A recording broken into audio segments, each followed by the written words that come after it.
All right. Mic check, mic check. Is the mic good? Are we good? Are we guys rock and roll? Sejnaya is finally out, and I am ready to play. If you watched the video I recently uploaded, we have Odette now. We have her. Fuck yeah. Really happy I got her.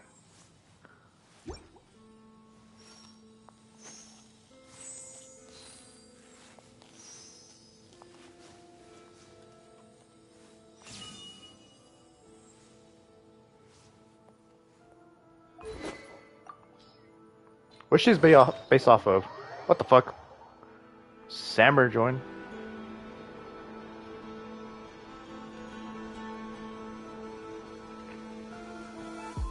Hey, your luck. She's so gorgeous.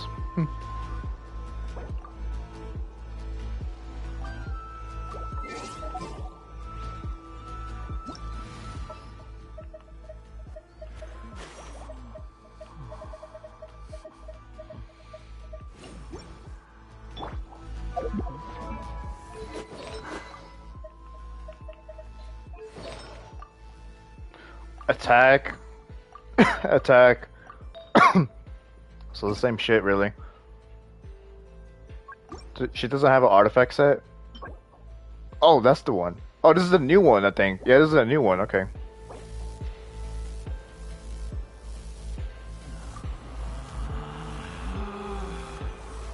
Relax. Fuck no. I said nah. No, I need it. The fuck? I need it. The hell? Hell no. I fucking need it. I have Odette. I need those flowers, bitch. Fuck out of here. It's literally it hasn't even been 4 or 5 hours, man. Go look for someone else.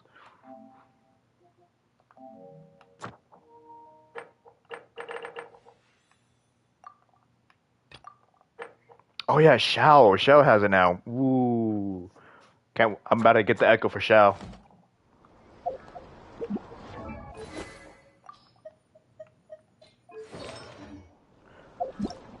Alright, I gotta turn this off because there's gonna be a lot of people be joining. And I don't want them to join during my questing.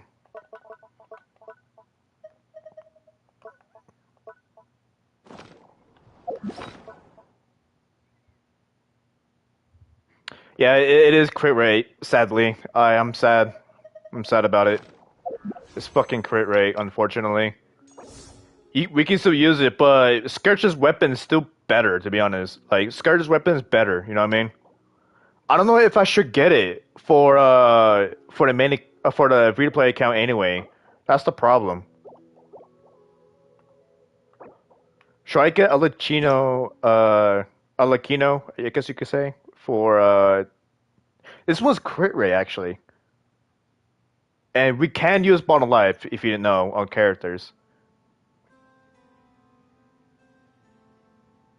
12% damage.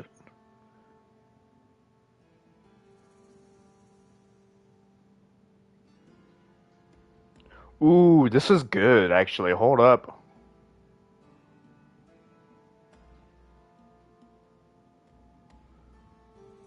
This was good. If we can put this on a any character can really use this. Really, any polearm character can definitely use this. This is good.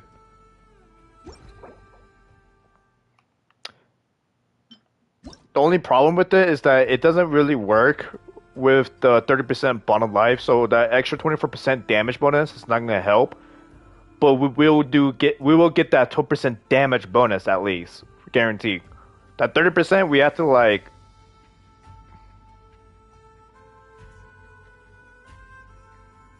Oh, it's when a charge attack hits an opponent though.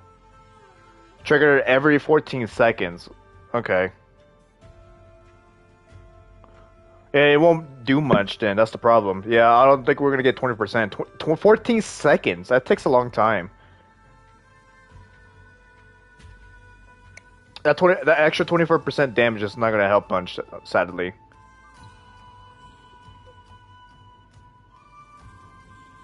Does it work if we hit multiple enemies? Or just one? Probably just one.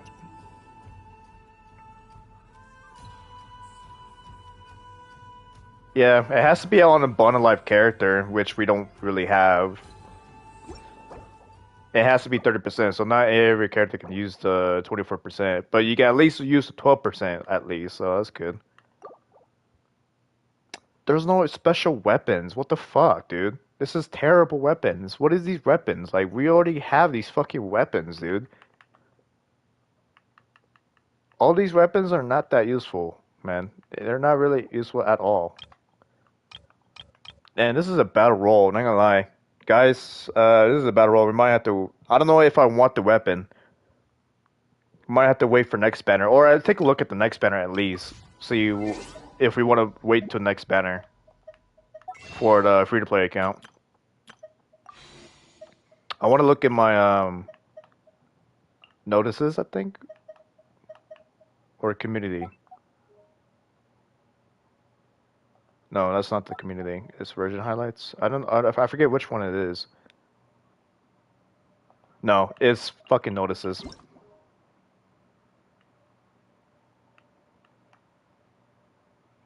Oh yeah, feelings and enough signature weapons are out.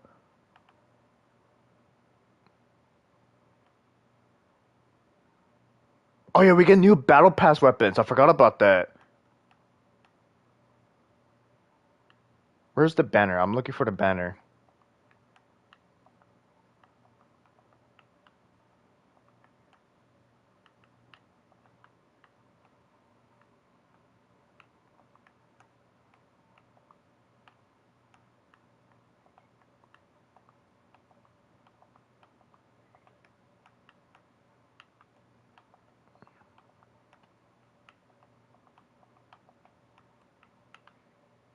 It doesn't look like I'll be able to see it. I might have to just look it up later. Yeah.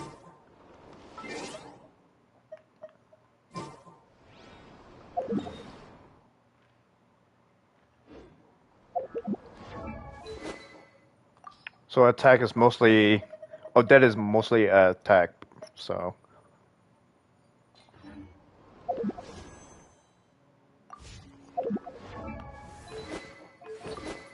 Fuck, dude. We don't have a weapon for her at all. I'm out of swords, dude. I'm out of, like, spare swords.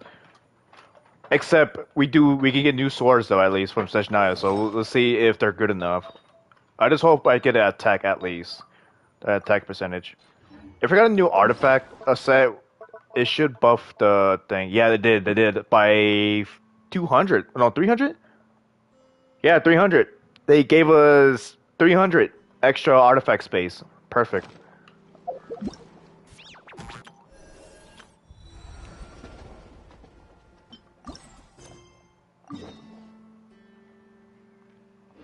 Only back to Nasha Town.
My contraptions are calibrated. We may now depart.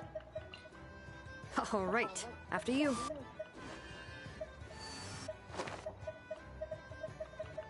Gonna be epic.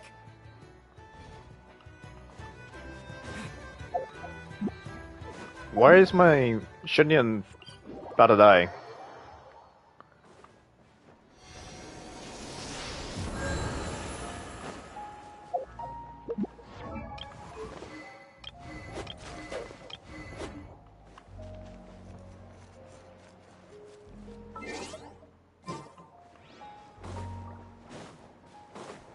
I'm trying to remember. Is there anything we want to do before we start the main Archon quest?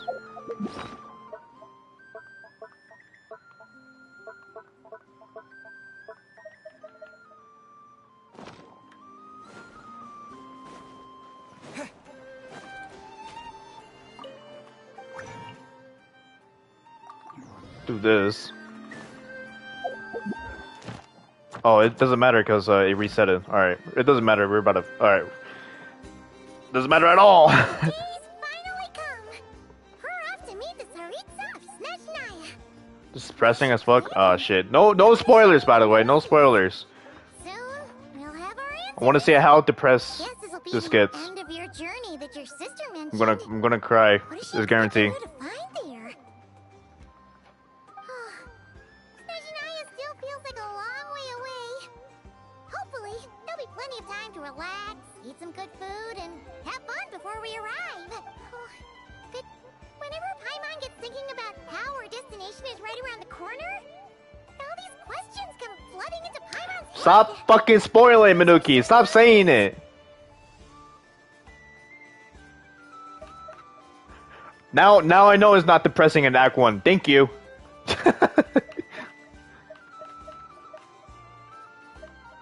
Dude, I've been waiting for 6 years. Everyone has been waiting for 6 years. And you want to say that shit? Oh my god, dude. Yeah. Anyway, enough It's of whatever. that. We can't start the final leg of our journey with that kind of mindset. Just think. We've fought dragons and sea monsters, defeated creation. I know she's the god of death, by the way. Prophecies of doom, Hence death. It's pretty obvious. Heck, I just know we've when. even been to the moon. Now I know when. It's gonna get depressing in Act 2 now. How could we be any more prepared? So Act 1 is like a setup, basically. Thanks for the prep top. Sure thing. Now, stick close to Paimon, the best guide you could ever ask for. No, don't say that, Paimon. Finish line. What about No. me? Oh Did shit. I get a call out? Whoa! Columbina? Huh, you kind of snuck up on us there. Don't look at Paimon. Paimon didn't sell you out this time. Columbina knows all, So man. it was you. All right. Guess there's no hiding it now. All your friends have gathered at the flagship to see you off. Yay, another set off. Rone too, but she said she had to go back to Snezhnaya. She had some nasty things to say about you before leaving. Would you Uh-oh. like to hear them? She hasn't changed a bit. If they're heading to Snezhnaya, I'll bet it's to cause trouble for Her Majesty the Tsaritsa. Attending a farewell party for people like that would not be a good look for me right now. Also, please tell them not to count on getting help from a Fatui Harbinger in Snezhnaya. Our time working together was not terrible, precisely, but we're on different sides. So when you get there, don't do anything to make life difficult for both of us. That's true. Well, that definitely sounds on brand for her. The attitude, the reasoning. All right, we'll do our best to keep our distance then. No, you've misunderstood. I think she means that she'd like you to go see her. Astaroth? I don't know who that is anyway. As long as you don't make things difficult for both of you, you'll be fine. Huh. You really have to read between the lines with Centrone. Go on, get to the flagship. Everyone should be there by now. I told Lama that you once treated me to a truly unforgettable meal. today, I want to return A your star favor. of? Oh, It's is it one my of the gift to you. fucking? Is it one of the sisters? I guess you could say. Manuki, you need to shut up. You need to shut up. You gotta shut up, man. You're spoiling everything. Now we know she's part of it now. I don't know if we're gonna see her that quick. Treated, but hopefully by this point, you know that you Just don't stop owe saying me any anything, dude. favors. Just stop. Just stop, man. The moon of Nodcry will always give you a warm welcome. It's not part of it. Better not.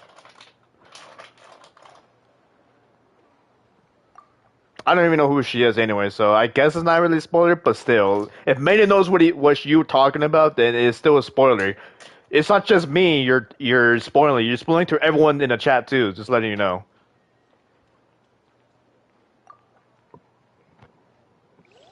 Are you talking about Barbarlov? Oh fuck, we're here. We're just here. What the fuck? I thought we were gonna get set off by the flagship by everyone. Did I skip it? Pure white as far as the eye can see. It's so pretty. Come on, keep up. Everwinter without mercy. Let me know when the mic is tweaking, by the way. Yeah, the shades, yeah. Ah, we get to follow Paimon for the first time in a long time. Did I miss something? Did we get like... I thought we were gonna say bye to everyone, but I guess not. Look, they look similar to the ones in Nodcry. You know, just minus the effects of Kuraki. That's a sure sign that we're officially in Snezhnaya now.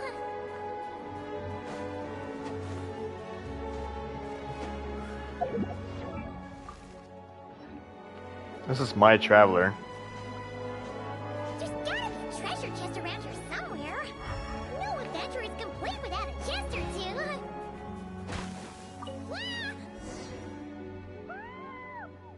What the fuck? My bad, Paimon. Paimon got a mouthful of snow. Ooh, it's so cold. Paimon's gonna snuggle up to you for a bit to get warm.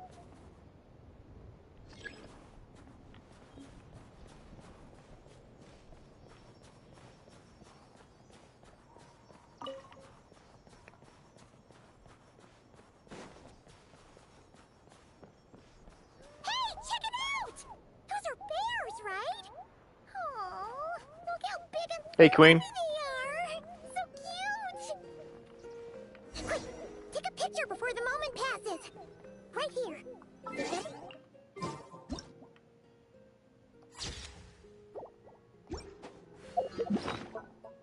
Oh. Say hi, Paimon. You close your eyes, Paimon. Your camera skills are these days. Whoa, wait a sec. Paimon sees something. Dude, Paimon is gonna talk so much in this, like extra talk. She's gonna actually talk more in the dialogue for this quest, just to make us feel even more bad. We're gonna have so much more interactions with Paimon. I bet. Oh my god. You got Odette? I got Odette too. It looks like a train carriage.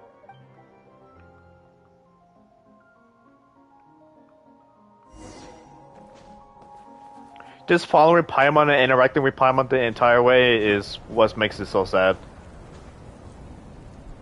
Like, it's already enough to saying, like, yeah, the Genshin is doing a lot, making sure that we miss Paimon now. This must be one of them. You got the knave? Hell yeah. What's up, Zanka? How's it going? No spoilers, by the way. No spoilers. Don't say fucking shit.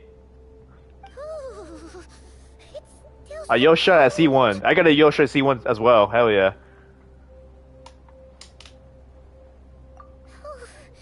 don't know.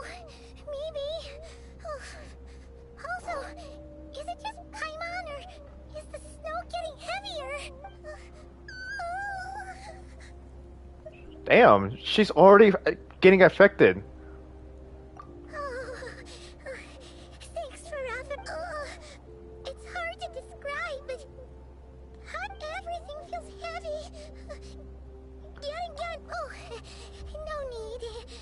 Paimon's just feeling a little low on energy. That's all. It's nothing serious. Not worth ruining our travel plans over. Yep, sure thing. We finally got a Fatui member? You got a Fatui member, you mean?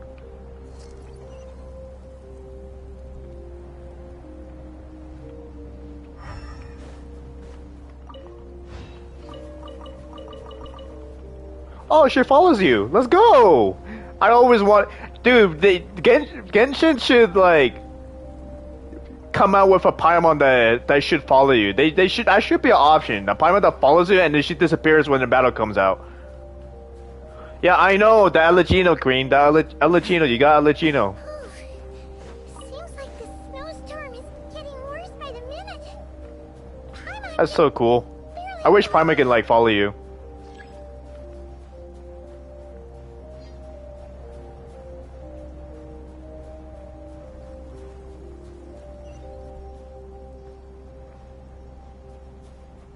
Oh, just slower. Oh, and it's because of the wind, actually. The wind is pushing us. Yeah, the wind is just pushing us. Oh, look! There's a cabin over there. Phew. Let's get out of this storm.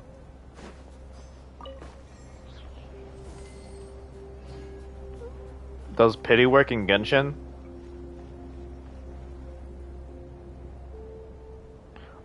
It's every time you wish.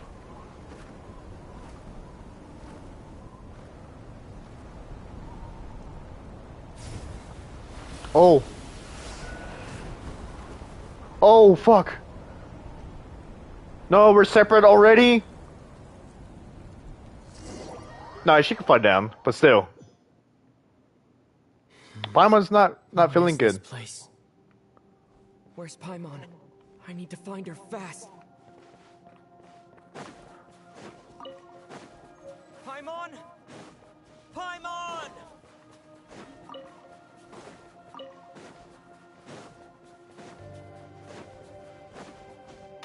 That's strange.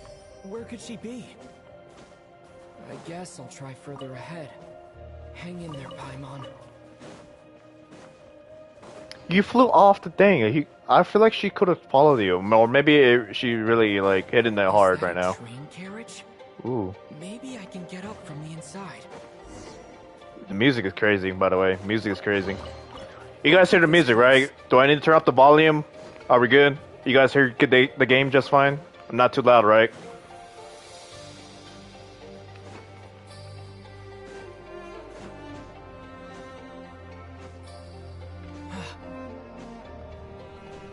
It's fine. It's good. Uh-oh.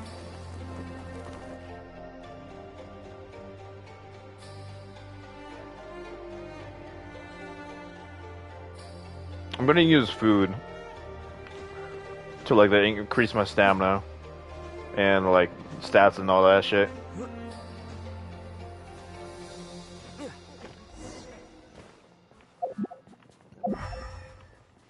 Oh shit, I'm getting cold. Oh fuck! It says here, Kresnik's torch, civilian model. It's definitely getting a little warmer now it's turned on. I really hope Paimon's okay. It doesn't matter. You don't have to. You should probably like explain it in the most easy way. Honestly, do you at least know that you won your 50-50, Queen? Did you win your 50-50? Close. Like you didn't get extended character 5-star, not like I don't know. Did you get was a guarantee? What was that strange sound? I can't tell if It did. Paimon? Paimon, This is that basically you? the last chapter, man. Has to be. This is the last chapter of the whole thing. Like this is what we here for. This is what we're here for. It's natural. It's natural now. Oh, Incoming entity detected. Authorization. you won. Granted. Nice. So you Initiating won the 50-50. No Chi-Chi. Hello, Descender, who's reached the eve of tomorrow. Eye of Grey at your service. Time since last activation. Time measurement unavailable due to the influence of... Anyway, it must have been a very long time. I was born to fulfill a mission. To reach tomorrow. To this end, I must... Strange. What was it? Wait, my body? Huh? Why is my body like this? I have been like this since I was created. And yet, I also have memories and an awareness of a physical form that I once had. But this contradicts my current status. Anyway, I was created so that humanity could reach tomorrow. But I am unable to load further details at this moment. Nevertheless, serving humanity remains my primary objective. I have detected a drop in your surface body temperature. You can, in accordance with my preset programming, upon reactivation, I must ask the one who awakened me the following question. Will you accept me, Transcender? I will assist you, protect you, and fulfill my mission until we reach tomorrow.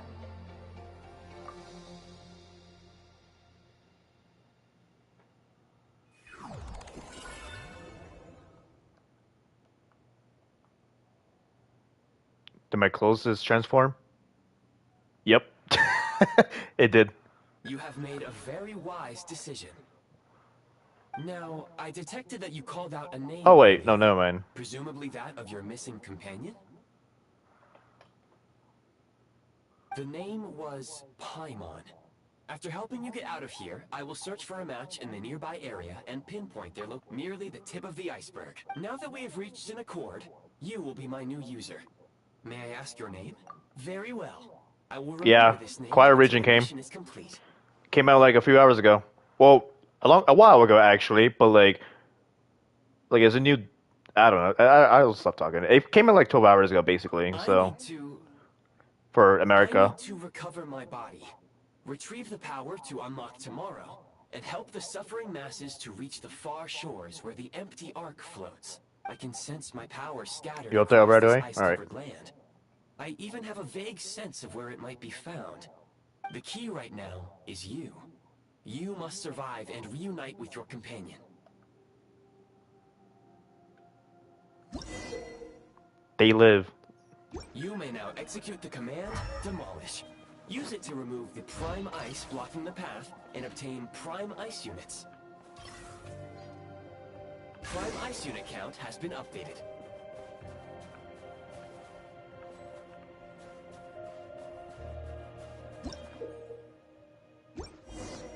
You may now execute the command, Build. Use it to create a prime ice construct to prop up the door. Cool.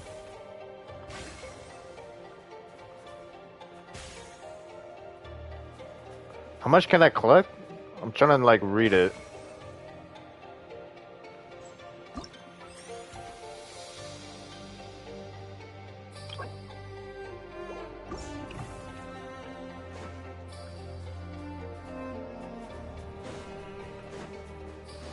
Interesting.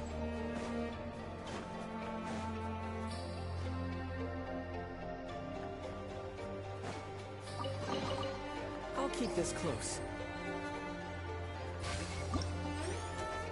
Oh, I got more now, so I should be collecting them, if anything, then. I'm gonna leave that there. You never know, I might come back for no reason.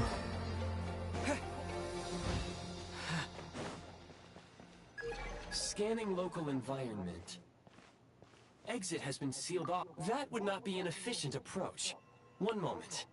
Usable construct blueprint detected. You can use this to clear the solid ice ahead of you more...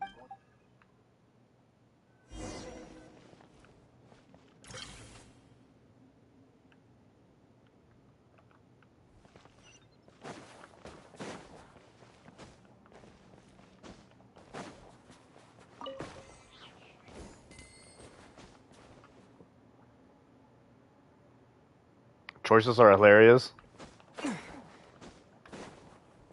There's gonna be a lot of choices I could choose in. I was kind of curious what was gonna happen if I said no. No, I don't even know. This is all new to me. I'm not gonna take you. I wonder what he would say to that. I just like immediately accepted it.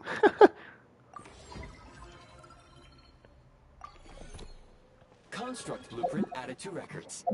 You may now execute the command, build heat source. Generate a temporary heat source to rapidly melt the solid ice. I'll keep this close. How much can I carry?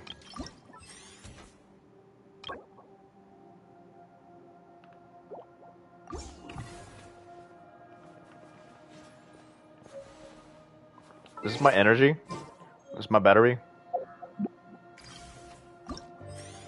Yeah, that's my battery. So I need to make sure I'm near that to get my battery back.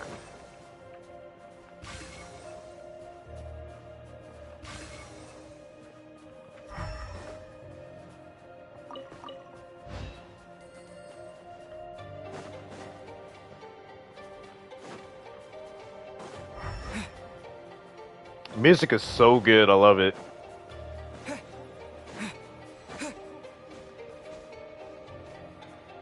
Yeah.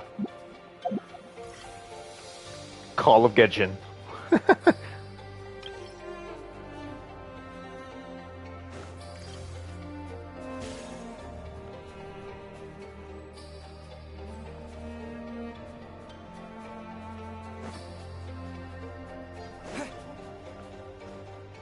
Or just put it right next to it? Yeah, I do.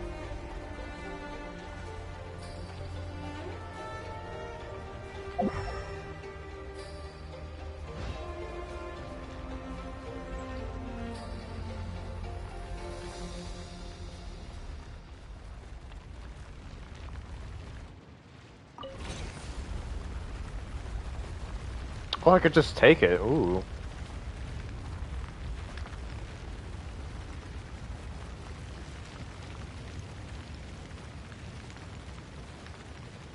Damn, look at that detail. It goes all the way down. It doesn't just disappears.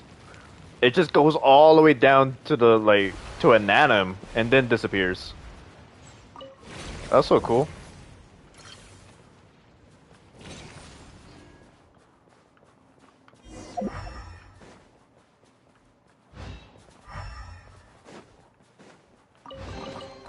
Is this an answer from this world?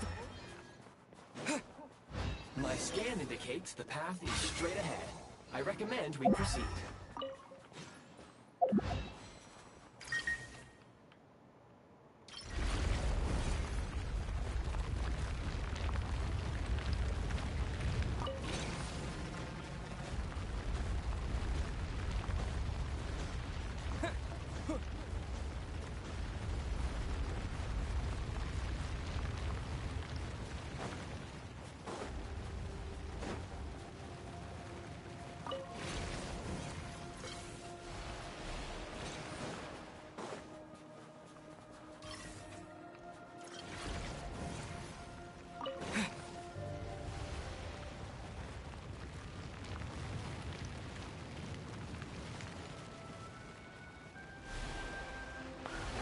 I feel like dissolving these ice cubes completely would be like a hidden chest somewhere. Like it would just appear, not like under all this ice. Like it would just appear if I like get rid of every single one.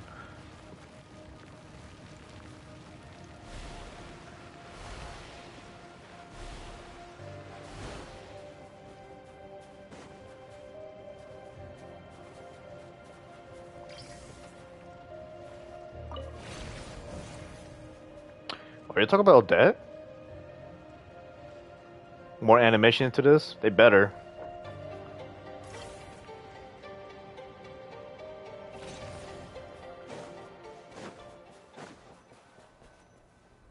No? Oh. Some other characters in. Please collect at your earliest convenience. The recent construct you built provides highly efficient heating by utilizing the unique Unfortunately, prime ice constructs have a very short lifespan and cannot be stabilized during the development period. Hence, the authorization to use Kresnit Crystal was granted. That said, I have already forgotten what warmth feels like. Yes, Perhaps then we can warm Can't review ourselves yet? by the fireside together. See for yourself, right? But for now, all you need to remember is this. If you collect Kresnit Crystal, I can extract the energy within Crystal? and use it to maintain your body's surface temperature. What is this? Frozen? The movie? It's like Low power. Please use Kresnit Crystal to replenish energy reserves. oh, I can use power to keep myself warm. Okay. So I can stay warm for a long time. Signs of physiological activity detected in the distance. It is highly likely to be your travel companion, Paimon. Go. Go now. Be reunited and sing together. May all the people be united as one. May all of life rejoice in unison.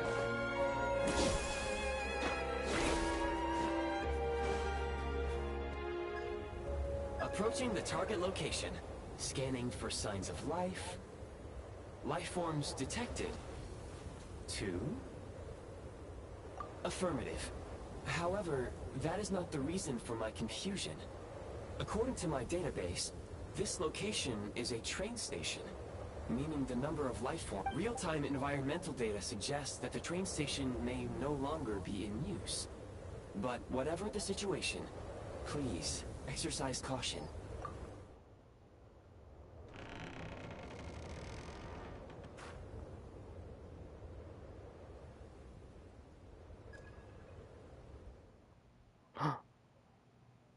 Paimon!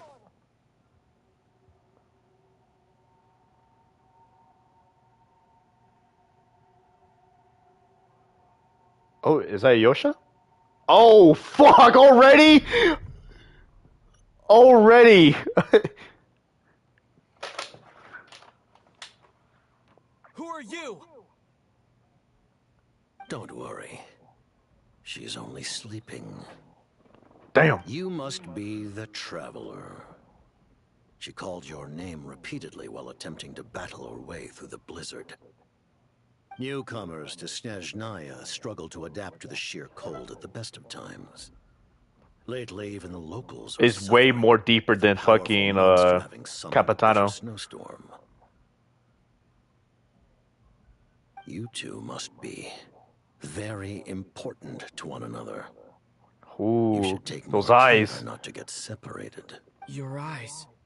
Are you Conrian? There are indeed some Conrians left in this world who survived the cataclysm.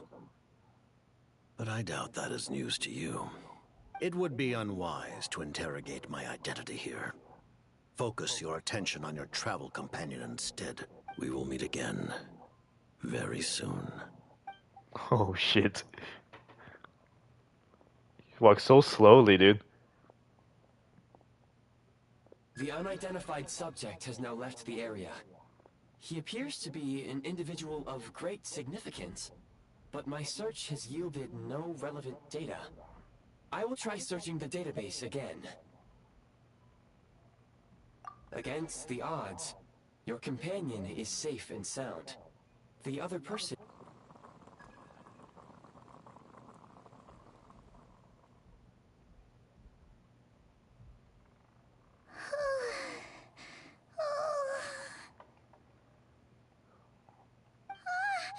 Traveler!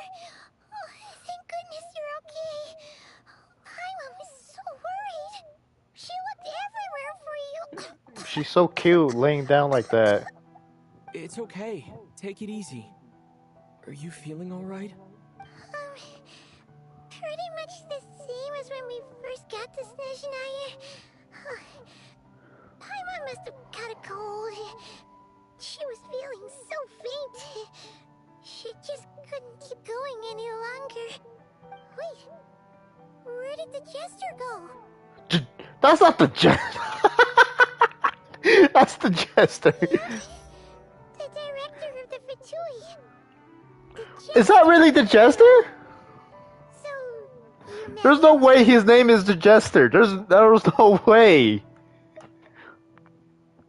The Jester must know everything about the Tsaritsa's plans.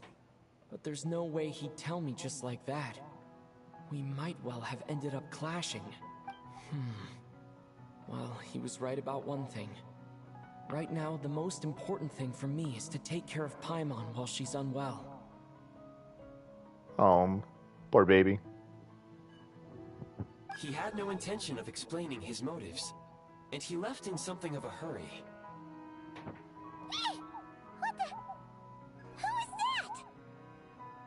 It looks like half a pair of goggles. How amazing! A self-aware, talking pair of goggles. Remember how we were talking about how Paimon was getting bigger and bigger? Now she looks the same. Like, they fixed her size comparison now. She looks the same as when we first found her. She's so small, delicate now. There are many ancient creations here that I'm sure would broaden your mind further still. Mind you, Doesn't really act like a jester?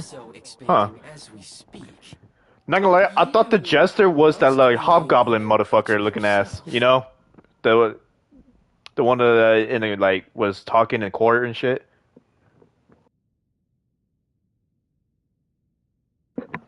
I have like a slice of pizza that I want to be eating. Oh, wow! Well, thank you so much. You've earned yourself some of Paimon's favorite candy. Oh, but... Goodwill detected. Instead of candy, perhaps I can suggest my preferred strategy. Please clean me regularly to keep me operating at peak efficiency. Oh, that makes sense. Every pair of goggles needs wiping clean once in a while. Sure thing, mister. Anyway, back to the jester for a second. Paimon, when he first showed up, he already knew Paimon's name. And he acted like he expected Paimon to know who he was, too. Paimon could tell that he was Conrigan from his eyes. And he definitely seemed like someone pretty important. But beyond that, Oh! Paimon didn't know anything about him. Oh! This confirms it. Paimon is Asmodee, 100%. It's gotta be. She has to be Asmodee. This confirms it. It was only later, after he rescued Paimon from the snow, that he properly introduced himself. That's the only reason Paimon knows he was the jester.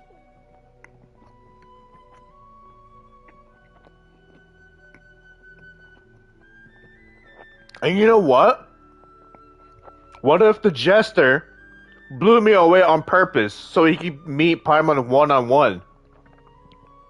But the outcome that he had expected did not came up that he had expected. Therefore, he's just gonna leave now because he didn't expect this reaction from Paimon because Paimon doesn't know him.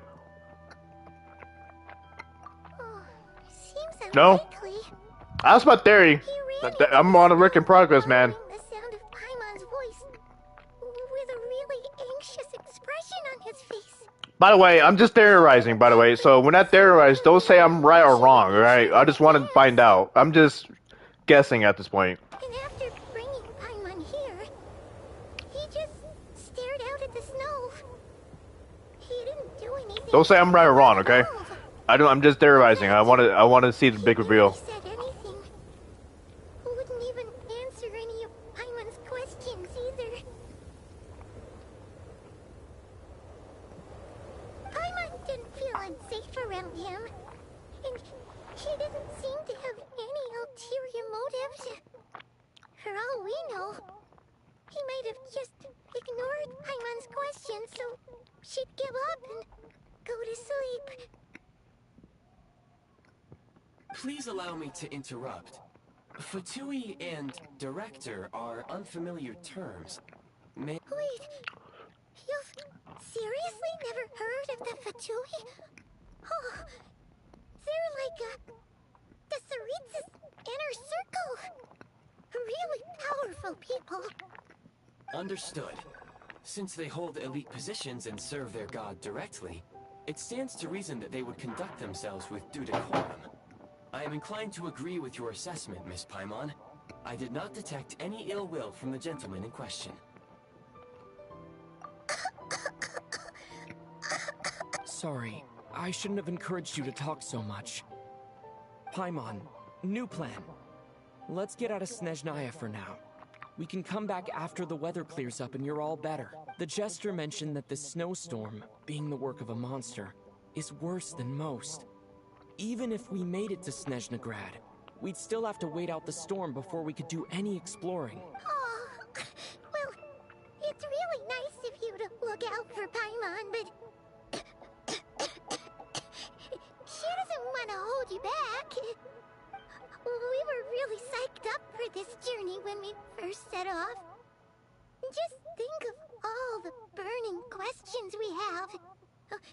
If we turn back now, who knows how long it'll take before we finally get answers. Further information is required regarding the monster situation. But objectively speaking, there is another, more pressing issue at hand. At this point, we have traveled a significant distance into the blizzard. Were we to turn back now, the road would be extremely treacherous, especially since Of course we would can't need go to back. travel on foot. If, however, we continue onward, there may be a better solution. Do you remember what I said as we neared this location? I told you that this is a train station. While it has evidently fallen into disuse for unknown reasons, the tracks remain intact. We can break through the blizzard and forge ahead by driving a train. That is the Snezhnayan way. There is a small town up ahead, which would be the perfect place for Miss Paimon to rest and recover. Paimon thinks Goggles here makes a great point. Let's do that. Oh, come on. Don't worry. Think of all the traveling we've done so far. When has Paimon ever gotten sick before? Practically never. 'Cause she's in great shape. Sure, she's a little tired right now, but it's sure to clear up on its own. Affirmative. Should you ever need my assistance during your future adventures, please call for the Eye of Grey whenever you wish.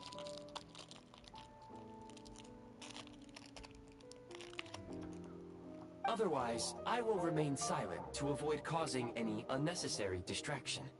Now, please follow me to the train tracks.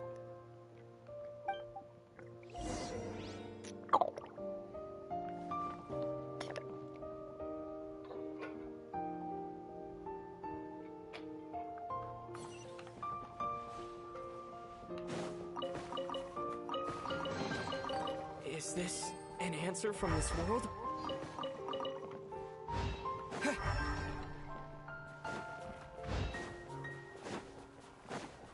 Please confirm when you are ready to depart.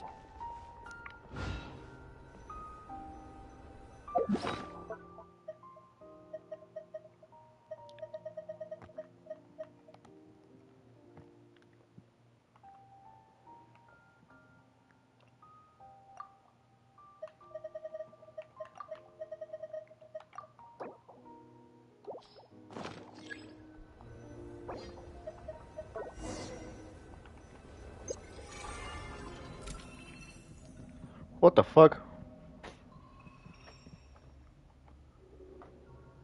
Ooh.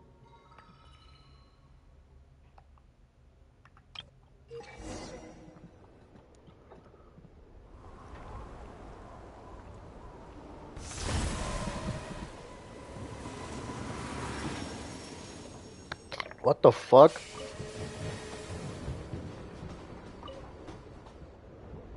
Heading north from here, we will soon arrive at... Wait, there's an We're arrow back in our message. original uniform, by the Could way, not for some reason. detect clear tracks.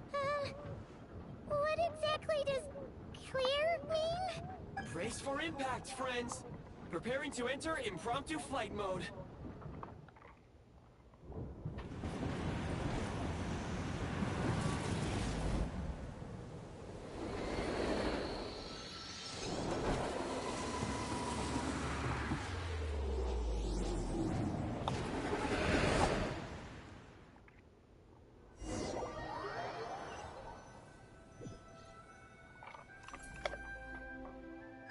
How strange. Not only was the station's status different from my records, but even the railroads and the terrain itself have changed substantially. Yeah. Thanks, dear. My sincere apologies for putting you in danger. I'm afraid I'm as confused by all this as you are. Agreed. This is likely a consequence of outdated railroad data.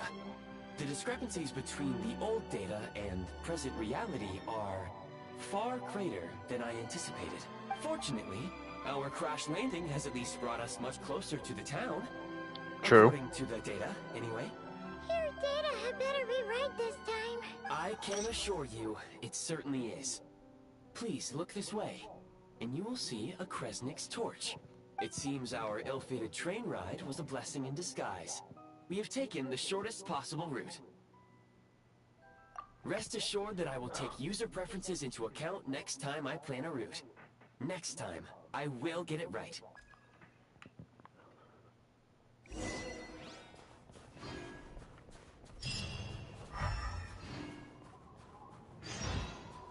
Kill it! Kill it! I'm kidding. Not yet. Not yet. Anyway, we can now become Quile. Damn! Look how beautiful this shit is. Ooh.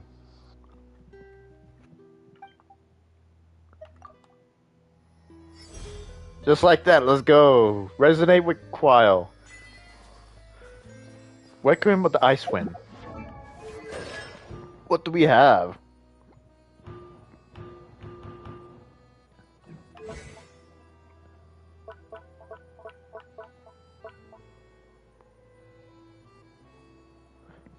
Before Pew, 400% to 100% before Pew. Ooh. Cryostorm!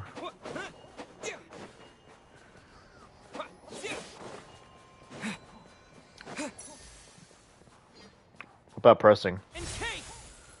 No, okay, that's just the regular. Okay. So we jabbed him. Interesting. That's really cool. That's the first time we ever seen something like that, by the way. That's a new move from Traveler, by the way. Stabbing someone with a sword is crazy. About time we got something new. I'm not gonna accept that yet.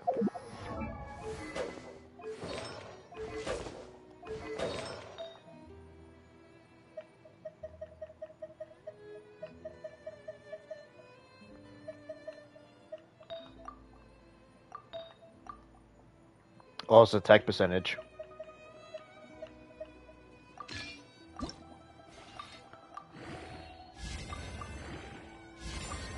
Fucking defense, of course it is. Crit damage?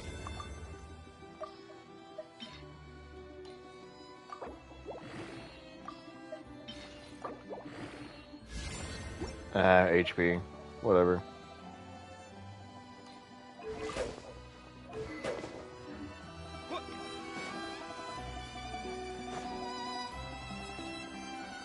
Excuse me, is there an inn nearby?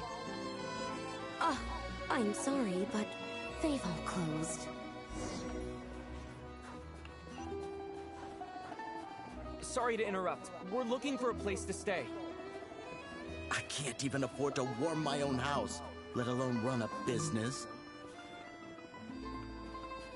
Excuse us. Is there anywhere we can stay around these parts? I'm afraid not. You'll have to try your luck somewhere else. All we can do is wait for the next shipment of Kresnik Crystal to get here. The Teresa in this act. Oh, it's Yosha. Hi there. Do you know if there are any inns still taking... Doubt it. They're probably all closed. No one has enough Kresnik Crystal. Hey, he got a good voice. Let's go. Business. That's a good male voice right there. What a bummer. I clocked you a while back. You adventurers or something? We don't get many tourists in inland Snezhnaya these days. Why is that? Because of the... In part. But the bigger reason's Project Stuja. Since it's Her Majesty's will, we have to put up with it whether we like it or not. Oh, sorry. I assumed it was common knowledge by now. Basically, the Tsaritsa is planning something big. Something that requires an enormous amount of energy. Even if they used all the surplus Kresnik Crystal in Snezhnaya, it still wouldn't be enough to meet demand. So, the Vetja passed a resolution requiring all factories and households to reduce their energy consumption. The policy has thus been charmingly named Project Stuja, meaning bitter cold. There's a chest up there I gotta get. Bitter cold? So, like, it's gonna be a cold winter, folks? You're all gonna have to find a way to get through it? Pretty much. When you're broke, you scrimp and save. When it's cold, you huddle together for warmth. There's always a way to stretch things out to make ends meet. Trouble is, if you stretch someone out like an elastic band for too long, who knows if they can ever bounce back. You know what? Come with me.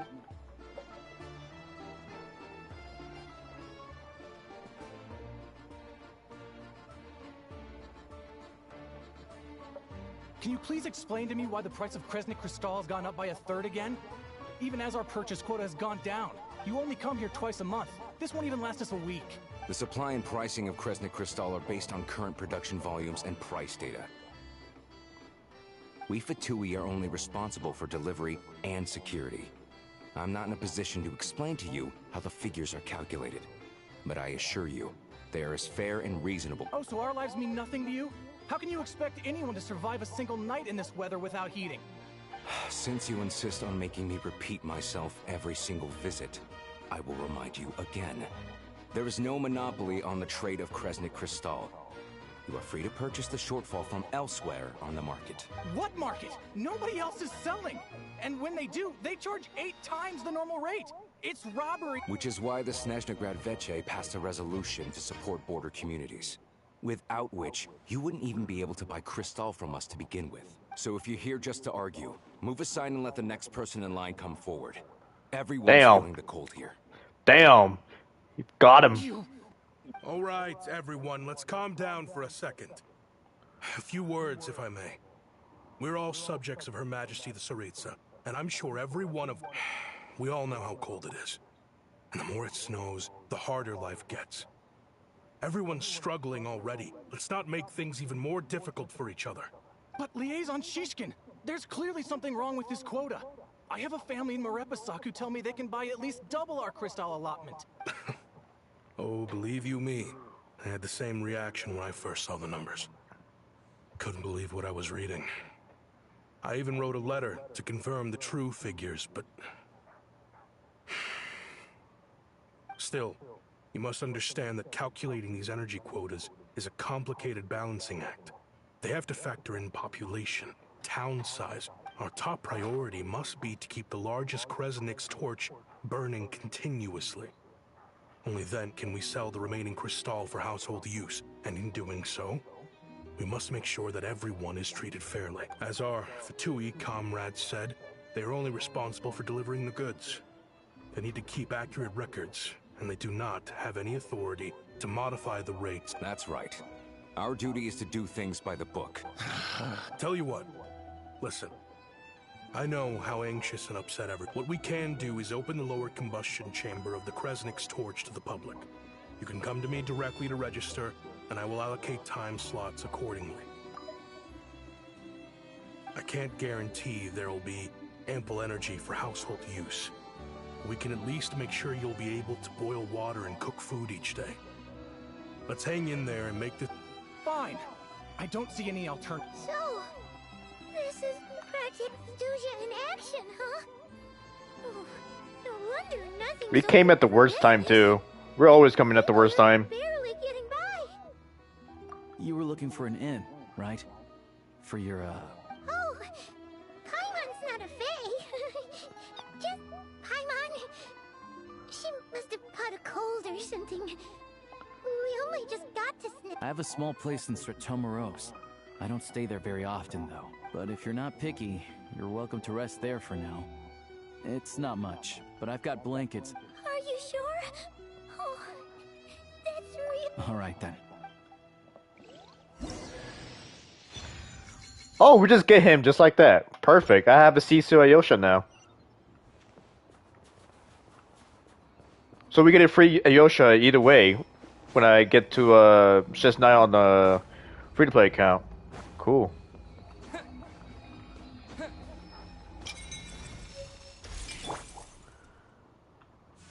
Now where's that building? There it is. Skyward! Scatter!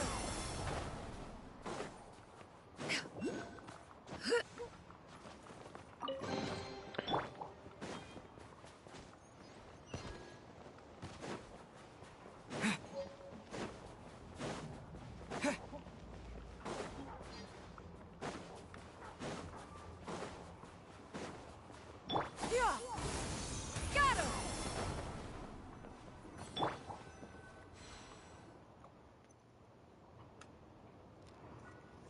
Oh, so cozy and warm. Paimon's getting nice. Oh, wait. Paimon only introduced herself so far, didn't she? Good to meet you. Most travelers find the Snezhnayan climate to be a shock to the system at first. But as long as you keep yourself warm, you should be fine. Still, you should keep an eye on your condition.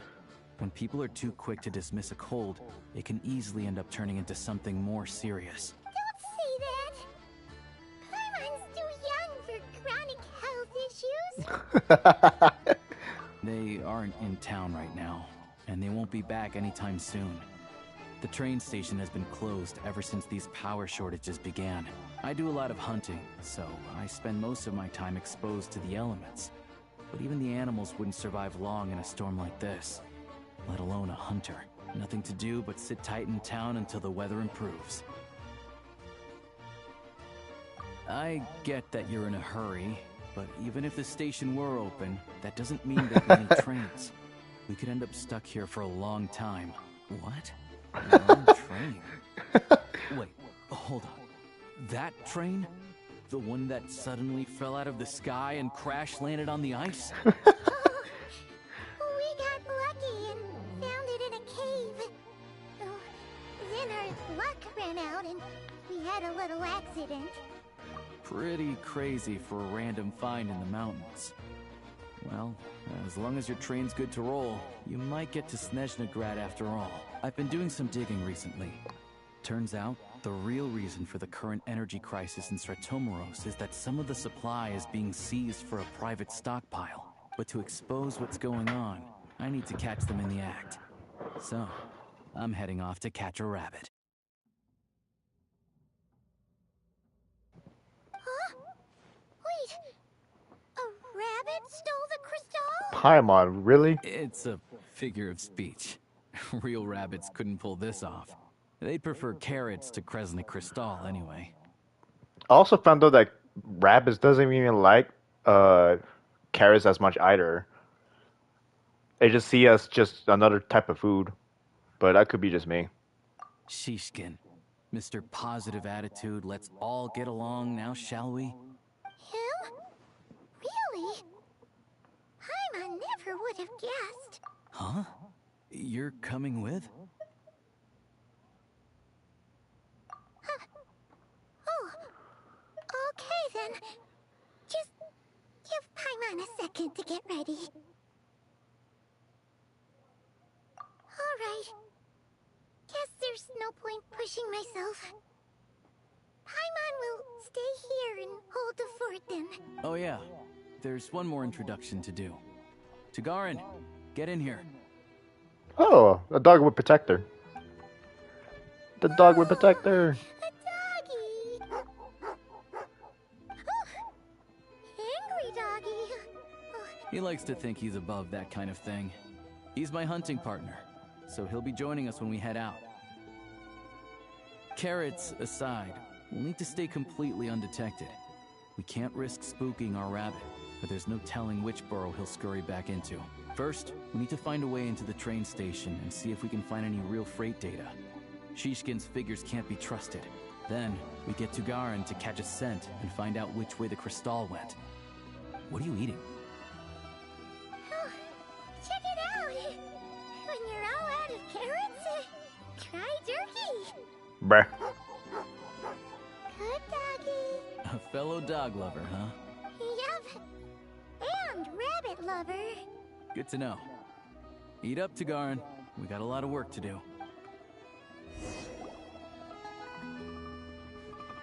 Paimon's just gonna stay here and get some good rest. You guys, be careful out there.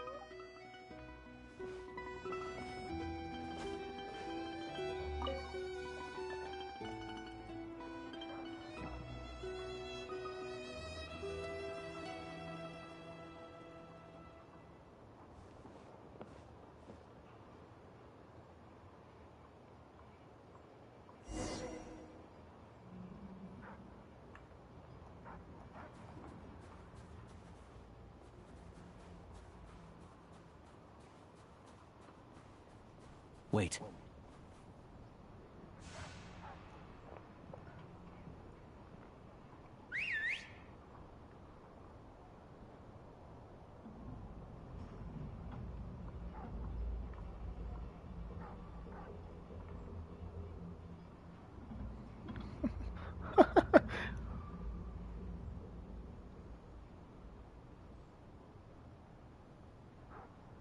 Nice work, Tagarin. Come on, we'll go around.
Yeah, I'm definitely enjoying this. This way. We'll enter from the upper floor.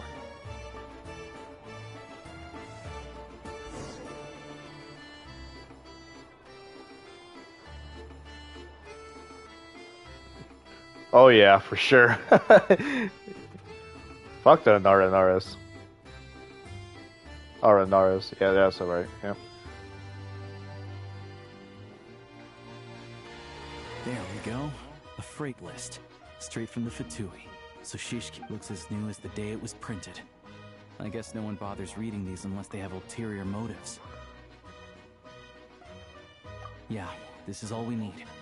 Come on, let's get out of here. Tagarin's a keen hunter, and catching rabbits is his specialty.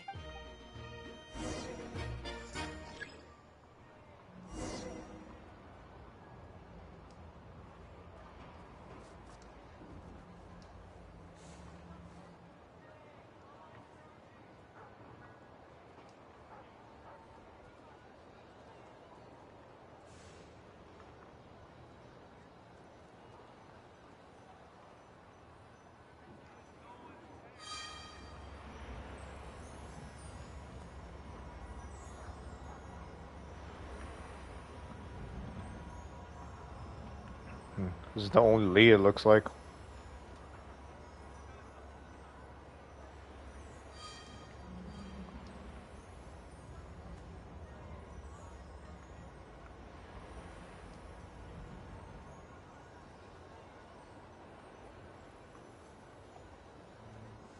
Anywhere there's a stove, there'll be the scent of Cristal.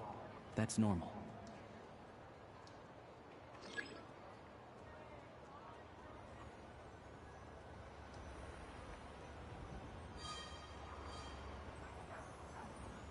Spicy.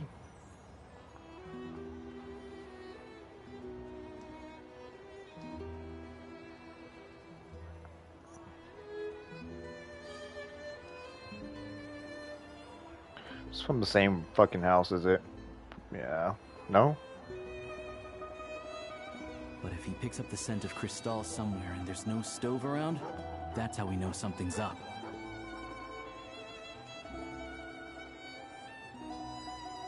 So it's this house, huh?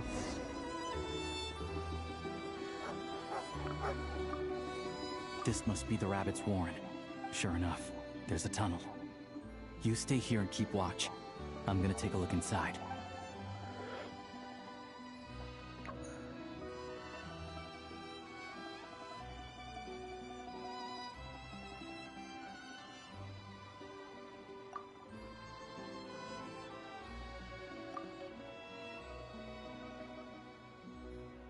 Thanks for looking out for us. Things are... No need to thank me, it's my pleasure.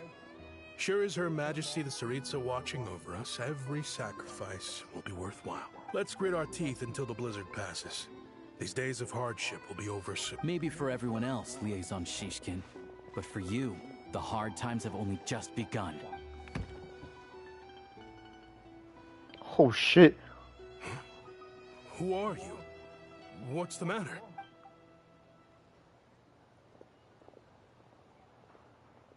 I just had a He's trying to turn it question into for a you. business.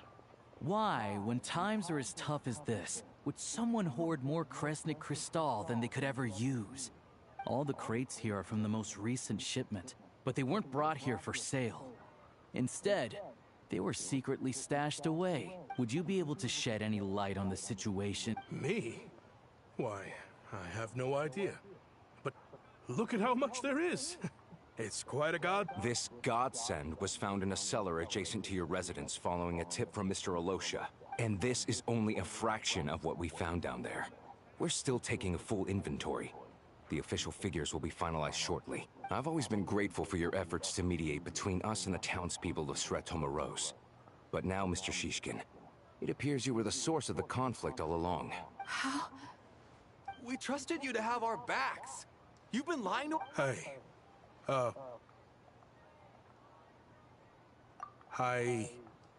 This isn't who I am. We all know how difficult life has been. I grew up in Alatir, a small village with no train station. Deliveries of Kresnik Cristal have ceased there entirely. You know as well as I do how downright impossible it is to buy Cristal these days. The thought of my poor mother and father. I watched as energy grew scarcer by the week, all the while knowing that their lives were at risk. Then one day, I looked at the Cristal shipment in front of me. Looks like I'm just not cut out to be a criminal. I'm so sorry. I have the official Snezhnayan quotas here. Anyone who has already purchased energy, please make your way over. I'll make a batch purchase of Cristal worth 3 months' salary for you all to use free of charge. You don't have to go... Yeah, owning up to your mistake is enough for me. You've done plenty of good for the community in the past. Drop the act. You claim this was a one-time mistake, but the real reason there's only one shipment of stolen Cristal... He tried to double lie to them. You have an accomplice. Reporting in, sir. We've conducted a full search of the mayor's house. As expected, we found many crates full of Cristal, half of which were still in their original shipping containers. This wasn't your first time at all. You've been colluding with the mayor of Sretomaros for a long time now. The train station's currently out of service, but it does open for a short window every time there's an energy delivery. And every time a train pulls in, you're there on site to take inventory and oversee the workers unloading the cargo. The mayor handpicks said workers. Per his instructions, they transport the Cristal by tunnel at night to the mayor's house, and he sells it out of town. But since he can't get the goods out of town by train, he had to arrange an alternative method of transportation. This meant slower sales, which gave me plenty of opportunity to catch him in the act. Wait, the mayor's involved... Preposterous. What proof do you have of any of this? Basic math. I've spent a lot of time lately counting carriages as the snowstorm rages. Counting carriages? The energy consumed by a train depends on its total weight. And since energy is a limited resource right now, it's fair to assume that every carriage is packed full. So, if we take the energy required for the Kresnik's torch, add the sales figures you provided, then compare that figure to the train's theoretical cargo capacity, guess what? The numbers never match. It's always off by 1 or 2 carriages worth. This time, you set a new record. You mean to tell me that you sat around outside? I'm a hunter. I have 2 options. Hunt or starve. Well, I've heard enough. The evidence speaks for itself. Take Shishkin and the mayor into custody and escort them back to Snezhnograd. You cocky little brat!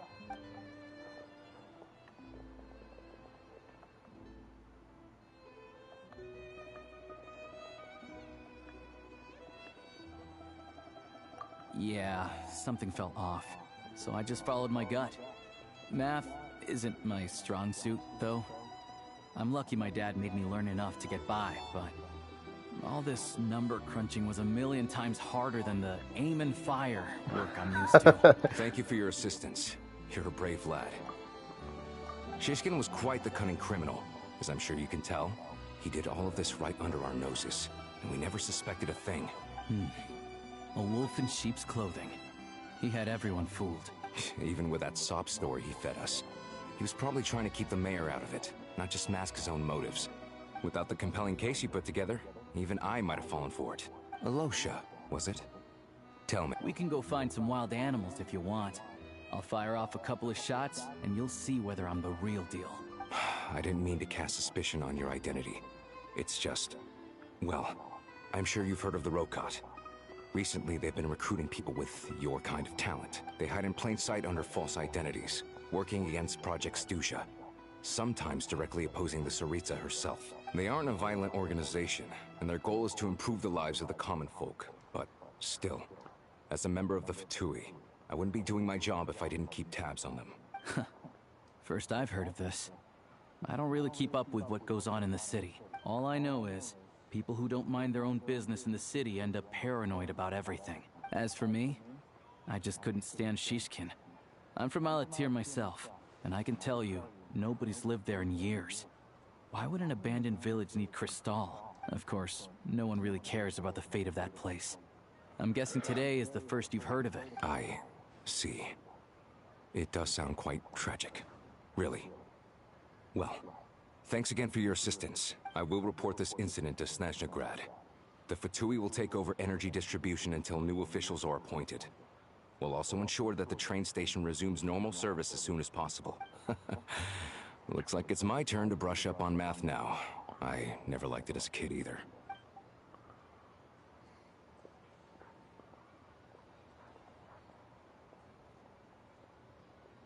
Don't mention it. Isn't the soldier overseeing the delivery supposed to verify the quantity of the goods? Was he just careless? Or was he... Excuse me. I'll take a share of Kresnik Crystal. I need to take a detour before we head back. There's someone I have to deliver this crystal to.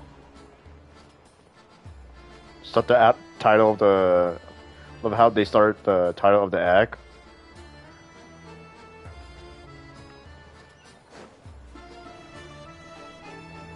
Yeah, this is a fucking movie.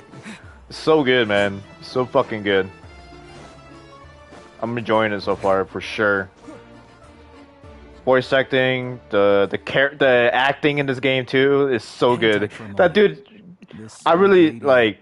I thought it was like a cliche thing, but no, like fucking try to double down lie. Holy fuck, that double lie is crazy. Grandma. Oh, grandson. It's so cold today. You must... Ma'am, it's me, Alosha. Alosha? Alosha who? You know me. I came by earlier today. Cleaned the ashes out of your stove. Gave you some... Oh, I'm so... Now, how often do I get to see my grandson? Come on, take a seat and relax. It's okay. You just rest. Oh, you... It's nice to come and visit your old granny once in a while, isn't it? Sretomaros, a good town. All sorts of things to do and people to meet. And sit down. Come on, take... Please, don't get up on my account. You need to rest. Right under the basket by the door. Or maybe it was on the bedside cabinet.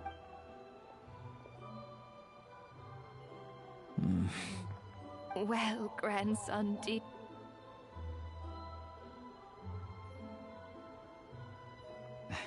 Very much, ma'am.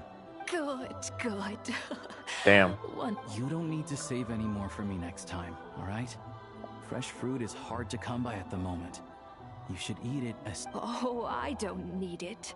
I'm fine.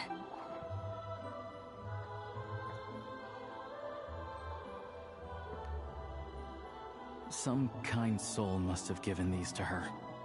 But she always saves the nicer things for special occasions. I met her at the market back before her health began declining. She was a lovely old lady. Not many people have heard of Alatir. And if they have, it's usually for all the wrong reasons. There's a gang of highwaymen that came from there. Now that it's an abandoned village, it's rare to find anyone who shares fond memories of our hometown. So after we got talking and realized we were from the same place, we decided to keep in touch by letter. I first learned of Stratomoros's energy supply problems from a passing comment in one of her letters. Then, after her health went downhill, I started visiting more often. The town's been in decline for a while now. But because of her memory problems, she thinks of it as the bustling, prosperous Stratomoros, still in its heyday. That said, I kinda appreciate her optimism. There's not much of it going around in this world of ice and snow. It's fine. Everyone grows old. In Snezhnaya, some people believe that in your final moments, you'll sense a familiar presence by your side. You turn to look at them, but their face is blurry. So you focus hard, trying to make out who it is. And when you finally see their face, the Grim Reaper reaches out and takes your life. She still calls me grandson, though. So at least I'm not a blurry face in her world just yet. Damn. Come on, let's get back and see how Paimon's doing.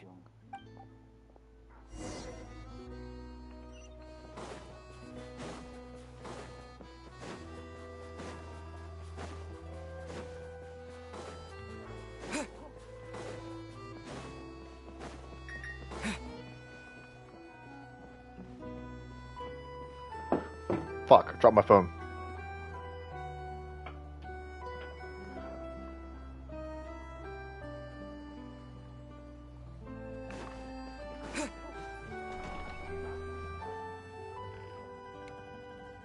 Paimon, we're back. Are you feeling any better? Yep. Paimon's not cold anymore. But she's still a little dizzy. Flying probably isn't a good idea right now. Paimon might lose her balance. But Paimon's sure she'll be fine. It's probably just from getting hit on the head by that pile of snow when we first arrived. Her complexion's looking much better. Let's keep an eye on her. Sure. But enough about that.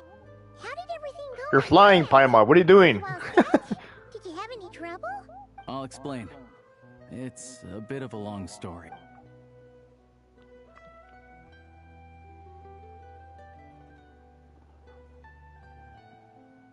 Jeez. You guys got pretty busy. Sounds like the liaison officer and the mayor were running quite an operation. Huh. Good riddance to both of them. So, you said the train station will open again soon, right? And everyone has enough crystal now? Yeah. Well, enough to survive at least. Project Stuja isn't going away anytime soon. People will still have to scrimp and save to make ends meet. Don't know. The goal of Project Stuja is to gather energy for the Tsaritsa, but no one knows where that energy's going. It's never been made public. The thing is, we were told that the project would only last for 6 months, but time and time again, they keep extending it. Extending it? Does that mean the Tsaritsa's plan isn't going very smoothly?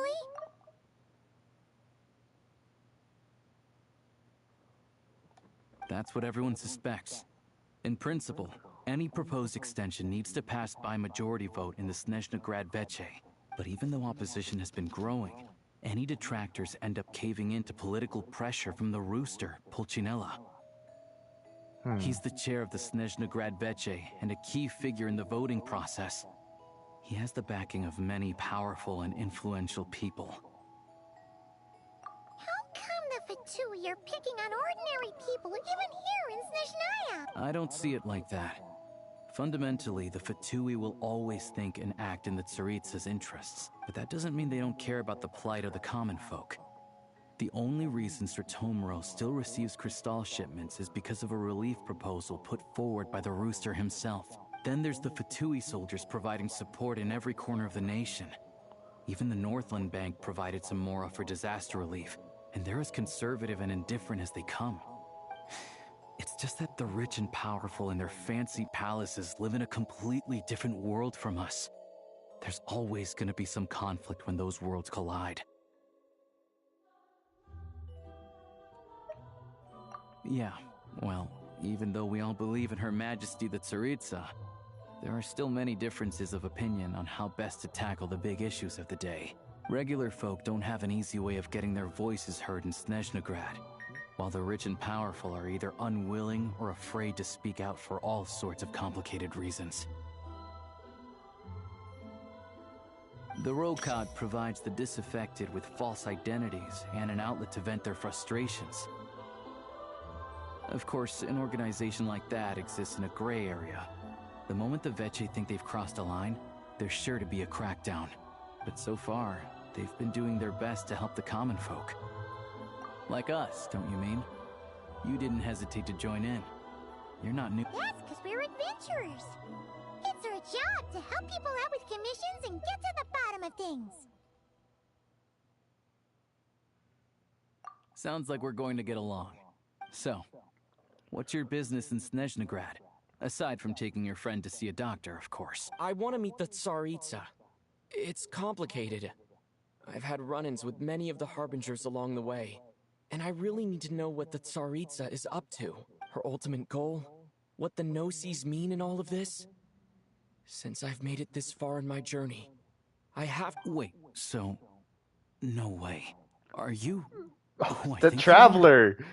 Sounds like you've heard of us then. We're getting more famous by the day. I didn't realize I was in the company of giants. Honestly, we're all as curious as you are about what the Tsaritsa's planning. I love Act 2. And why it has to involve us freezing to death in the snow. But getting in the same room as her won't be easy. The common folk aren't permitted to meet her at the best of times. And right now, she's probably not even in Snezhnagrad. Word is, she's heading east on a campaign to slay a monster. Yeah, so you've heard of it. A wild, unpredictable monster with the power to summon snowstorms.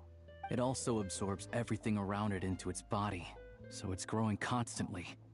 Now, it's so big that the Tsaritsa has deemed it the #1 threat. Luckily, as it grew, it became increasingly less mobile, so it doesn't pose an immediate threat to this town or to Snezhnagrad. I'm sure that Tsaritsa and her personal guard, the Druzhna, won't have any trouble defeating the creature between them. It's just a question of how long it'll take.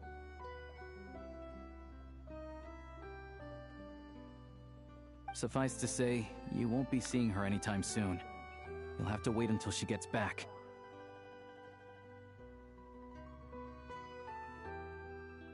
Fair. Well, the Fatui will be taking over management of the train station for the time being. Things should be up and running by tomorrow.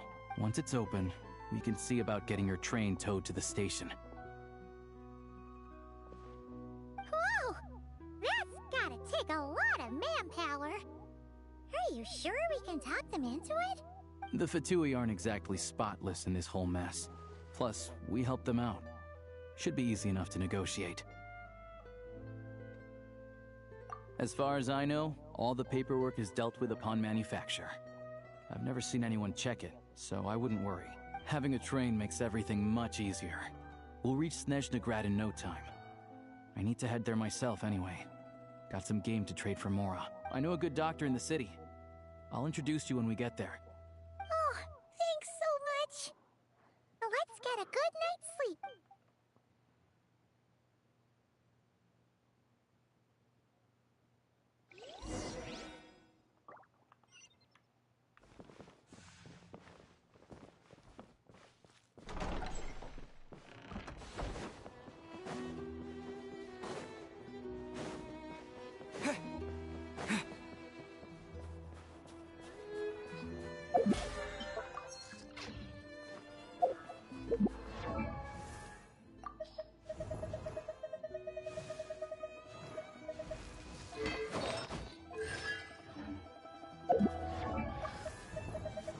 kind of want to just put a Yosha in the team.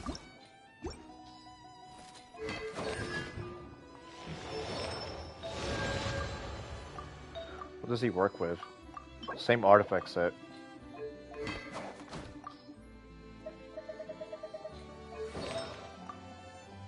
Energy recharge, apparently.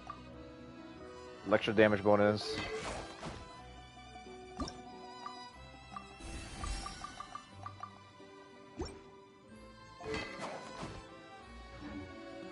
Let's test it out. I actually want to see, like... Oh, already confirmed it. Up. There we go. Test out these characters real quick.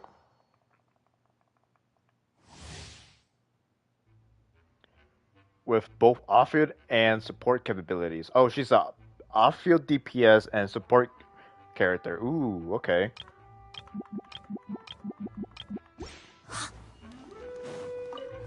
Let's begin.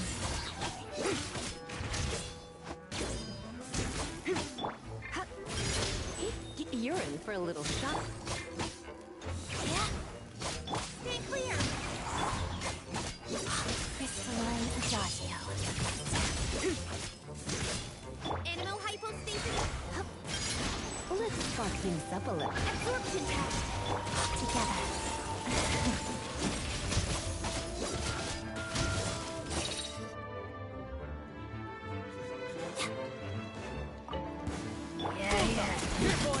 Enhanced animal module 75. Witness the snow swan's grace.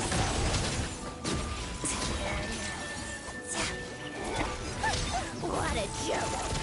How tiresome. Take a break. One down. Guard, back. Absorption test. Waltz of the snowflakes. Shadow me. Animal hypostasis Let's test my hypothesis. Come on, keep up.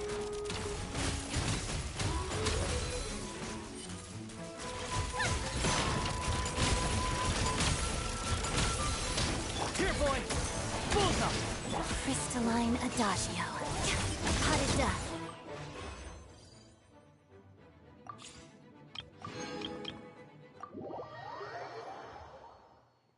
Where's the Yosha? Both off-field DPS and healing. He's a healer. Okay. That's good. Off-field DPS and healing. Perfect. Doggy dog.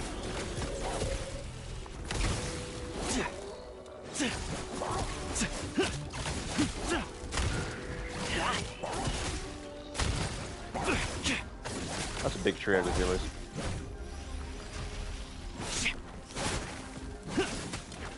Prey spotted. Guard, back.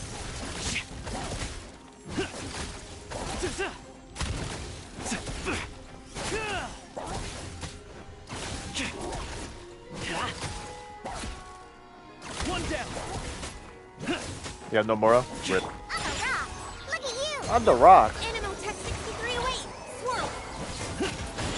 A spot that's tea time entertainment.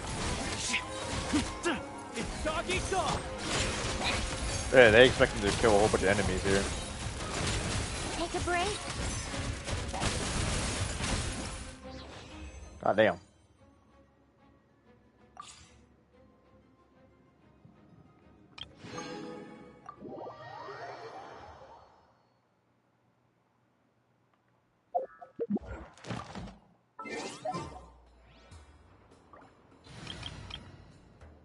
Damn, look at the background, dude.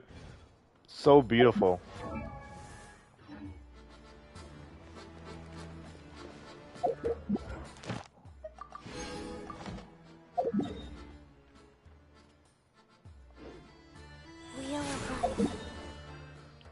I kind of want to skip all this and just go straight to the fucking artifacts. I want to farm some artifacts.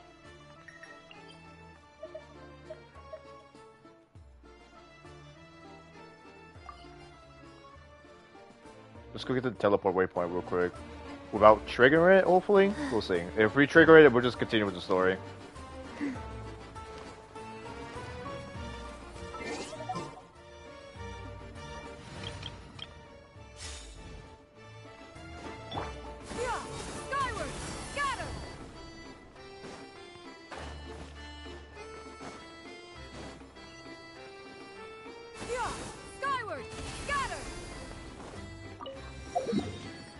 All right, perfect. All right, let's just explore real quick.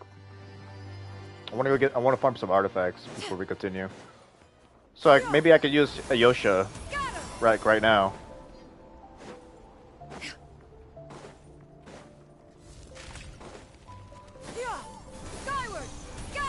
Shit, amount of energy.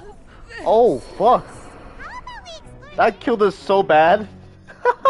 I killed us way too fast. What the hell happened?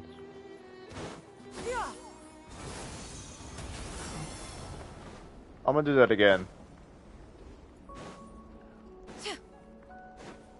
I guess we're not allowed to, like... Oh my god, dude. That is really fucking cold. Holy shit.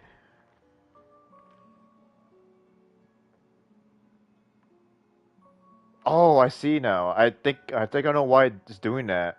There's like a line right here. We're not allowed to go past this area. It really wants us to do the story first. All right, whatever. I guess we have to do it then.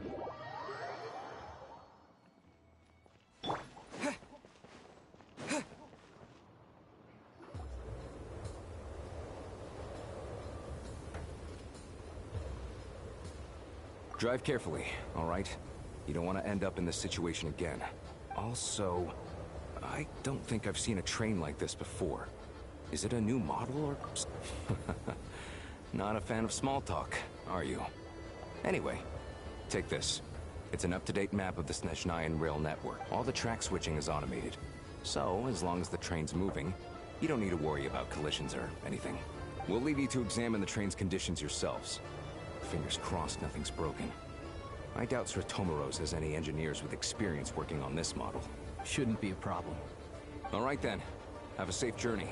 And make sure to check everything's working before you set off.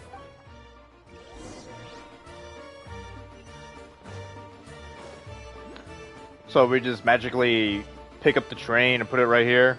What the hell, man? Or is it the Patui just basically somehow pick the whole thing up and put it here? Hello. You look nice today. Alright, let's go.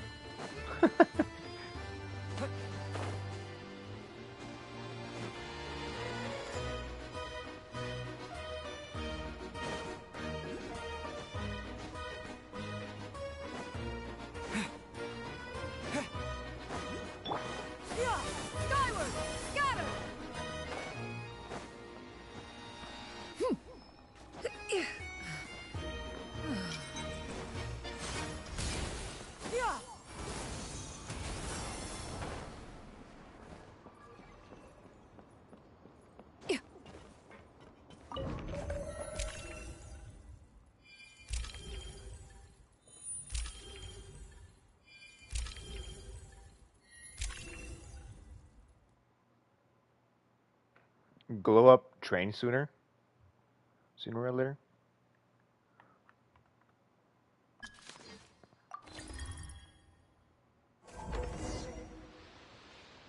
Alright. Looks like our destination settings have been applied. Let's give this thing a final once-over and then head out. Goggles, your time to shine! Affirmative. Running vehicle diagnostics. What's this?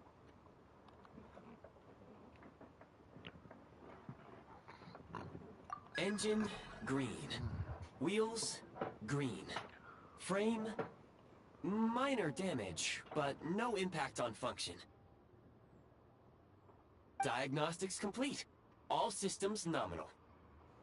Neat! Huh.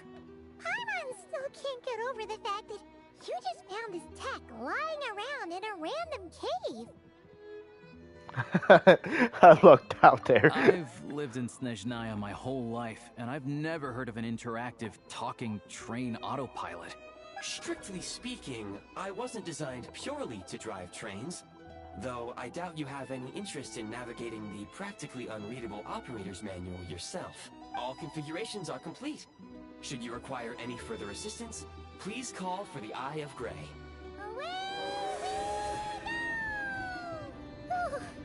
Nope. Paimon's gonna find a warmer seat.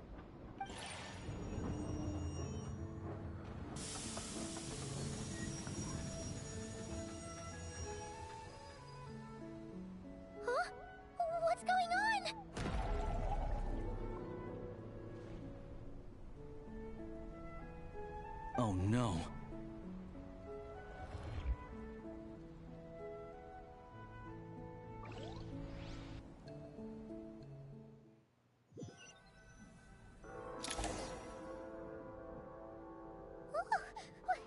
What is this place?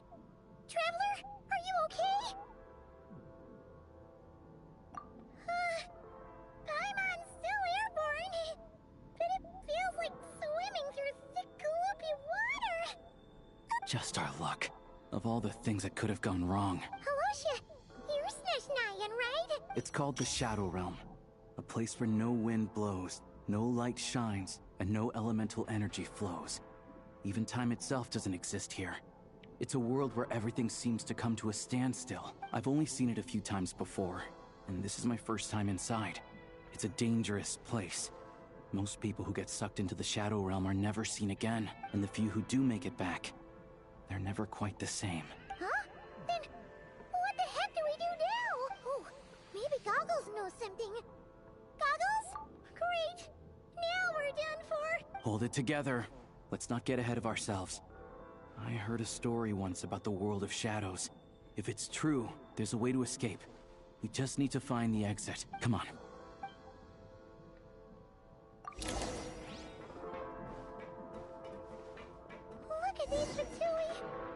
It's like they've lost their minds! Their shadows have been devoured. They're no longer amongst the living.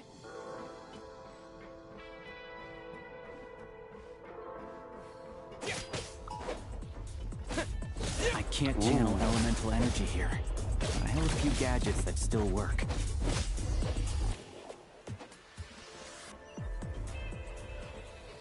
BGDM, huh?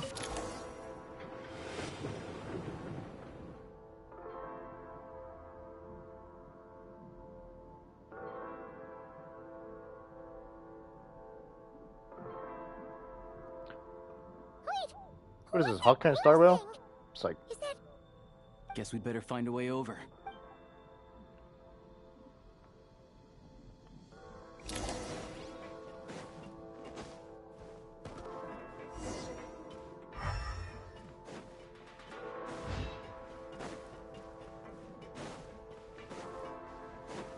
I'll take point. This is the last one. What do we do next? Play it by ear.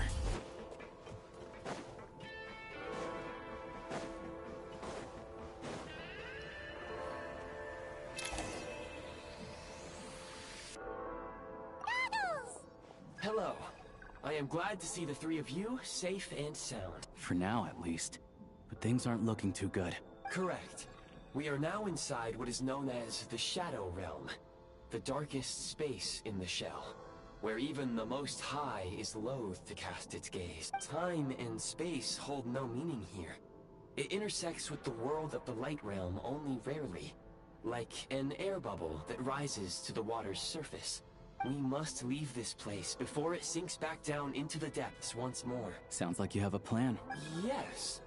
In fact, the very purpose of my creation was likely to... From the Shadow Realm.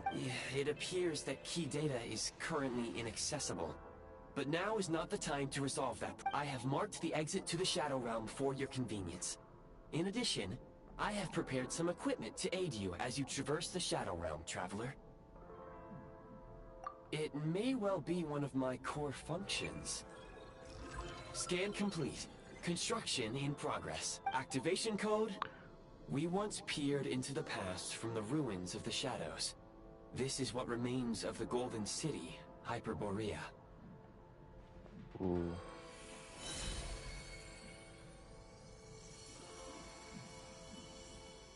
Time for guns. Yep, there we go.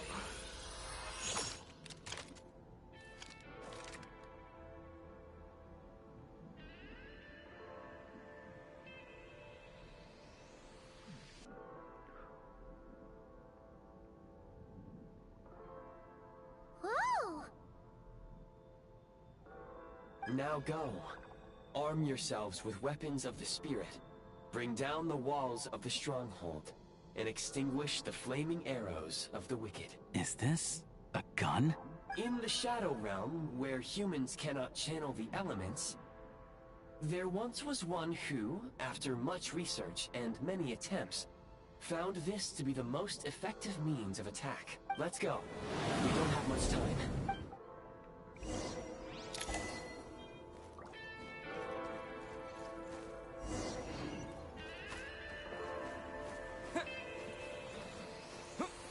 When you encounter small obstacles, you can simply clamber over them. You can slide to navigate through low, narrow tunnels.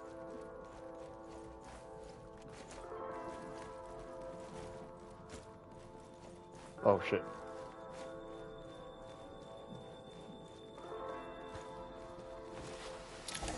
Obstruction ahead. You may be able to use the... Since elemental energy is unavailable in the Shadow Realm, ammunition... For long-range targets, try using the scope to line up your shot. Many hostile units approaching. I suggest a new strategy. Take cover, and pick them off one by one.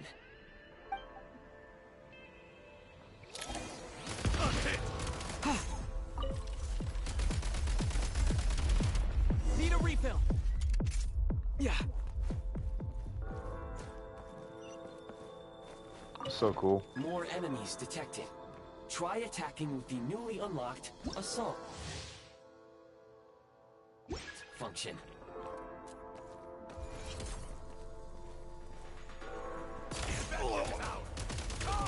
Time to catch my breath.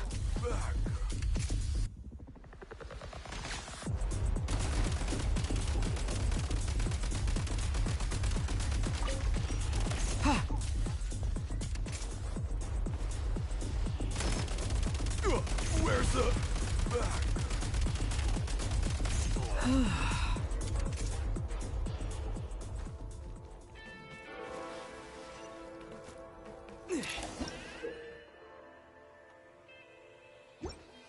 Aim at the freeze mark and pull the trigger to move using the rope.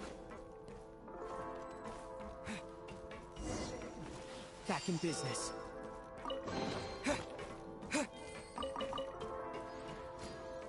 Almost missed that.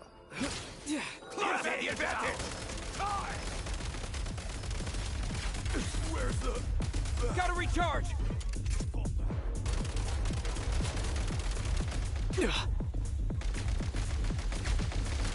How do I crouch?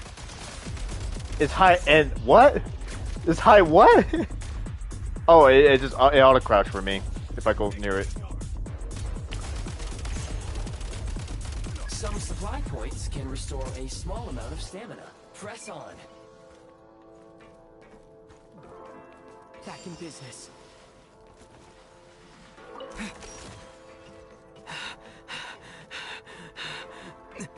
You should be able to use the prime ice construct left here to cover long distances.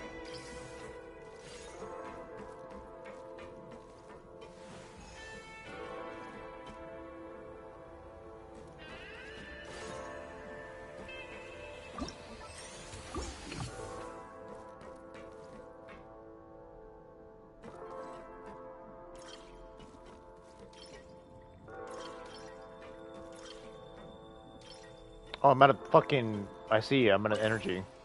Oh. Oh, okay, I didn't know I could just do that. Okay.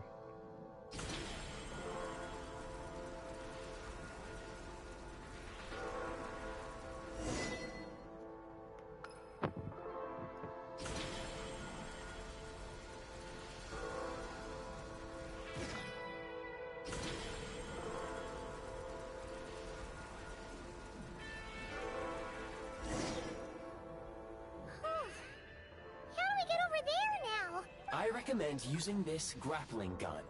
Such devices were originally used to secure structures in the Shadow Realm. If you detach the connected hook, the grappling gun will automatically fire a rope to another nearby hook. Okay. So, we just removed this hook, right?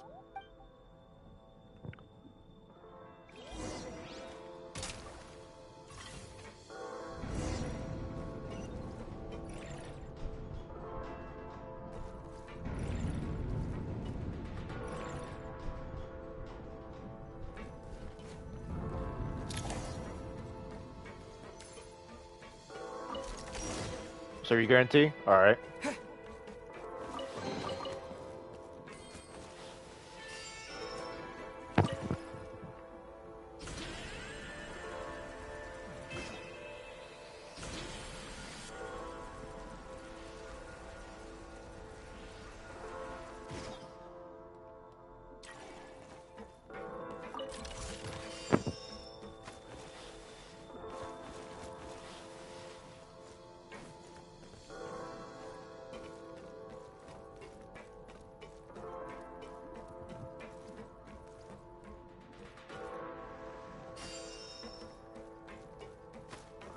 Defenses have been breached!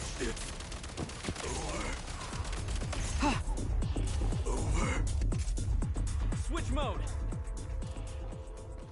Mind the rhythm!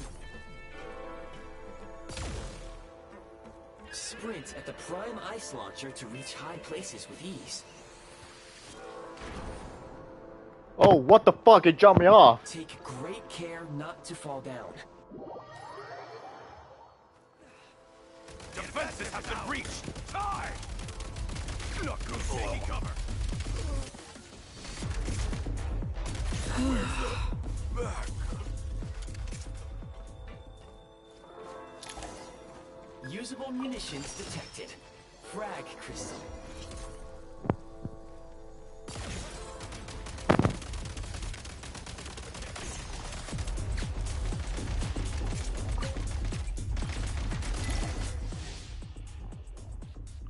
Ooh, frag crystal.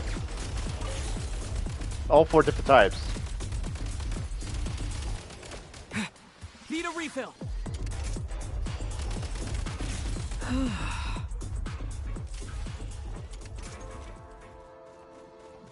Frag out! Losing ground! Can't take much more!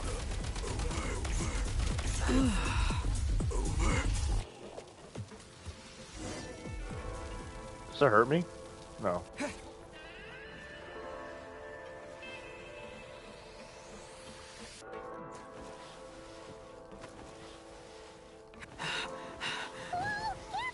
Shift your center of gravity and slide down.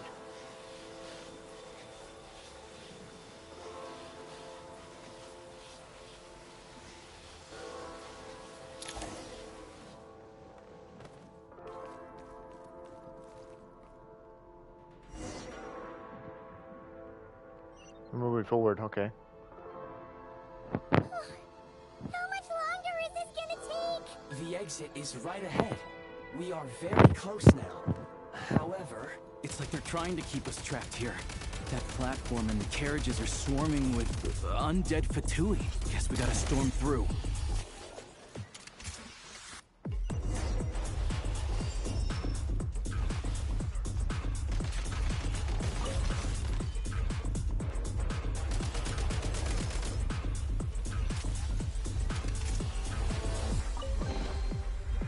Nice.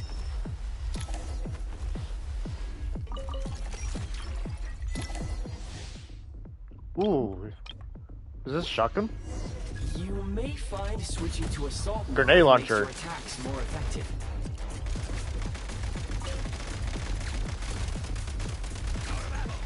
Demolition time!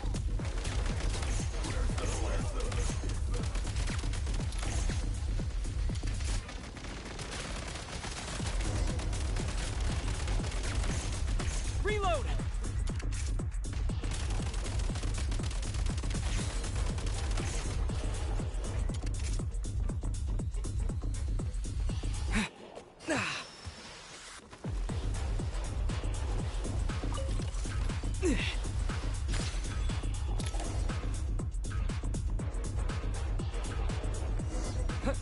Whoa, whoa, whoa, whoa, whoa, whoa.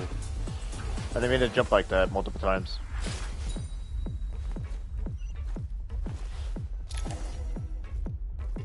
Oh shit. Switch mode!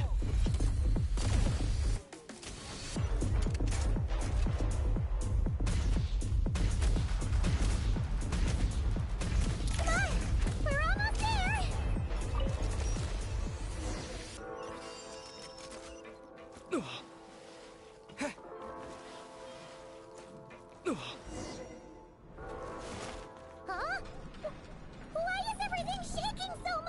Looks like the Shadow Realm is about to sink back down into the depths. The exit is right here. You mean this weird... No time to think. We just gotta go for it.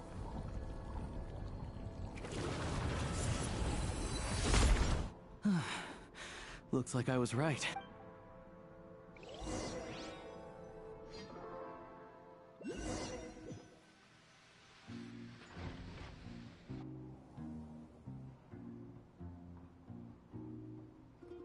I can't believe the Shadow Realm manifested right on the railroad tracks. It's almost unheard of. Lucky we made it out. All thanks to you and that awesome gun. Ah, so you have heard of the Golden City before? So much time to update. Yeah, it came up a whole bunch in Nokrai. You're a pretty neat surprise in that sense, aren't you, Goggles? We had no idea they left cool gadgets like you behind. Make no mistake, it was a team effort. For a first-time firearm user, your performance was quite outstanding, far beyond my expectations. As Alosha said, it is highly unusual for the Shadow Realm to manifest in a place like this, but we should still watch out for similar dangers ahead. Oh, let's hope not. If anything else goes wrong with this trip, Paimon's gonna have train trauma for life. The Shadow Realm can appear anywhere, not just on the railroad. I am simply advising that we take sensible precautions. Now, if you wish to further calibrate and upgrade your firearm, you may do so over there, provided you have the necessary components. Please take a moment to catch your breath while I repair the body of the train. Amongst other things, this will ensure Paimon is a little warmer while on board. Oh, thanks, Goggles. You're a trusty train conductor. Well, maybe trusty isn't quite the right word, considering. Anyway, at least you get... Yes, of course. And just like the Eye of Grey, I am sure it will be a great asset to you in your future adventures. If not the trustiest, then it will at least get the job done. Let's get some fresh air while the Eye of Grey fixes the train. Yeah, sure. Paimon wants to forget all about the Shadow Realm. It was so creepy in there.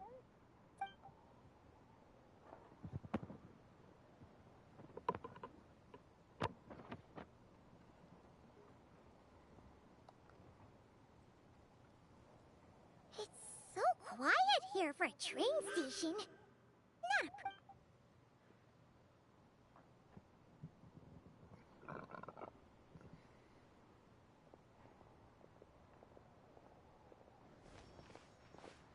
Huh? So much for repair? You've swapped our train out for a whole new model! My plan was to restore the train to its original appearance per my records as quickly as possible. Now that the repairs are complete, the train offers optimized performance and a significantly improved trendiness level. Huh. Didn't know trendiness was a parameter. According to my calculations, perimeterization is the most effective way for the Eye of Grey to understand trendiness. Hyperborea, huh? I'm sure I've heard of that in a story somewhere.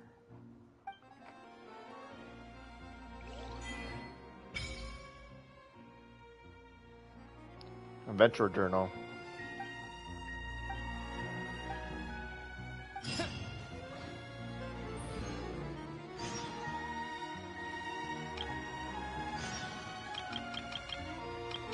Should probably make the grappling hook first. Oh, these are all things I can make now. Okay, cool. Damn, 40 storage device, huh?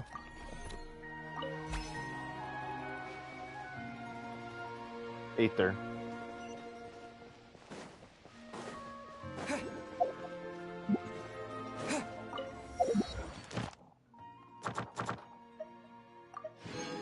Nice. Never seen that in the freaking in battle before.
Cool.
Why does it do that when the fucking door's right here?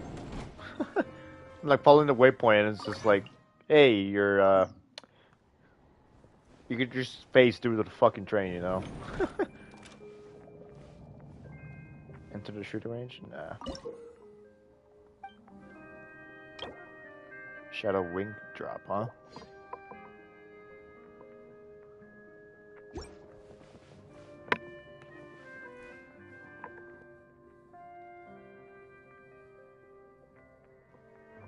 There's another weapon we're supposed to get.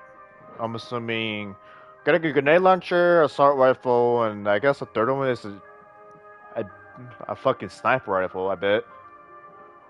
Or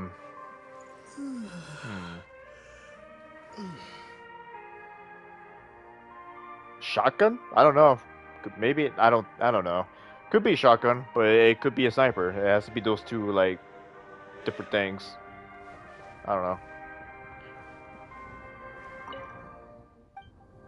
Oh, there's more. There's 3 more spots. You're gonna get an LMG, a pistol. Then what else? What else do we have? Possibly a, I don't know. Possibly like a rocket launcher. Oh, there's a train right next to us. What the hell? I was like, what is that sound?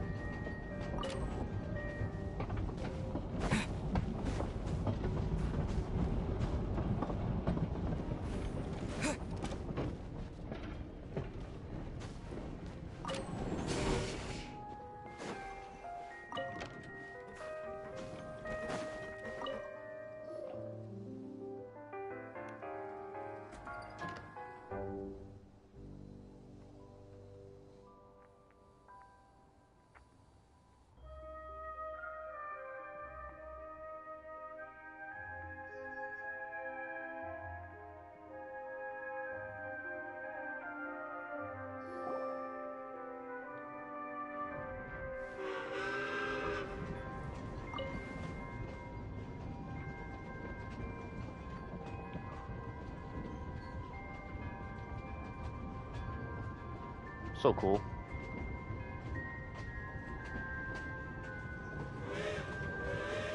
We really had to build the railroad over a canyon, huh?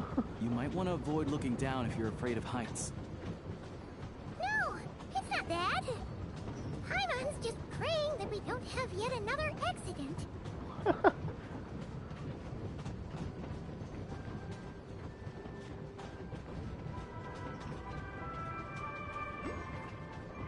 That mountain is breathtaking. Reminds Paimon of Dragonspine. They say this mountain's the domain of a Snegovic lord. A lot of the Snegovic retreated there to live in seclusion, so it's a pretty mysterious place. You hear all kinds of stories. Even the residents of the nearby town of Svietlo-Lidovka steer clear of the summit, and they make a living off of harvesting prime Holy ice. shit, look at that thing. It's fucking Samara all over again. Look at that fucking thing. Snezhnograd's just up ahead. What is that? What they call them in Samara? Fucking pillar? That's another fucking imprisonment pillar right there.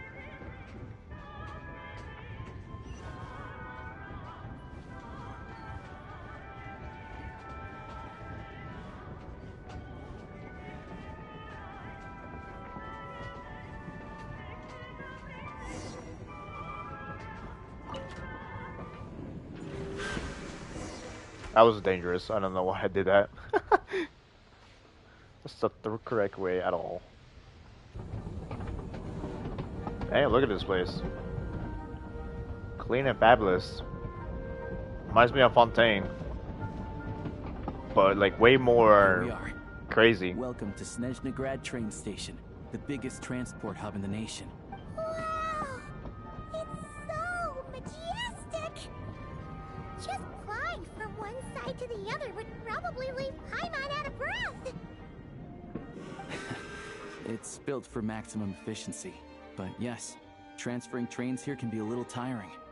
In the future, you can use this train station to travel anywhere you want in Snezhnaya. For now, though, come with me. Let's get Paimon checked out. This way. There's a lift car that goes straight to Sapoliarni.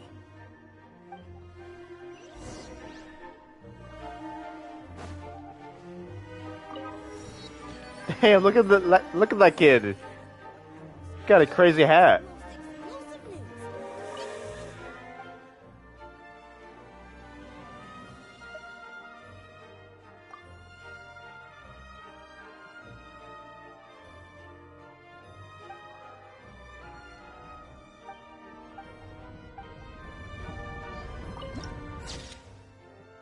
Damn, what a shot.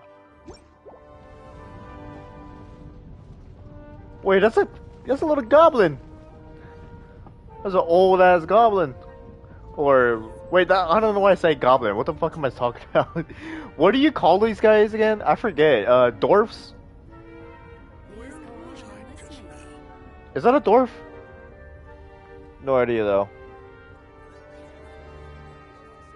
Talk to the dwarf? That's not a goblin, oh my gosh.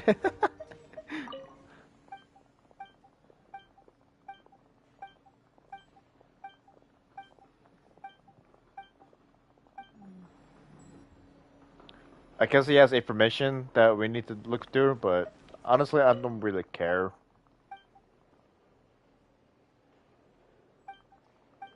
I know goblins are green. I don't know why I keep saying it. I meant to say dwarfs the whole time.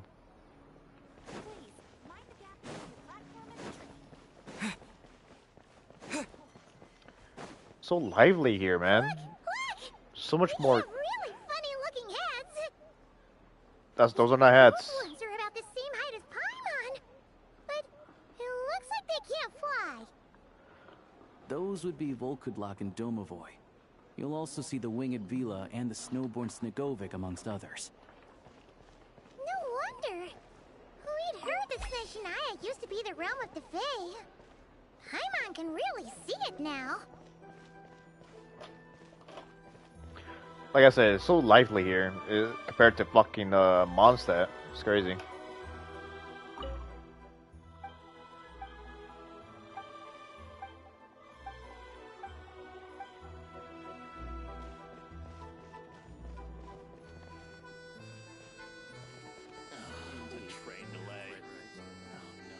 Surely not.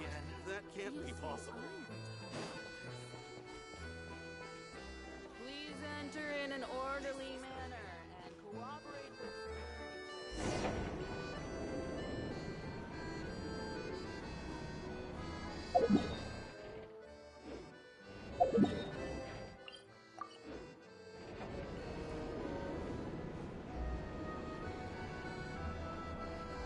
To the left is the market of Zolny. They sell everything there. You can often find some nifty little trinkets. To the right, you'll see the Korolyevsky Theater in the distance. Look at that!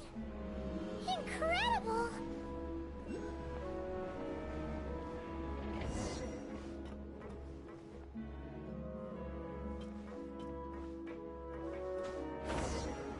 Oh shit.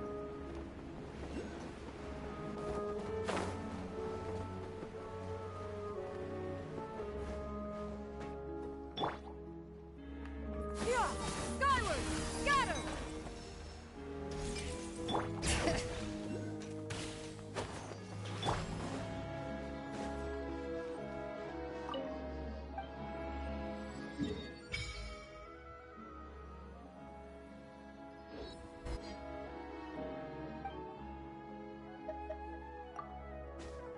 Wait, how much do we need? 6. Okay, the first is 20.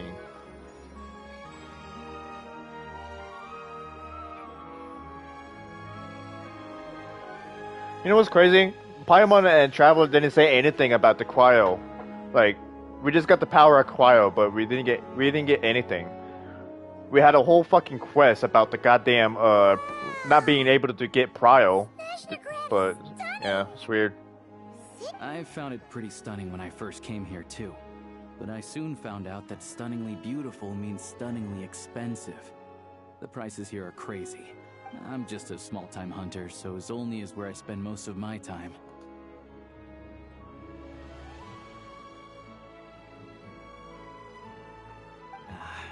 This way will take us to Podvorier restaurant.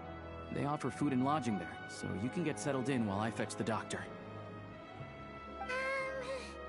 Is that gonna be stunningly expensive too? Yeah, I mean, there are places to stay in Zolny, but I highly doubt they'd meet your standards. Most of the stoves are out of crystal, the windows are drafty, and at night, four-legged roommates come out to play, sharpening their claws on the roof beams and floorboards. Yep, no way. Not a chance Paimon's staying anywhere like that. Maybe we can split the cost of the room between us? Paimon still has some savings left. Fine then. It's your treat. Paimon will save her money for buying a nice little cake. Don't worry, you'll get some too. I'm glad to see you've perked up. If you find yourselves in the mood for some sightseeing later, there's a few places around here worth seeing. This way leads to Zapoliarny Palace, which serves as the Tsaritsa's audience chamber and also her personal quarters. The adjacent block is kind of a city in its own right. That's Glupov, the headquarters of the Fatui. Inside, there's a munitions factory known as the Armory Palace, producing a constant supply of all kinds of equipment for the Fatui. A lot of important research happens there too. And over there is the Snezhnegrad Vecha, where all the big shots meet regularly to make policy decisions. These places are best admired from a distance. I'm sure I don't need to explain why. Yeah, they probably have super strict security. We're not looking for trouble right now. The downtown area is near the center of Zapoliarny. That's where you'll find the restaurants, bookstores, and gift shops. Another place of interest is the Northland Bank, which is over this way. Northland Bank, huh? Oh, and I'm sure you'll want to make contact with the Adventurers Guild at some point, right? That's right here. Ooh, speaking of adventuring, we use alchemy quite a lot. Do you know where we can... No one practices alchemy at Snezhnegrad, I'm afraid. Apparently there's some historical reason for it. Oh shit. That's why we have to train for it. Oh. We'll just have to use the one on the train then. Kinda inconvenient. Wait, how come there's one on the train if that's Snezhnayan too? Yeah, I don't know. Not my area of expertise. Still, I wouldn't say the absence of alchemy makes life here any less convenient. Anyway... Finally, there's Zolny in that direction. It's mostly residential buildings and factories, but there's a few shops too. Worth a look around if you're interested. That's about it. You guys go ahead and get checked in while I track down my doctor friend. Sounds good. Thanks for all the recommendations. It'll be good to get out of the cold wind. Paimon's starting to feel another headache coming on. Podvorier restaurant is right this way.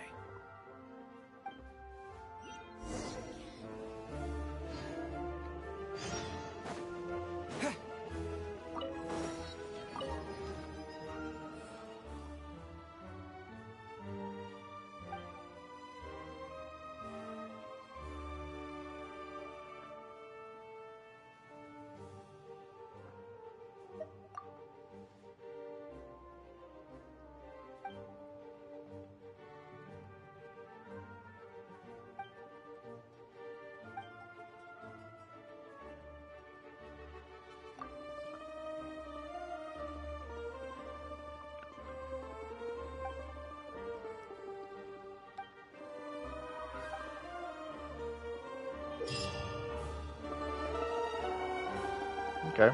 Ad Astra Abyssosk. Welcome to the Adventurers Guild headquarters. It kind of that I don't know who voiced Catherine. I don't know if they replaced the voice actor or they got really good at it now. Thank you for completing today's commissions. Ad Astra.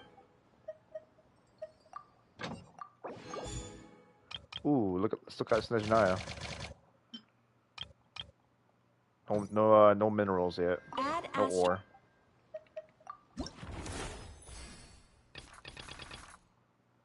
Got 3 new ones, I think. I don't know, actually. Oh shit.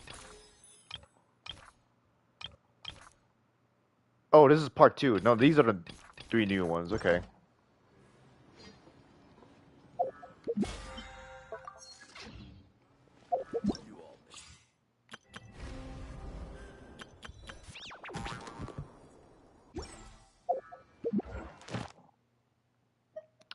I'm already feeling tired, man. Sucks. How long have we been streaming? 2 hours 25 minutes. Jesus, man. Like we barely scratched the surface. I feel like, and we're already 2 hours and 25 minutes in.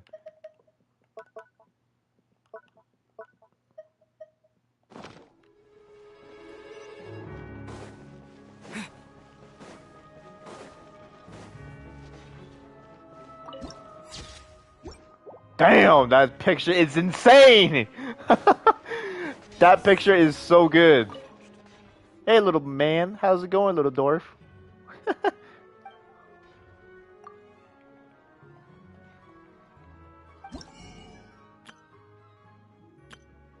So the same old self-defense. But this, though. Let's take a look. Elemental Mastery, what? Alright, fuck it. It has attack dose, which is good for her, hopefully. Dainsley went into the part. There's one there, one's here too. Went into the part where you use him and he deals damage to... Oh, Natlin. I don't remember, to be honest. I feel like it's similar, but I just don't know. But I'll keep that in mind. Defense! Defense! Defense on a bow? 4-star defense? Wait, it's a 5-star weapon. Oh, no, wait. I'm fucking retarded. Never mind. Anyway, fucking defense. A defense bow for maybe Geo characters. However, the bonus is Elemental Mastery, though.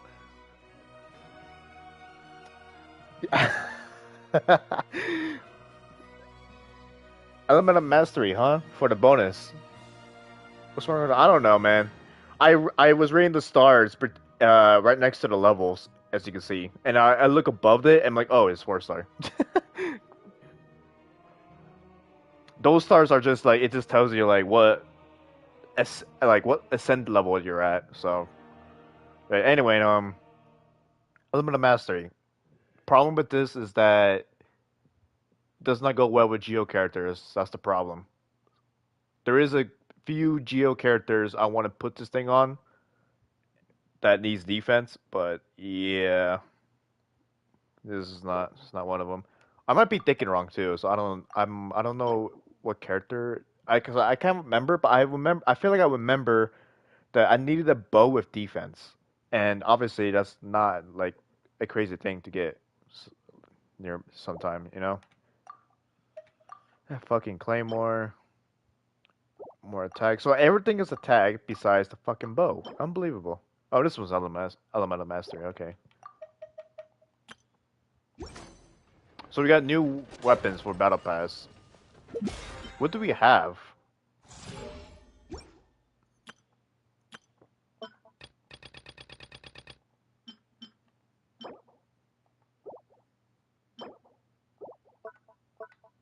There we go. So these are new swords. Crit rate? Definitely can use that. I might just put that on Odette actually. It does not suit the style, but it is what it was. It is what it is, man. That's all we got. Forged by the Golden Medley. More crit rate. More crit rate. That looks like a weapon from Sumeru.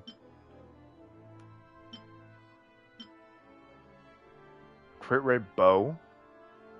That's a pretty bow. Elemental mastery. Nice. Energy recharge. I just realized that's the first time it's given an energy recharge. It's the only fucking weapon with an energy recharge. Interesting.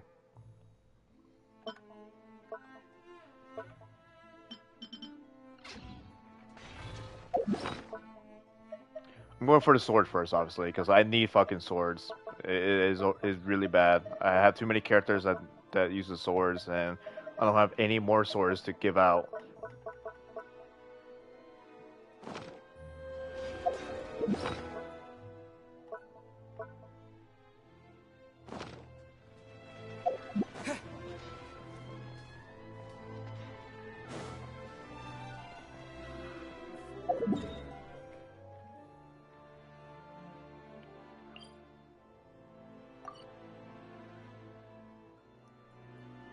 No way, oh my god, what? No way. Did something happen in your story, or are you talking about something else? This has not to be real? This cannot be real? This cannot be real! Story? Bruh. I'm not gonna like it, am I? Now you're just over-exaggerating. Shut the fuck up.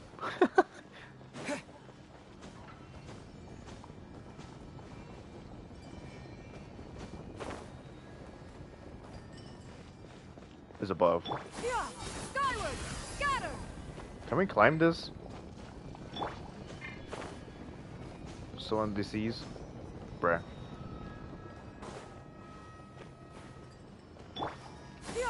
Scatter! Skyward! It's like purposely pushing me away.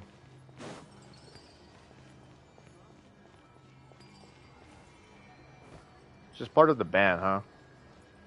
Crazy fairies. Report anything unusual to me at once.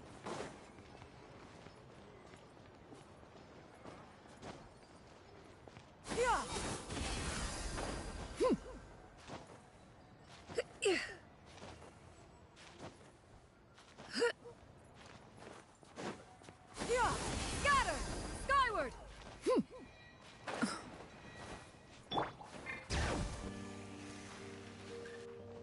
Bruh. Fuck it, I'll do it later. Actually, no. Nah, I'm determined. I want it.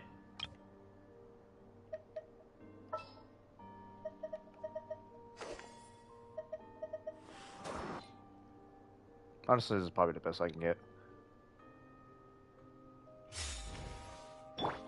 Let's fly!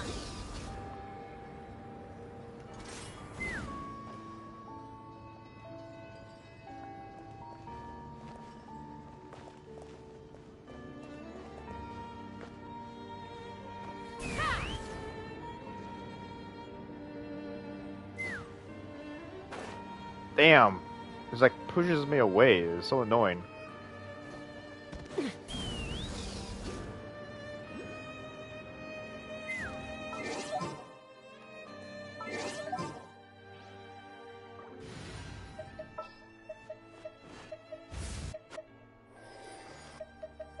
All right.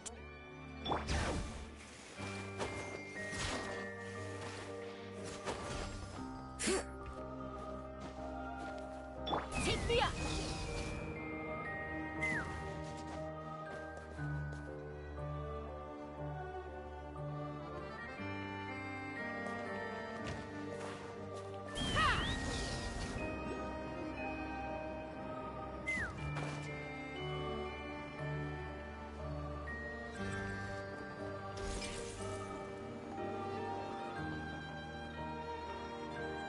Fuck is that?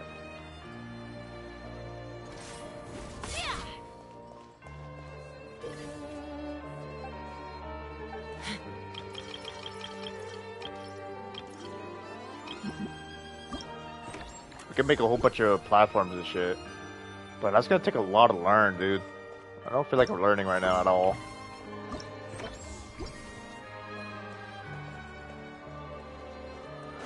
Just do it the old-fashioned way.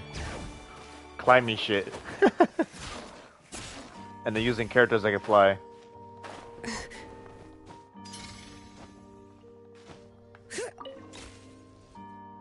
Oh, I could have just used this to get over there? Cool.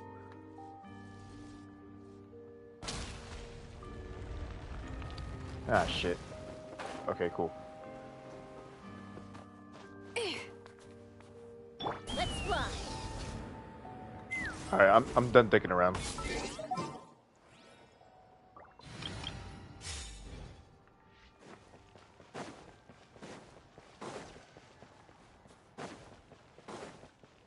Can I get you?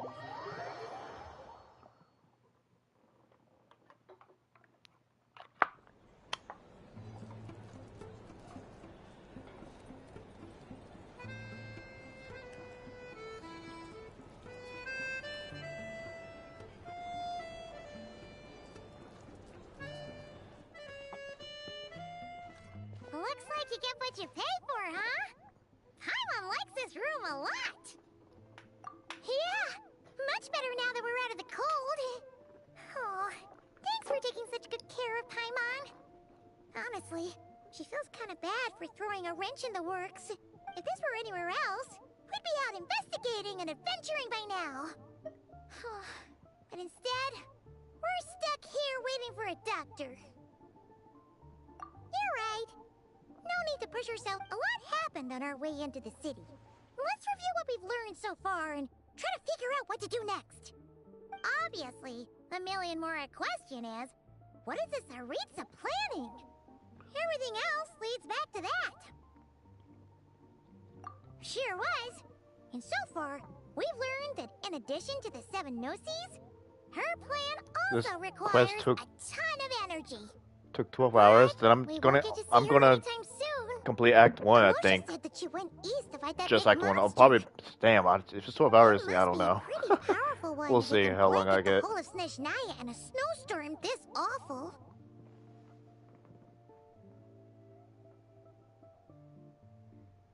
To be honest, what we're really lacking right now is information.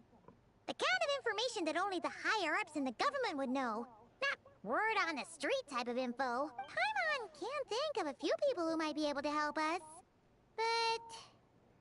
Right! And when we left Nocry, Sandrone specifically left a message reminding us which side we're on. So... it's unlikely they'd tell us anything confidential about the Tsaritsa's grand plan. It's like Among Us. What in the world is... What in the world is this? Yeah, fair point. Besides, that Gloop-Off place is right nearby. We've got nothing to lose, so it'd be a waste not to go. There's gotta be someone there willing to talk to us, right? Maybe Arlecchino or Sandrone? Or possibly Tartaglia. But it's unlikely we could sweet-talk Arlecchino, let alone Sandrone. She basically told us to stay in her lane already.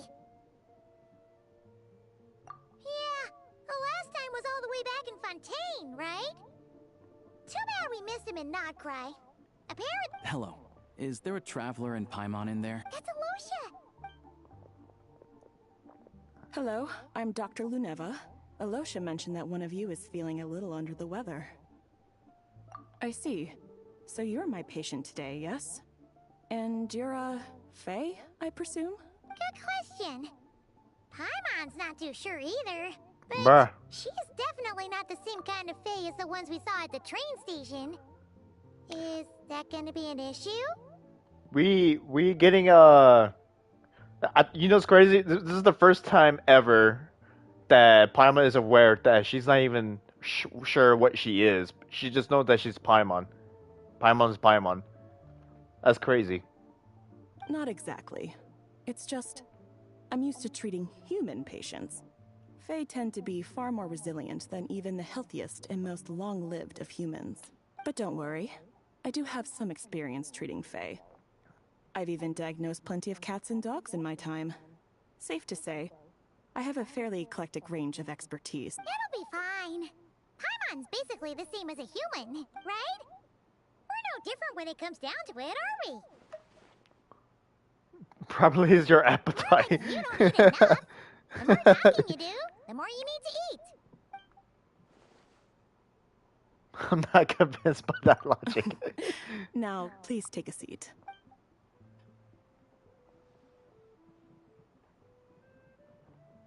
Okay, vital signs are good. Test results are all within normal ranges. I don't think it's any... I can give you some medicine to tide you over. But as long as you rest properly for the next couple of days, you should feel better. Make sure to keep an eye on your temperature, though. If you find yourself with a persistent low-grade fever, or if your symptoms don't improve, just contact me again. Sounds like there's no cause for alarm.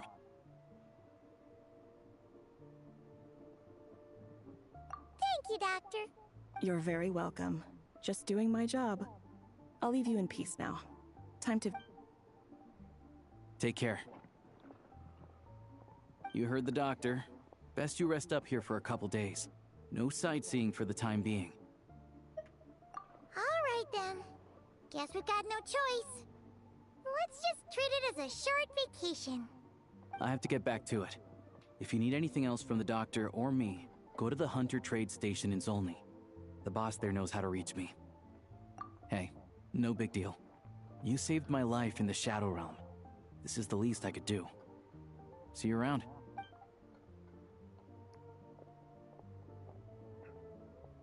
Alright, time to find Child and see what he can tell me.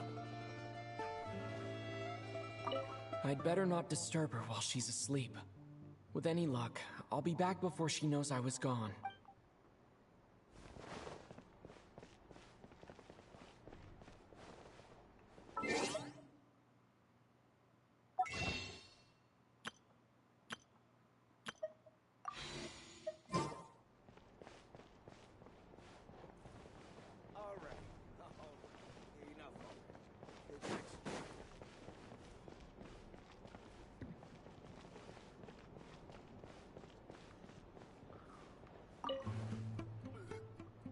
What's up, man? I'm just here to sit with you, watch you drink.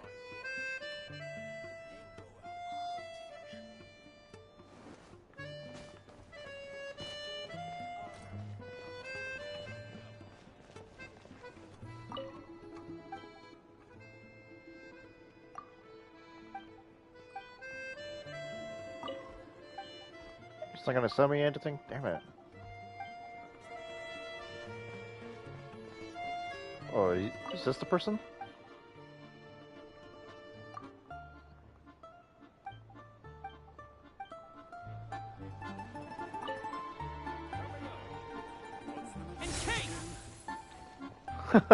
That's the opposite of cold. I mean, warmth. Yeah.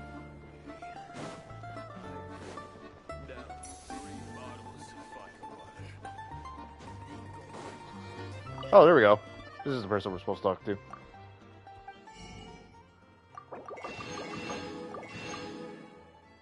What we got here? Damn, look at the fucking food. High quality in there. Look at that. Look at that. The picture of the food. It's so detailed.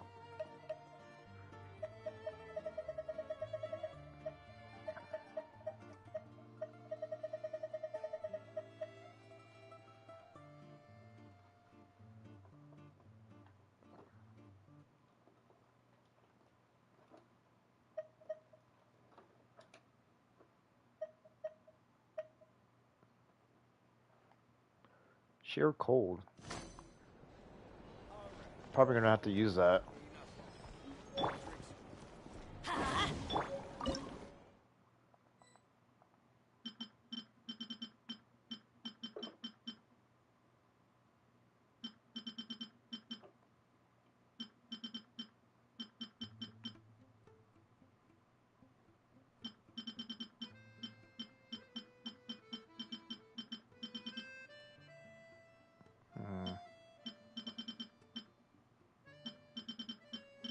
I mean, we got regular ones. Sheer cold. Sheer cold. Okay. How many do I have for these? Okay, we got a few.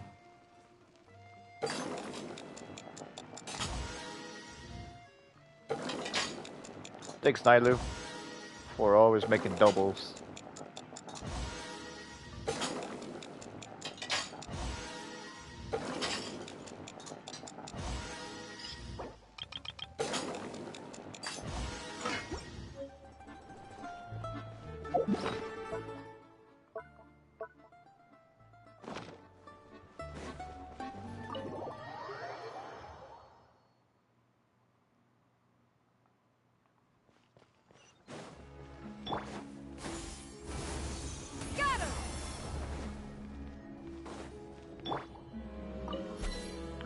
Wait, what the? Wait, hey, you're here. She's here.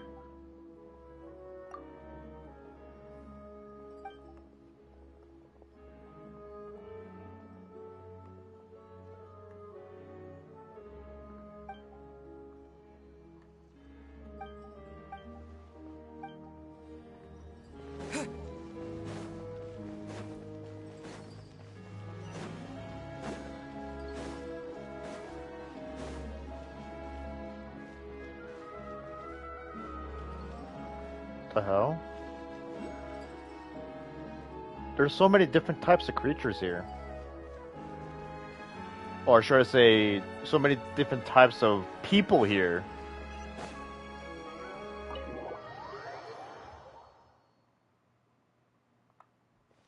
Oh shit. These guys don't fuck around. I went the wrong way. God damn it.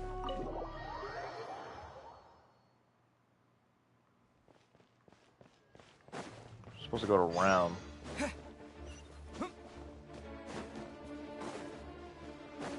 That's not what I wanted to do.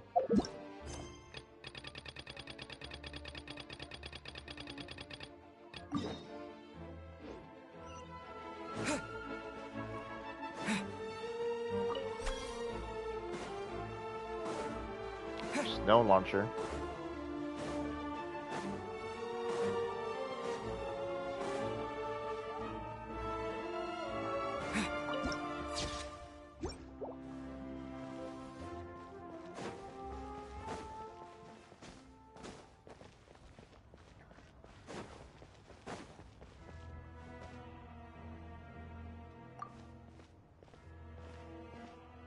Hold on. Please display your invitation letter or permit. Glupov does not accept meeting requests without a prior appointment. You'll have to apply per the advertised booking process and wait until your invitation letter is issued. Why is he black when he's white? God damn Might I it. ask who you're hoping to visit? Another one who thinks the rules don't apply to them. I don't understand why people think they can just talk their way in here. You don't just... But I have to go through the motions for protocol's sake. Honestly, it's such a waste of time asking when I already know what the answer's gonna be. Wait a moment. Twist is twisting. I'll pass on your message. If Child is unavailable, you'll have to go through... Lord Child is a busy man. He's probably not in Glupov at present. If I were you, I'd cut your losses. No point waiting any longer. Even if you two are old friends as you claim, please understand that the Fatui Harbingers are often busy with their official duties. They tend not to stay in Glupov for extended periods. Bro, this is gonna piss off a lot of people already. Like, people were already pissed off of Natlan, and now this is gonna piss off a lot of people. This guy's talking black, basically in black, and he's not black. What the fuck? Next time, stick to the rules. Sanjironi. Make life easier for both of us. Greetings, Lady Marionette. I'll take care of our guest here. It's his first time in Snezhnaya, so it's no surprise that he doesn't know the rules yet. Nah. Is it just his voice? I'm not tripping, am I? I trust no choice words have been exchanged. No misunderstandings I should be aware of. No, Lady Marionette. No incidents to report. Whew. That was a close call. Good thing I played it cool. Is that right? Good to know. Wait, where's Paimon? Under the weather? That's hard to imagine. She's always buzzing with energy. I take it she's still adapting to the climate. Happens to a lot of people. It's even colder here than in Nodcry. Has she seen a doctor? I can get you one if you need. All right then. Well, let me know if you run into any other problems. Why else? I was just about to sit down for some much-needed tea time when I heard that an old friend of Tartaglia's had shown up outside. And, as obnoxious as it may be to show up uninvited at Glupov, I couldn't help but take pity on the poor soul who was waiting outside in vain. So I had no choice but to abandon my freshly brewed piping hot tea and come to see this mystery guest for myself. Well, I felt our time working together in Nodcry warranted some courtesy. I couldn't exactly let you freeze to death out here in the wind. Unfortunately, I can't invite you inside either. The rules of Glupov wouldn't allow it, and as a harbinger, I have to lead by example. On the plus side, Snezhnograd actually has some class. Unlike Nasha Town. Torchlight Books has a very nice selection of teas and cakes, so we can catch up there. Your treat, of course. Because I already wasted one perfectly good cup of tea today. Damn! Damn, Doug. All that for the tea, huh? The tea is important. Don't fuck with the tea.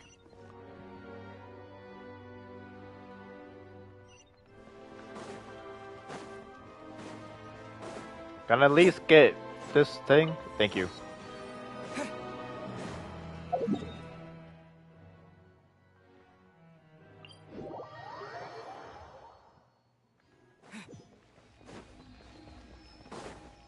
The tea is a royal?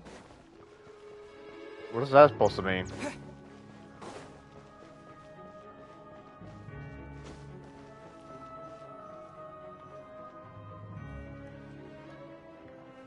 I've ordered for the both of us. No objections, I assume. I'm sure you trust my taste. Okay, let's get down to business. I'm guessing you don't actually have any urgent business with Tartaglia, per se. You just want information, right? Wanna take a guess? Of course you'd say that. You shouldn't underestimate Counselor Tartaglia, you know. I know she is, but like, we're not sexualizing her, are we? That's right. I'm sure you've heard of the Snezhnograd Vetcha by now. Well, he's busy preparing some paperwork for their next meeting. They'll be discussing yet another extension to Project Stuja. It's basically all anyone cares about in the Vetcha these days. Yeah, he's more of the shoot first, ask questions later sort, isn't he?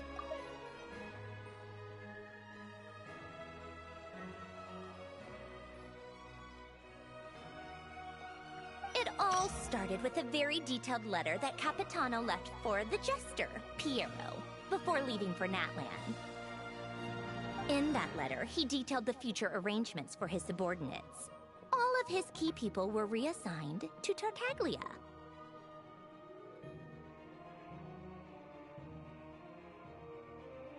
I guess he'd already prepared to leave us for good all the way back then. But Piero didn't reveal the contents of the letter until the events in Natlan had concluded. That was his reaction, too. Why me? With a bewildered look on his face. He'd always assumed Capitano looked down on him. He was a man who kept his thoughts to himself and barely spoke to him the whole time they'd known each other.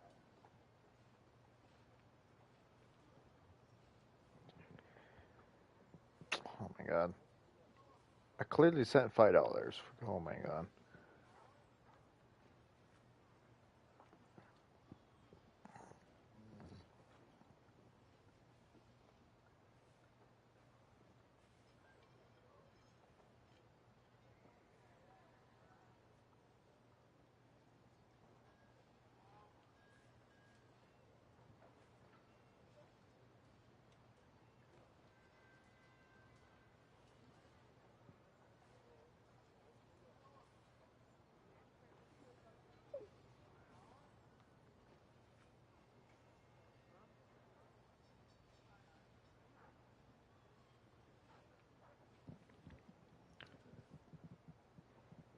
Okay.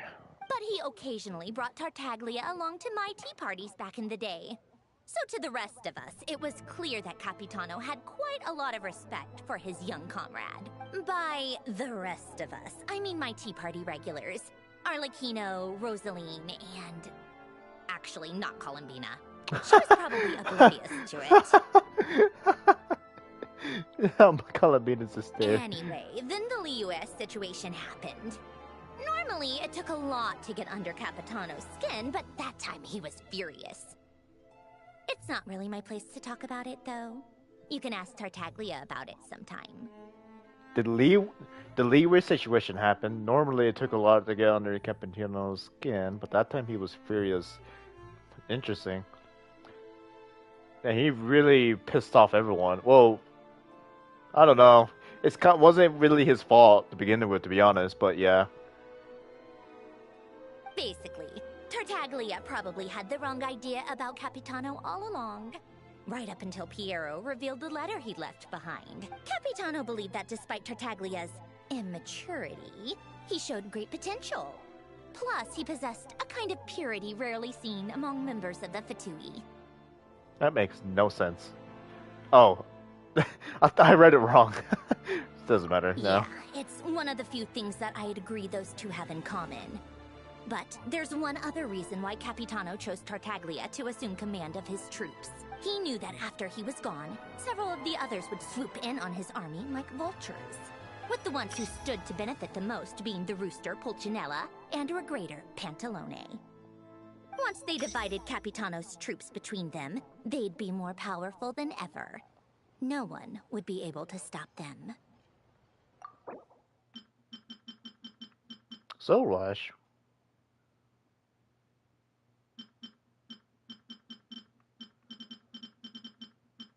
Jet is in here too. Oh, this is like what the fuck? I don't remember. I don't remember them like mentioning Soul Edge. Why? When did Soul Edge was mentioned? What the fuck? Well, look at all these characters recently. The Regrator, the Rooster. Okay. So, you can see why Capitano chose to hand that letter to Piero, right?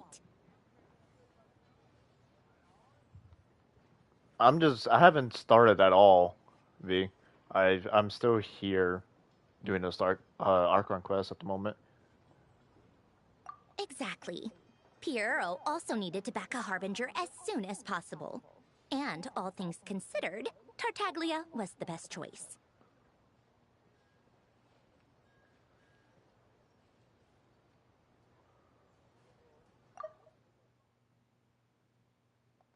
Even though Tartaglia has had the support of Northland Bank for a long time, he and Pantalone are ultimately not cut from the same cloth. I'd say Capitano made a good judgment call. Anyone else caught in this situation would probably feel like they'd been hung out to dry. His best course of action will be to distance himself from any shady business, while still maintaining friendly relations with Pantalone, but seeking Pulcinella's support at the same time. What's the point in having a tea party if you don't spill a little tea? Besides, none of this is confidential anyway. Ask any journalist out there. They'll give you all the lurid details. You'll see it firsthand if you ever sit in on a session of the Snezhnograd Vecha. All the factional strife, whether open or unspoken, it plays out for all to see in that one little room. Having a voice in the Vecha is the only way to steer policies in your favor. So, every person in that room represents a particular interest group. Pantalone, for instance, represents the financial sector, and Tartaglia represents the Fatui soldiers. Personally, I have no interest in political jousting, but since I have a number of engineers and researchers under my command, I have to make their voices heard. Then there's Pulcinella, the linchpin of the Vecha. He represents politics itself. Everything involves him, so nothing can bypass him. Any issue that comes up, he knows how to mediate. That's what the Tsaritsa values most about him. I'm starting to see why everyone is so frustrated with the way things are, but also powerless to change it. A complex web of interests connects all parties involved, and that Tsaritsa sitting at the top adds another layer of complexity. It must be nearly impossible to come up with a perfect solution. All right, I'm done carrying this conversation. Time for you to answer a question of you must have known that you can get the info you needed from me. So why was Tartaglia the first person you asked to see and not me? Not jealous, are you? Huh? Jealous? As if. Wait. Oh, I think I know what it is. Columbina passed on my message to you before you left Not Cry, right? I only meant you should be mindful of which side you're on. Is that actually why you didn't ask for me? Because you took that to heart? You... fair enough. It's not your fault. I blame all these politicians I've been hanging around with lately. Always beating about the bush when they talk. I guess it must have rubbed off on me. The options is so funny. Yeah, you're right, Maiden. You were right. I'm pretty sure you were the one that mentioned it.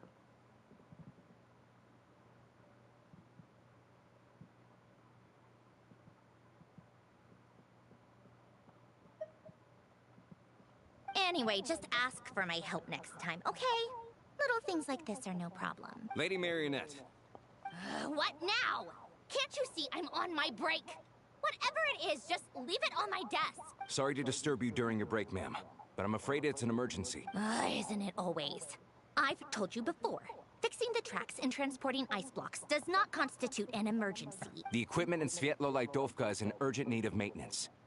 With how the weather's been recently, we suspect that the cause is a buildup of snow, exceeding the maximum weight limit. The supports on one of the machines broke and fell, awakening a dormant beast and leaving many of the ice miners trapped in a nearby ice cave. Luckily, Odette's team was nearby and launched a rescue operation. But we're still facing a severe manpower shortage for both the rescue and engineering teams. I guess that's it then. Our tea party will have to end here. I'm the only engineer you'll need. Do you actually want to come with, or are you just saying that? Nice of you to return the favor. I'll have a couple of people look after Paimon. They can let her know that you had to step out for a while. Given how urgent this is, I'm sure she'll understand. And honestly, I'd rather have your help than anyone else's. Between your skills and experience, you'd be reliable help. Then let's go. You, take 2 people to Podvorye restaurant. Find his room and watch it like a hawk until we get back. If anything happens to Paimon... Yes, Lady Marion.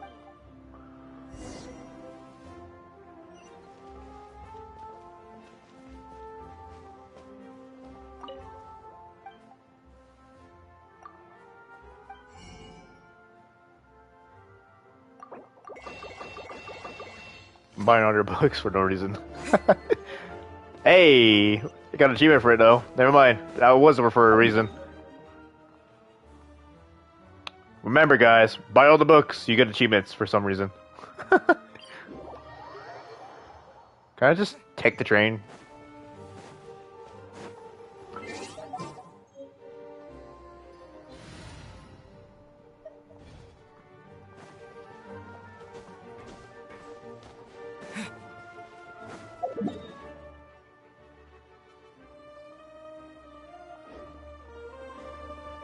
Oh shit, is that what I need? It's Mortal Travelers achievements? Ooh, Mortal Travels.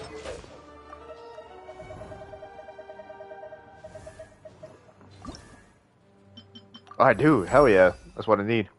I already have some apparently, I didn't even check.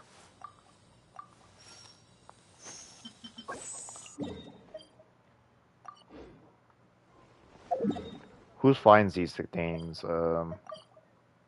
Odette and Yosha, okay.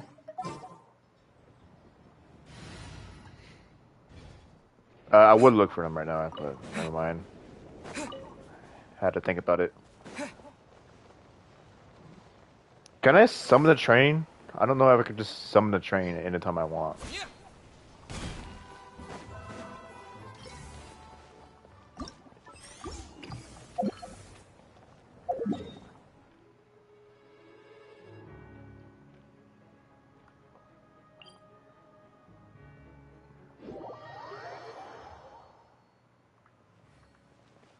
Is this my train? No.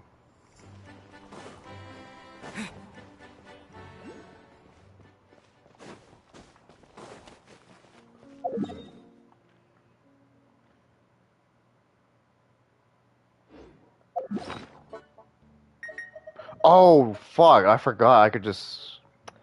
Alright, confirm that.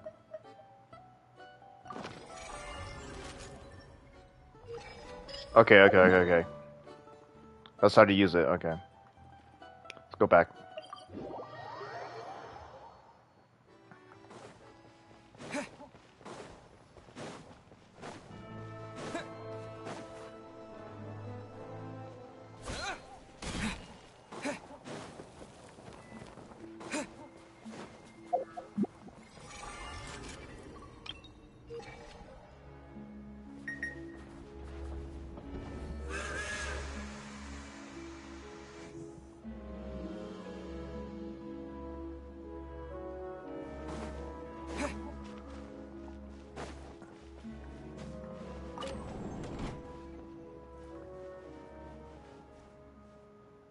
Ad Astra Abyssosque. Oh. Welcome to the Adventurers Guild. Think I could just do right here. This is so handy.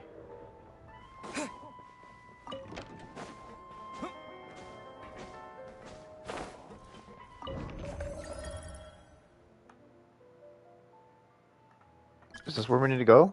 No.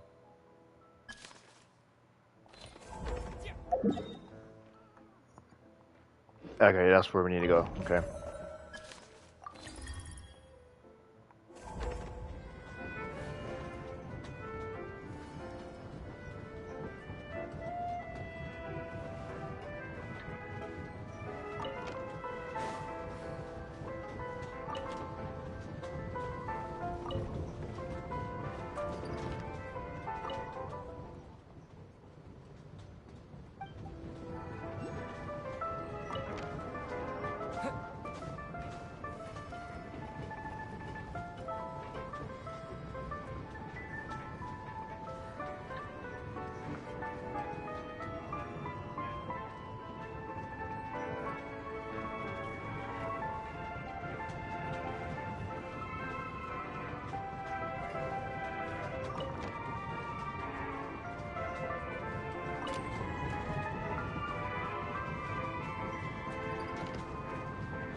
So that's how it is, huh?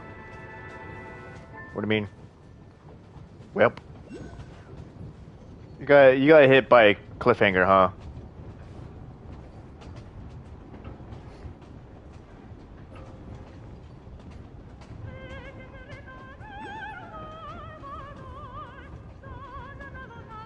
Story?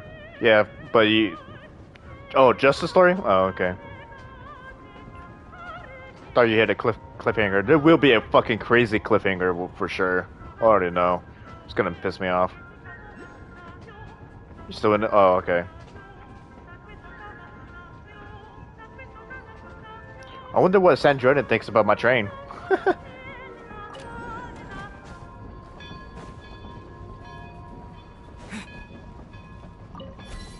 Look up.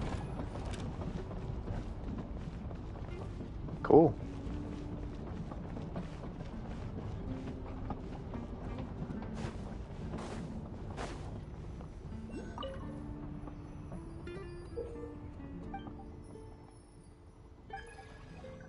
Invitation. Oh shit. Paimon, you're not supposed to be here.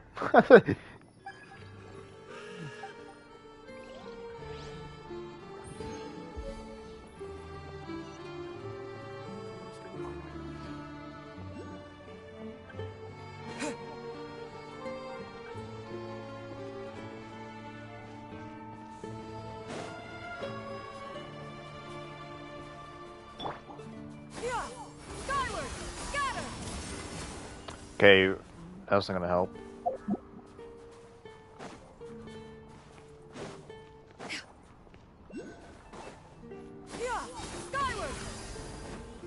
dig. A hidden chest, huh? These could be salvaged for parts.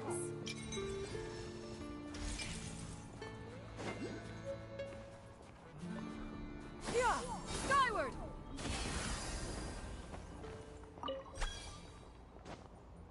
Look down.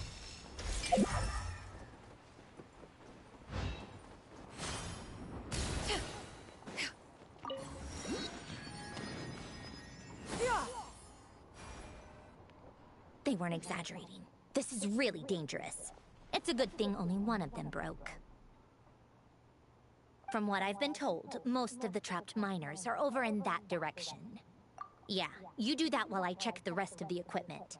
I'll evacuate the people around here as I go. Meet me back here as soon as you're done.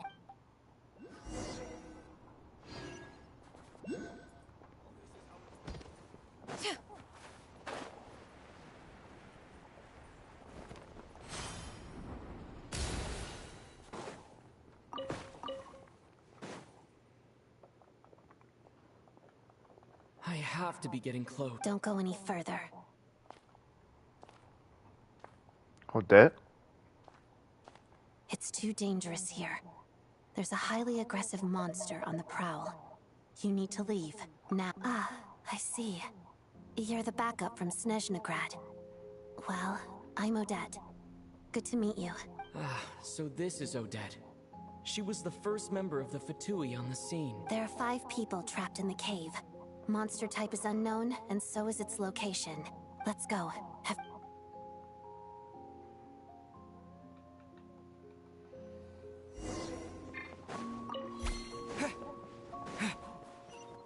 I'm Electro. Why am I Electro? Oh yeah, obviously Odette. I'm offended. It's like that's how it felt like. Something's moving.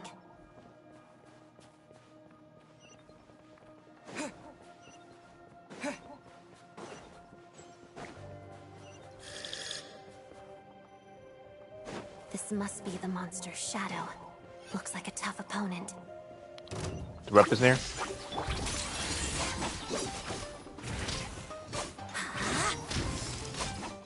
That's a lot of physical damage already.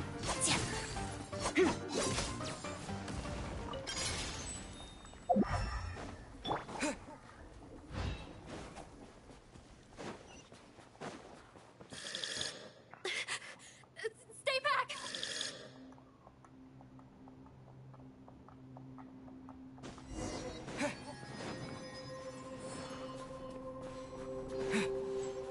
They're just slimes.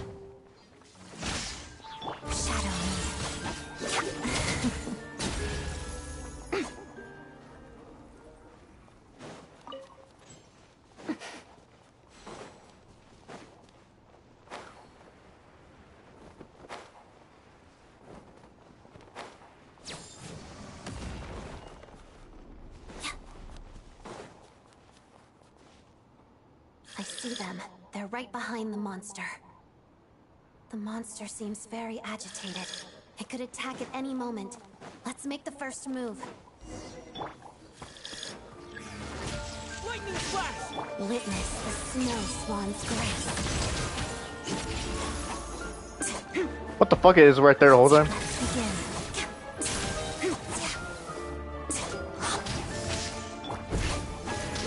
Holy shit.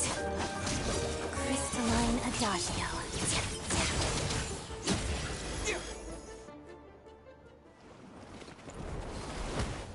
Oh, thank you for saving us. We'd have been monster fodder otherwise. Thank you. You're welcome. You should be safe now. Follow this route out. Thank you.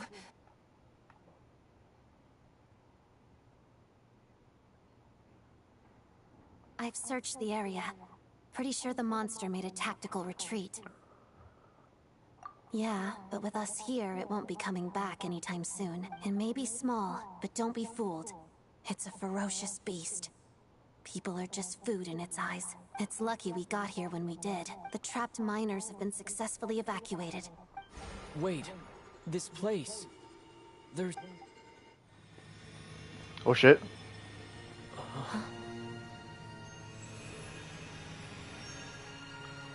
Still a Lechpin.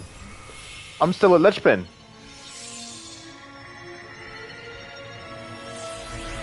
Oh, the sword. What is that? I don't know. It's back? Guess it has family.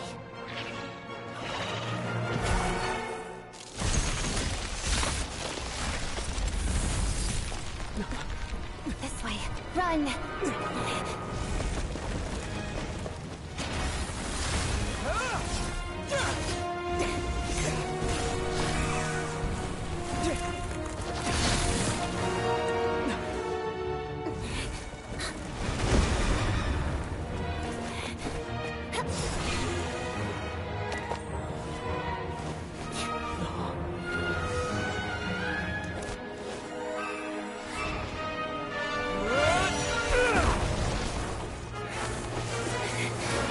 Thanks. Let's get out of here.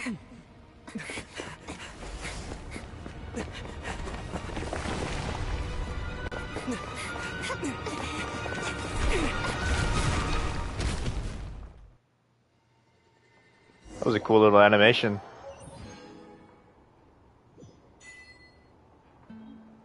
Hell yeah. This fucking sword is fucking overpowered. My traveler is gonna be OP now. Think they could get it this quick too.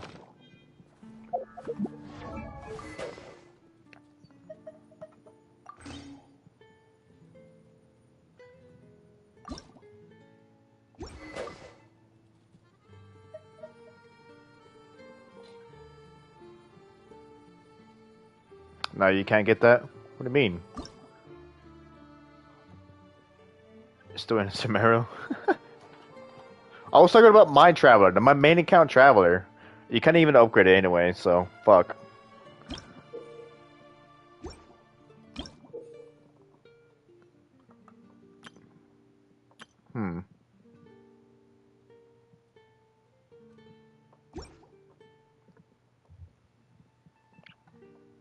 Yeah, I had to go to the Statue of 7 to upgrade it.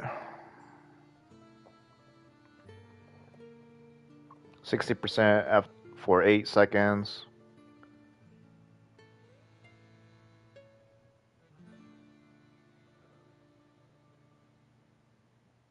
It's only doing 2 things at once. There's supposed to be a third, like a third extra one, like third extra buff. I think it's crit damage, right?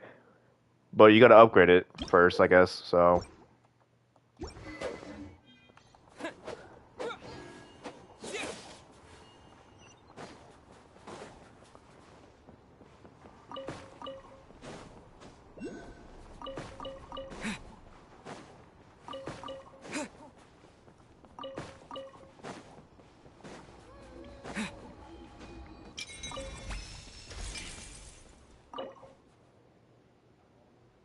Okay.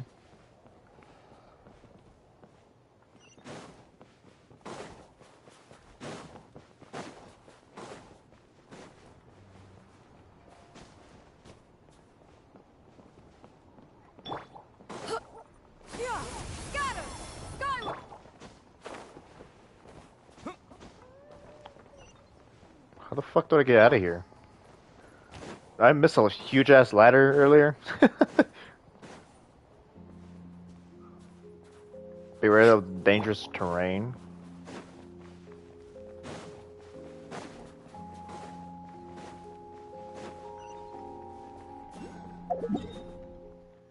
I guess just teleport back, I guess.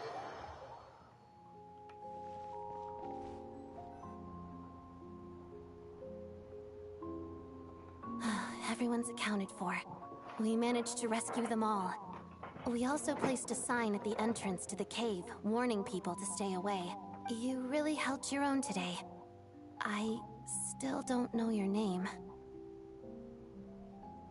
Paimon. Stop saying it in the chat. Stop saying it. The name. All right then.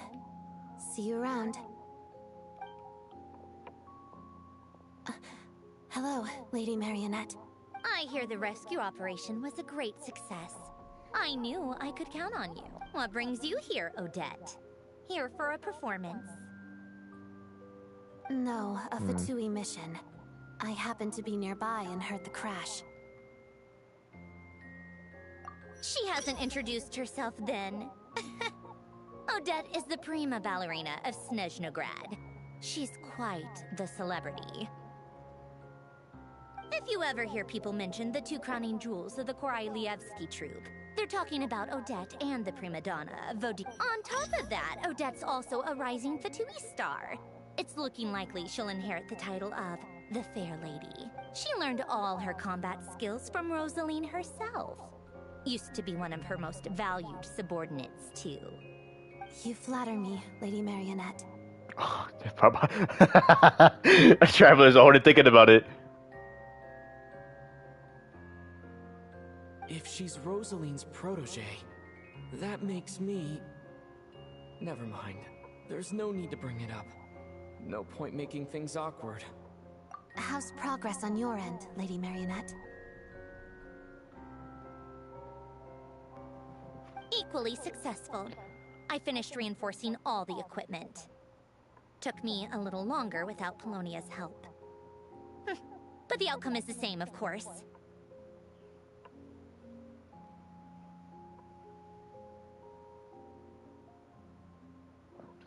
Even if the heavy snowfall summoned by that monster lasts for another 3 months straight, this equipment won't give way.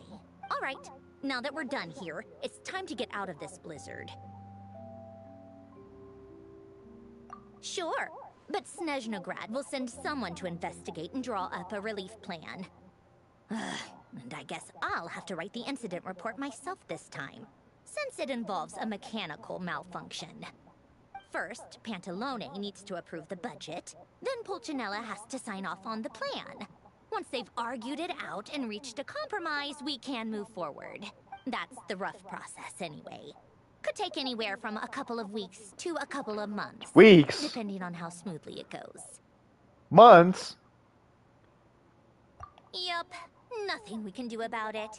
There's a whole stack of incident reports like this back at the office. Yeah, that is terrible though. Holy shit. The snow has eased a little for now, but there's no telling when that will change with that monster still at large. Fuel for heating is in short supply, and relief is weeks away. There's no immediate threat to life. It just feels like there should be a better way. Hey, quit daydreaming. Let's get back to Snezhnograd. When did you get a new sword? I found it in a cave. It handles pretty nicely. You have a strange affinity for secondhand swords. This is how it's always been. I like this for years.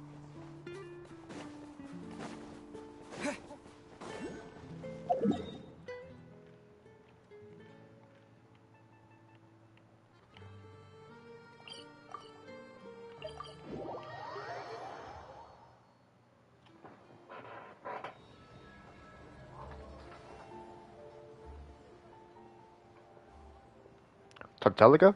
Let's go.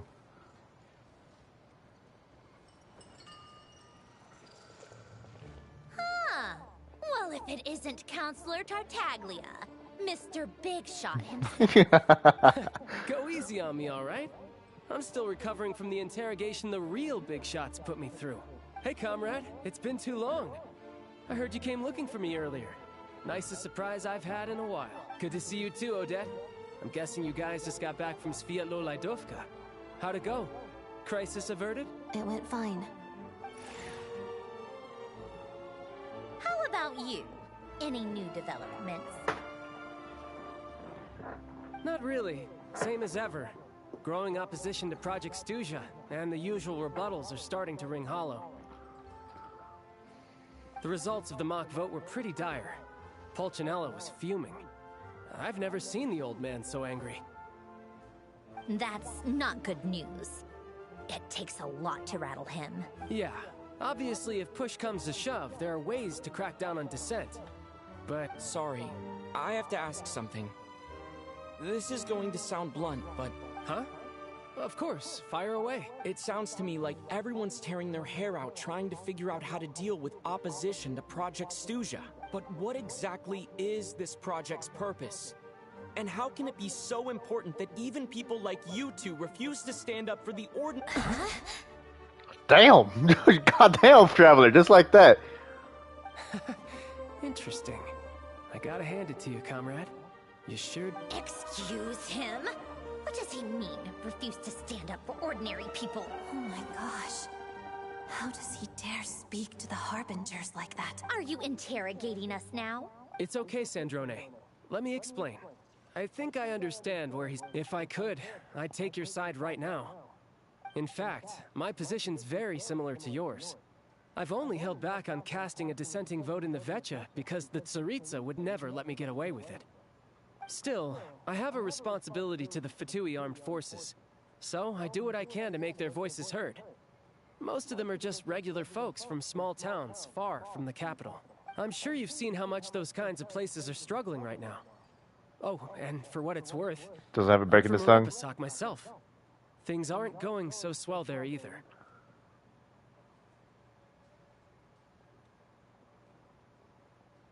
The Tsaritsa wants to create a better, safer future for the people of Snezhnaya, but she's thinking long-term. I don't doubt that from where you're standing, Project Stuja seems to be creating all sorts of issues for everyone. But considering the Tsaritsa's vision for the future, these are sacrifices worth making. Sounds cold, I know, but I promise it's not as black and white as it seems. Maybe Sandrone and I can't oppose Project Stuja outright, but we're constantly raising our concerns in Vecha meetings. And even though we can't put an end to it, there are plenty of other ways to make a difference. We're trying everything we can think of, and so is Pulcinella. I respect Her Majesty, the Tsaritsa, and trust her decisions. But at the end of the day, I'm still just a normal guy who cares deeply about my homeland. And my family, who all live here. There's no way I would ever abandon them. As contentious as things can get within the Vecha, there's no selfishness or malice behind it. Everyone wants to get through this period as smoothly as possible. The issue is that there's no way of pleasing everyone under the present circumstances. Most of the time, we're trying to decide on the lesser of two evils, which obviously isn't a great look. But that is not the same thing as being blindly loyal to the Tsaritsa. No one's got their head in the sand here. We're all well aware of the way things are. We're just doing our best to make it work.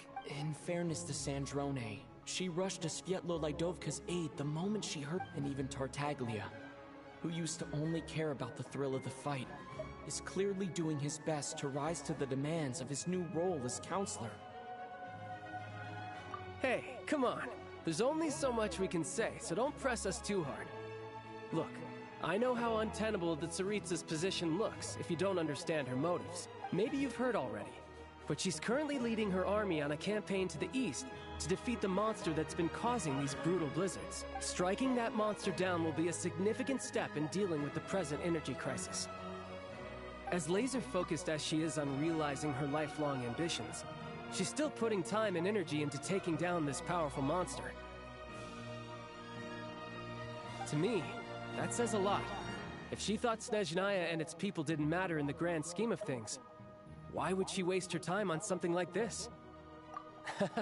Thanks. I meant every word I said, though. I wasn't just trying to placate you. I've already done more than enough diplomacy for one day. I still think this adventurer raises a very important point. Our two Harbingers have made their positions very clear.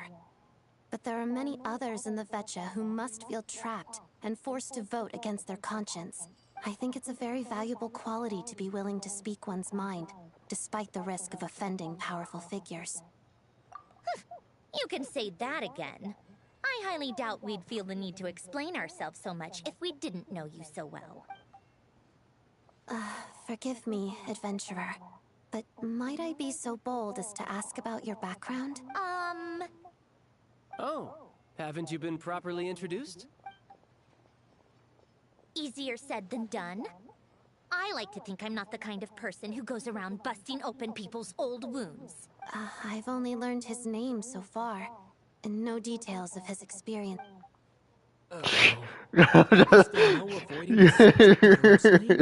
Oh, fuck. Hell yeah. Thanks, Sanka. No, it's just... Alright, I guess there's no getting around it. This is the world-renowned traveler, who helped resolve the storm terror threat in Mondstadt, cleaned up after the mess I made in Liyue, and then went to Inazuma. There was a duel before the throne, in which the traveler defeated Rosaline. Oh, I'm sorry. I didn't think you two would be seeing much of each other, so I figured it wasn't worth bringing. It's fine. It was a long time ago. Sorry. I just remembered that we have a rehearsal coming up. Please Damn. I've mentioned this to you before, remember? She was Rosaline's most valued subordinate. But they didn't actually get along. Not that Rosaline was really the type of person to make friends, but... death has a way of resolving a lot of conflicts. Don't let it weigh on you. Like she said, it was a long time ago. It's in the past now. Odette has a very different personality from Rosaline. Give her some time. I'm sure she'll work through it. Oh, by the way, where's Paimon? It's not like her to hide away. She hasn't been feeling well, so she's resting at Podvorier restaurant. I got a couple of my people to look after her while we were gone. Oh, right. Sorry to hear that. Poor thing. Reminds me of when Tonya was little. She really felt the cold back then. Used to get ill all the time. I felt so bad for her seeing her lying in bed, coughing. She was so mature for her age, though. Whenever someone came to visit her, she'd greet them with a smile and would never... I'm sure Paimon's a good kid, too. You're a little short on manpower, right? Let me have a couple of my people take over for yours. I'll send my most capable and reliable. They'll make sure Paimon can recover in peace. Well, that would be great. Your people are more qualified. You want to restart? You should get an alt? What do you mean? Like, you want to start a new account? Or you just want like a boost to start account? Like, get a shit ton of the primos right off the bat or something. Hey, don't mention it. I'm sure you have things to do.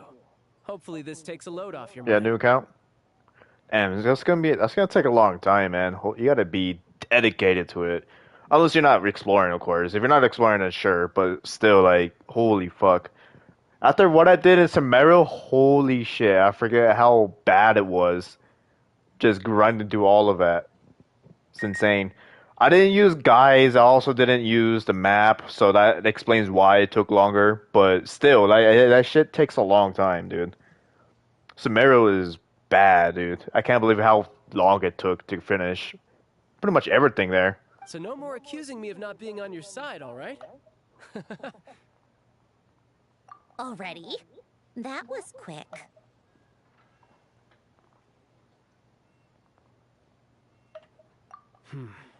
I'm afraid I can't help you there.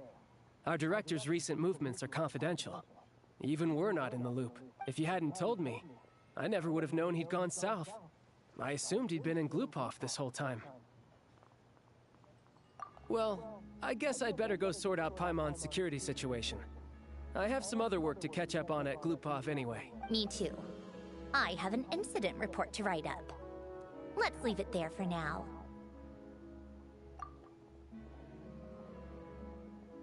I guess everyone's in a difficult position.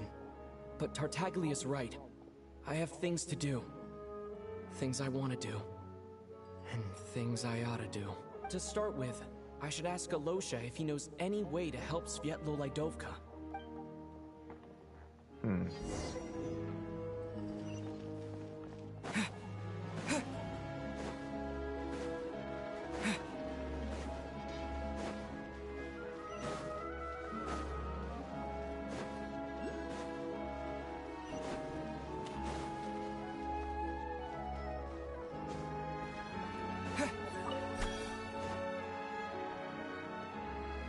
How strange. This sword seems to be vibrating of its own accord.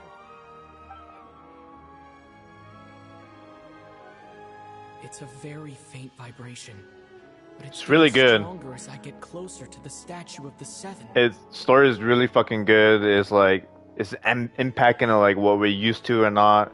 Like, it's crazy. There's a lot of issues that this fucking nation has. A lot of fucking issues. probably more issues than we've ever like been through so far. Like there's issues there and there from other nations, but this just Snezhnaya has a shit ton of issues. Because like we're not an enemy here, right? Fatui is not the whole picture of an enemy. Like, there are obviously people just trying to help their people, of course, and then, so it's just hard to like who's bad or who's right. And even if there are bad, there's not much we can do. And it seems and the good people they here, they're like they don't have much power here either. It's like it's very unfair in this place, but it's nothing we can do. That's what makes this so complicated, and story is so good because like what do we do, Does the sword have some connection to the statue? And that's what I'm about to find out. What are we gonna do? Even when I touch it. That place I got this sword from was definitely out of the ordinary. Maybe I should try channeling the power of cryo.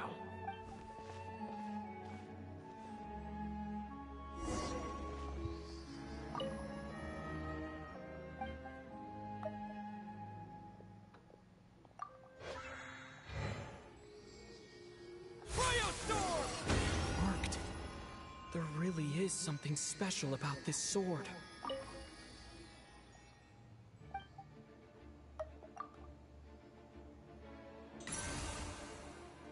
I got 2 swords. What the fuck? You saw that?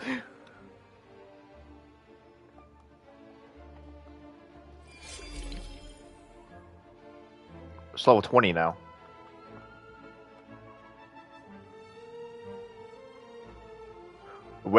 Awaken the statue of 7 in Snezhnaya. Oh, you can basically upgrade this right away. We just gotta look for all statue of 7s, right?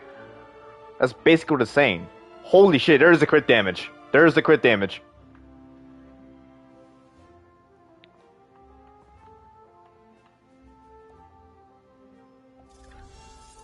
I don't really understand what just happened, but I'm pretty sure this sword just got a little more powerful. I'll have to try the same thing again when I come across another statue of the 7. Yep, okay. In the meantime, I'd better go find Alosha. Alosha. So it's a 3 pronunciation word or name, not 2. I thought it was 2, but it's a 3.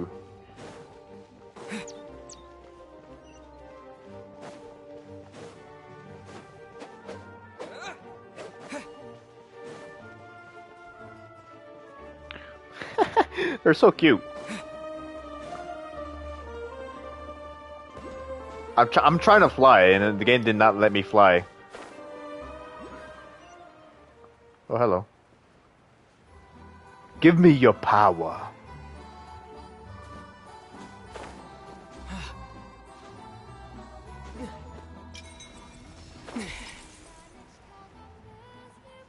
Ooh, this music we got singers in music now. What the heck?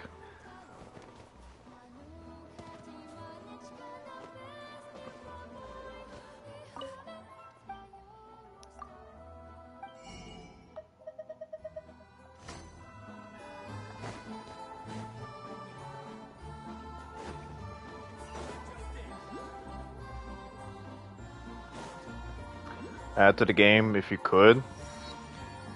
There's a few things for sure, and I'm not talking about the skip button. I'm talking about something else. Something like there was a problem in the inventory. I believe. I don't know which one it is, but it's something that has to dealing with it. Like sorted things out. For example, yeah, sorted things out. Like shit needs to be sorted out like a lot better. And then there's another one that should be added too, where you can choose multiple things, like the artifacts and the stronghold. Like, just choose all. Maybe there already is, I just don't know how to use it. It's just, things just feel so tedious sometimes. Hello there. But I don't know, that's all I say for now. Like, there's more, but I can't think of it right now, because, like, it's been a while since I thought of it. Ah, sure thing. Give me a second, I'll go fetch him for you.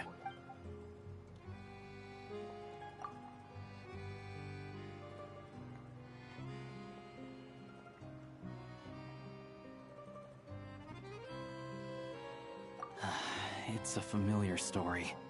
I've had similar experiences.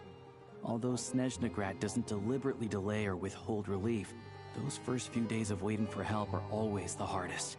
It's a fundamental contradiction. If emergency relief can't be delivered in time, what's the point in even calling it emergency relief? Not necessarily. I think there's a good chance that Kresnik Crystal from Stratomeros will start flowing into the market. When we resolve Stratomeros' energy issue, it's like we open the floodgates. A huge backlog of Crystal is now available to the townspeople. There's no way they can use it up at once. A lot of them will probably stockpile it and slowly work their way through. Probably a good idea, since energy prices are only going to keep rising. But there will always be people who urgently need Mora. Exactly. At the current prices, selling Crystal is an easy way for an ordinary person to make a fortune. Hey boss, how much do I have left in my account? 1 second, let me check. So, you're planning on buying the Crystal out of your own pocket? Yeah. I don't know if I have enough, so I'll chip in a little extra and buy as much as I can afford. No, it's fine. You're new to Snezhnaya, and you have your own living expenses to worry about. Besides, you're already providing the train. Here's your Mora. See what you can find at the market. But I doubt there'll be much Crystal left. Yeah, well, can't hurt to take a look. Let's see. Huh? Does he have freckles? Oh. Oh, Alosha, and... Hello? I didn't realize you two knew each other. Yeah, I take on some odd jobs in the city to supplement my hunting income. Sometimes I work as a cleaner or prop hand at the theater where Odette is one of the big stars, so I've met her a few times. When the weather's as bad as this, it's better for a hunter to adapt than to keep looking for game.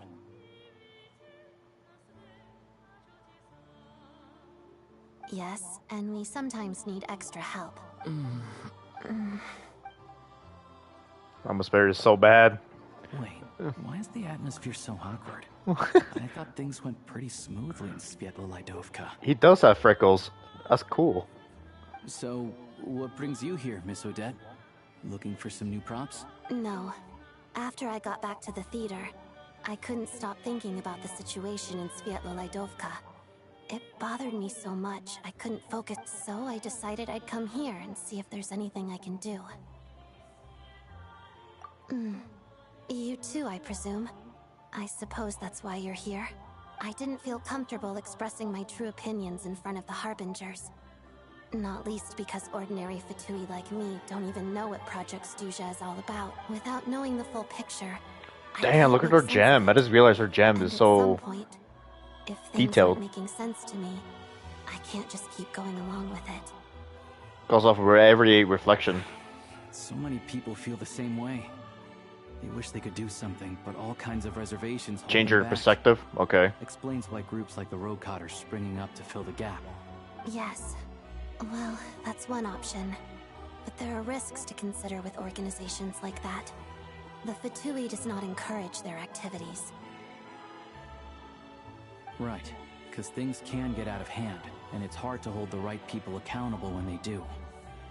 I've heard about a few cases like that. Sandrone said Odette was on track to inherit the title of the Fair Lady. If so, she'll be able to find out what Project Stuja is really about. Still, it's probably a little soon to ask her about that. There may be more to the story. What's on your mind? I think we can both agree that no matter which side you're on, it can't stop you from doing the right thing. Where there's a will, I know what Rosaline did while she was abroad. You made the right decision. So, what's your plan? Oh, we were gonna buy some Crystal. I heard there's some on the market right now. But here's the thing: is that what Traveler should have been like saying, like, Traveler didn't kill her. At least he defeated her. Raiden killed her. Funny, I had the same idea. In that case, let me pay. I can claim it back as mission expenses. The real issue here is that government relief is behind schedule. Surely it makes more sense for the state to cover these costs than for us to pay out of our own pockets. True. It's a huge expense after all.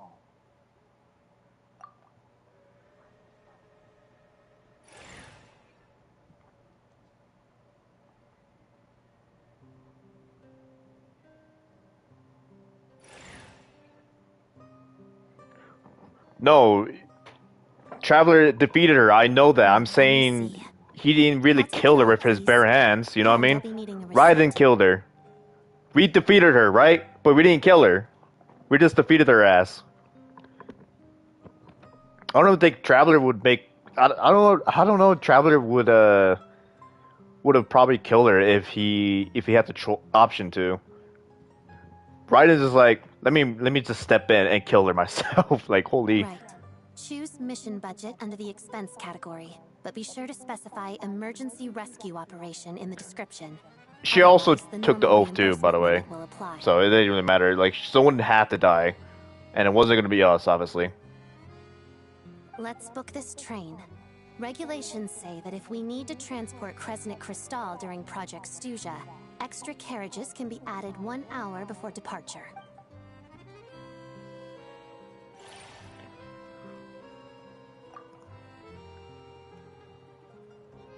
That should do it.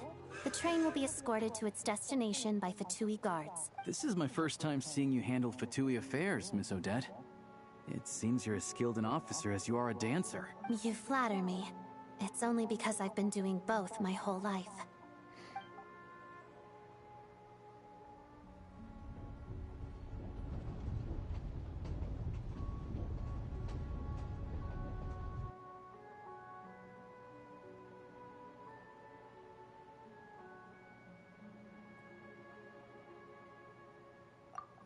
Anyway, I bet you've been non-stop today, am I right? Any idea how Paimon's doing? What's wrong? Who's Paimon? His travel buddy. Hasn't been feeling well. She caught a cold right after they got to Snezhnaya. Sounds like she's important to you. I can't believe you've been dealing with this on top of everything you've been doing to help the people of Snezhnaya. I've got nothing going on right now, so I'll join you. I want to see how she's doing. May I come too? I have some candy that someone gave me back in Svietolaidovka. Plus, I know a little bit about relieving cold symptoms. All right then, let's go. I still don't know what the deal is between these two, but at least the tension seems to have vanished.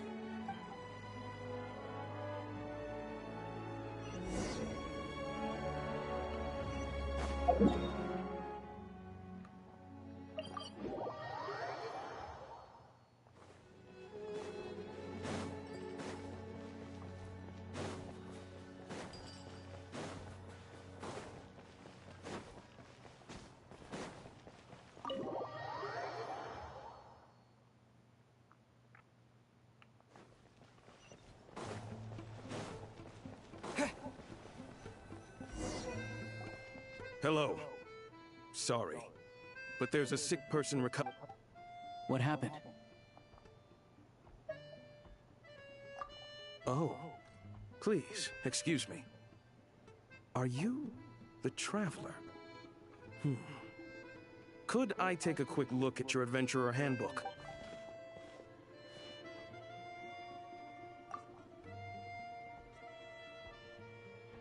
Ah, it's really you. Sorry for the inconvenience.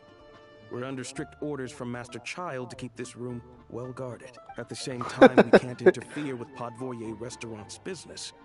That would only seem all the more suspicious and draw unwanted attention to this room. Besides myself, a few of my colleagues are stationed in and around the restaurant, in plain clothes, of course.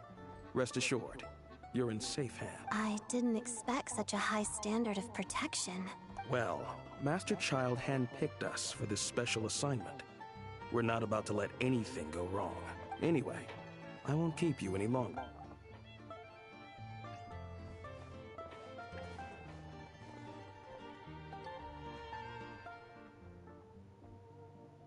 Traveler! Aloysia, you're back!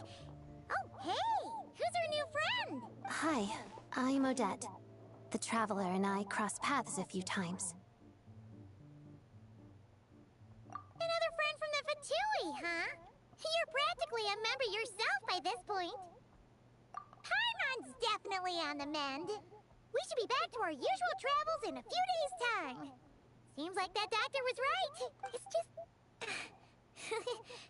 Paimon's limbs are still feeling a little chilly. I have just the thing. Whoa! What's this? Is that... a flame inside an ice cube? Wait, is this real ice?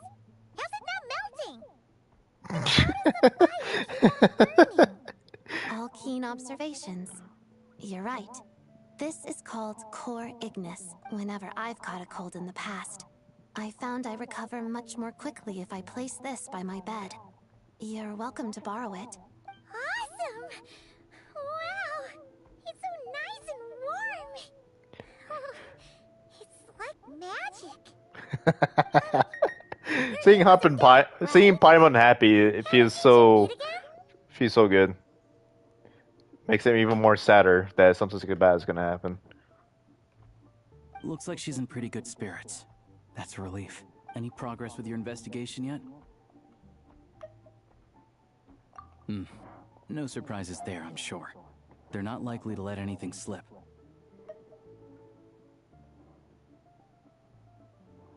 The Rokad, huh? Let me think. Members of the Rokad keep their true identities hidden, but I think there might be someone I can introduce you to.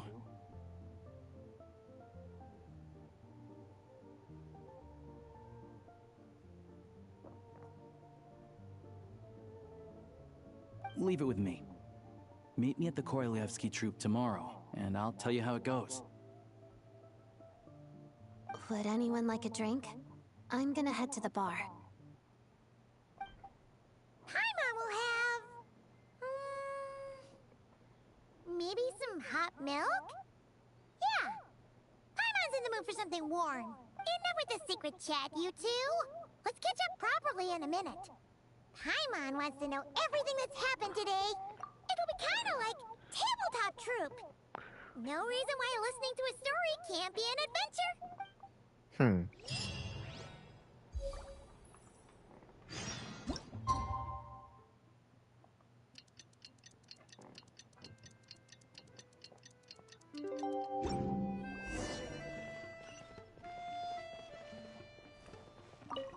The boss is gonna give Paimon a copy of the latest newspaper to read. That should keep Paimon entertained.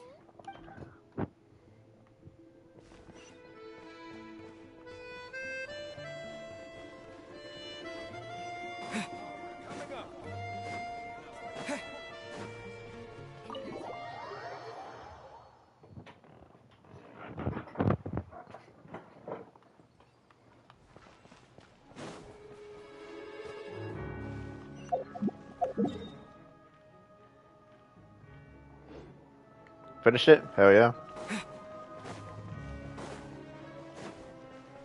the fuck happened here? Oh, he's fat out drunk.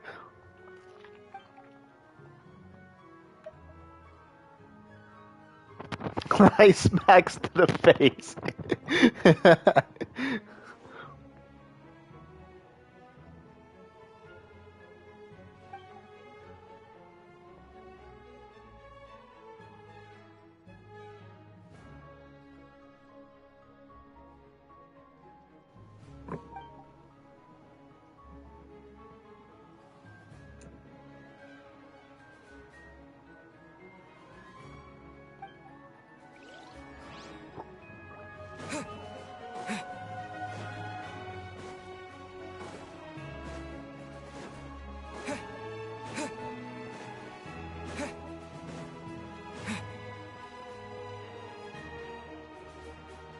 Another one? What the fuck?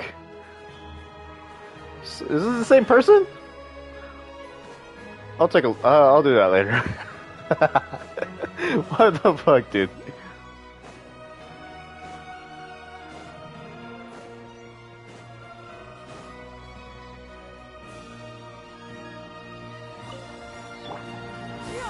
Skyward! Scatter!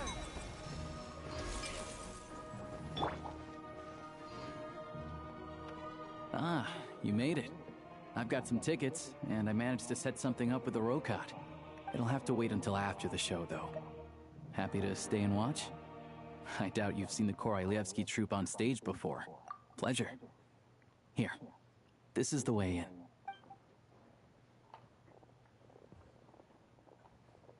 Please present yourself for a routine inspection in accordance with theater regulations.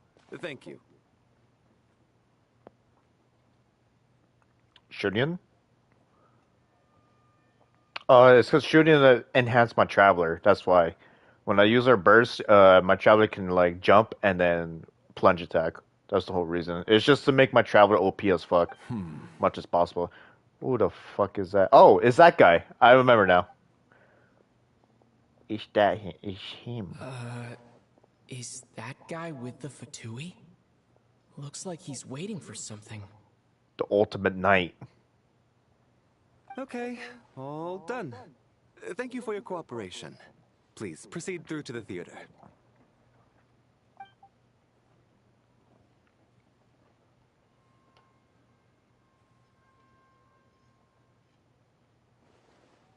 Valerie? Everything okay?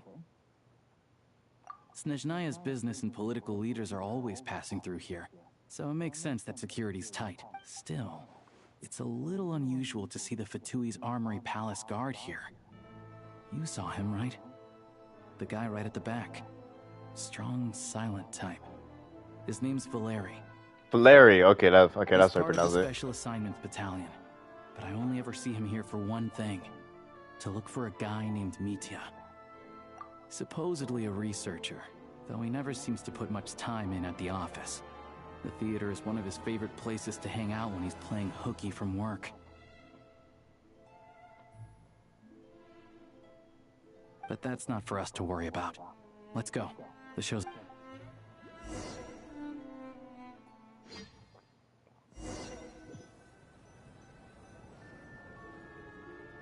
What do you think? Pretty impressive, huh?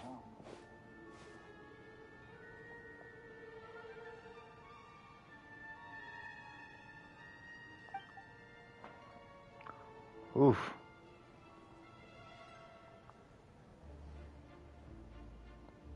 Hey.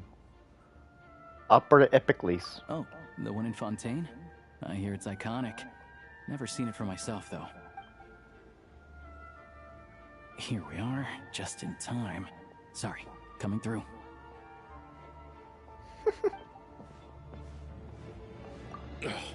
If you're gonna show up late, keep your mouth shut. What's his problem? Whatever. No point arguing with people like that.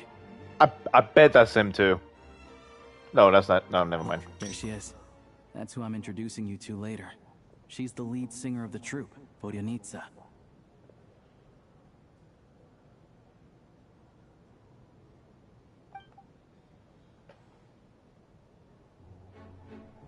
That's one important people. Yep.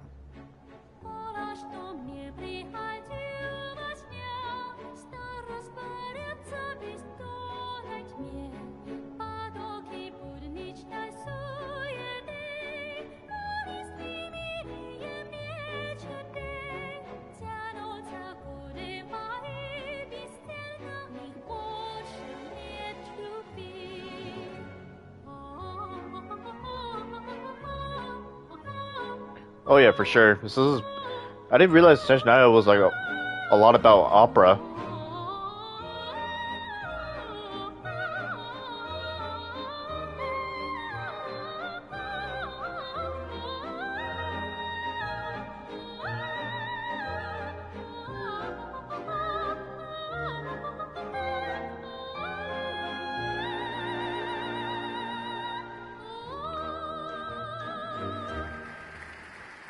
So young, with an impressive voice.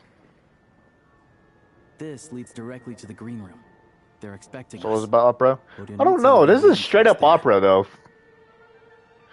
That's like the court of justice to me, and it's all about theater and like steampunk and shit, you know.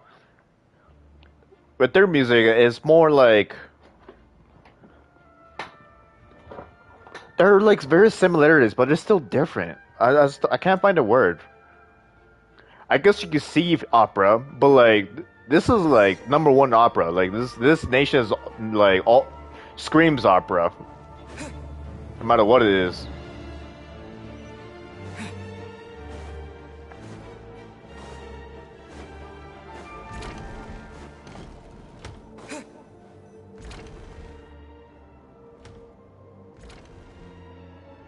Hey there. Excuse me. Can you believe it? I am so mad right now. Come in. She is a fae? Oh, it's you two. Huh? You know each other? Oh, wait. Is this who you were telling me about? The one you Oh, I met forgot. I yesterday must and agree with couldn't you. stop thinking about? There you go. So I was right. You agree what I was saying about Fontaine? Because Fontaine, there's some opera, but it doesn't scream of opera. They're all about the justice. Like that ain't that fucking theaters always used as a court anyway? It's always about the justice and shit and using as a court. It's used for pretty much anything, but it's always meant for justice. That's the whole point of that theater. So there's more like shows too. There's shows and justice. All about that, you know? This is a straight up a theater.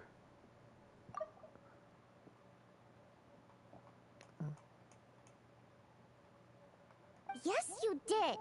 Why are you denying it? It was right before I went on that rant about the moody factory owner. Oh, I remember it so clearly. Might I ask what brings you two here? Oh, I just brought him here to see the show. And when it finished, he was full of praise for Vodonitz's performance. So I thought I'd try my luck. See if we could get the chance to chat for a bit. You work here. You of all people ought to know that's against the rules. It's not what the green room is there for. Oh, what's the big deal? Come on, don't be shy. I can give you an autograph. You can take a picture too if you want. Do as you please. I finished all my shows for the day. I'll leave you to chat.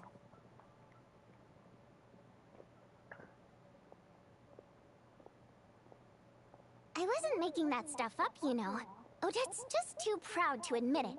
She thinks very highly of you. And so do I. You did the right thing in Svietloladovka. We're good.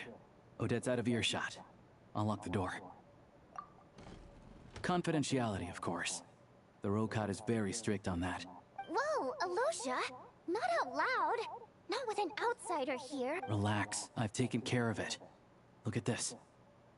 The President's reply sent this morning. Wait, so he's been approved to join? You told me last night that you wanted to get intel from the Rokot. Unfortunately, Rokot intel is only available to members. But ever since you set foot in Snezhnaya, we've been working together. I've seen the way you work, your character, and your motives. Everything about you is perfectly Job in application. alignment with what we're trying to achieve in the Rokot. So I figured I might as well cut to the chase. I wrote a letter to the President explaining your situation, including just the right amount of detail. His approval came very quickly. Of course, it's still your decision whether you want to join or not. We'll respect your choice. Well, assuming Odette was telling the truth and she didn't misjudge you, I guess we don't need to worry about you blowing our cover. Still, you gave me a real fright. I didn't know that's why you came looking for me. So, that stuff you said about admiring my performance, was that just because Odette was here? Did you actually mean it? Now you're talking. That's what I like to hear. Anyway, let me give you a quick rundown of how things work. Like I said, the Rokot is a covert organization, and we hide our identities. Members typically don't meet in person or even know each other's identities. This helps us maintain a high level of independence and secrecy.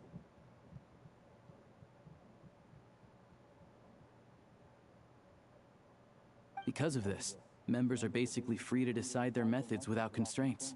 so long as the outcome of any activity doesn't violate the organization's principles. After all, we don't have any ostensible contact with each other. This way, if anything goes wrong, no one else will be implicated. Beyond the freedom to choose how you operate, it's also your choice whether to act at all. We have plenty of members who have yet to take any action. In short, joining the Rokot in and of itself won't place any restrictions on your activity in Snezhnaya. There's a code of conduct you can read if it interests you. But basically, as long as you don't plan on using your anonymity to go around doing evil, you'll be fine. I tried reading it 5 or 6 times. Never made it all the way through. Even the most lackluster script makes for more interesting reading. Great. Then I'll go grab an official application form.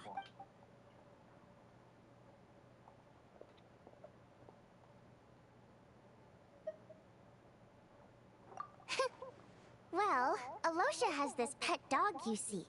His name's Tagarin, and this one time, Alosha brought him backstage. Tagarin took quite a liking to me, so I played with him for a little bit and fed him some treats. Then, the Rokot was out on a mission one day, and even though we were all in disguise, Tagarin recognized me right away. Just a coincidence, really. We didn't report it to the higher-ups, though, to avoid dealing with the fallout. Like my job at the theater, for instance. I really needed to make ends meet. By the way, what were you complaining about just before we came in? Did everything go okay with... Everything did not go okay. That's why I was so mad. I tried to make some small talk with him before I went on stage to fish for intel about the Iskra manufacturing plant. But he wouldn't take the bait. No matter what I said, he kept dodging the question. And then he started complaining. He said he didn't appreciate his second-rate seat in the stalls because he usually gets a private box. I mean, what did he expect? Everyone knows that if you want a box seat, you buy a ticket well in advance. But instead, he sends me a letter the day before the show when we're practically sold out.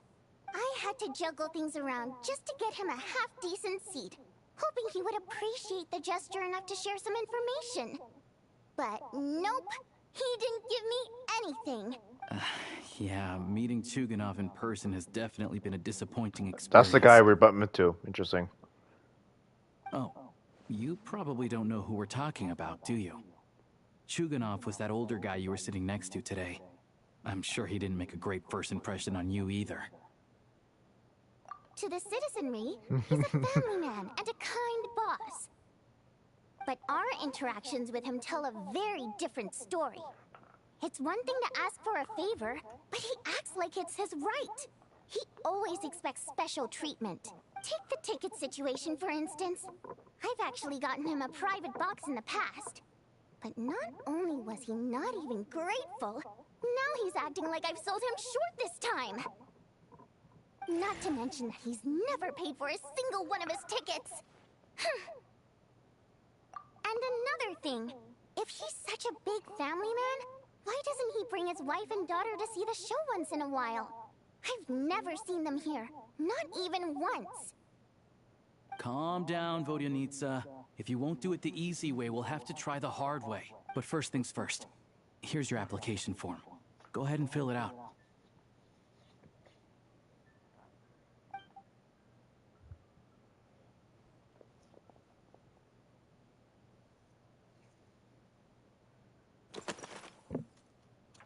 My name is Jackass. It's like Jenny LaBelle? What the fuck? Octavia Mopai. Jenny LaBelle though. I kinda wanna go with Jenny LaBelle. You can actually do it. Like I thought it was gonna be like, oh, I'm just a traveler though. I mean, yeah, let's just do that. My race, Dodoko. Mom pie? Pieman, bro? Really? Are you serious? Primo Jam. Ooh, Primo Jam! Janitor bot. Doesn't matter, bro. Still, I want to do it properly. All right, I don't give a fuck.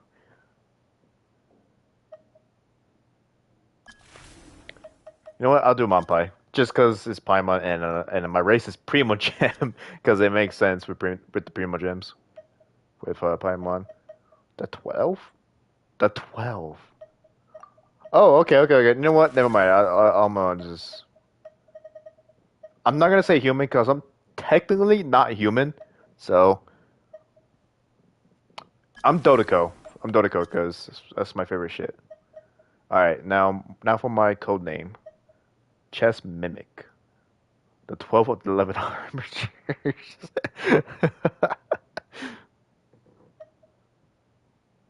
The Sister Finder, aka the Sister Finder. Yeah. Lord of the Seven Calamities. Ooh, that is such a fire ass title, dude. But it's a code name, of course. So I don't know.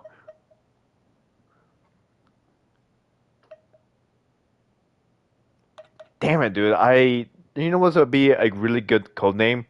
Seven Elements. That's what it should be. Seven Elements. That's my code name. Seven Elements. That's the one I would definitely choose for Traveler. But I'm gonna do the Lord of the Seven Calamities. That shit is crazy. Reason for application. Mom told me to give it a try. Need a part-time job. I'm here to put an end to this organized. What the fuck? What are you serious?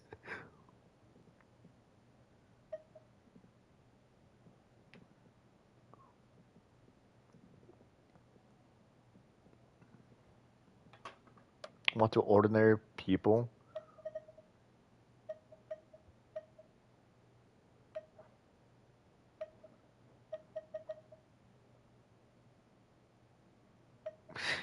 Like,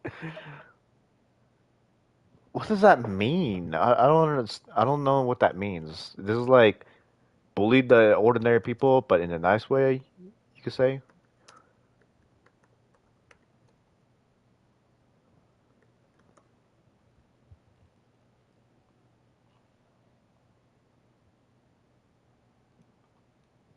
I'm looking it up right now because I'm not sure what that fucking means.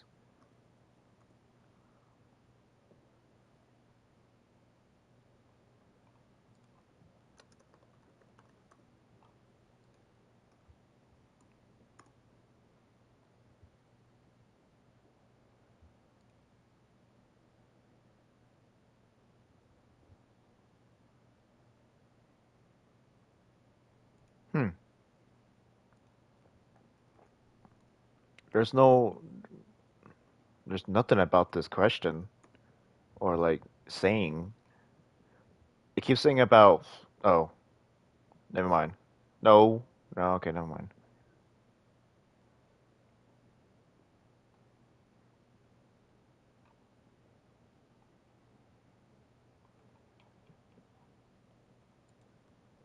Let me say in a specific way. What does it mean to say I want to ordinary people? Oh, is it saying like I want to? I just realized like is it saying like I want to? You're basically saying like I want to make people ordinary.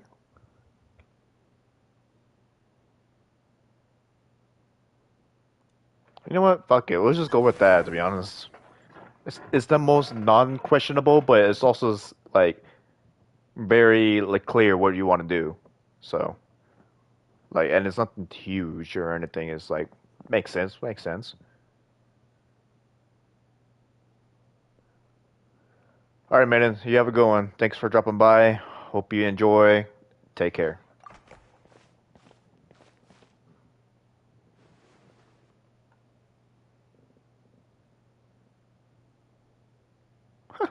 Question mark. Looks like I'll need to make a few little tweaks here and there. But other than that, you're good to go. We'll hold on to this for you. All right. Now that we're officially Rokart comrades, I can tell you.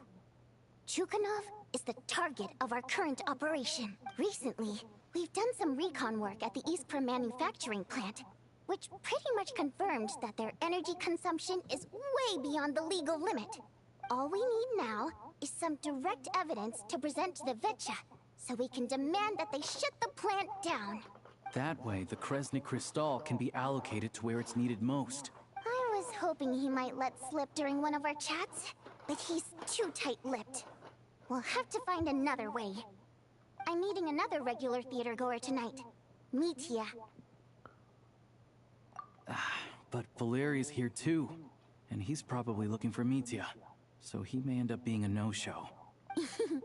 Don't you worry. He must know how to dodge Valeri, or he wouldn't be showing up on time for every performance. Mitya is a renowned energy expert. Although we can't get any direct evidence of the excessive energy consumption at the plant, we can accidentally let the information slip to him. The authorities should take someone like him seriously. So if he starts raising questions about energy use at the Iskra manufacturing plant, there will be a proper investigation. Also, we're not allowed on site, but he has clearance. So all we need is his cooperation. Yeah, so that's the other thing we're trying to figure out. Though I think we're far less likely to make any progress on that front. Still, I hear that Mitya is a bit of a chatterbox. So, who knows? Maybe if we catch him in the right mood, he'll let something slip.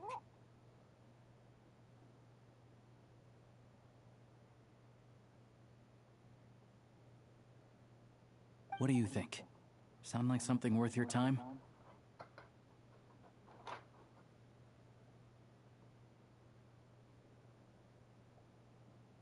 Okay, in that case, you guys find a seat somewhere nearby. Pretend you're a couple of buddies there to eat, and keep your ears peeled for useful information. He's a huge fan, so I doubt he'll have his guard up around me. But you two need to be convincing. If he suspects anything at all, he might stop talking. Sure. Don't worry. We'll make a believable pair of buddies. Perfect! You've sold me already. Now, help me tidy this room up a bit before we head out. Okay. What needs tidying? Bruh. Everything!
We come here often, so we shouldn't stand out. Now, it's up to Vodyanica. Let's see how the conversation goes.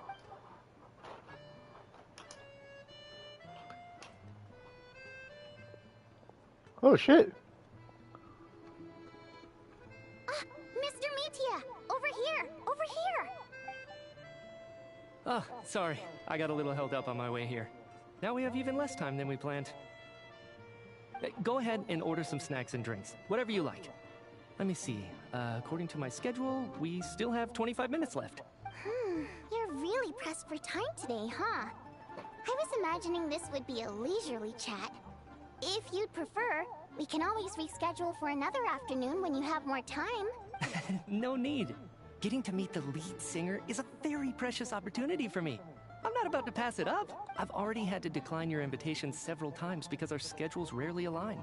If I don't grab this chance while it's here, who knows when the next one will come around? Well, it's very kind of you to make time just for me. I'm not too sure, to be honest. But Snezhnaya is full of weird and wonderful things like that, so people tend not to bat an eye. I'm sure the same will go for the Eye of Grey and Paimon.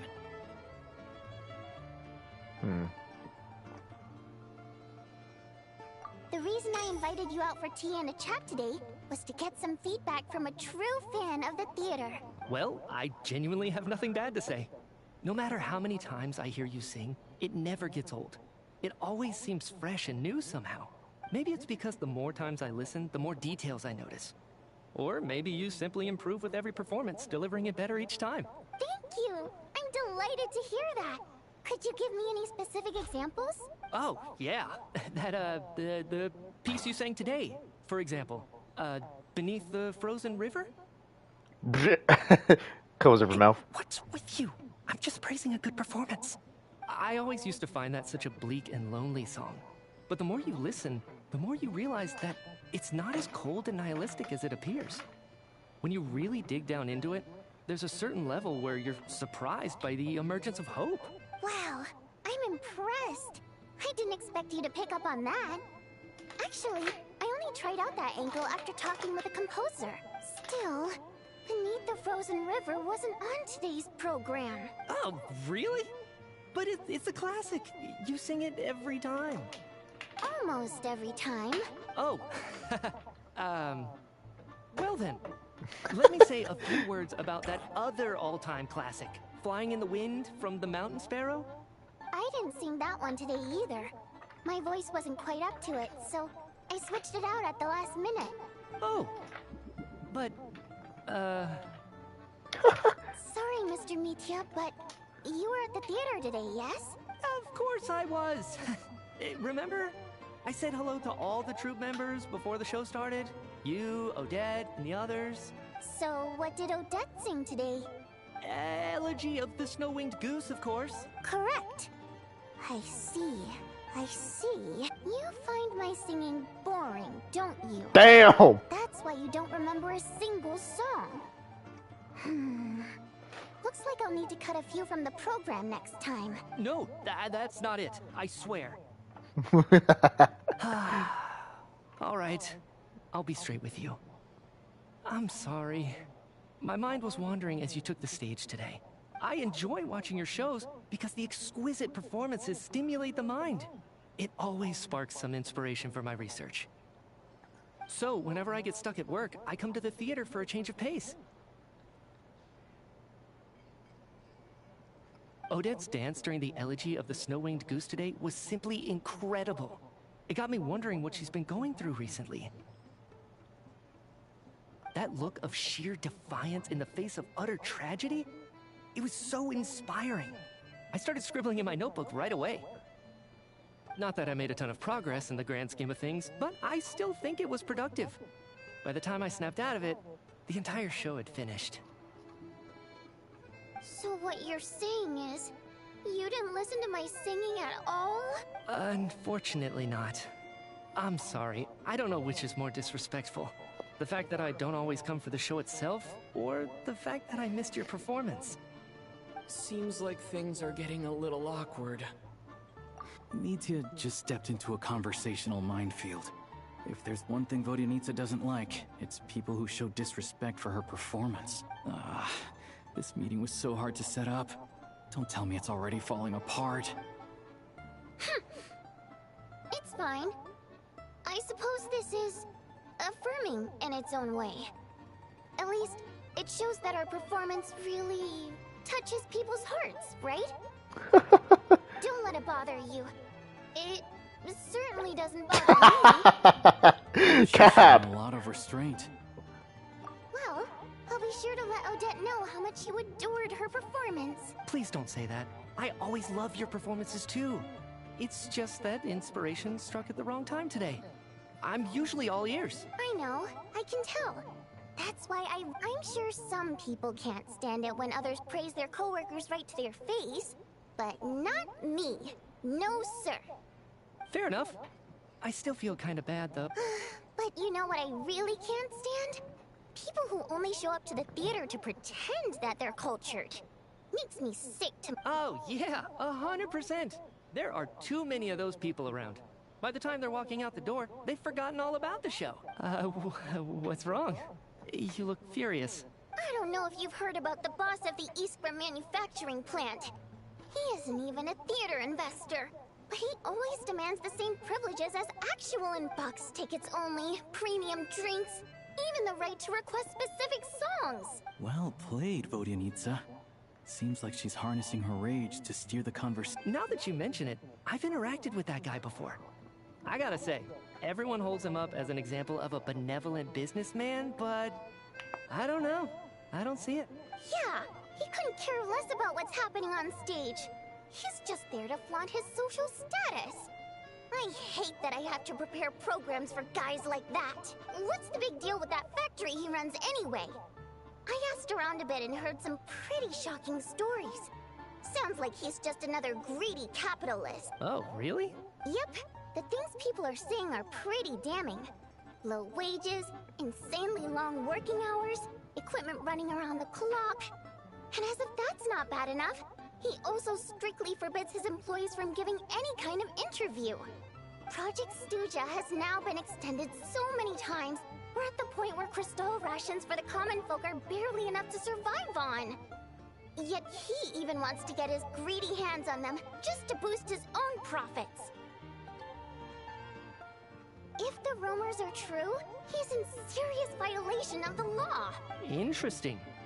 So you've heard about it too? What? So it's really true? Who knows? I've only heard the same rumors you have. But there's no smoke without fire. The Rooster's been coming down on us hard lately, demanding that we track and trace every single batch of Crystal. My coworkers in the Department of Energy have been tearing their hair out over it. The Rooster? I didn't realize he cared that much. Yeah. Even though there are no restrictions on Crystal trading, the poor will wind up freezing to death if we let the rich buy as much as they want. That's clearly unfair. Looks like we'll need to arrange an investigation into the Iskra manufacturing plant as soon as possible. I never knew you kept up with current affairs beyond the theater, Miss Vodyanitsa.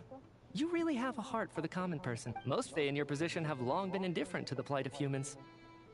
Well, those of us who choose to live in human cities are naturally going to pay attention to any significant upheaval. Isn't the Rooster a Fae himself? I'm just surprised to learn that even someone with as much experience as him is getting so stressed out over Project Stuja. What is the end goal of this project anyway? This is it. I'm sure Mitya can sense on some level that she's fishing for information. But since their conversation is so relaxed, he might just let something slip. It's stressing me out too. If I'd only made better progress with my research, things wouldn't have dragged on this long. Oh, so your work is related to— That's right. The Armory Palace needs a brand new energy source. Not the power of the Light Realm, and not elemental energy. Right now, the only thing that meets the requirements is the power contained within stellar linchpins. Whoa. But harnessing that power is costly. Each step of the process requires enormous amounts of Kresnik crystal, from extraction to quantification to attempts at conversion. Progress has been painfully slow, and the team is getting burned out as time goes by.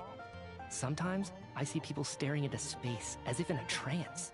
Could it be that this new energy source has side effects? No, it doesn't affect us, because the energy is used for... Okay, I got it. Stop choking me. Sorry, I can't talk about that. I think we're all just exhausted. We've been working ourselves to the bone for so long with so little progress to show for it. It's no wonder people are struggling to stay motivated. Seems like I owe you an apology. I shouldn't have gotten so mad at— Don't worry about it. I count myself lucky, to be honest. I don't envy the people who work closely with the Tsaritsa herself. I'd much rather be in my current position. At least I don't have to shoulder any major responsibilities.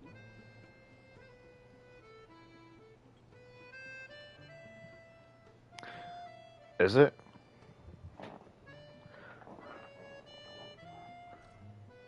My connection is excellent, so it has to be on your end. So they're trying to develop a completely new kind of energy. Yeah, censored by a scarf. Who would have thought? Oh, dear. It looks like my time is up. I'm afraid I have to leave. I'm so sorry. We ended up barely talking about the theater. That's okay. It was a pleasure chatting with you, really. Let's make up for it next time. Yeah, hopefully once the work pressure eases up a little, I'll be able to focus more on the performance, and then we'll have more to discuss. We touched on some confidential issues today. I'd be grateful if you could keep it between us. That could have gone worse. Nice job. Why was Mitya in such a hurry to leave, though? Because of them. Routine inspection.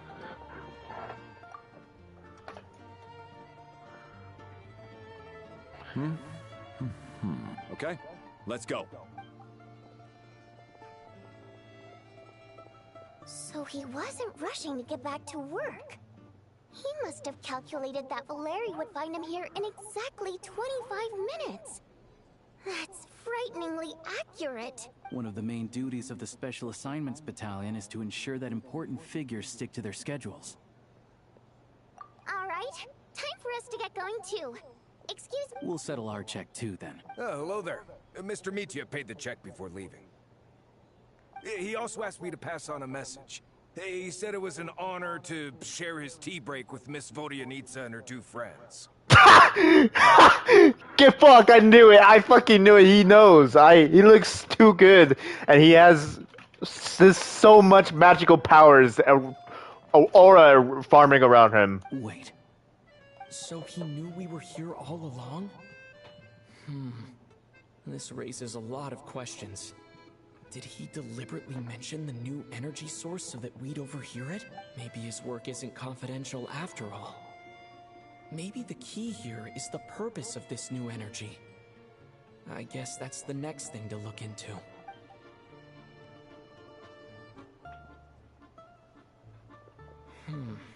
Vodyanitsa and Alosha have left.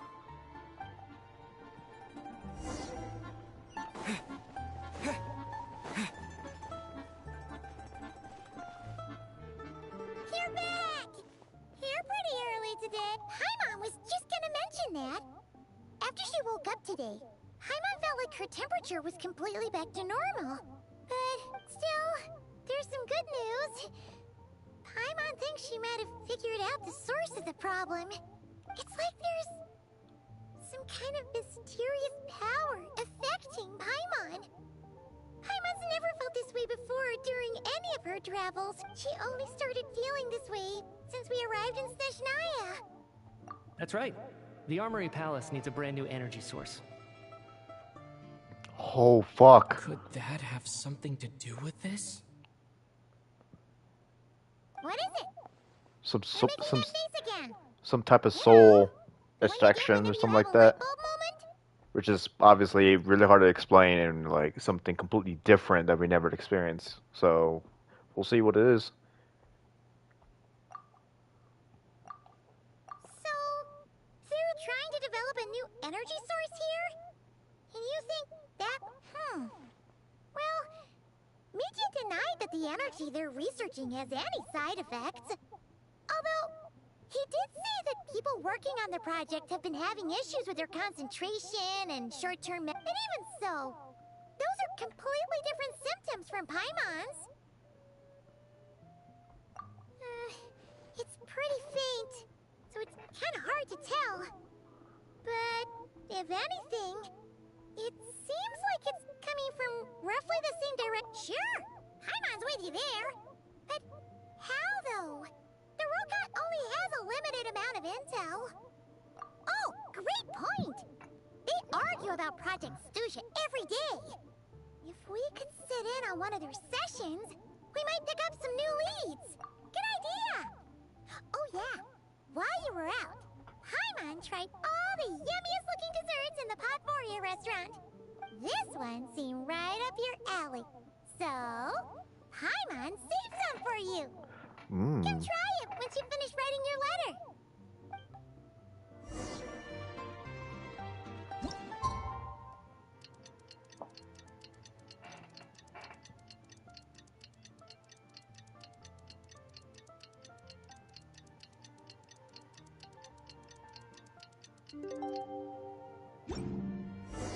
Alosha replied. He says that we won't be able to speak at the Vetcha, but he can arrange for us to attend as visitors. Time to get ready. Then head to the Snezhnegrad Vetcha. You're back! Paimon's been working on the crossword puzzle in the newspaper. It's actually pretty fun. Oh, shoot! Paimon forgot the next word. Oh, she had...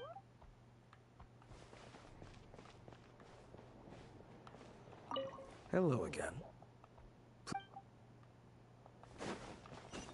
All right. Enough.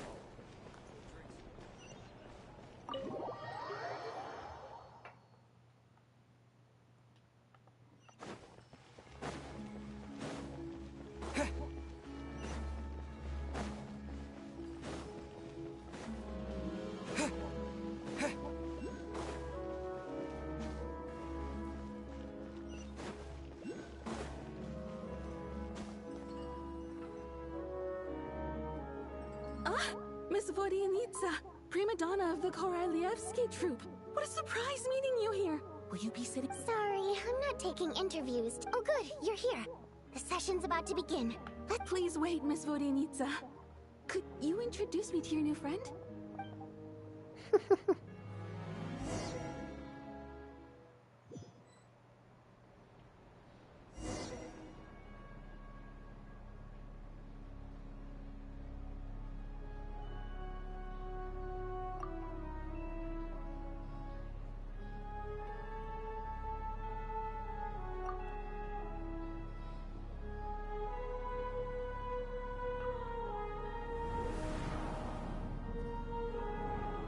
Oh, fuck! In summary, the energy management commitments made for the outgoing period have been delivered upon. Furthermore, both the production The and 5th of the 11th consumption of Victoria Crystal Harbingers. show clear signs of stabilizing. The relevant agencies have assessed the present circumstances and determined that the status quo can be sustained until the next period. For detailed statistics, I would refer you to the industry reports that have been distributed to all persons present. It should also be noted that while the recent blizzards have led to a significant increase in people's energy expenses, this is strictly a short-term phenomenon associated with a remotely located monster. Her Majesty the Tsaritsa is giving her full attention to this matter. We should have every confidence that it will be dealt with swiftly and conclusively. A financial report on disaster relief is also present in this report, courtesy of Pantalone. They cover the same old ground every single time. The rooster never seems to mind, but there's a general lack of trust. People aren't seeing any tangible benefits that affect them directly. Of course, none of that will be reflected in any of the reports on the table. Yeah, if it weren't for these hard copy documents, I could have at least made something up.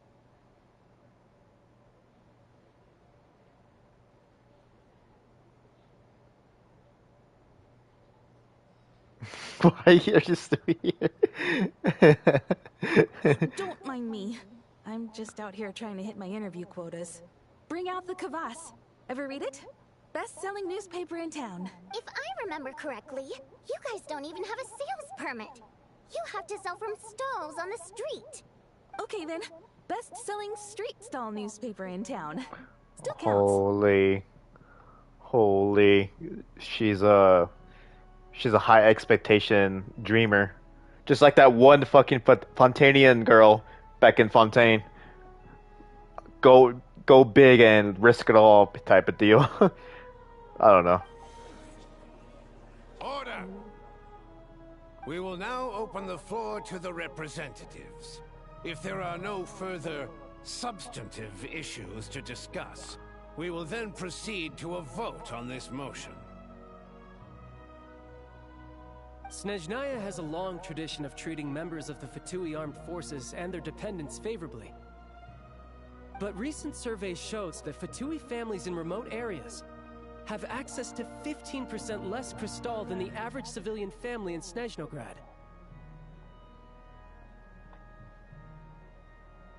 It's been said many times before, but it bears repeating now. There needs to be a clear and consistent rationale behind how crystal is allocated, or we will soon face immense public backlash. Perhaps you wouldn't need to keep repeating yourself if you would hear me out for once. I say again, true consistency exists only in principle. In the real world, fairness is relative. You appear to treat resource allocation as a simple function of production and population. So what about when the equipment used in production breaks down? Have you factored that into your equation? And do you even know how long it's been since Snezhnaya last conducted a census? If I knew the answers to questions like that, I'm sure I'd be a very wealthy man. And I doubt I'd be going by child. I'd like to bring the focus back to the specific issue I raised. Or do you wish to deny that favorable treatment for Fatui dependents is our long-standing policy? It's easy to be a critic when there's no accountability. That seems to be a running theme in the anti-Project Stuja cohort. Defeat the ringleader and all other problems will magically resolve themselves. That's what they seem to think. But in case you aren't aware, not one jot in my report would change whether Project Stuja continues or not. So you have no intention whatsoever of finding a solution to this problem? On the contrary, I'm the only one here who ever brings solutions. Child opened by speaking up for the armed forces. Regraders struck back with style and a war of words ensued. What is this fucking... What the fuck is this? What the hell did I just see? This goddamn Fortnite dances. Our reporter was live on the scene to get the audience's reaction as it all unfolded. Who do you support? God damn it, would you fuck off?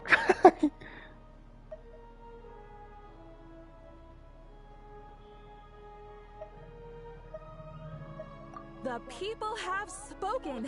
Child received raucous applause from the crowd as he pushed Regrader onto his back foot with a relentless barrage of Would you questions. shut up? You're Had speaking. to be seen to be believed. I hope she's like speaking and whispering right now, or at least talking, not just yelling it all out to the fucking court. Wow. Oh, jeez. Now you see why they don't have a sales permit.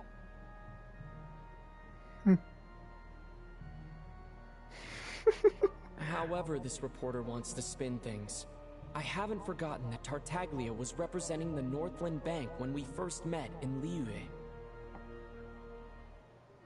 So surely their relationship can't always have been this strained. You two are getting off topic.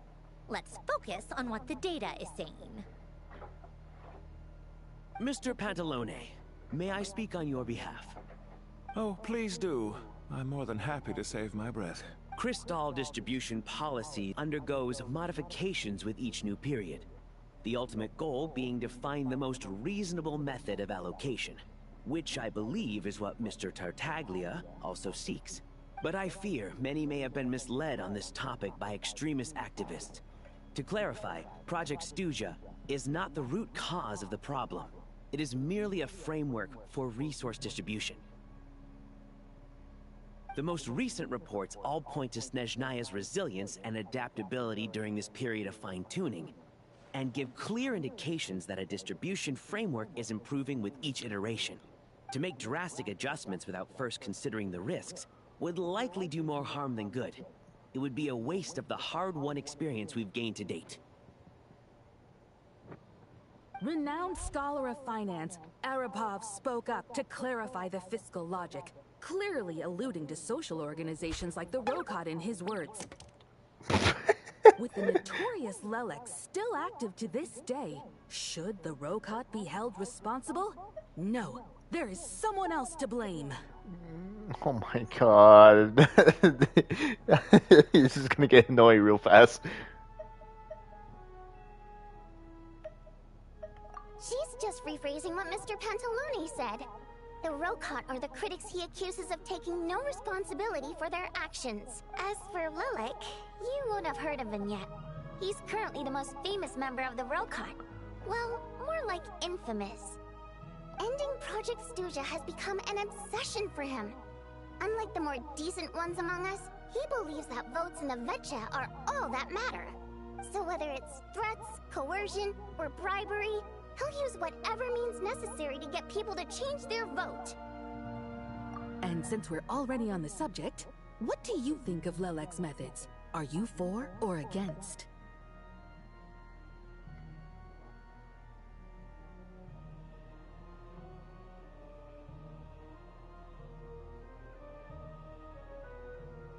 Well, whatever the story is, his actions benefit us all. We stand with Lelek. Shut up. At least someone here wants to take this discussion seriously. I've been considering that issue myself. What you really need is more precise regional data, right? I think it would be easiest to let the Fatui handle it, since they're already in charge of Crystal shipments anyway.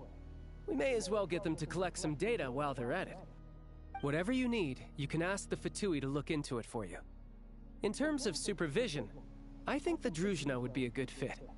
I had hoped to discuss this with Miss Vesna, but sadly, she's not present. I will be happy to take a note of your suggestions and present them to Commander Vesna for a decision upon her return. The Commander has always taken a keen interest in Project Stuja. However, given the Druzhna's demanding workload, I'm afraid it may prove difficult for them to provide any practical support. Let us refrain from jumping to conclusions until a concrete and actionable plan is in place. My apologies. There are numerous issues to address here, including manpower, time sensitivity, and reporting lines. Nevertheless, I support drafting a proposal. Follow the usual procedure, and it can be raised as a new motion for all parties to evaluate at the appropriate time. In that case, I'd like to share one thought before the proposal is drafted. The issue of time sensitivity was raised just now, which I presume relates to the official reports. In fact, the Energy Commission already collects regular statistics on each urban center and its surrounding area. That's a good idea. I read every issue of Sviatlolaidovka's report, and although my focus is mostly on the section about equipment operation, the energy consumption statistics also yield a lot of insight. Be that as it may, does no one see an issue with using local data to determine Crystal quotas? In the long term, it seems like a very risky solution. Not if they are used purely for reference. So long as we have the report from the Northland Bank's headquarters to corroborate it, no one will be able to fool me. Very well then. It appears that this arrangement is acceptable to all parties. Yeah, sounds good to me. The members reached a provisional consensus on the issue of improving treatment for Fatui soldiers.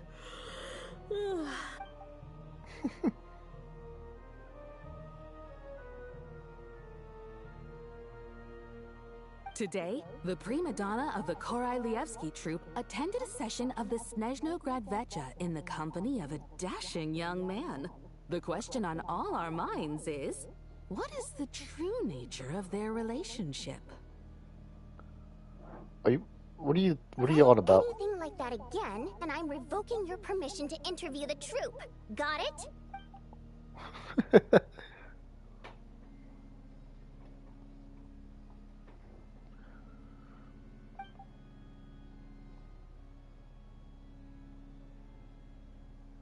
Now then, if there are no further contributions from those present, we shall proceed to the final vote. Hey, check it out! What made him vote against? Why now?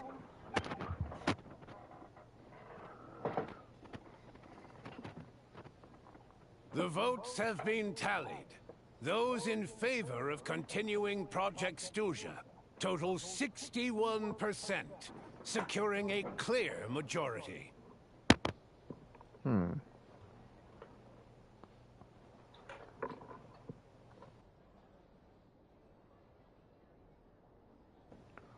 That was too close. The margin has shrunk yet again. Chuganov was a huge loss.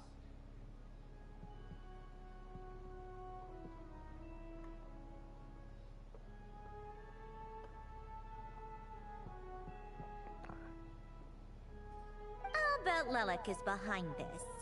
I wonder how Pulcinella will respond this time. Chuganov. I see. Lelek strikes again. Yes, go, Lelek. Once Project Stuja is defeated, our unwavering support at Bring Out the Kvass will finally pay off when we make our comeback. I can taste our victory already!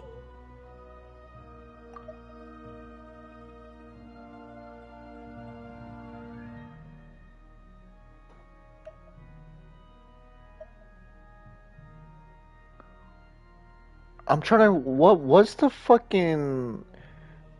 Are we trying to get rid of Project Stova? Is that the goal right now?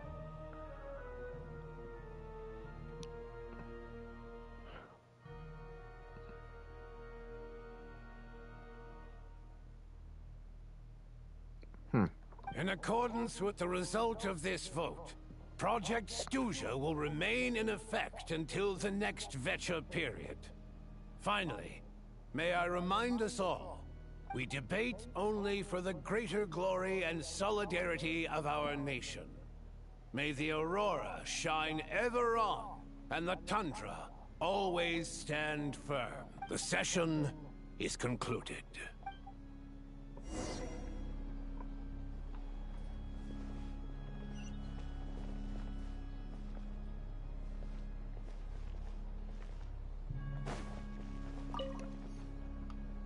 I have to say, I really wasn't expecting Chuganov to vote against Project Stuja. Okay. Well, in principle, Snezhnaya's business and political elites ought to be the ones least likely to oppose it. As we heard, Project Stuja is basically just a resource distribution framework that requires everyone to cut back during the winter. But even if the policy got cancelled, the Tsaritsa's energy needs wouldn't suddenly go down. The extra demand from the public would have to be filled from somewhere. So logically, the factories would have to take the hit. I got a letter from Mr. Mitya just before today's session. He said he's confirmed that there are issues around overtime and excessive energy consumption at the Iskra manufacturing plant. In a situation like this, once the Rooster receives the report, he'll order the factory to halt production and submit to an investigation before issuing a penalty. But that's a week-long process, and thus didn't make it onto the Vecha agenda this time. I don't think he suspects anything so far.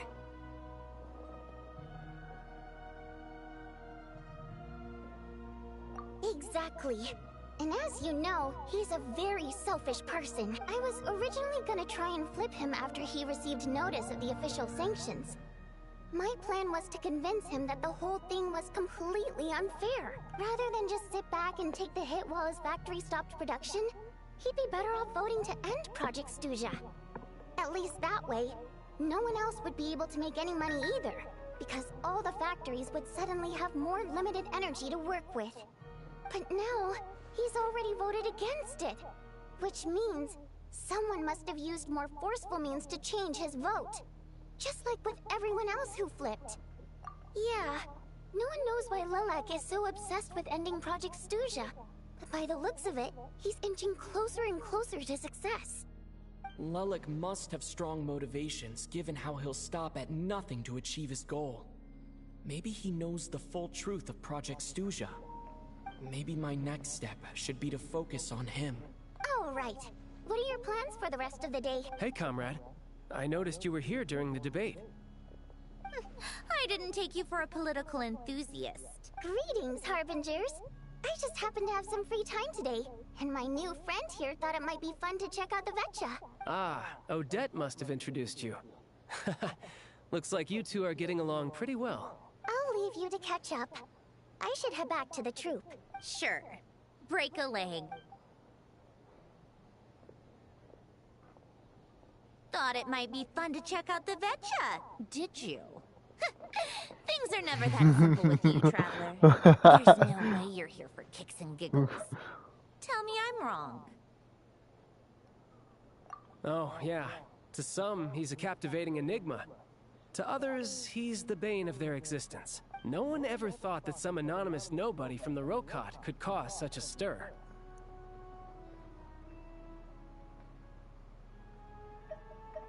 Huh? You want to look into Lelik?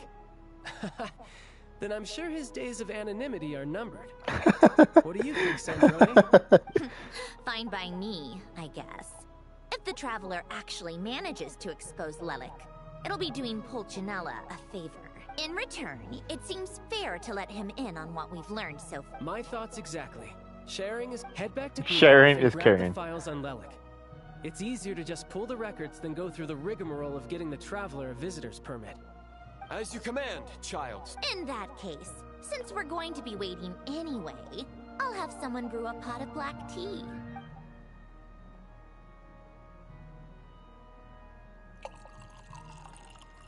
One common thread among the many incidents Lelik has been involved in is that the victims are all too scared to share any real information about him.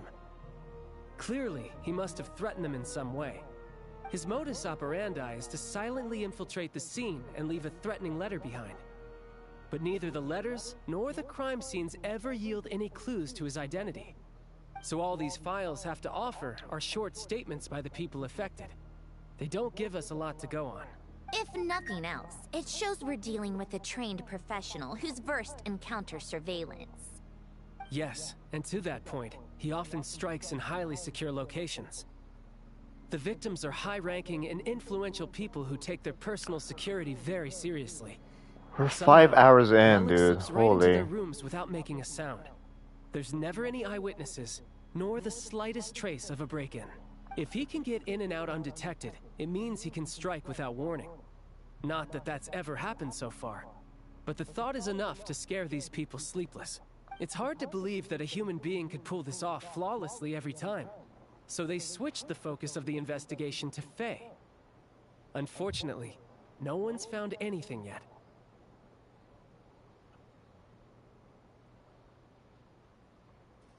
Careful. Don't underestimate me. Although, truth be told, I'd probably find it hard not to blow my cover. Direct confrontation is more my style. We haven't ruled out the possibility of Lelik being human. It's just, there can only be a handful of people in all of Teyvat who'd fit the profile.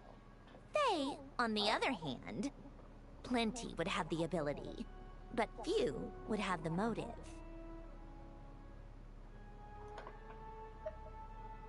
No, not as strong as me. You'll never find the culprit with criteria like that. Let's go with a little weaker than me. Skirt. There's no denying that Master is strong. But meticulous. We can only hope. He's just trying to find a reference point. Stop getting fixated on who's stronger than who. But that's the most important thing. In my opinion, Child.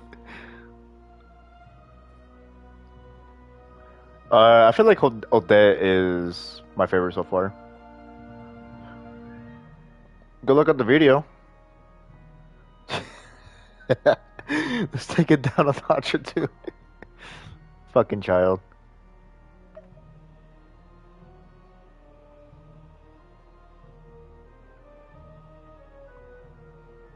Odette?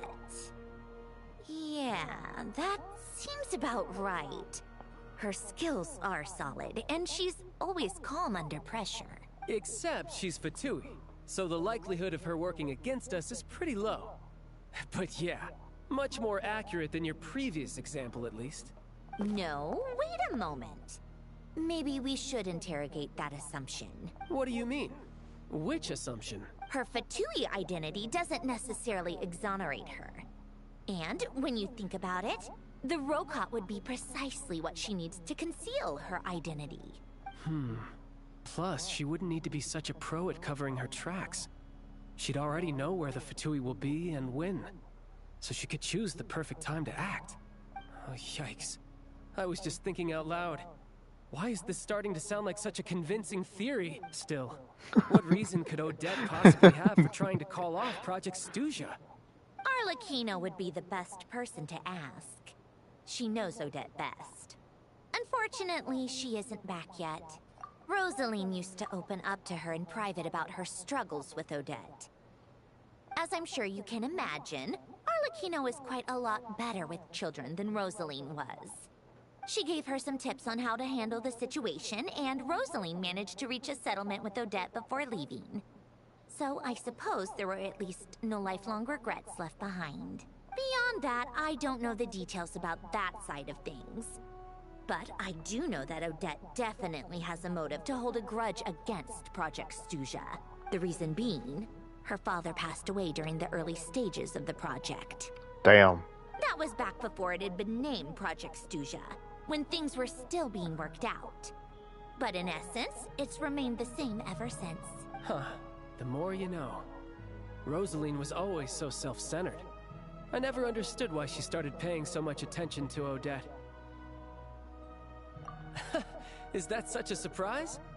If you cast your mind back, you may remember that Rosaline and I weren't exactly close. We had tea together a few times, but that was about it. Odette's past is no secret. Her father was a Fatus, and her mother was a very famous ballerina.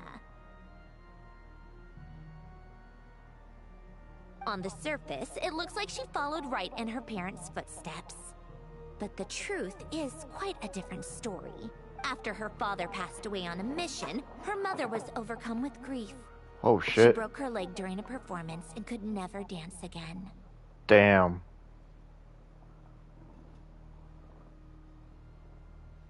Odette was only interested in ballet at the time, but this tragedy left the family with both breadwinners gone. They could barely make ends meet. Per Capitano's policy, family members of Fatui who died in the line of duty had to be appropriately accommodated and provided with adequate assistance. So, regardless of how Rosaline may have felt about it, it fell to her to resolve the issue of Odette's family's livelihood. In the end, the solution they agreed upon was to have Odette join the Fatui. Right, because the alternative would have been a one-off compensation payment, I guess. In that sense, joining up was definitely the better option. Still, she must have had mixed feelings about it, right? If she doesn't even like the Fatui... It's just a theory. A possibility. But as a motive for Odette to become Lelik, it holds up. That said, I have no idea where Odette's head is at right now, or what her conflict with Rosaline was about. Plenty of people were on bad terms with Rosaline. I have no intention of trying to figure it all out. Yes, but there's not much point in discussing that now. Yeah, back to Lelik.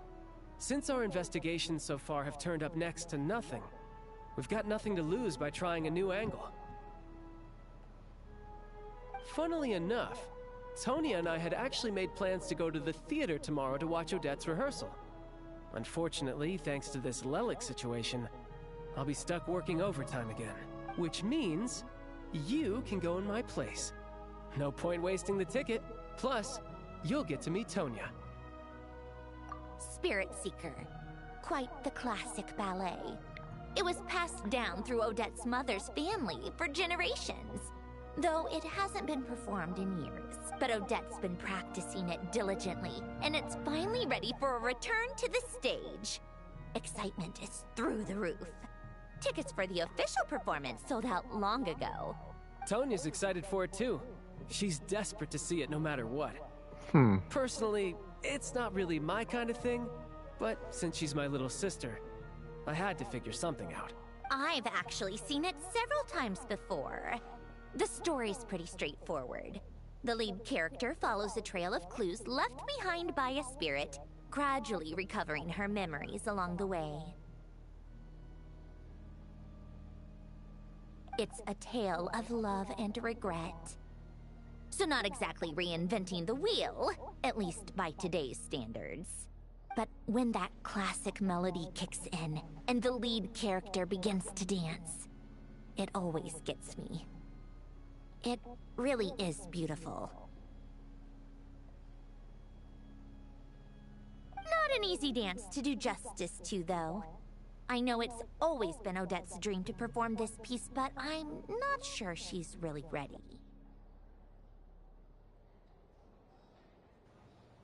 In that case, I think that even if she is Lelik, we should wait until her performance is over before we respond.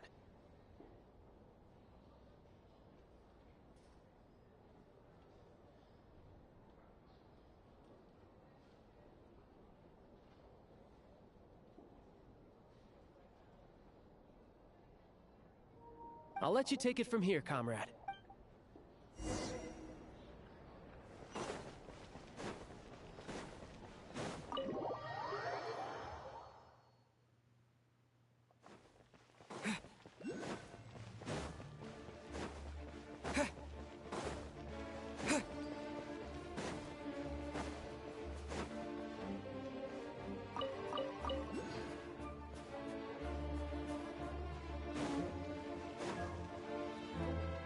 You're still here?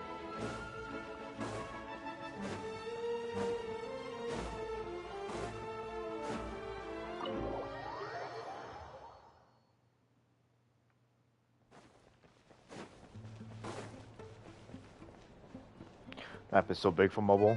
Yeah. Hello again. You need a laptop soon? Looks like you made a ton of progress today. It's good that everything's going so smoothly. Next step is to head back to the theater and get a clear answer from Odette.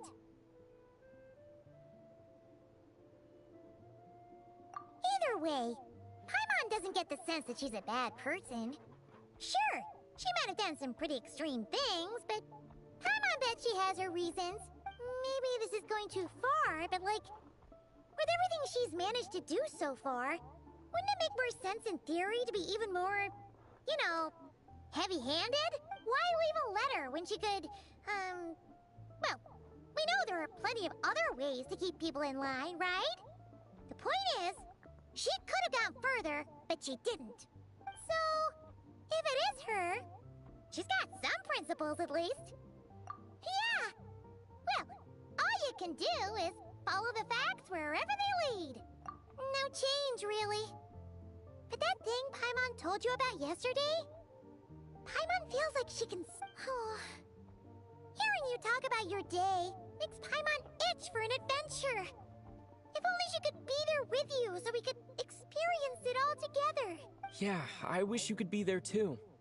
I'm not used to adventuring alone. But don't worry, we'll get to the bottom of this. Guess it's just one of those things. Never mind. Paimon will behave herself and keep resting.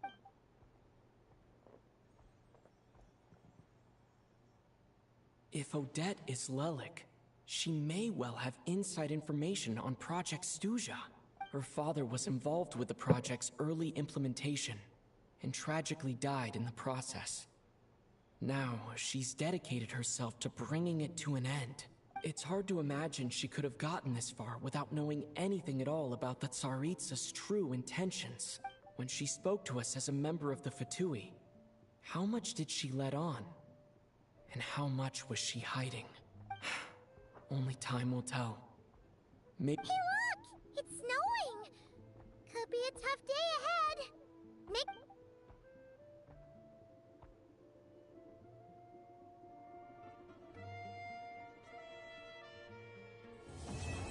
Act 1 complete. Oh fuck. That was it. 4 hours, I was right. It took about 4 hours. Because I spent like an hour or... how long are we in? Yeah, I definitely spent like an hour fucking around. So... You're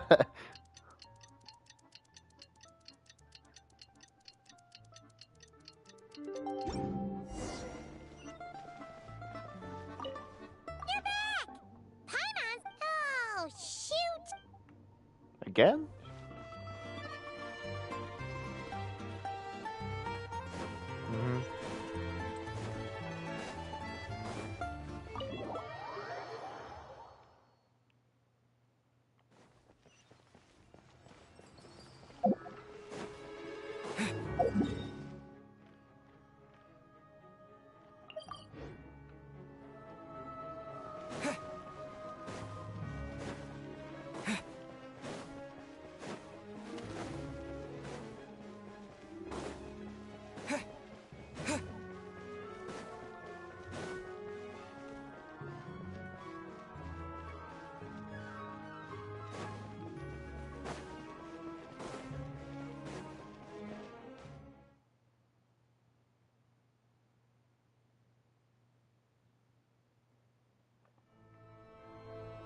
Oh fuck.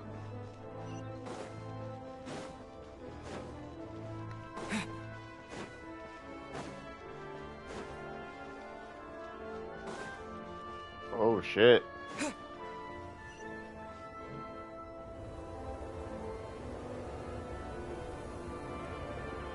Ooh, it sure is cold today. I wonder how much heavier the snow's gonna get. Here to see Odette? I just need to see your tickets for... Perfect. Thank you. I'll hold on to your tickets. Come on in. It's freezing outside.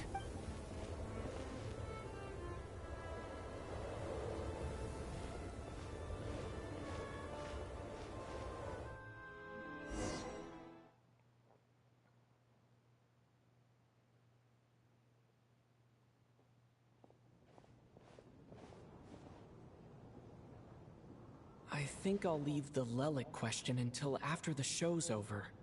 Then I'll go find Odette.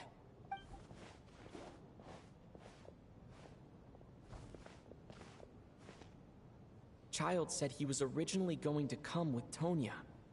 So I'm guessing Tonya... Is there anyone here who looks like a Tonya? Let's see. It's a small audience. Makes sense for a preview. But wait. I do see some familiar faces. Mr. Chuganov's back again by the looks of it. Oh, and is that Mitya? And that Fatui officer, Valeri. Guess he must be playing cat and mouse with Mitya again. Oh no. It looks like the show's starting and I still haven't found Tonya. Never mind. I'll just have to take a seat for now and see if I can catch her afterward.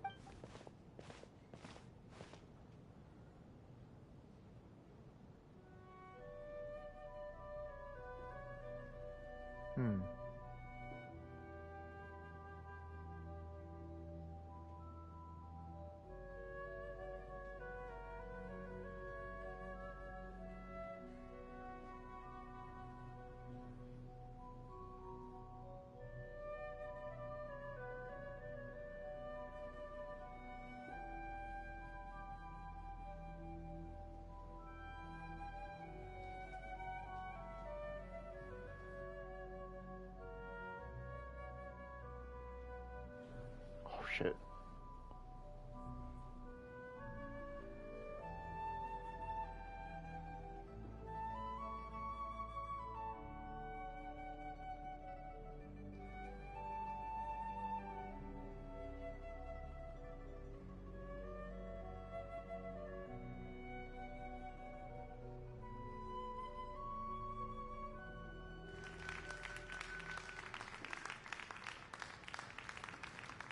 Hello, members of the audience. I'm a staff member here at the theater.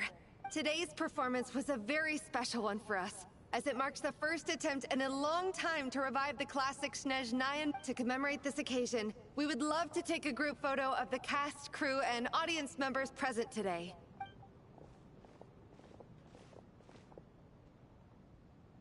All right, everyone, huddle in a little more. Now, look at the camera. 1, 2, 3. Oh, there she is.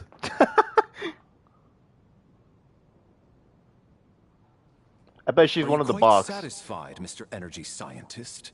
I rather hope you don't have any other escape plans to add to my workload today. Yeah, I saw Tonya. What are you talking about, Sarge? This was simply my way of inviting you to watch Miss Odette's new show with me. And wasn't the performance spectacular? In the future, I heartily encourage you to take a leaf out of my book. Find some soul-nourishing pastimes to enrich your time outside of work. It was indeed a fine performance, but I must correct you on one point. This is not time outside of work. These are working hours. Working hours and non-working hours are just a social construct. Human technology can never advance if we're too rigid in our thinking, Sarge. May we leave now? Already? I mean, I was kinda hoping to soak up the atmosphere for a little longer, shit. but... No? Okay, guess I'm pushing my luck. Didn't seem like too much to ask, but fair enough. Off we go then, Sarge. Back to the land of working hours. Lead the way. Poor Tonya. That has to be her. She's the only person in the audience around Tonya's age. Excuse me, are you Tonya? Huh? Your brother's busy today, so I took his ticket. Don't worry about him, he's fine. Oh, okay. Sorry for the trouble. What's wrong? Are you sick? No, I'm fine. It's nothing. Maybe she caught a cold on the way here because of the weather.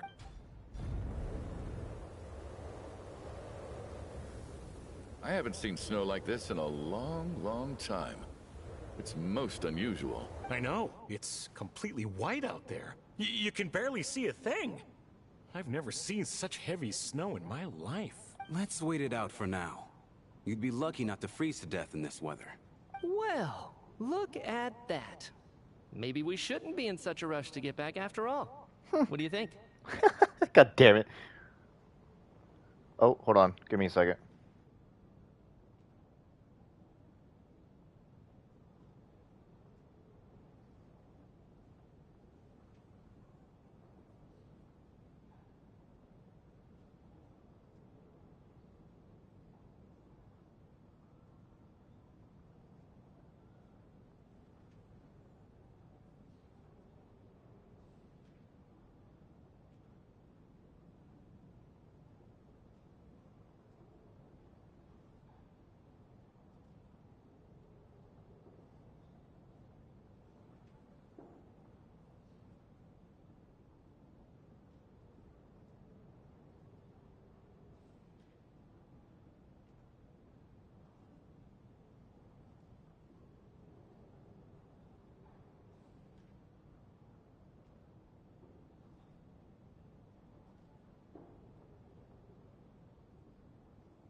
Let's wait and see. He's so fucking annoyed. Why do you need to take it so seriously? Fate has given us this wonderful chance to take a break. We owe it to ourselves to make the most of it. Come to think of it, there's a small inn not far from here that always keeps plenty of extra blankets on hand for guests. I know the route well. Shall I head over and borrow a few blankets?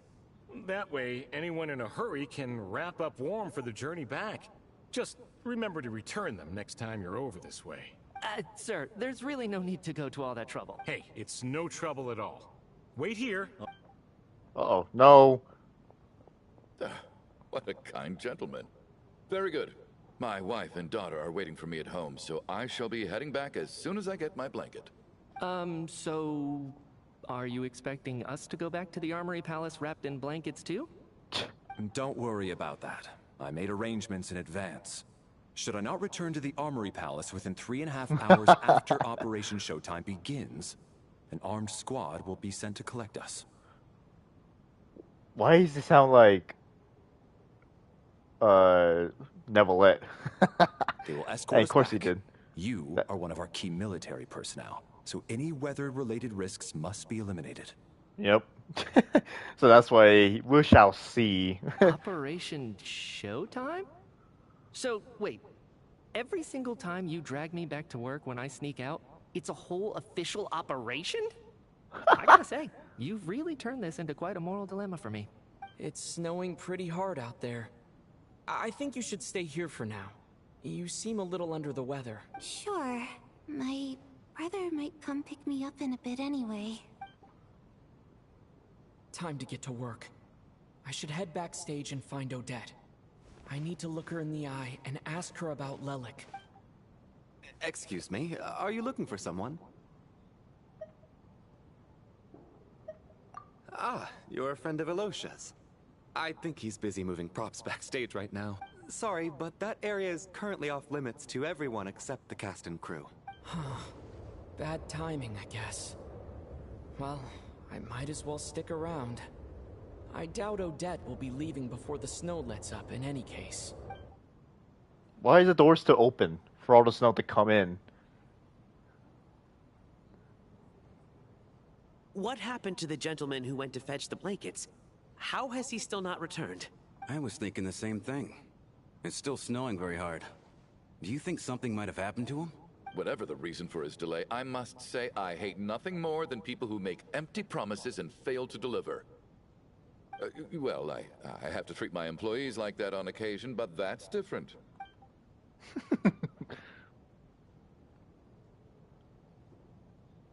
You seem anxious, Mr. Valeri. It's been nearly 4 hours since I left the armory. The army should have arrived to extract us by now. They know how much I despise tardiness and disrupted plans. There's simply no reason that they shouldn't have shown up by now, barring exceptional circumstances. There's no music, no nothing. This is getting serious, dude. Surely a snowstorm like this one counts as such. Few things in this world can stop the Snezhnayan army, Mr. Mitya. And a snowstorm is certainly not one of them. Why don't you go out and take a look? They might be right outside, waiting for your orders before they dare come in. An absurd hypothesis. I have no intention of leaving your side for even a moment until I have escorted you back to the Armory Palace. This doesn't look like an ordinary snowstorm to me. That guy who left earlier. It looked like he just vanished into thin air. Either that, or my eyes were playing tricks on me. A man-eating snowstorm? Come on. Night hasn't even fallen yet. Spare us the ghost stories.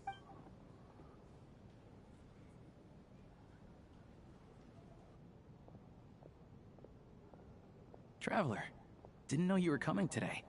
How come you didn't say anything? What is it?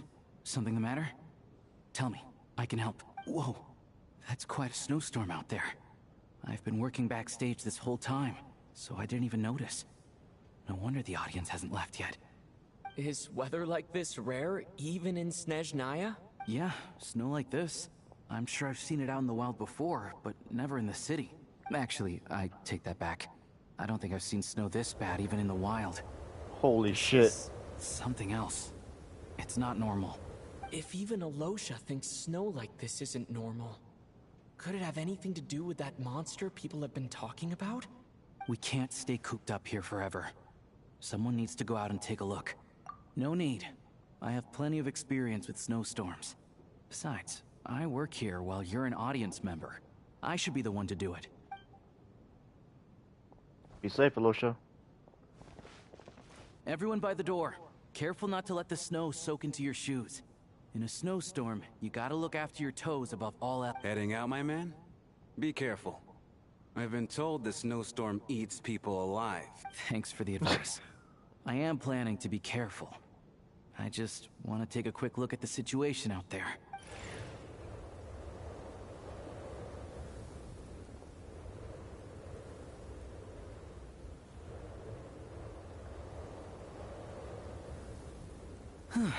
He's back! He's back! How was it? What's going on out there? Did you see any soldiers patrolling the area? Something about this storm isn't right. There's no one out there. I didn't see a single soul. And something in the air gives me the creeps. This isn't your average snowstorm. I suspect it might be related to recent events in our nation. I strongly advise everyone to stay here until the snow dies down. Are you serious? So all of us are trapped here now? That sounds a little far-fetched to me. You want to go outside and see? I, for one, am not risking my neck in that weather. This just turned from a minor delay into a major hassle. We can only hope that our friend who went to fetch the blankets just ditched us and went home. Is it really that bad? But my daughter, I won't be able to read her a bedtime story tonight. This fucking guy. What are you all still doing here? Whoa! It's snowing hard! So now we're stuck here? Oh, this is terrible! Luckily, it was just a dress rehearsal today, so there aren't too many people here. On the bright side, the theater's always well stocked with supplies. If the snow still doesn't let up as we get into the evening, at least, I assume that's alright? Odette? Fine by me. This seems like a sensible backup plan under the circumstances. My thanks to the theater for being so accommodating. What are you staring outside and praying for, my man? You anxious to get home too? Oh, Your Majesty the Tsaritsa, I beg, this is a golden opportunity to spend the night under the same roof as the two top stars in all of Snezhnaya. Oh my god, shut the It's a once-in-a-lifetime experience. I think I've changed my mind. Sir, if you so much as look at us funny, you'll be seeing stars in a whole other way. Behave yourself, or you'll be begging for that blizzard. It's getting colder. We need to keep the indoor temperature up. Close the door and lock it tight. Let's head somewhere warmer.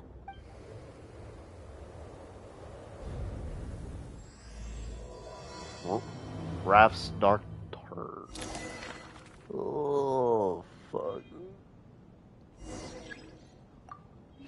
Wait, what the fuck? What did it say? It disappeared just for a moment.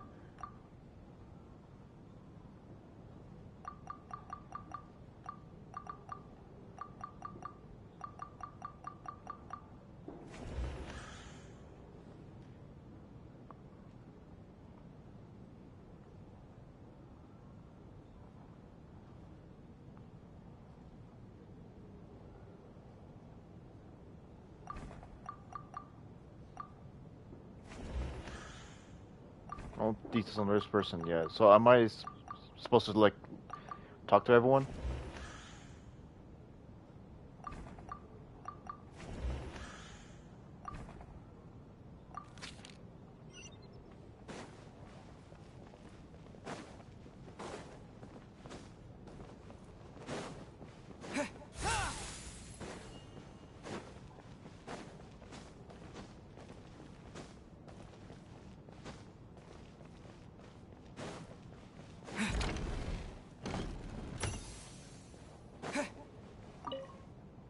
And then there's the aristocrats.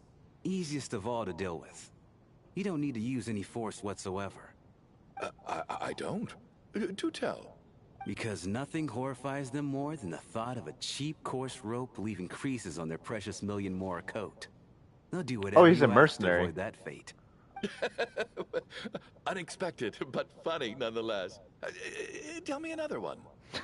Well, look at that. I got myself a new listener. Hey there. Let me introduce myself. The name's Shram, and I'm a mercenary. The kind that gets paid to do odd jobs for rich folks. And I am Chuganov, an entrepreneur. If my name is unfamiliar to you, you will no doubt have heard of my factory, the renowned Iskra manufacturing plant. Are you really that famous, Mr. Chuganov? How come I've never heard your name before? Excuse me? Is that a joke? Or are you being serious? Oh, I'll have to ask my rope later. He's probably tied up more entrepreneurs than I've ever heard of. Damn. How are you feeling, Tonya? I'm fine. Sorry to worry you. I'm used to it by this point. I take medicine for it. My brother usually helps to get it ready for me. Child must take great care of his sister. He's never mentioned Tonya's illness, though. You know, I actually find this whole thing kind of exciting. Stuck in a strange place thanks to a snowstorm. Having to spend the night with a bunch of interesting characters. Kids, huh? My brother always says I'm not mature enough. I'm fine, really. Look after yourself. Otherwise, your brother will come after me. Yeah. Pretty much, yeah. My husband has major trust issues. To him, I doubt even this snowstorm is a good enough excuse for me to stay out all night. That's the price of marrying into wealth. You'll get used to it. I'm not about to stop you if you want to leave. But don't drag me along. Hello? Can I help you?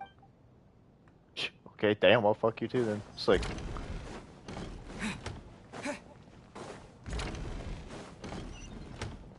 I have to say, even though today was a rehearsal and there were some hiccups along the way, Miss Odette's performance was one of the best I've ever seen. Even compared to an actual show. Oh, I couldn't agree more. Especially considering the weight of the subject matter. It takes a truly seasoned professional to do justice to a theme like love and regret. Do you think we were coming on too strong? Odette's ignoring us again. What about you? What did you think of today's performance?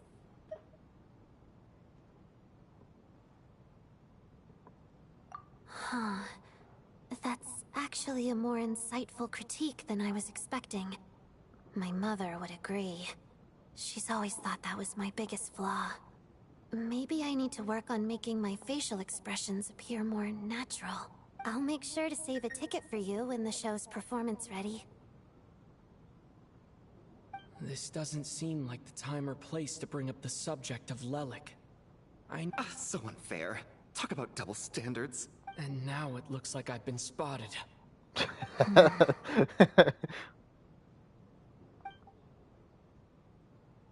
You know Mitya too? No, I don't. I just have a feeling that he might be dangerous.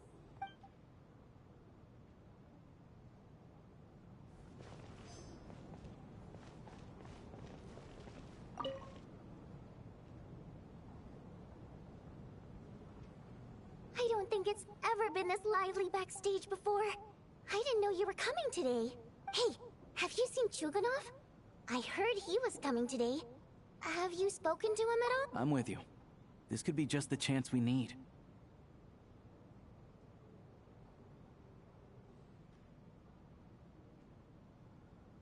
Yeah, I gotta figure out a way to coax some more intel out of him. I want to know why he suddenly changed his stance on Project Stuja. For the Rokad, or just out of personal interest?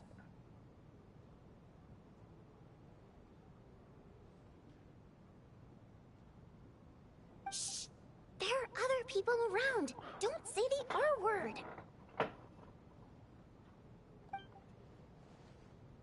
Don't say the R word. Unbelievable. What the fuck, Genshin? This is highly irregular. A delay of over an hour during an operation like this theoretically warrants a Harbinger-level response. I wonder what the issue is.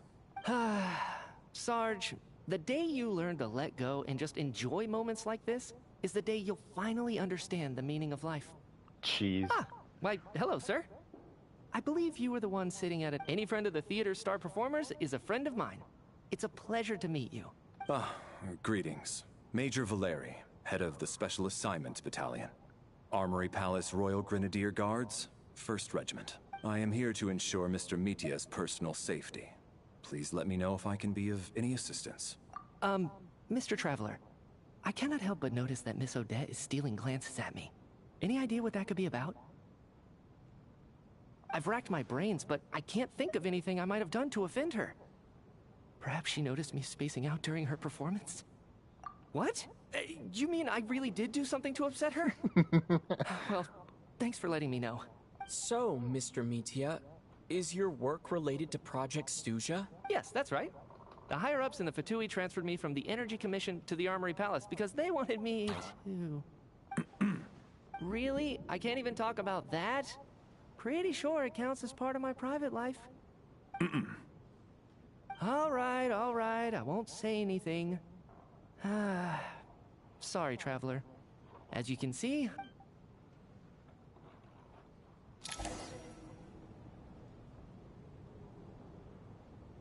How's it looking, Alosha? No change from this afternoon. Heavy snow with no sign of slowing down. May I have your attention, please? The storm is unlikely to stop tonight, and it'll be even more dangerous outside at night than it was during the day. We at the theater owe everyone here a duty of care. Therefore, we strongly suggest that you stay on site overnight and avoid going outside unless absolutely necessary. In a few short moments, we'll give you a tour of the theater's various quarters. You can choose to sleep in the VIP room, the office, or backstage. Or on the stage if you'd prefer. We won't mind. In the desert? You can just look it up. You can always look it up. I'll pass on sleeping on the stage. What if the snow is stopped by tomorrow morning? The early birds in the audience might think we're part of some experimental new show.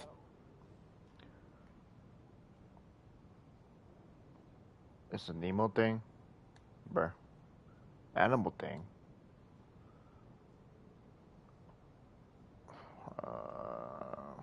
This is such a random time to ask me for help when I'm currently live streaming the most important story quest of all time. In Genshin Impact anyway. A drama about sleeping? That could be fun. Maybe we could come up with a title for the production. Ooh, the slumbering heavenling principles. What? Gotta admit, I didn't get that one. Anyone who doesn't wish to sleep on the stage, please follow me. I'll show you to the rooms.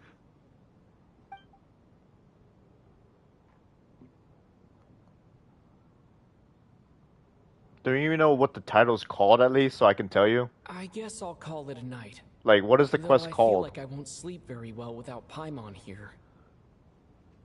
When we're done with dialogue, dude, this is gonna take another 3 hours or so.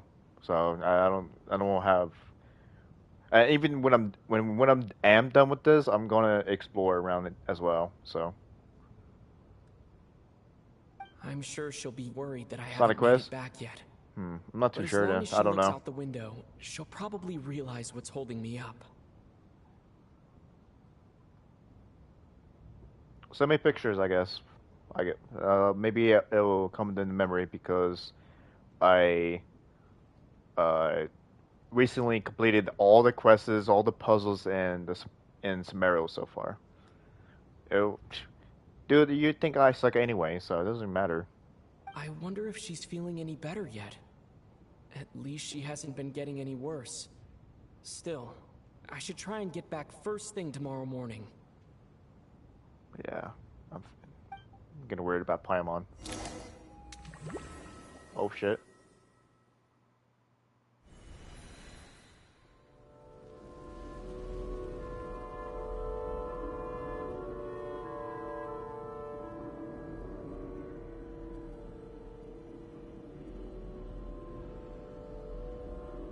Ah, finally. Welcome back to the world of the living, lazy bones. I was about to wake you. The black mist is almost on us.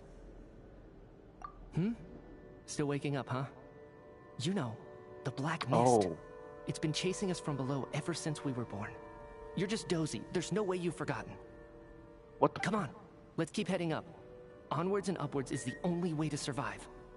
Don't listen to a word those black mist cultists say.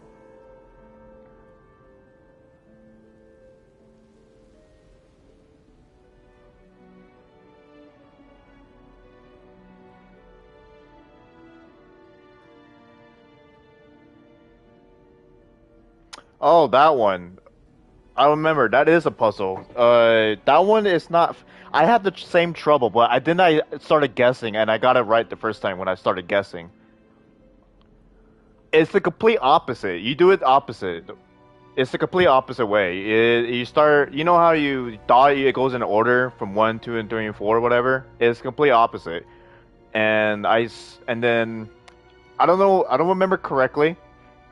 But if that's not it, then I think I switched it up a little bit. I went for the one with no torch, and then I started going from 3 to a 1. If that makes sense. Like, it makes no fucking sense at all, but it worked, I think.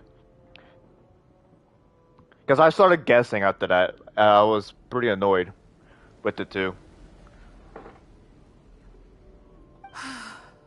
Here we go again. The endless march toward survival.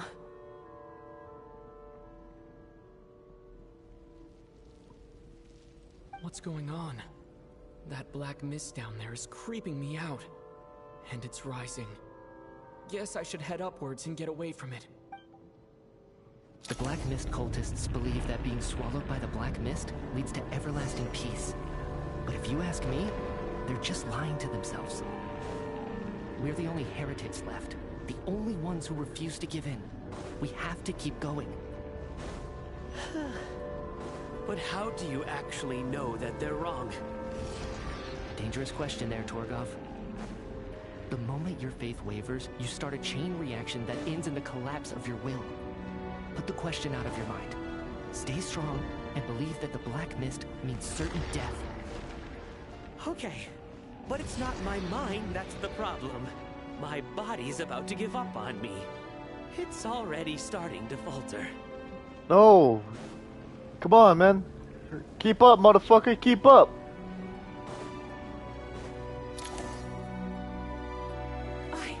I can't do this anymore. I've had enough of being forever on the run. What's the point of it all? All this will pass eventually, I promise. Keep fighting.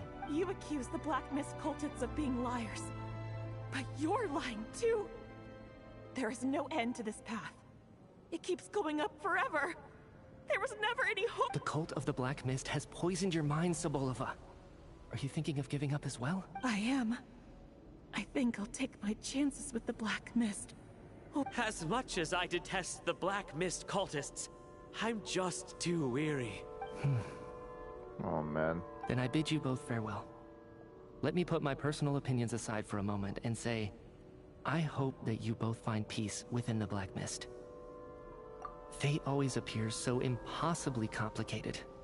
But at moments like this, its raw simplicity is laid bare. Their fate was sealed from the instant they entertained doubt. From then on, the outcome was both inevitable and irreversible. Let's go.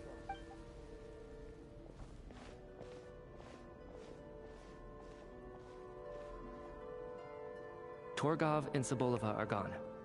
I never thought the day would come when even they would be swallowed by the Black Mist. It's just you and me now. Yes, it looks like it's satisfied. For now. This happens from time to time. But it won't be long before the Black Mist starts chasing survivors once again. No one knows how to stop its advance for good. Well, we should make the most of the precious moments of rest that those two bought for us. Huh? Are you really that sleepy, Trev?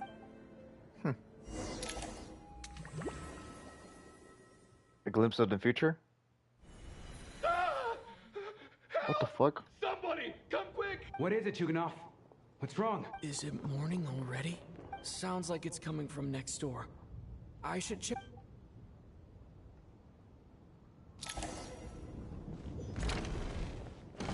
Did you figure it out, V?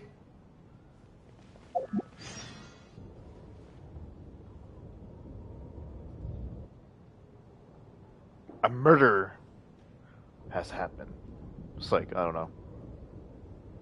Could be murder. Classic episode of Family Guy in a mansion. Stay here. Okay. What happened to them? Oh, fuck.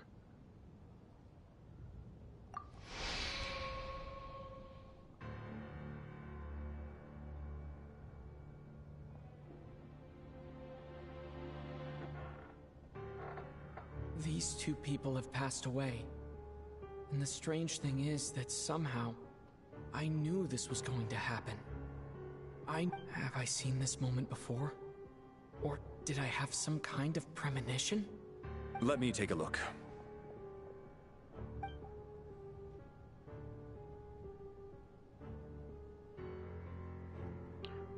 Minuki, stop saying shit. In either of them. Let me see it, man. Let me see it. I don't want to hear it. The cause of death, however, remains unclear.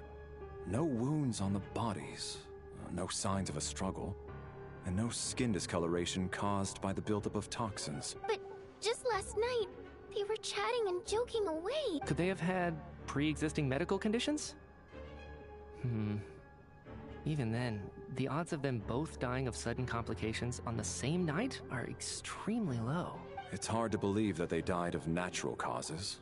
Nor does this appear to be a suicide. Who was the first to discover the bodies? It was me. But these deaths have nothing to do with me, officer.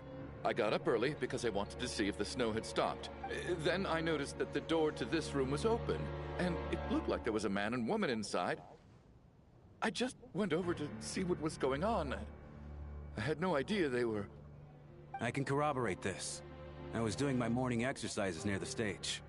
When I saw Mr. Chuganov heading this way, I can also confirm that I didn't see a single person approach that room before him.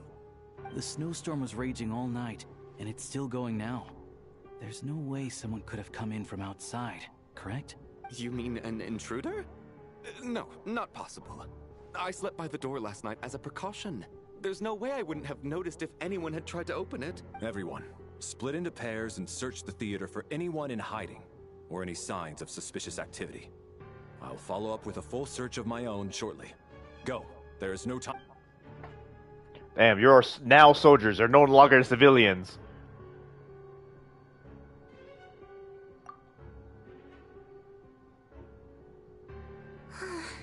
Nothing on your backstage is clear. No signs of... We checked the basement. Also clear. I don't think there's anywhere here that a living person could hide. Are we certain that the theater doesn't have a back door? Or any tunnel or passageway? No, there's nothing like that. If people were sneaking in through some secret tunnel to avoid buying a ticket, we'd have sealed it off ages ago. I also checked the windows. All of them are locked from the inside, and there's no sign of anyone entering or leaving. It sounds like we can safely rule out the intruder theory. If anyone came in during the night in this weather, there'd be no way for them to avoid leaving footprints or water stains. This can only mean one thing. It's like one of those murder mysteries you see in novels and plays, isn't it? The ones where the killer is... one of us. Shut the fuck up! We can't quite jump to that conclusion just yet. Could he be right? It's hard to imagine something like that happening in real life. Set in a theater during a snowstorm, a murder takes place, and the killer is among us. It's such a classic trope that it seems unbelievable. Looking at who the killer targeted, and the clean entry and exit, it all adds up. I know what this is. What is? What have you figured? Both victims were wealthy, well-known local merchants. And the door was deliberately left open, so I would discover the bodies and witness the crime scene first thing in the morning. Such ruthless methods. Lelik? You mean Lelik is among us? And he's the killer? Lelik. I know this code name. Member of the Rokot, anti-Project Stuja. Always works alone. I've read the case files at the Armory Palace. Walk me through your reasoning, Mr. Chuganov. What do you know about Lelik? What now, huh? What now, Lelik? What more do you want from me? I already voted against... You snuck into my house the other day while I was asleep. Left a threatening letter. And I did all that you asked. But Project Stuja cannot be so easily shaken. Not with the rooster in charge. So he really was threatened by Lelik. And now you're resorting to murder to threaten me. Isn't that right? I knew it. The Rokot despises the rich. The lives of the wealthy are but refuse in your eyes. Show yourself! Which one of you is Lelik, Tell me! I'll do whatever you want! Just stop playing these mind games! Was this really Lelik's doing? If Odette really is Lelik, this seems out of character. But then again, I'm probably the only one here with a compelling theory about Lelik's true identity. But if I reveal it now, what should I do? I don't think it's likely that Lelik killed anyone. At least from the stories I've heard. He's never killed anyone before. And his name has never come up in connection with any murder cases. Besides, even if Lelik did want to threaten you, why resort to such an extreme and roundabout method? It's not his style at all. Vodyanitsa doesn't know that Lelik might be Odette. But her assessment is... Miss Vodyanitsa, why do you suddenly feel the need to speak in Lelik's defense? Favorite personality out of the one? Probably Yosho's. I like Yosho's. Defense? Oh, no. It's just... I'm worried that we're jumping to conclusions here, so I wanted to share my point of view. Also, I don't think the Rokot is as bad as you're... Well, if you think I'm so wrong, what's your theory then, Why don't you tell us who the killer is? The case is still evolving, Mr. Chuganov. Please do not prevent others from expressing their opinions so early on in the discussion. Even so, there's no denying that the recent threat received by Mr. Chuganov may well be an important clue. So there's still a good chance that Lelik is right here among us. I can't do this anymore. I don't care if it's still snowing outside. I have to get out of here. Whoa, take a beat. We all know it's far too dangerous out there. Even the soldiers couldn't get to us. Go out that door, and you might not live to tell the tale. And whoever this Lelik is, they're surely not going to murder anyone in broad daylight. Be sensible, my man. As much as I regret having to say this, I'd like everyone to cooperate and refrain from exiting the premises until further notice. Because as things stand, every one of us is now a suspect. Unless anyone has further information to share, let's adjourn for now. Feel free to keep searching for clues.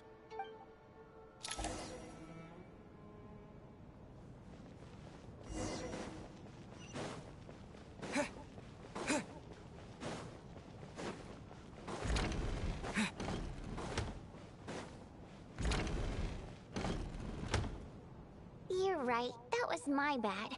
It was a knee-jerk reaction. I didn't think it through. Luckily, no one said... Oh, phew. Since Vodyanitsa and I were on the same page earlier, I think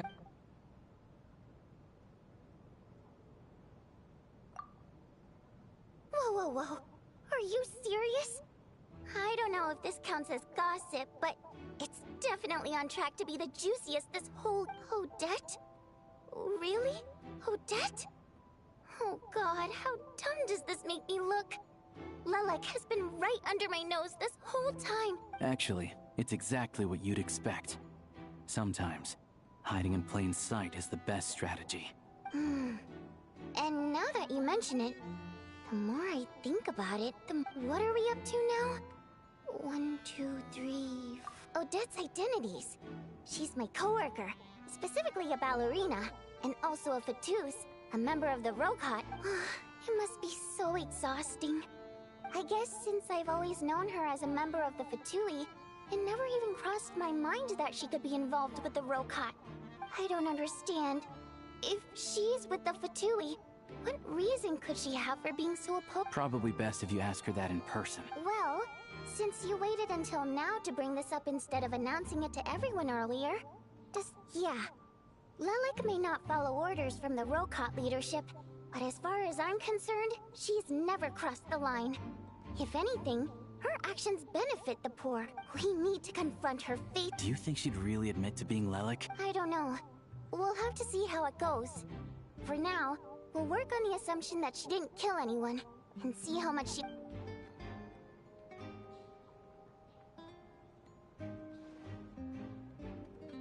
What the Now's fuck? her chance. Odette's alone. Let's go. Hey, Odette. What is it, you guys? Shh. Keep your voice down. So,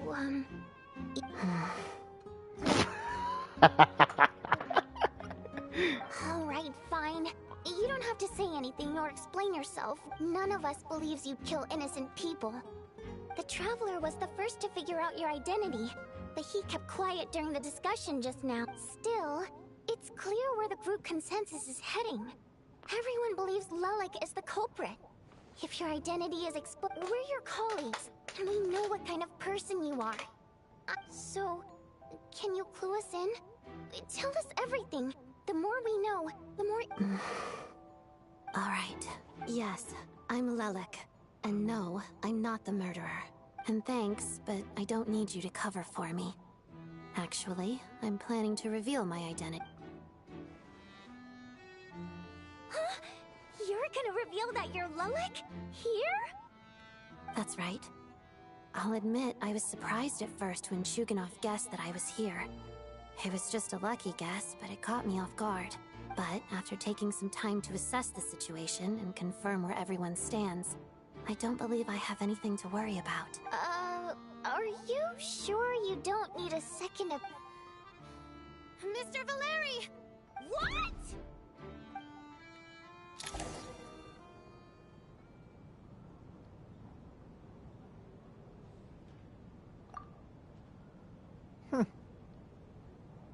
So... I don't know what game you're playing, but you've got a... It's just one identity.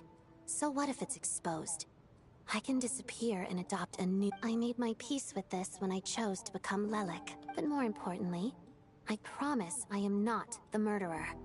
Which means that someone else... So, if anyone still insists that I did this, you'd best produce the evidence now. Otherwise, I suggest that you bite your tongue. Because if you really believe I killed 2 people without making a sound or leaving a trace, pointing fingers at me would surely only make you my next target. Is this really the truth? That's confidence, all right. A real no-nonsense attitude. I can see why Marionette said that she's on track to inherit the title of... Are you seriously buying this? Hey, officer! She just admitted to being Lelik. Aren't you going to... I do have one question, Miss Odette. Why have you chosen this moment to come forward? If I didn't say anything, everyone would be focusing all their efforts on finding Lelik, and that is exactly what the real culprit wants. I don't want to be the scapegoat who lets the murderer get away with this crime. Despite all the accusations, she made the smart choice. A remarkable display of rational thinking under pressure. Clearly, Odette's talent extends far beyond the art of dance. She thought so far ahead. Why do I always feel like I'm one step behind her in everything? You've convinced me. Dealing with the murder case remains the top priority right now. Let's put the name Lelik and all related incidents aside until further notice. Nevertheless, the group still considers you the prime suspect. I assume you have no quarrel with that, Miss Odette? I understand. You're welcome to keep an eye on me around the clock. Mr. Chuganov? For my wife and daughter's sake, I'll let you off the hook for now. But don't think you're forgiven for breaking into my house and threatening me. Just wait till we get out of here, Lelik.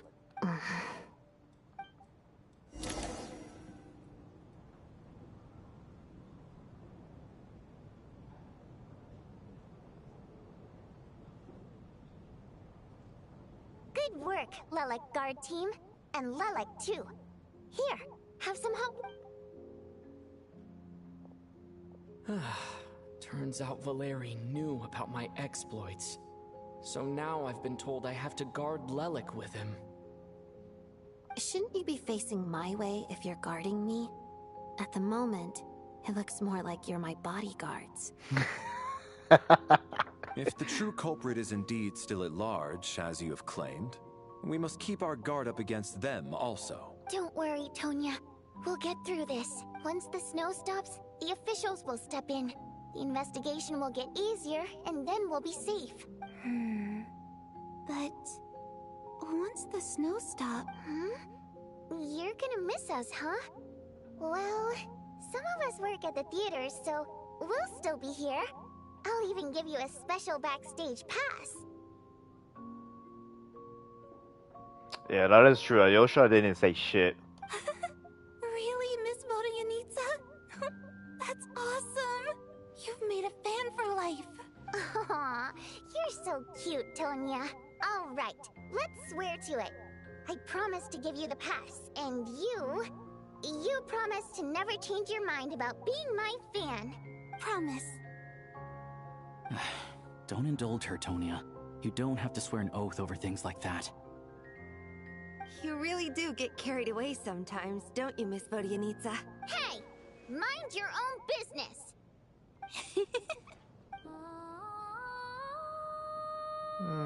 Don't be nervous, Miss Water Imp. Oh, I didn't mean... Everyone's okay. here. There's nothing to be afraid of.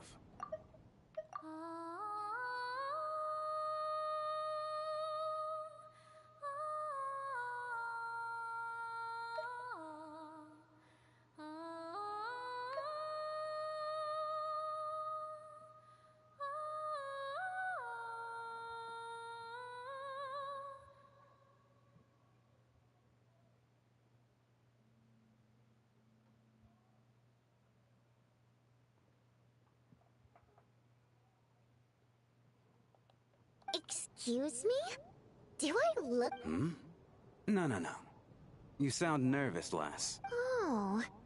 Wait, but how... Okay, plenty of people know that I'm a water imp, but still... How come you understand... Primary mode of expression. I've not come across that concept before. Well, it's just... We water imps tend to communicate our emotions to each other by singing, rather than facial expressions. The emotions we convey through song take precedence over our facial expressions. So, we think of it as our primary mode of expression. I'm impressed, Shram. I didn't take you for a man of culture, but you're clearly rather learned. It's not about being cultured or not. The thing is, this mode of expression can usually only be understood by other water imps. What the fuck? It's not a simple case of a song sounding happy, and yet, you're clearly human. It's really not the big deal you're making it out to be. I think I just have a knack for it. Plus, I have a... very close friend who's a water imp. A delightful lady. But keep that a secret. Anyway, we spent so much time together that before I knew it, I noticed I could understand her expressions. Oh, I guess that makes sense. Still, the fact that you have a water imp friend is even more surprising. I'd better watch what I'm singing when I'm around you from now on. Hey, what are you implying? You're not secretly insulting the audience in your songs, are you? Heavens, why would I do a thing like that? It's getting late. We should discuss our sleeping arrangements for tonight. To guard against the killer. I suggest that we don't sleep in separate quarters tonight. It will be safer if we all stay together. As long as someone keeps an eye on Lelik, I'm quite sure we won't have any trouble. Are you saying that you wish to bet your life on Miss Odette being the... Nonsense! Then I propose the following arrangement for tonight. The Traveler, Odette, and I will form the Night Watch. We'll sleep in shifts, but 2 of us must be awake at any given time. An excellent idea. This allows us to handle the night watch while also keeping an eye on Lelik. Meanwhile, the rule of taking shifts in pairs resolves the other issue. Namely that we can't necessarily trust the Traveler or Valeri either. I expect that plan took you quite some time to come up with, didn't it? Actually, our field combat manual outlines a similar approach. Although the scenario there involves guarding prisoners overnight during field operation. That being said, I must clarify that I harbor no disrespect towards you personally, Miss Odette. In fact, Lelik's numerous covert operations make fine textbook examples for military agents. I care less about respect and more about the fact that you just robbed me of 2/3 of my sleep tonight. I'm calling dibs on being the first to rest. Good night.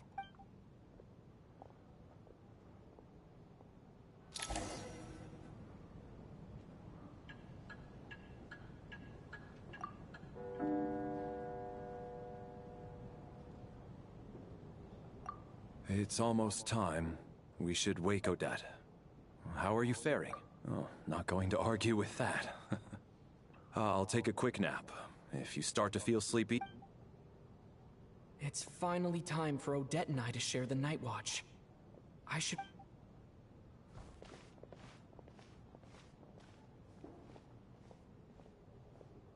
I came here to get information from her in the first place. Maybe I...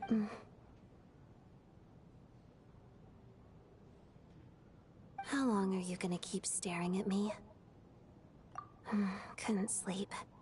My mind's been running haywire. Plus, there's something I've been meaning to talk to you about. I had a hunch that you wanted a conversation too. Let's take this chance.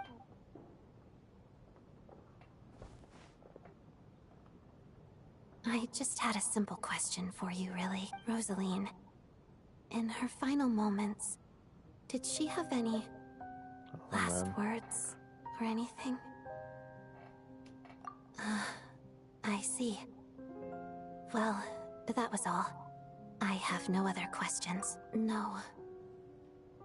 Okay. She was utterly ruthless in pursuing her goals. That kind of person should be hard to miss. And yet, even though I never approved of her methods, and she was an abrasive person, the fact remains that I am indebted to her. Oh, she told you.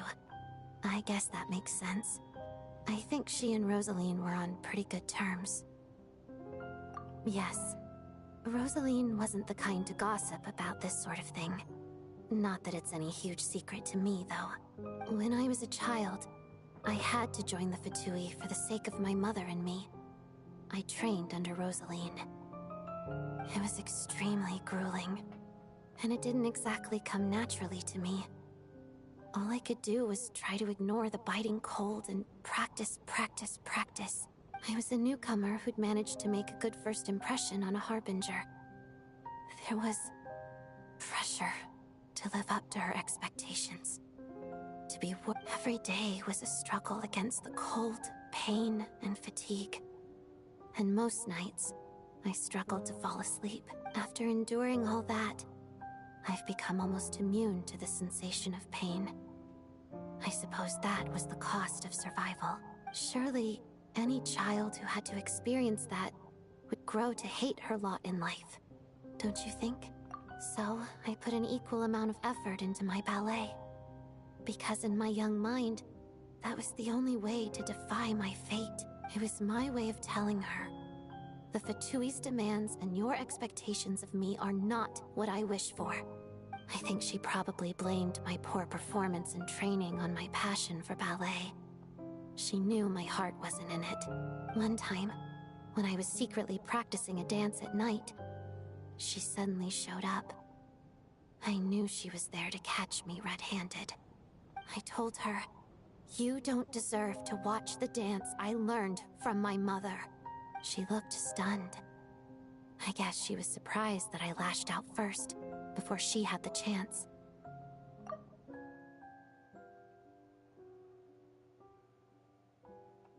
But strangely enough, on that occasion, she wasn't fierce with me like she was during training.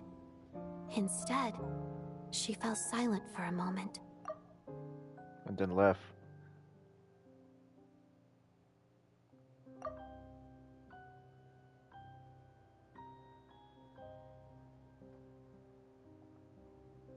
After that, she never interfered with my dancing or asked me how it was going.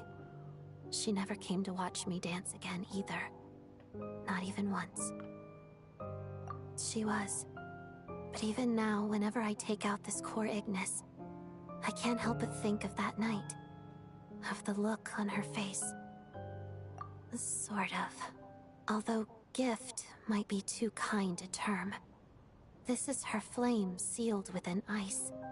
A symbol of her favor, yes. But also her way of keeping an eye on people. She knew the location of every piece of core Ignis. If any recipient started acting suspiciously, she'd be on to them immediately. Trust her to make even a mark of approval feel suffocating. So, when news of Rosaline's death reached Snezhnaya, many people immediately crushed their core Ignis. It gave them a profound sense of relief, like they'd broken free from her shackles.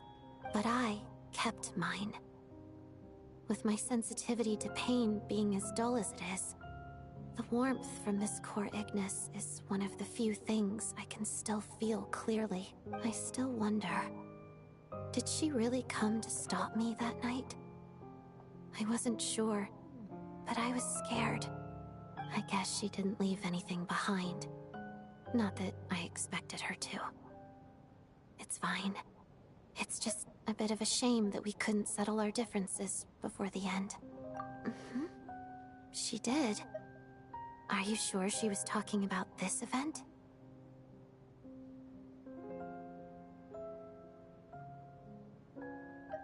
Huh.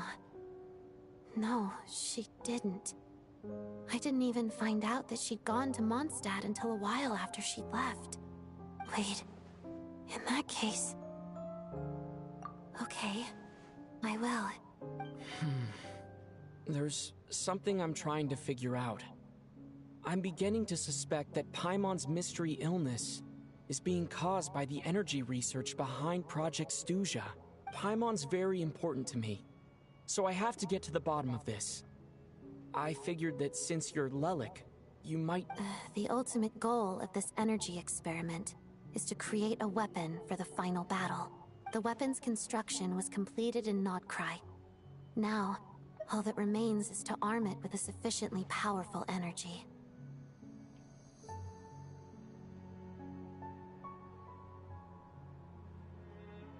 Yes. The weapon's development and all the related experiments are overseen by Lord Piero, the Jester, and the lab is located deep within the Armory Palace. I'm not sure why this experiment would be making Paimon feel unwell, though. The best way to get to the bottom of it would be to go there in person. Once we get out of here, I'll help you apply for an entry permit. And I'm hardly the organization's proudest member, as you know. You answered my question about Rosaline. I want to do you a favor.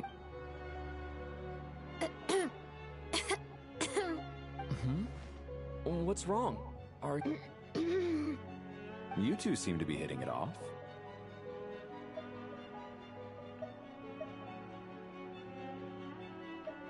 I thought you were sleeping. Of course I was. In the military, one learns to fall asleep quickly, even in the most inhospitable environments. It's vital to staying alert and energized. Why? Even if he was awake, he can't have over... Well, thank you both for keeping watch. Traveler, I'll take over for now. It's your turn to get some sleep. Sure.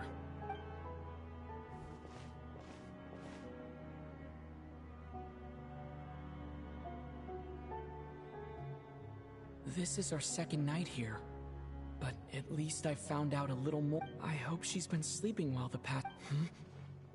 Why do I feel like I'm being watched? Seriously? Is this payback for when I stared at her earlier? But I thought she was asleep.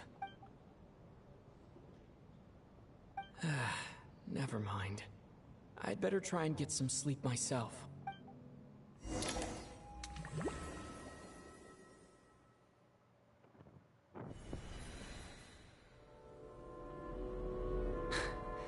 Hey, what are you spacing out for? Are you reaching your limit too? How long have we been walking for? Do you remember? Time's lost all meaning. Ever since we noticed that thing above our heads. A star key? Or key star? Anyway, the person who named it was swallowed by the black mist.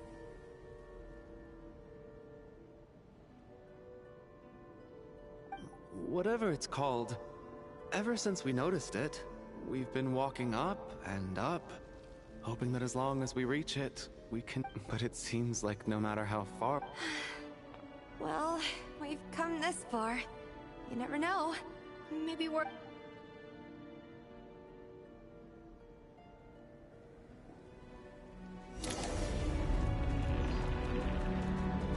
They got weapons? What the fuck?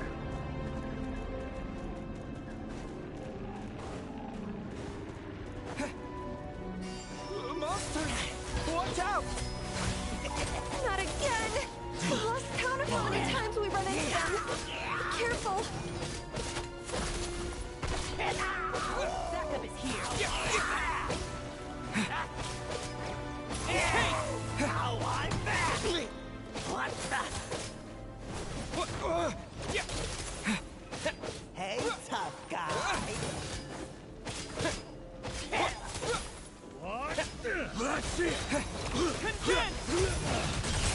Shut up.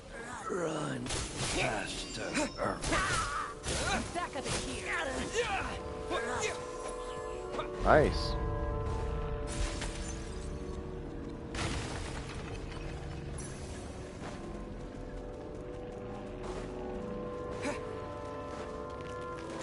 Here they come again! Get ready!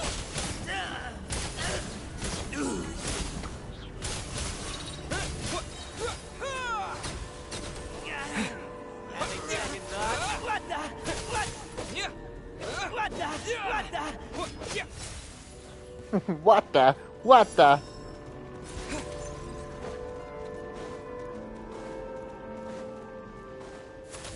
Monsters ahead of us. The black mist behind us. Feels like there's no escape. Fine.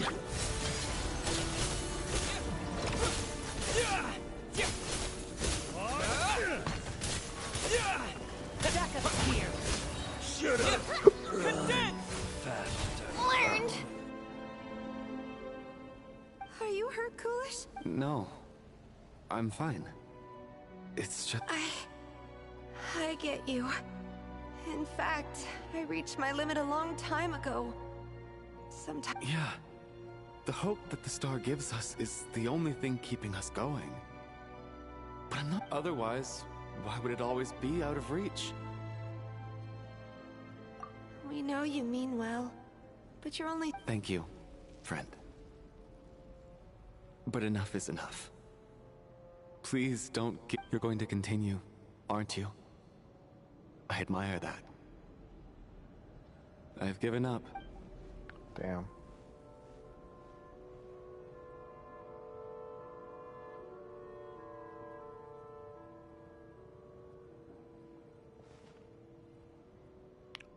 What? It's not an illusion. We really are getting closer to the star.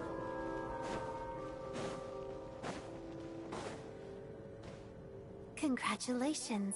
You're the first person to make it here.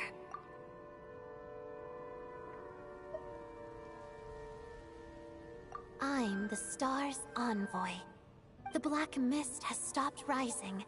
Its hunger is satisfied for now, having devoured your two companions. This is a good opportunity. I'll let you get some rest before we continue. Hmm? What do you mean, leave? The star represents the starting point. It's the... Congratulations on reaching the starting point. Once you are ready, we will head out and walk upwards. Huh? What's wrong? Hey, don't give up before the journey's even begun.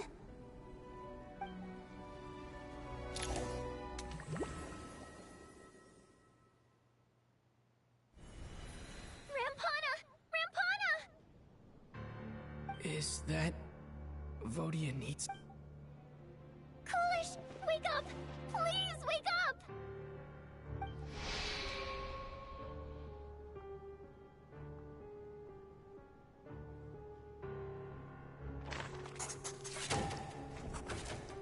Damn. Disease. Diseased. The situation is identical to that of the two casualties yesterday. At least there are some elements that we can rule out this time. They slept on the stage with everyone else. So I suppose the surrounding environment can't be a relevant variable. Rampana. Weren't some of us keeping watch last night? 3 of us, in fact. How could you not know? I'm as confused as you are. Certainly nothing unusual happened on my watch. Likewise, and from what I've observed so far, both Miss Odette and the Traveler can be trusted. To be honest, I didn't get a wink of sleep last night. I couldn't help but think I was the target, so I just laid there with my eyes closed. I heard the Traveler and Lelic chatting, but otherwise I don't recall hearing any commotion during the night. Me too. I didn't want to wake everyone up, so I was concentrating hard, trying not to cough. I hardly slept at all. But then, what could possibly be causing this? Once was bad enough. I can't believe it happened again.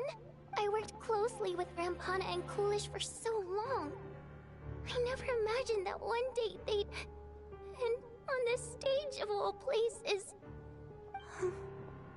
Florianitsa. 4 victims in just 2 days, and we still don't have a single lead. I need to get to the bottom of this as soon as possible. And above all, keep Tonya safe. I'd never be able to look Child in the eye again otherwise. Still snowing? Yes, I just checked. Still no sign of anyone outside either. So we only have ourselves to rely on. If you ask me, this killer can clearly strike whenever they please. The Night Watch was a useless endeavor from the start. Lelik must be an expert in poisoning. Clearly she used some poison that can't be detected on the corpse. Here we go again. Listen, I was already thinking to myself last night, was Lelik's reason for revealing her identity the real story? Well, she's been playing us for fools. You get off on this, don't you? Reveal— That's a hideous thought. One that only a hideous mind like yours could dream up. How dare you? That's enough. Yesterday, you named Lelik as a suspect because the victims were both wealthy merchants.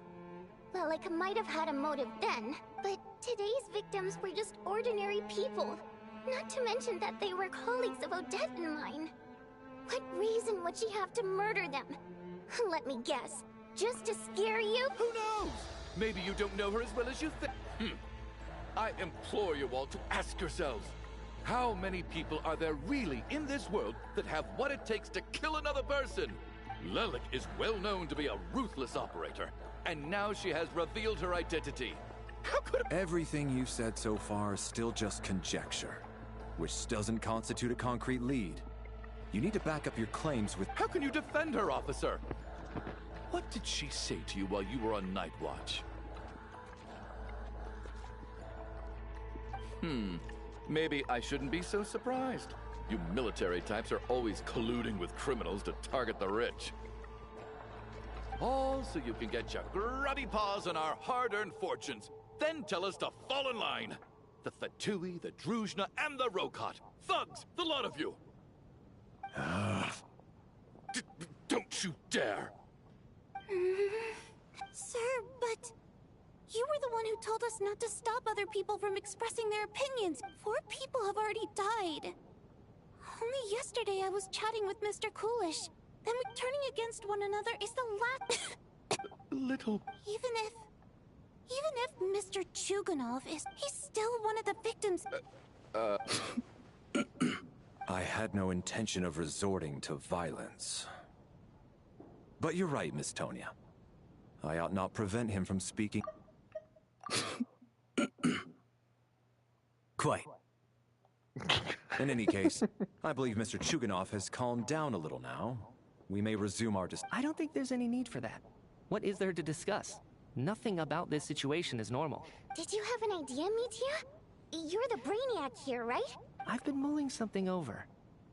All the leads we have so far concern things from outside the theater. Miss Odette's alter ego, the threats Mr. Chuganov received. But then there's the 2 double murder crime scenes themselves, which have given us absolutely nothing to go on whatsoever. That's highly unusual. Even with the most careful killers, there's always some evidence left behind. So what are you suggesting? I think this could be a supernatural event. It isn't characteristic of human-on-human homicide at all. Correct me if I'm wrong, but aren't you supposed to be a scientist? I got into scientific research because of my insatiable curiosity. But if the present situation defies all known scientific explanations, I don't mind shifting my curiosity toward— Now that you mention it, I remember when I first came to the theater. I heard rumors about this place being haunted. Haunted? Yeah, I think I heard the same thing. But I mean, they're only rumors, right? We've worked here for years. Sure. Well, this has taken an unexpected turn. A haunted theater? If Paimon were here, she'd probably be hiding behind me in fear right now. Why don't we take this opportunity to look for clues again with a more open mind? Maybe a different perspective will help us see something different. Very well. Whether it's criminals or ghosts we're looking for, the same rules apply. Everyone needs to tread carefully. I'll move the bodies into the same room for now.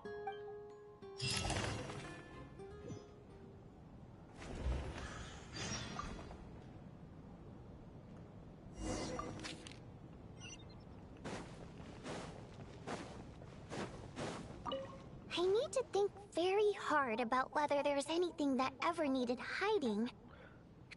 Like you're already like over the 2 deaths of your closest employees.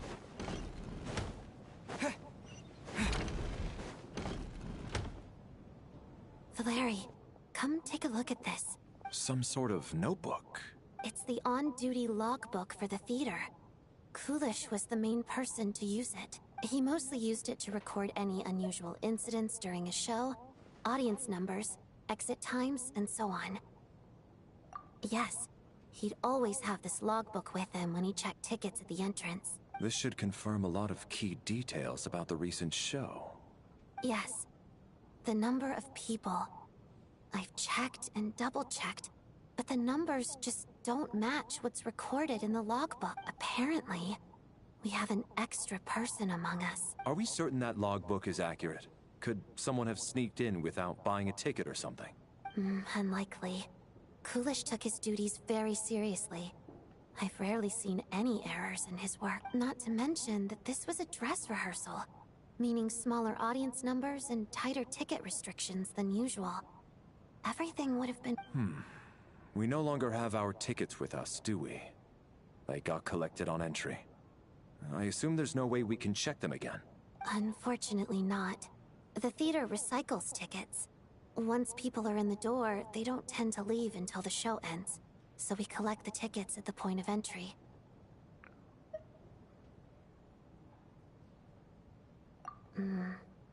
Still, I'm inclined to believe that this discrepancy in the head count is significant somehow. Is it Tonya? Because we didn't see her at all from the beginning, and then she disappears Did an randomly. extra person just materialize out of thin air? Tonya? Gotta be, man. Not thin air, but she got in somehow, I bet. I don't know. It could be did you find way anything? far fetch. Not yet. Still looking. What the fuck? So... are we... This looks like somebody's notebook. Shall...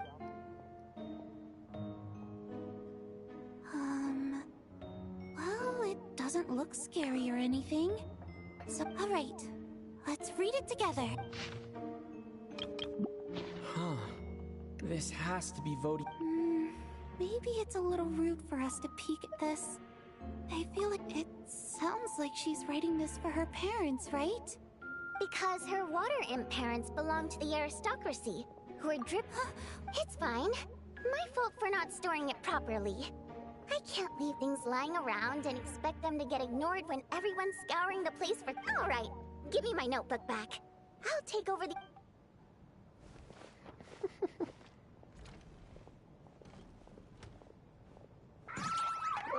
I knew it.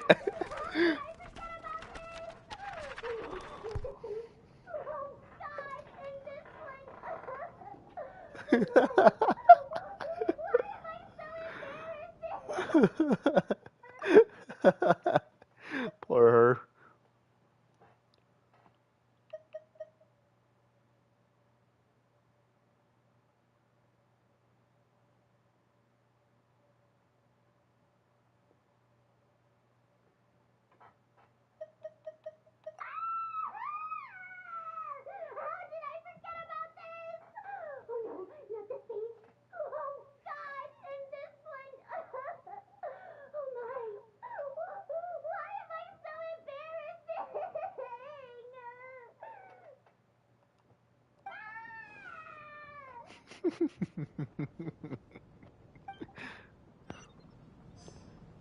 Poor her.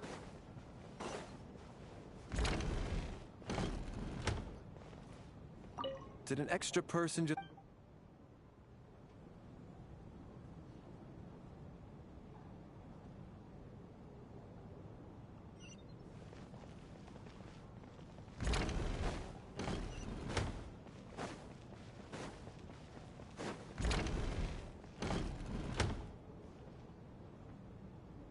Ah, Traveler. Since you're here, come take a look at this.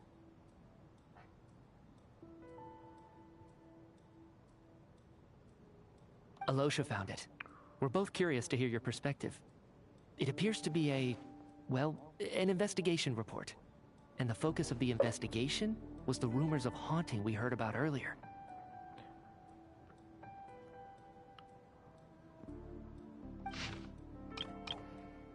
An investigation report, huh? Looks quite old. This person's name looks to be of Sumeru origin to me. Was the investigator from Sumeru? The theater manager must have hired an investigator once specifically to look into this issue. Presumably, the manager wanted to know if the supposed haunting was dangerous, while also being fearful of word getting out in case it affected the Anyway, the bottom line is, the haunting is actually real after all. It's caused by an obstruction in the ley lines. Is there any chance this is the key to finally making some progress with the ley line problems are pretty unexceptional to me by this point. And while it certainly offers an explanation for it's hard to imagine what connection it could have to these two murder cases. Some of the language that appears at the very end of the report caught my eye. Angel civilization, ley line renovation? My area of research doesn't touch on any of that, so it's completely outside of my wheelhouse. Huh? A piece of paper just fell out from the report. It landed right by your feet.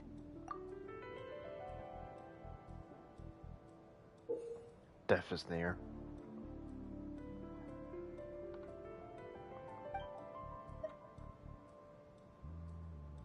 How unnerving. It was tucked inside the report, so it must be a note left by the author. Death is near. Is that supposed to be what's going on here? With us? But if so, how did the author foresee it? Could he predict the future somehow? Maybe things are more complicated than we thought. No, wait a second. If we take the report and the note at face value, the report definitively concludes that the hauntings in the theater are harmless and cannot affect the real world. The question is, what exactly does the note mean by death?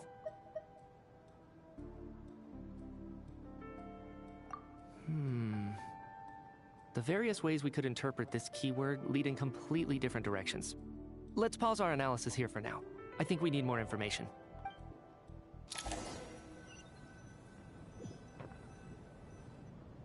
If we take all this together, it's not impossible, is it?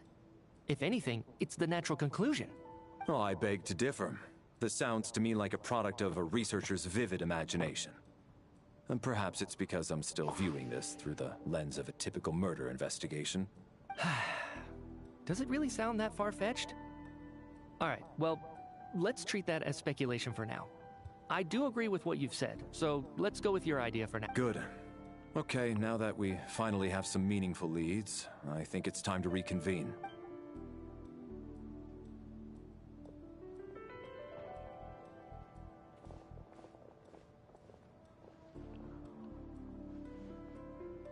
So, that's about everything we've discovered. I'll share my theory first. Based on what we've learned from the logbook, I believe the extra person among us is most likely the killer. If the killer had simply bought a ticket, it would have greatly increased the risk of their identity being exposed. I expect he or she either hid in the theater ahead of time, or found a way to slip past the ticket inspection. They then blended in with the group and waited for an opportunity to strike. What about the note found in the investigation report? Any thoughts on how that fits in? The killer may have simply planted it there as some sort of sick joke. I've seen my fair share of psychopathic killers. They love playing cryptic mind games. So, it has nothing to do with the haunting of the... This theory makes sense to me. If we have an audience member unaccounted for, chances are they didn't come here to watch the show. Could it really be that simple? So, in other words, all we have to do is find out who got in here without a ticket, and all our problems will be solved? Then let me make one thing clear. All the theater staff should be well aware that I came here for the rehearsal legitimately, yes? There's no way I'm the one who didn't. It's true. I hear you used every trick in the book to get a hold of that ticket, too. Everything short of throwing a temper tantrum and rolling around on the floor at the entrance. I'm most certainly did not degrade myself in such a way. Probably a stupid question, but I might as well ask. Did anyone here get in without having their ticket checked? Guess it was naive of me to expect them to just admit to it. Especially after the unprompted Lelik reveal. Once was already a miracle. Twice would be unfathomable.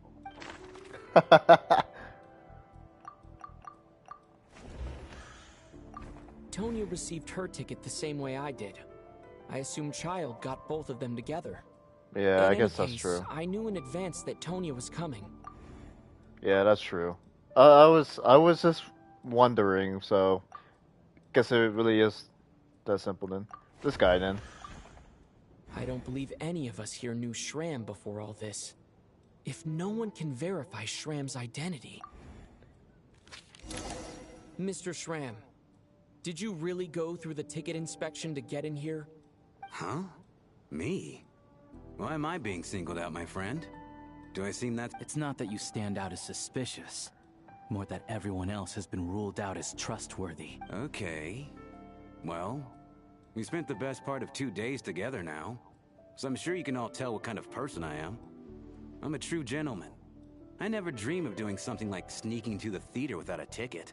But you're still a mercenary. Yeah, I have no doubt that you're a good person. But the problem is, none of us here act. Although, actually, what was it you said last night? Yeah, you're friends with that water imp. Which is why you understand our primary motive. Last time I checked, there were barely any of us remaining in Snezhnaya, since most of the water imps left. Could you tell me a little bit more about your... And I suppose it's also kind of a way for everyone else to get to know you a little better. Good grief. Are you blushing? Pull yourself together, man. Stop giggling like a teenage boy. It's revolting. Hey, revolting is a little strong. All right, fine. I'll admit it. That water imp friend of mine, that was just a bodyguard hired by our family. But the stars must have aligned, because sparks began to fly between me and their daughter. Never in my wildest dreams did I think I'd get so lucky. We don't need details. Just get to the point. Okay. I'm just a little hesitant to reveal her name, that's all. You know how it is. These are delicate times, even with me to protect her. If word gets out that she's dating a human, both the Fae and human factions will give her a hard time. Really? Wait, no. That can't be. Huh? Shram, what the devil are you talking about? Why is everyone looking at me like that? Delicate times? Yes? You know, the Civil War?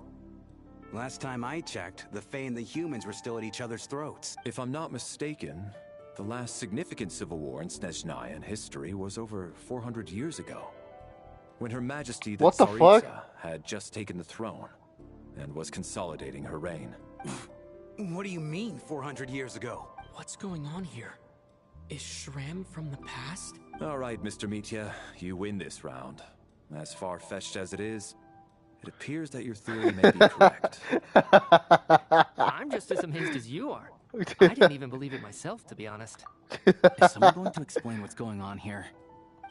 From the look on your face, you figured it out too, haven't you, Traveler?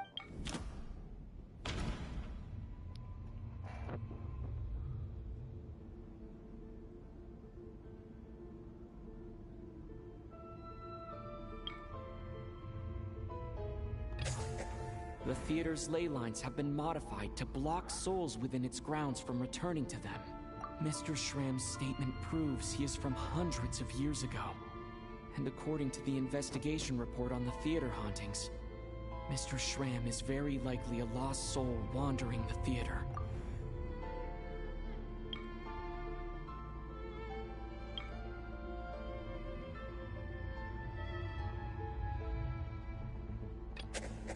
This is Mr. Valeri's hypothesis. If there is no supernatural...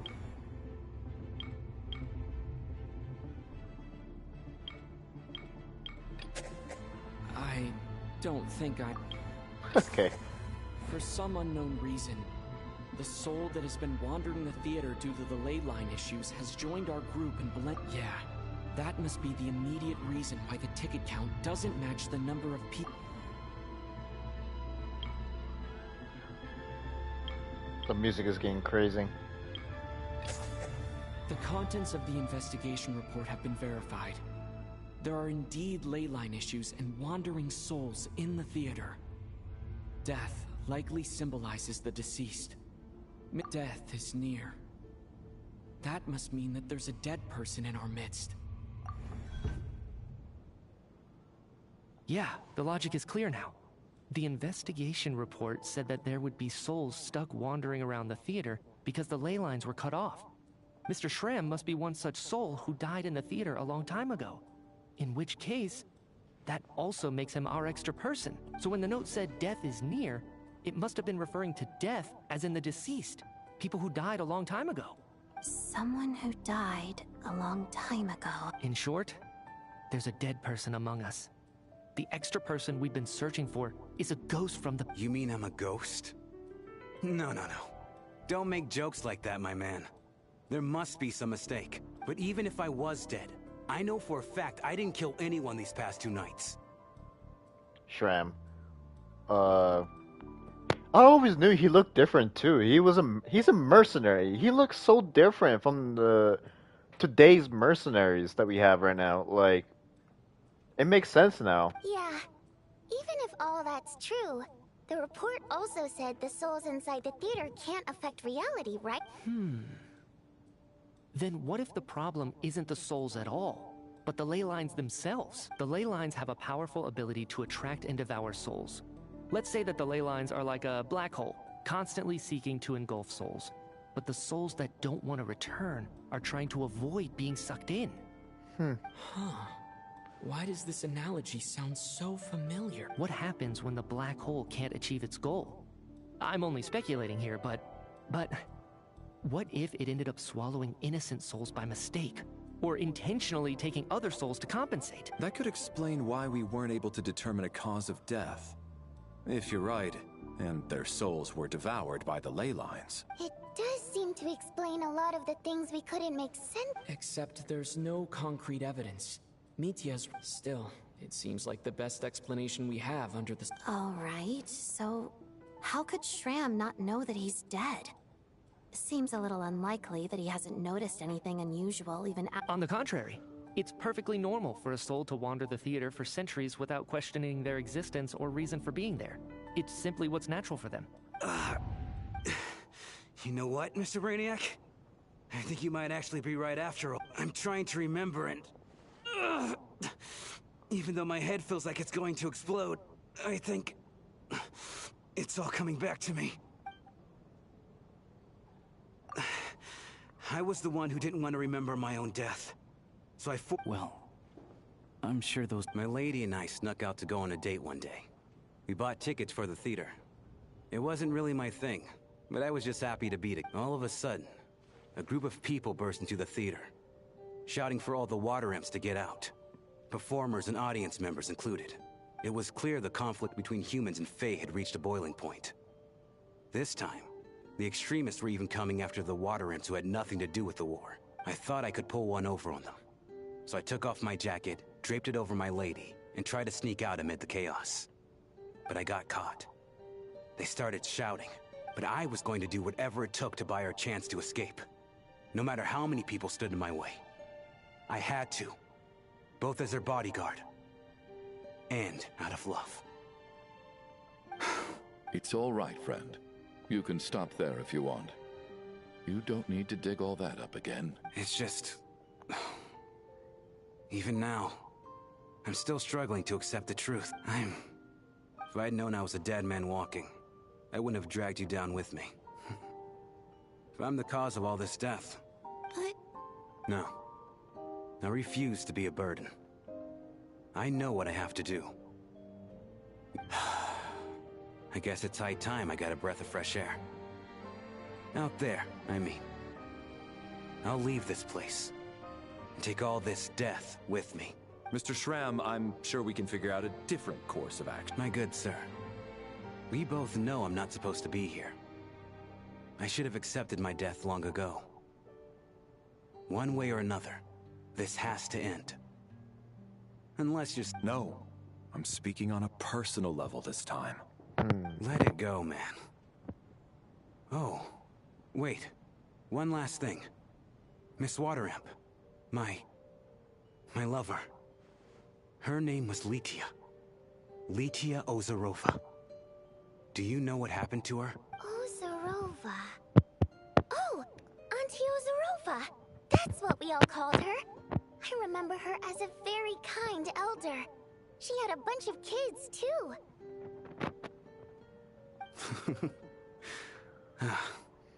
I'm so glad she survived. And she had lots of kids? Good. As long as she went on to be happy. That's all that matters. Damn. Besides, I'm dead. My soul's been wandering around here for so long because I was worried about her. But now, I can go without regret. There's no need to see me off, my friends. I've enjoyed our time together over these past few days. Perhaps we'll meet again in the next life.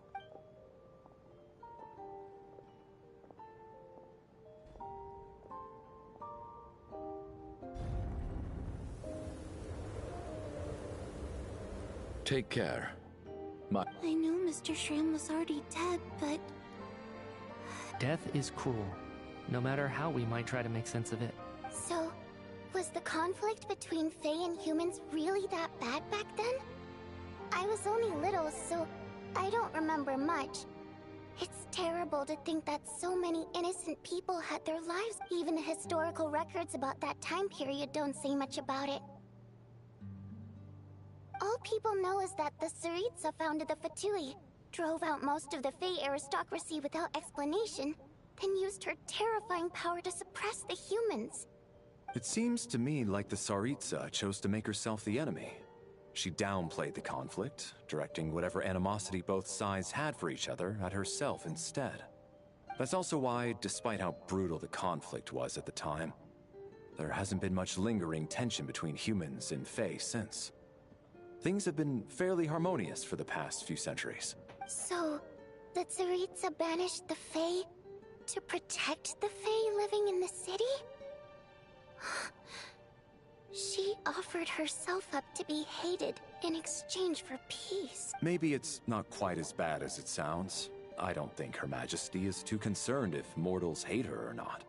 And besides, there are very few who truly do. All this time, All right. If Mitia's theory is correct, then I think we can consider this matter settled. Ugh. If only this blasted storm wasn't still raging on. Hey, Miluki.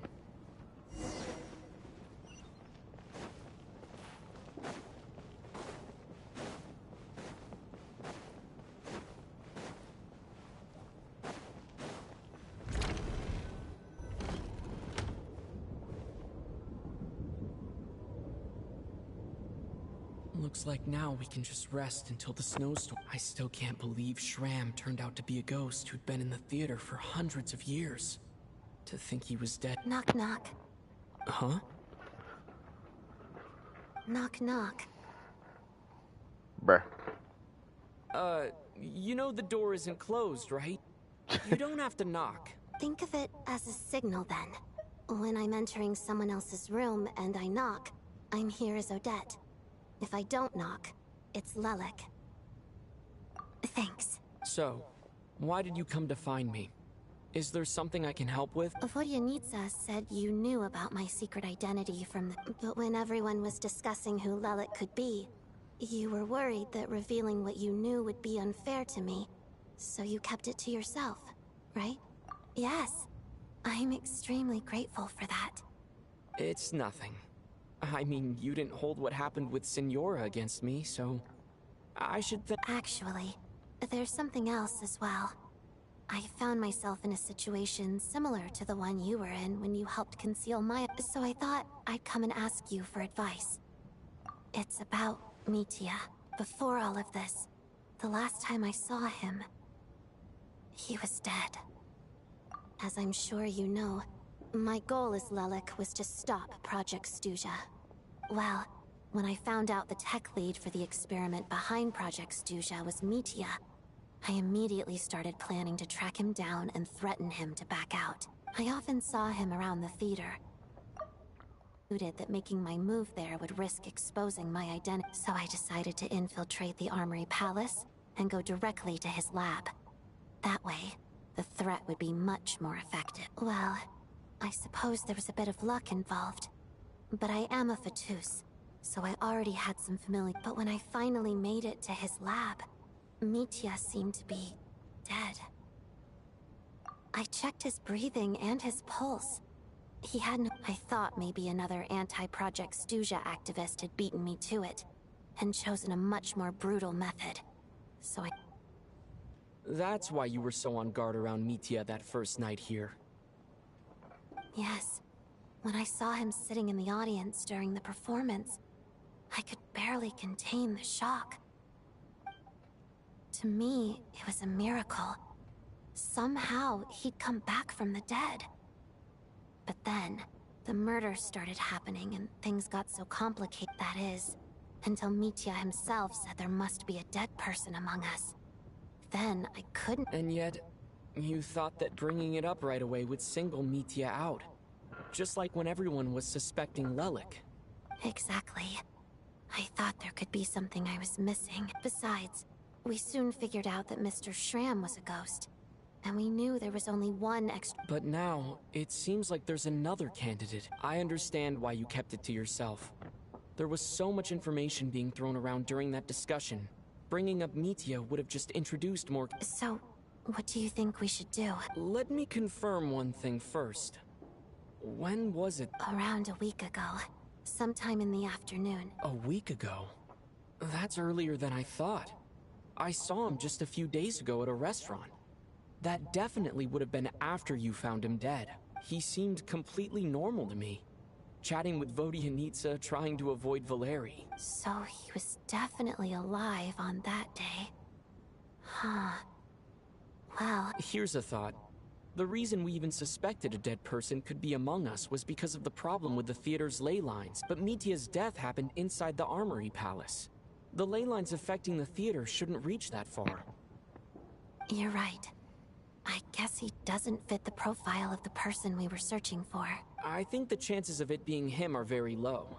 Surely he can't have died for real in the Armory Palace. Unless what? Unless he really did come back from the dead.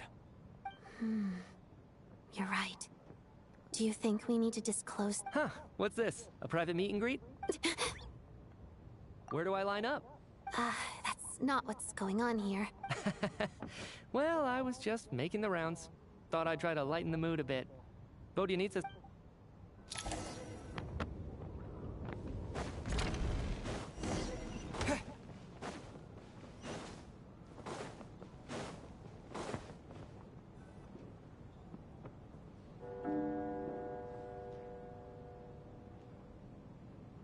What is going on with this storm?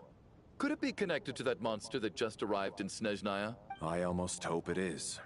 Her Majesty the Tsaritsa left to vanquish that beast herself. We just need to— Do you think people still feel the cold after they die? I'm wondering about Schramm. Oh, maybe we should have given him a coat before he went out there.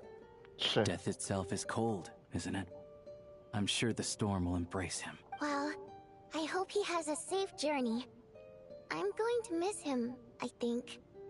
It's not like we can blame him. Thinking back on it, we barely made it out alive. Or once we get out of here, how are we going to explain what happened? Are you okay? Look who's Mr. Nice Guy all of a sudden. Is it because Tonya stood up for you this morning? At least you know how to return. Yeah, without Tonya, who knows how badly he would have been hurt. I told you already, I never intended to resort to violence. Bunch of rascals. Little girl? I was rather surprised when you spoke up for me this morning. I didn't think I had many admirers here. Oh, no need. I've been too embarrassed to admit it, but you remind me a lot of my daughter. So kind to everyone, but never lets her old man off the hook. Unless my wife and I are having a fight, then she's always on my side, especially when she was little. Every time I took her out... All right, easy now. I don't know. Are you taking anything for it? Yeah. I'll be fine once I see my brother. He's gonna pick some frost fairy flower leaves and... I see. We should probably discuss arrangements for tonight. Now that the deceased has left our midst, there shouldn't be any more incidents. However, out of an abundance of caution, I'll keep watch. Shouldn't we take shifts? No need. I managed to get a nap in earlier, so I have plenty of energy right now. After all the tension of the past few days, everyone else should just focus on getting a good night's sleep.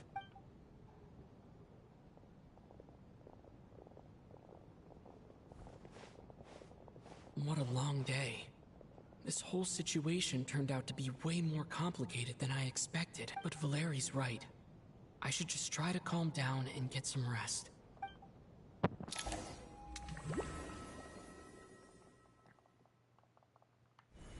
He's awake. He's awake! Get over here, you big lug, and take a look. If you must call me something, call me Mr. Door. The Black Mist is coming. You need to go. Are you all right? Can you walk? We just got attacked by monsters on our way up. That Mr. Door fellow protected us. He just seemed to come out of nowhere. Not much of a talker, but when it comes to taking down monsters, that man doesn't hold back.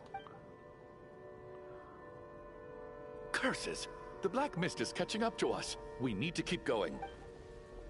Mr. Door, I don't believe I've ever seen you around here before. Why is that? Ah, damn. No need to try to get to know Valerie's not done. I'm just Mr. Door, looking for trouble. Get rid of them. I can just push these ones off. Oh, well, anyway, we're lucky to have you here. Thanks for saving us earlier. No need to thank me. This is where my duty lies.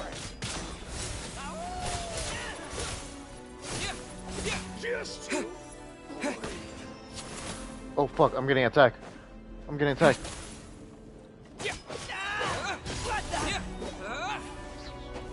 Go, go, go, go, go.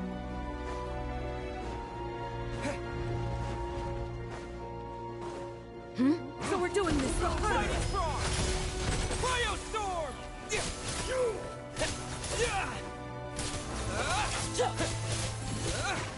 You win this.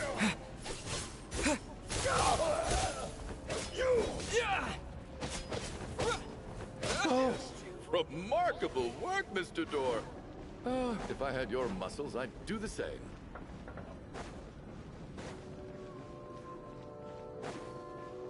Are none of these doors the one you're looking for? No.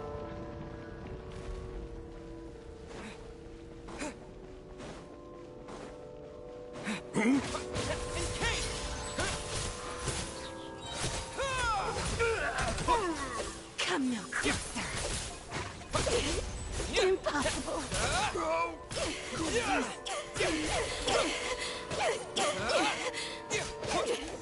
Impossible. I'm so exhausted. And the Black Mist is... Wait, look! There's more monsters down there. Are they coming from within the Black Mist? No, no! They're gaining on us. Quick, keep going, or they'll be at our heels and...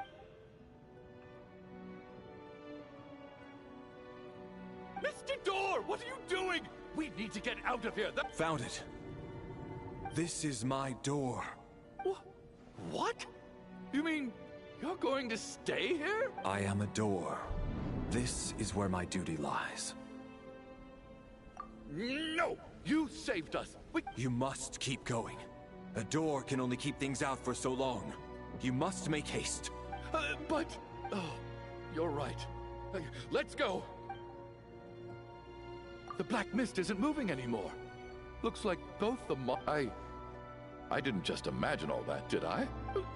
Surely I wasn't so scared out of my mind that I hallucinated a door as a human being. Oh, okay, good. There's no way we both hallucinated the same thing. Hmm? Getting sleepy? Well, looks like we're safe for now. Go ahead.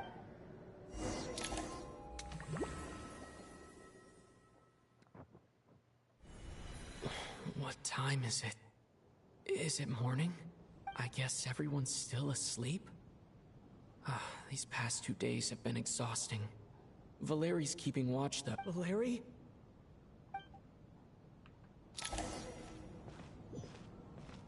Wait, if Valerie is not a playable character, don't tell me about it. I'm gonna be fucking livid.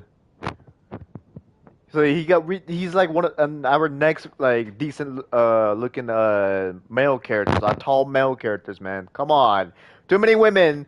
We need more male characters in a roster. Don't, oh man. Oh no. Wake up! Everyone needs to wake up! There's no fucking way he's dead! Come on! You gotta be kidding me, man.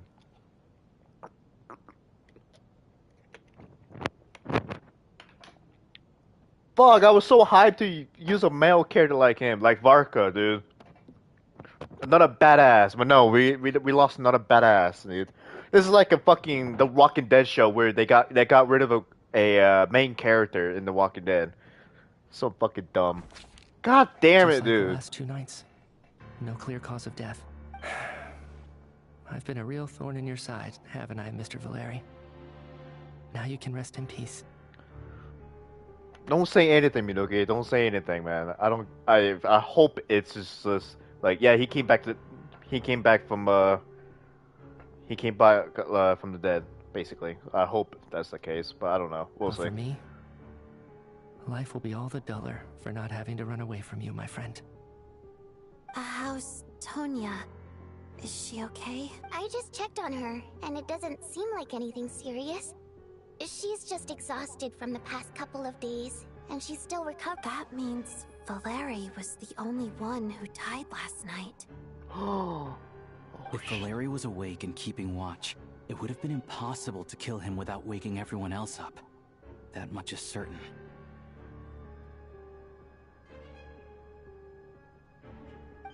This is so frustrating. Why has nothing changed since yesterday? I thought we already dealt with it. Actually, one thing has changed. There's only one victim this time, not 2. Does that...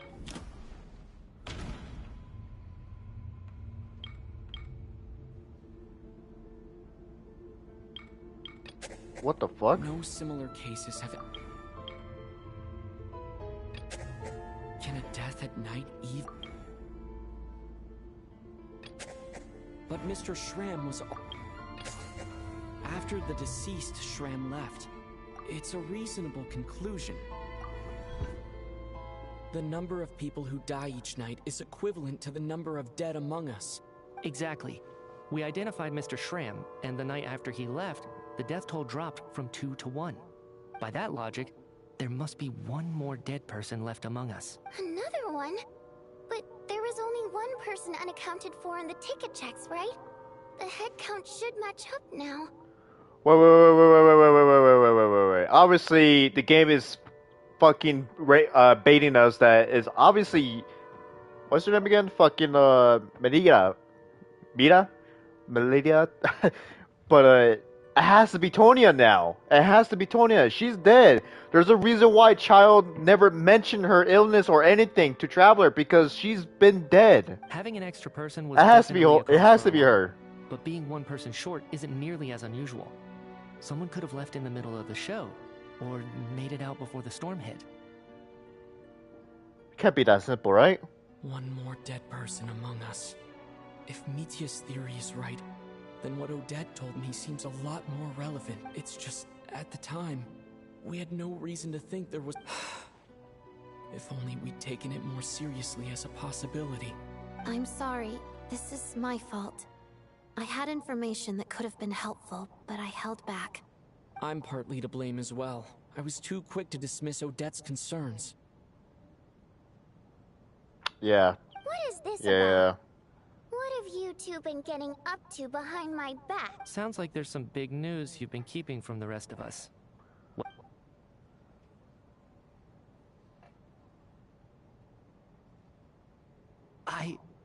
I'm the dead person? Wow, that's certainly news to me. Odette and I talked about it yesterday, but we thought it just wasn't possible, so we left. Yeah, I don't blame you. If I'd been there, I probably would have reached the same conclusion. Let me just try and verify this. I just scoured my memories trying to think back to the afternoon Miss Odette mentioned, but I honestly have no recollection of dying. That's where I'm different than Mr. Schramm.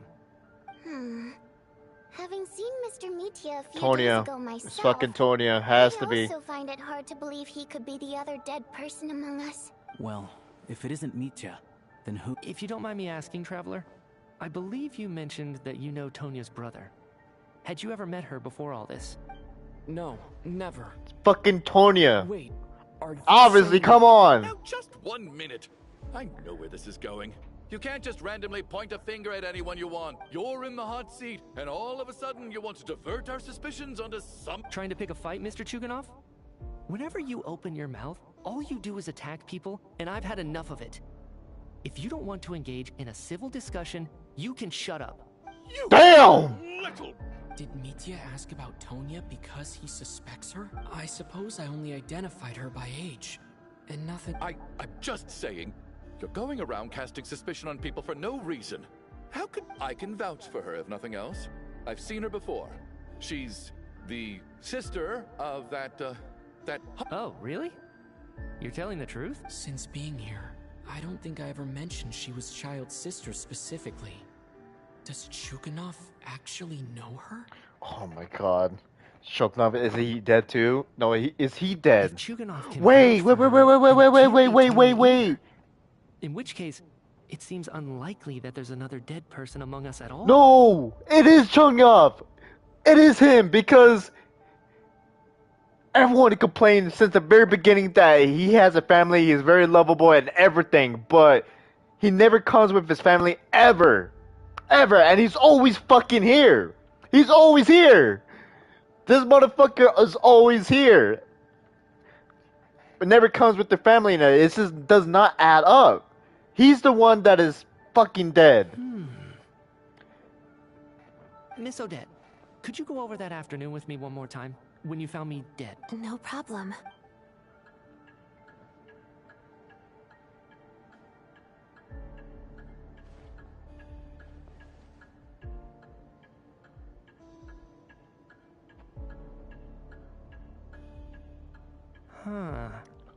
Chuganov.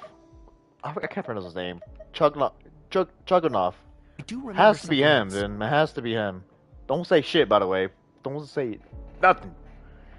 Miss Vojanitsa, Gotta be him now. During our last meal together, It was Tonya because of a one explanation, but Chuganov makes a lot of sense. Like, way more sense than fucking Tonya. Oh, yeah. You said it was hindering the progress of your experiments. You thought they were just under too much stress or something. Right. And even though I don't remember dying that day, I'm pretty sure I experienced something like amnesia. Some of my memories from that afternoon are missing. Are you suggesting you're missing the memory? Of course. How am I only just realizing this? Humans aren't necessarily aware of their own death. You mean being silently assassinated, or dying in your sleep? The researcher's amnesia. Suddenly it all makes sense. I must thank you, Odette. I think your perspective just helped me reach a breakthrough on a series of issues that have been troubling me for quite some time. All right. It's decided then. Oh, leave! Hey, wait a minute! Aren't you rushing into this? What if you're wrong? You'll pay with your life! Come on, kid. Aren't you gonna fight for your life? This seems like a rash decision. I have other reasons beyond what's been discussed. In fact, I remember during Miss Odette's performance, while I was sitting in the audience stalls, a brilliant new idea for my research popped into my mind.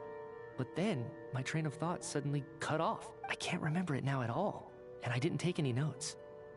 I guess that must be another instance of temporary amnesia. No. Hold on. I see where you're going with this. You're suggesting that each instance of temporary amnesia is a death, right? There's a glaringly obvious flaw in that idea, no?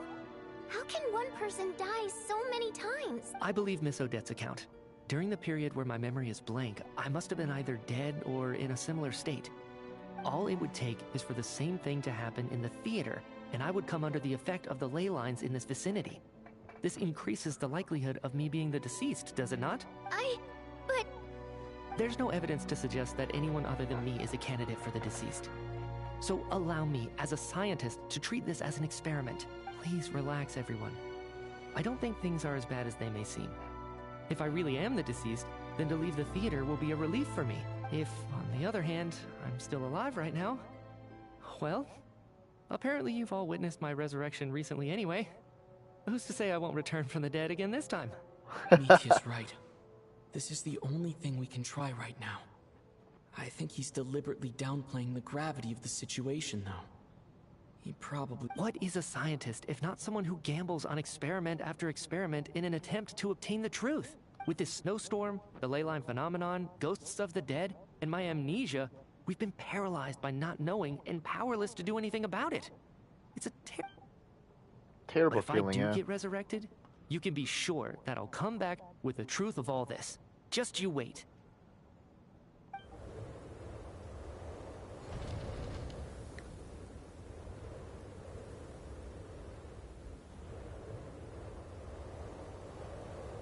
Okay.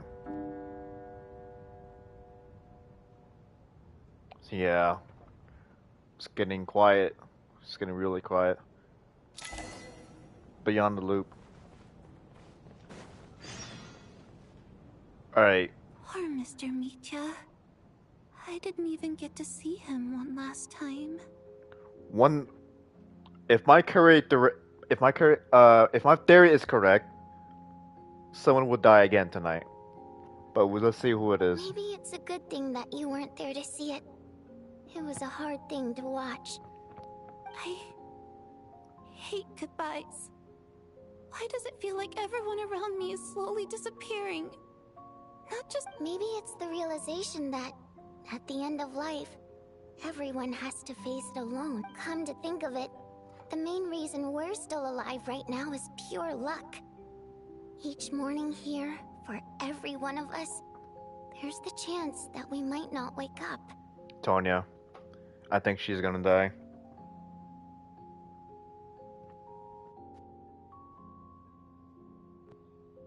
Gonna die, and we're gonna have to...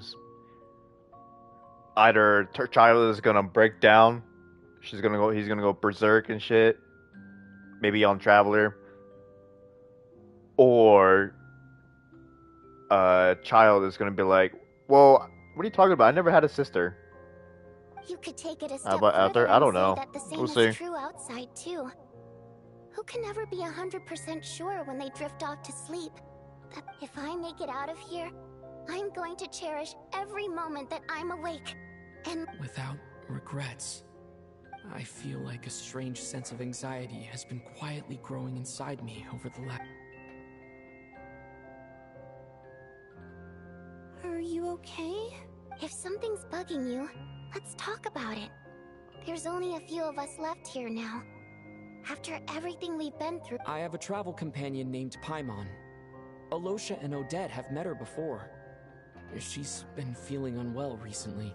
You're worried about her, aren't you? That makes sense. To be honest, I used to feel like I was just a spectator in this world, watching everything that happens from the sidelines. Maybe it's because I'm a descender. A descender? But with Paimon by my side, over time, I slowly felt my connection to this world growing stronger. She loves eating, sleeping, and having fun, but she's also a great guide. It's her authenticity that makes this whole world feel more real for me. Over the last few days that we've been apart, I've often caught myself wondering, what would Paimon say if she were here right now?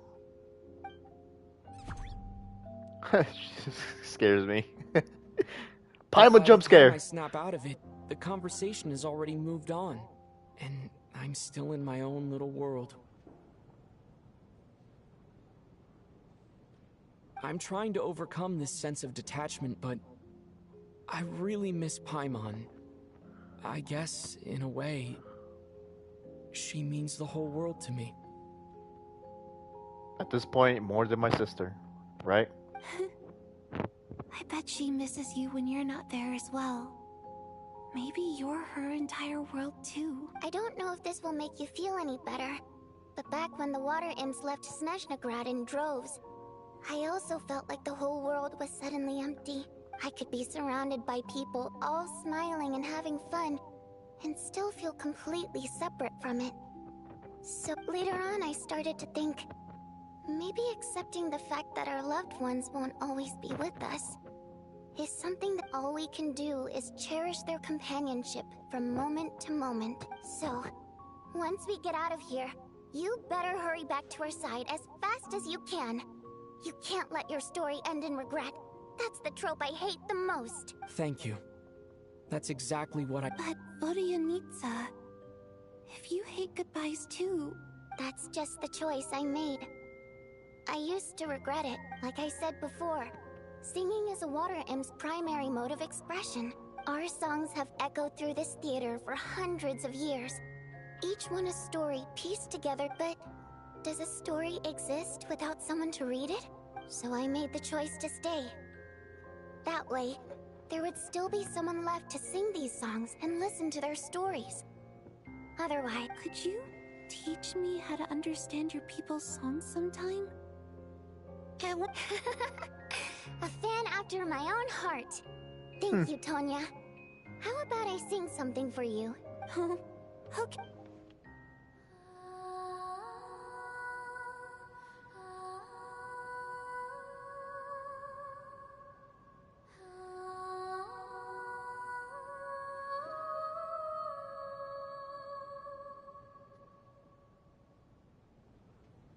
I've never heard that one before. I feel like I can hear a sense of longing somehow. Color me impressed, Tonya. Most people can only tell if a song is happy or sad. I didn't think you'd be able to pick up on such... So, what's the song about then? Come on, tell me! I've actually never performed this song in the theater before, because it has more of a ceremonial purpose. It means something like, may those we have lost watch over us, and follow this song back home in the night, so that we might be reunited once more. No wonder I could hear that sense of longing. You sing it for loved ones who have passed away. I hope it reaches them. It's getting late, Tonya, and you're not well. We should all turn in early. Okay. But, before I go to bed, could you sing that song a couple more times for me, Vodyanitsa?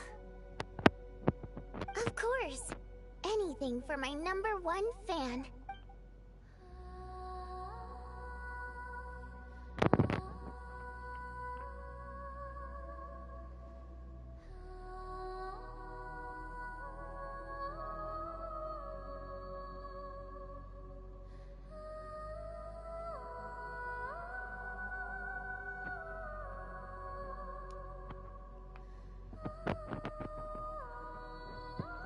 Fuck, man. Once I get out of here, I definitely don't plan on ever coming back.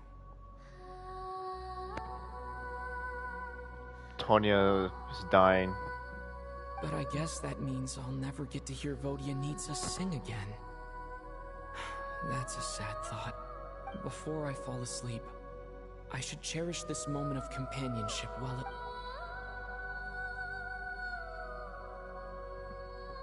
I better not see Tonya. I better not see Tonya. Where am I? Oh shit. It's so dark in here.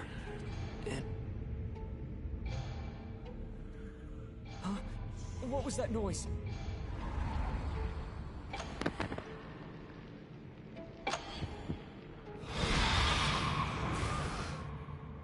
Oh shit. Return, O spirits. Fulfill your oath of protection.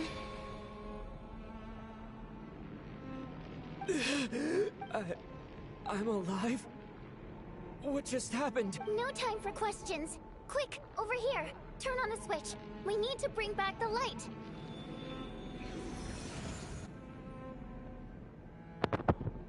All right, we're safe. The spirit just now is called Night Prayer. The light subdues her, but she'll attack without a second thought in the dark. Sort of. I know it's hard, but you can't let this place go dark, or she'll kill you again. Yep. Luckily, I was here to resurrect you. Otherwise, that'd have been a real bummer. A bit more than a bummer, I'd say. Wait, so you have the ability to resurrect people? Sure I do. I'm your guardian spirit after all. I specialize in soul recall. Oh, it's nice to meet you, by the way. Thanks. Alright, there's no time to waste. The black mist is already catching up. We need to avoid it at Night Prayer. We need to reach the next switch before the place gets too dark. If we bring the light back, Night Prayer won't be able to get to us. Sweet, sweet light! It's back! Shh! It's Night Prayer. We need to move quick, but don't let her notice you. Look out! How fast does she move? She doesn't move fast. She didn't even move at all. She teleported though.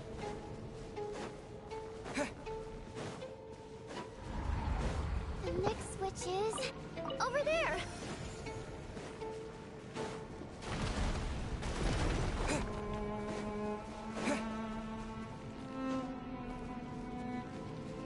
Recharge, recharge, recharge, recharge. The fuck is that?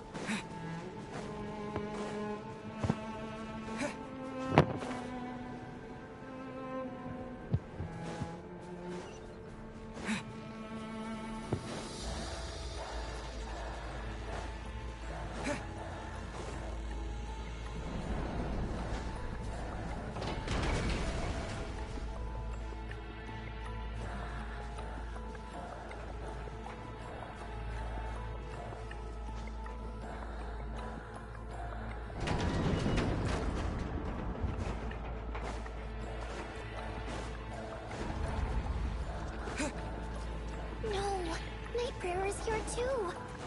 This can't be the only path. Let's head up there and take a look.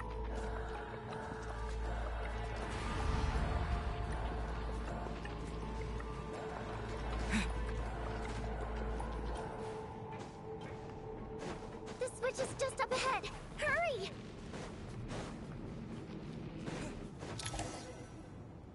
It's too dark. We're not gonna make it.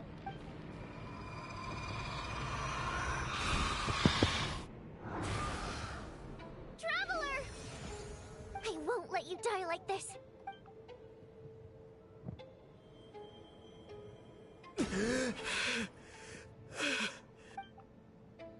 Even though it's not permanent, dying is definitely not a pleasant experience. Great. You're... Yeah, thanks. Time for you to get out of here. Quick. What about you? I can't. I've already been used up.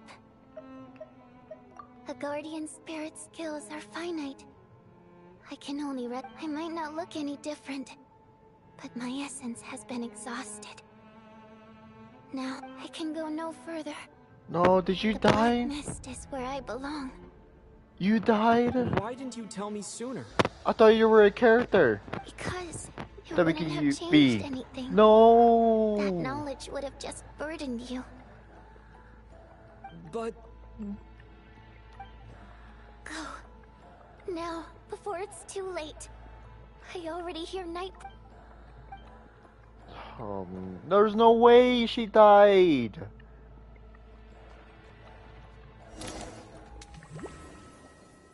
No, we got two awesome characters that just died. No, you know. No, no, I can't believe this. There's no way. Our fucking tall male character playable character gone, and now we got a Fae that one of the last kind of Fae, and says not gone as well. Well, I guess there's no need to inspect the body.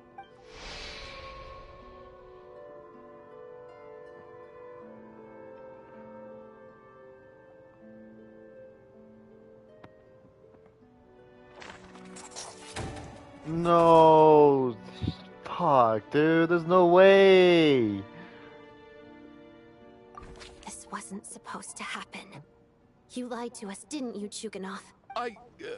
Take a long, hard look at yourself before you go around accusing. I suspected you on day one, Lelik, and now look where we are. By some strange coincidence. And you, little hunter, ever so content with staying on the sidelines. Yet, you were the one who stopped us from leaving from the start! Now you're just lashing out indiscriminately. That's either a sign of anxiety. Where was all this passion and bravado before? Decided to fight until the bitter end. Is that a threat? Fine, bring it on! You think I'm afraid to die after all this? You want to kill me?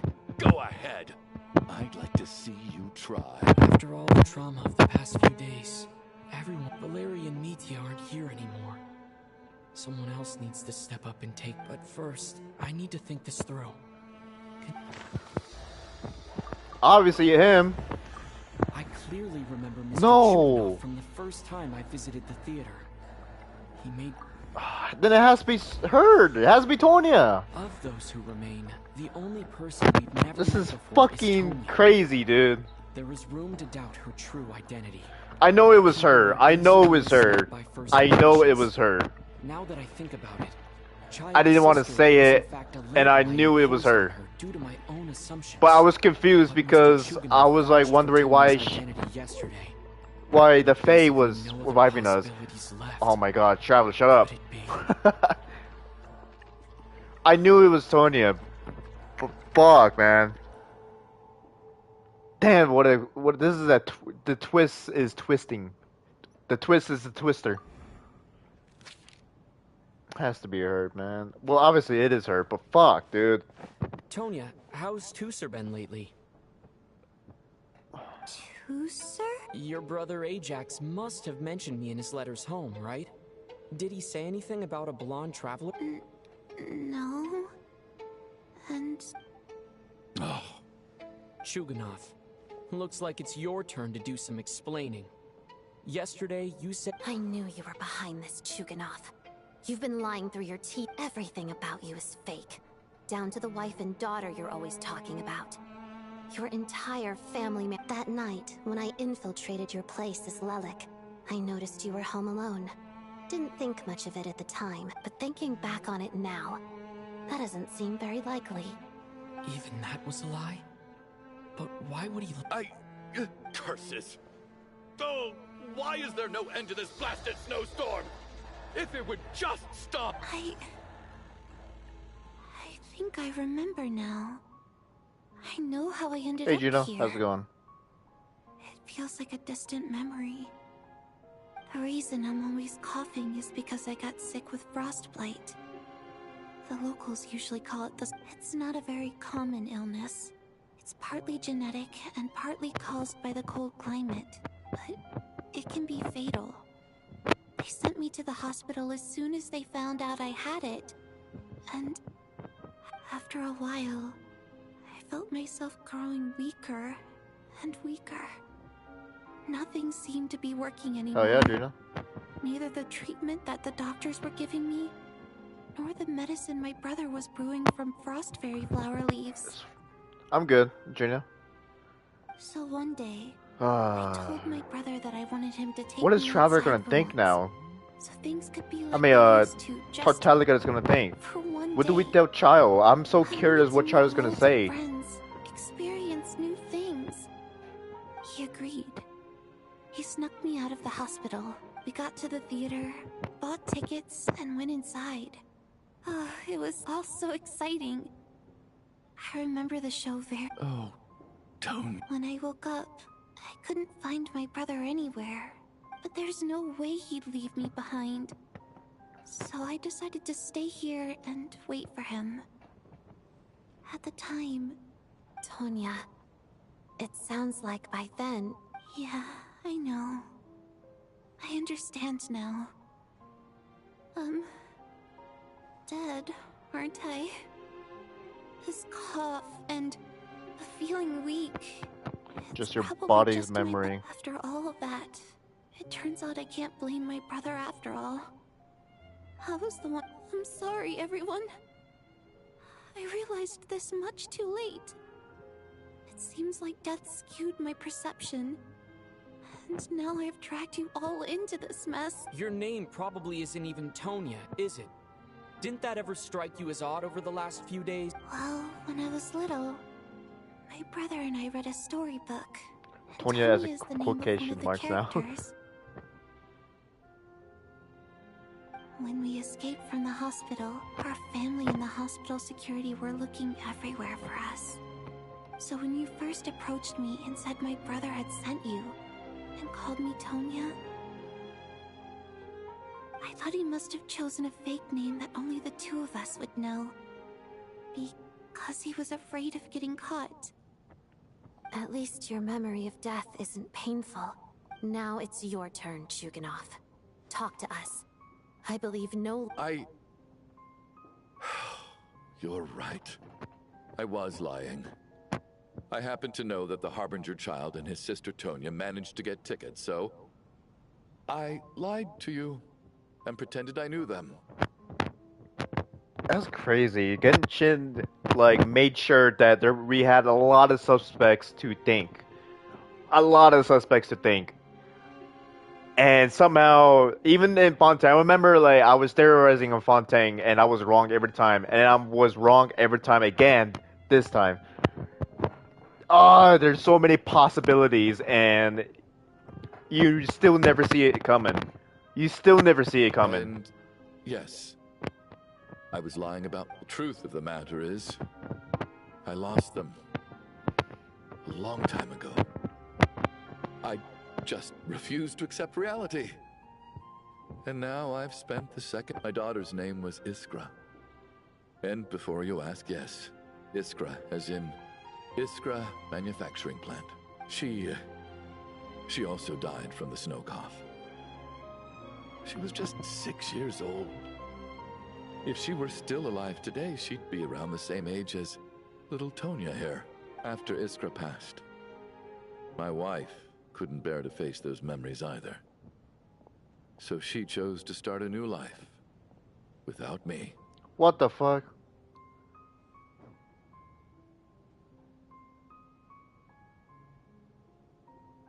One day when I came home from work and saw the empty room, I felt like I couldn't breathe. Subconsciously, I started to imagine that they were still there. I soon discovered that this was the only thing that made me feel any better, so I just embraced the delusion. Nothing more than a pathetic means of escapism, I know. So explain your false The night before last, when I was chatting with Tonya, she mentioned that her brother would brew medicine for her from Frost Fairy flower leaves.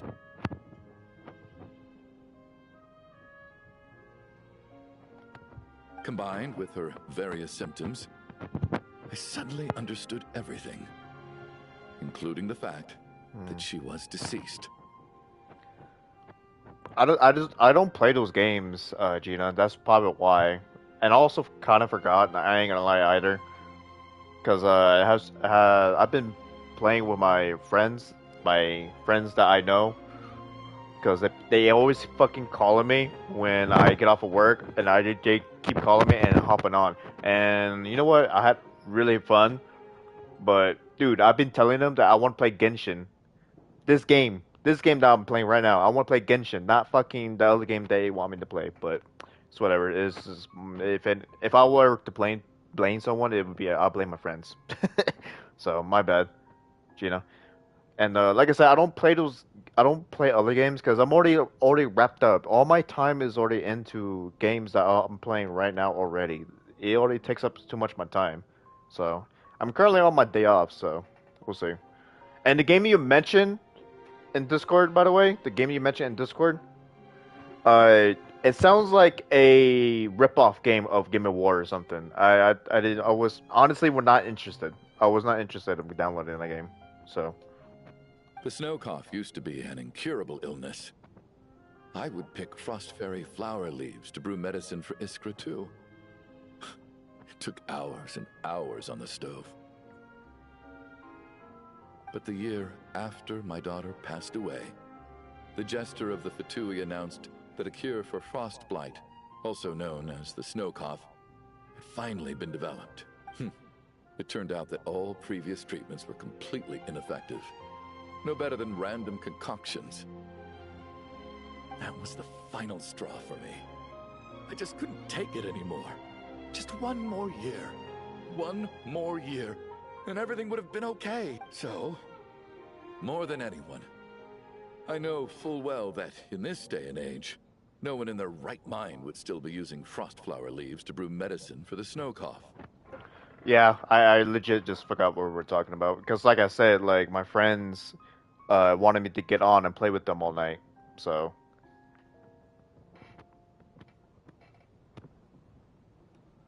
Projects? Well, I could just also just, I could argue that you could have just friended me too. Like, you could friend me right now, but you didn't want to because reasons that you told me.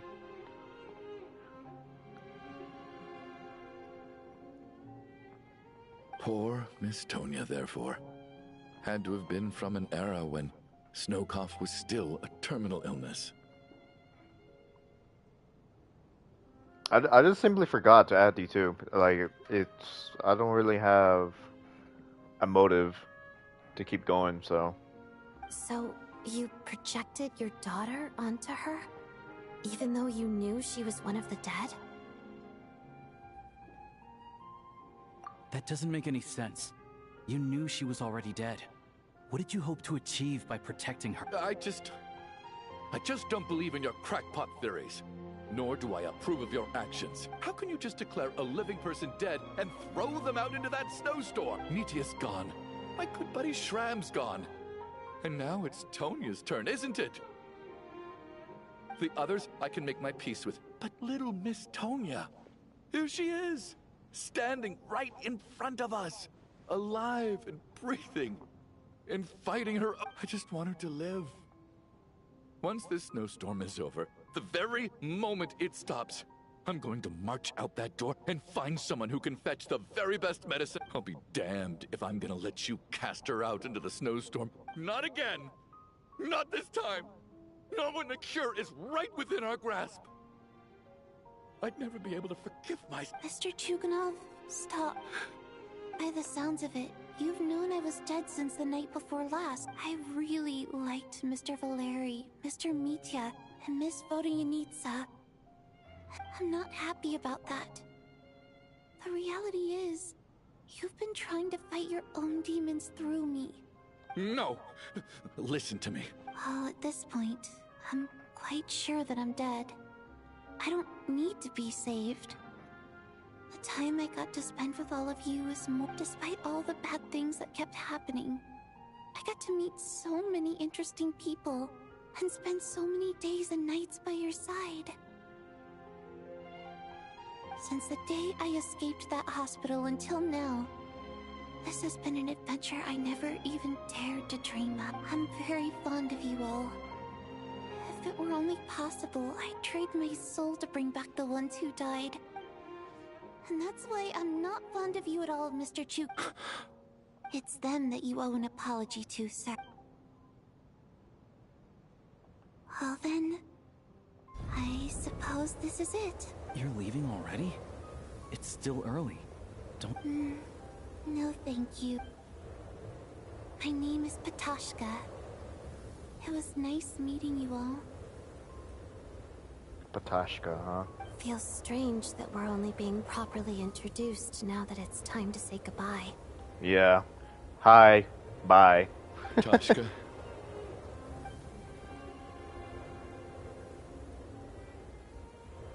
What are you doing, Chuganov? Are you crazy? Let me leave. I can't keep lying to myself anymore. In your dreams. don't think you're getting off that easy when you had a hand in the deaths of so many people. The Fatui have honed quite an array of enhanced interrogation techniques since they were founded.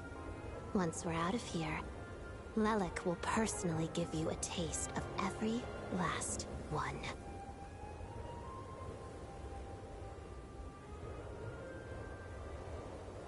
I guess. What's your thing again? Was it Gina James? I could add you real quick. Gonna go all the way to Discord just to add you. Bethesda's a nice game. No, that was a name, Gina. That was a name.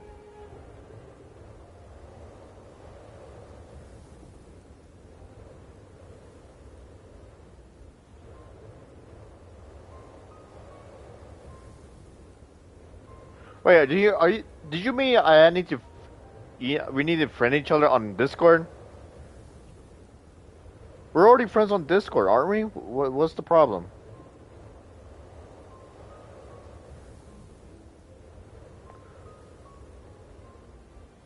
What are we talking about right now?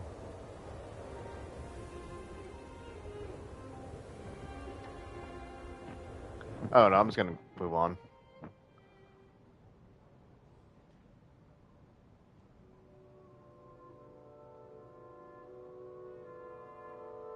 I think we should leave. I doubt this snowstorm is ever going to stop. For all we know, this storm might have destroyed all of Snezhnaya by now. Maybe even the whole world. Wait, we finally solved the mystery of the haunted theater today. Maybe let's at least try to enjoy tonight? Fair enough. I don't particularly feel like dying in Chuganov's company anyway. And yet you won't let me die first. Hey, Chuganov, on a serious note, if we do make it out of here, you should close down that factory of yours.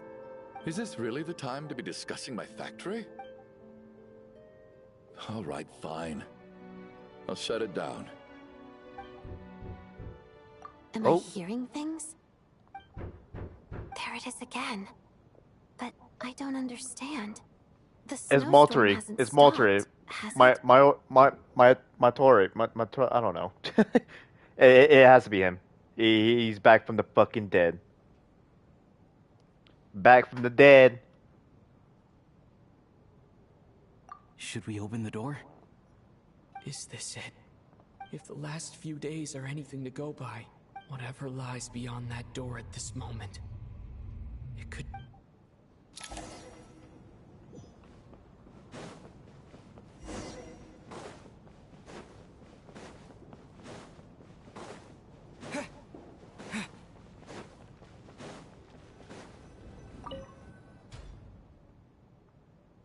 Yep.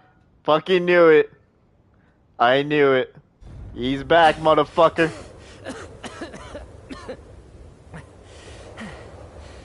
Hey everyone. I'm back. How are you doing? Much better, thanks. Whew. It is so good to have you guys here. I was a little worried that the theater would be empty by the time I got back. Let me see. Tonya and Vodyanitsa are missing. Vodyanitsa died last night. And then you discovered that Tonya was the other dead person. Am I right? Not Tonya. Petashka. First, tell us how you made it back here.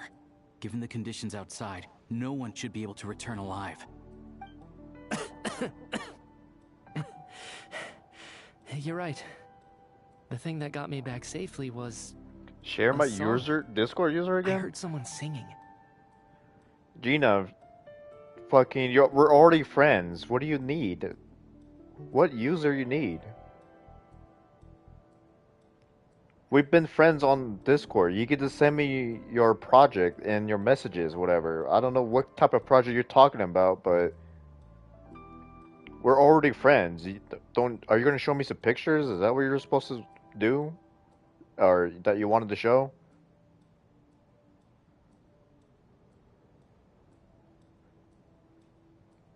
Yeah, we're all friends. Like it says right here, we're fucking friends. I could add you. I could give you a nickname. Add a friend nickname.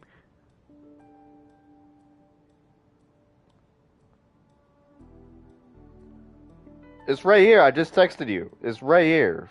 How do you not know? What? Are you sure? Do you know what Discord does? Like, you keep asking weird questions. You keep. Your English is weird, and it's throwing me off. You sound like a bot.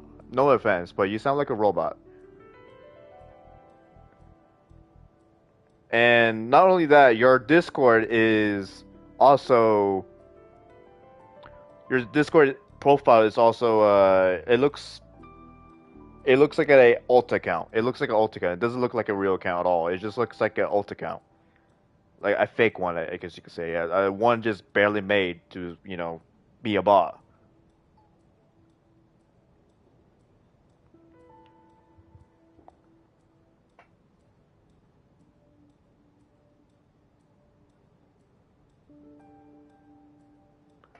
Alright. After walking into the snowstorm, my mind grew hazy. I don't know how long I walked through the storm before my mind completely slipped away. What the fuck? Then, suddenly, I heard the sound of singing. The voice instantly brought me back to my senses, and I regained consciousness. So I followed the voice, searching for the source of the singing. I searched and searched, until finally, just a few moments ago, Probably there was the in entrance to your the theater, old right in front of Discord. me. Uh-huh. Right.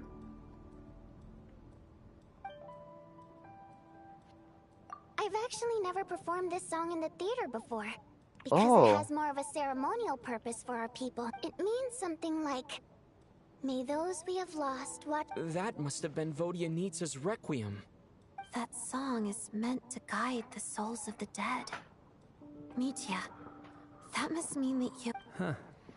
No kidding. Huh, seemed like I guessed right then. This is what I've been so desperate to tell you about. When I first stepped out of the theater, I was still quite lucid. My memory of it is still pretty intact. I remember the outside world being completely different than what I'd expected. It was like this was a world where only the snowstorm existed. There wasn't a trace of any humans or buildings ever having been there.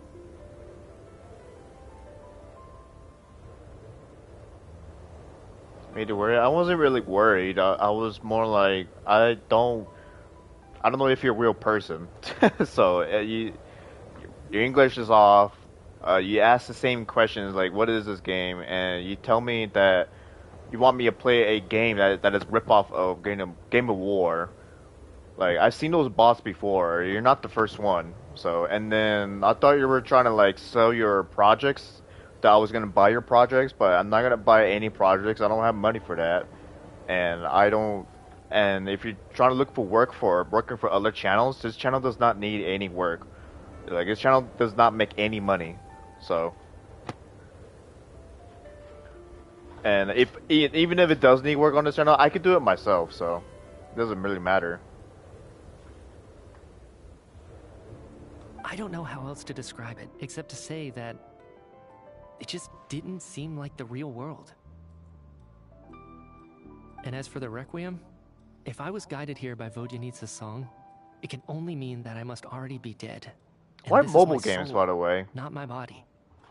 You're not a bot? Well, just letting you know, I'm not really interested in playing a game that I'm not familiar with. And to be honest, I'll tell you right now, I don't really care about the projects you have. I'm not gonna lie. I just say that because I was being nice, but I'm not gonna cap. All right, I'm not gonna sugarcoat it. But I didn't experience a clear moment of death while I was out there. Nor do I feel any different now than before I walked into the snowstorm.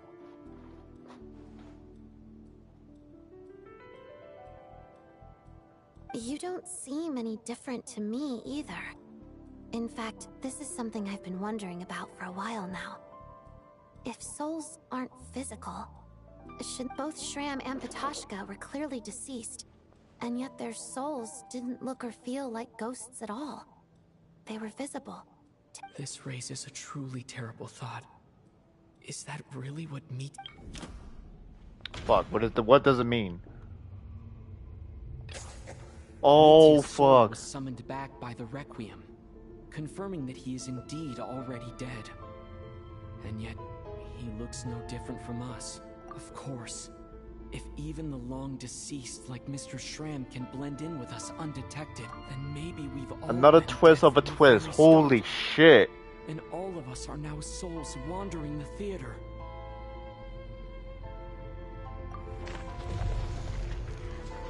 We're all fucking dead. Yes. I think that this is probably the afterlife. What did you say? We're all You heard fucking me. dead. We died in the theater. All of us did. But due to an obstruction in the theater's ley lines, our souls are trapped here, while an endless, infinite snowstorm rages outside. It's ironic, really. All that time, we were working so hard to figure out who the deceased among us were, when Yeah. the truth was, we were all deceased. The only difference being some of us died more recently than others. Do you remember that note, "Death is near"? Seems like we misunderstood what it meant after all. Death was nearer than we wanted to think all along. The note simply meant that all of us were already dead. So all our attempts to survive, our search for the deceased, it was all for nothing? Hard to say. At the very least, we helped two lost souls find clarity and go to where they belong. True. The presence of those two is probably what caused our souls to be drawn in by the ley lines. In which case, the deaths we've awoken to over the past few days were just souls returning to the ley lines for good. If what you're saying is true, doesn't that make us the lost souls now? Huh, no wonder. This afternoon, when I was moving Vodyanitsa's body, I noticed that the other bodies in the room hadn't decayed one bit after all these days. That's true. Oh, that's also That's further true. proof that those aren't physical bodies at all, but merely our shells here in the afterlife. Am I really dead? No, that's impossible. I still find it hard to believe that all of us are dead. How exactly did we die in the real world? None of us have... Not even knowing how we died is preposterous. Good grief. Surely there has to be... Exactly. It's hard to rest in peace when you don't even know how you died. It gave me lots to think about as I strode out into the snow. I racked my brains trying to remember the cause of my death, the exact moment I died, the root of all of this, right up until my consciousness faded. Wait. Hold on. Right before I lost consciousness, I think I saw something. I can't remember. And I think I lost my notebook and pen. Mitya, your hand. Is that blood on your fingers? Huh? Oh. You're right. There's blood on the fingertips of my right hand. Looks like it's already dried. When did that happen? Oh. What the... I guess... this was what I saw. I must have desperately drawn it in my own blood right before losing consciousness. What's wrong? Do you recognize the symbol?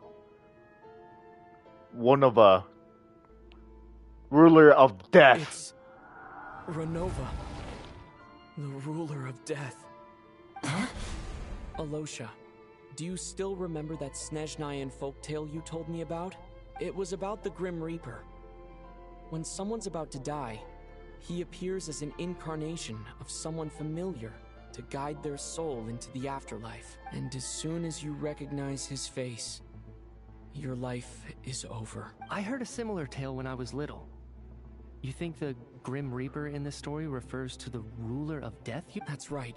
In which case, death is near could also mean that the Grim Reaper is here disguised in a familiar form. Death, the deceased, and the Grim Reaper?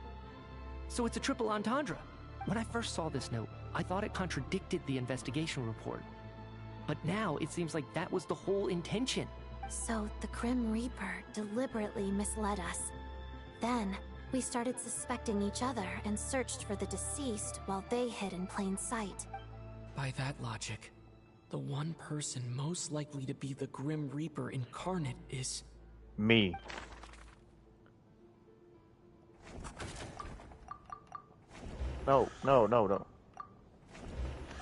I Identifying the Grim Oh, Reaper never mind. is a major decision. I don't know. I'm completely lost, by the way. I'm completely lost. I don't know. Could it be you? It is! Woo! No doubt about it. It's Alosha. Oh, because he's been watching. Everyone has acted over the past few days. Alosha is most likely the Grim Reaper lurking among us. He was the one on the sidelines, obviously. So, damn, he was the one the whole time. That is creepy. That was creepy. By the way, that gave me chills when Is that it you, when that. Alosha? You were Oh the my first God. to discover the investigation report, and you had plenty of time to slip the note inside to mislead us. So? Surely you can't suspect me based on that alone. What if someone else found the investigation report first, slipped the note inside, and then put it back without telling anyone? There's no denying it. The note could easily have been slipped in much earlier. That's not all. I've also noticed that although on the surface, Valeri, Mitya, and sometimes I were the ones taking charge of this. Looking back now, even though you didn't say much, you were always subtly guiding everyone from the sidelines. What do you mean? You were the one who emphasized how dangerous it was outside and insisted we all stay here. It was also you who suggested that we all sleep in the same place. And earlier today, you tried to convince Patashka to stay. I don't understand why, but it was out of character. So, you didn't understand my intentions, and now you're assuming the worst. He still won't admit it. Fine. The biggest question I have right now is, if the Grim Reaper is impersonating Alosha, then where's the real Alosha? When did they switch?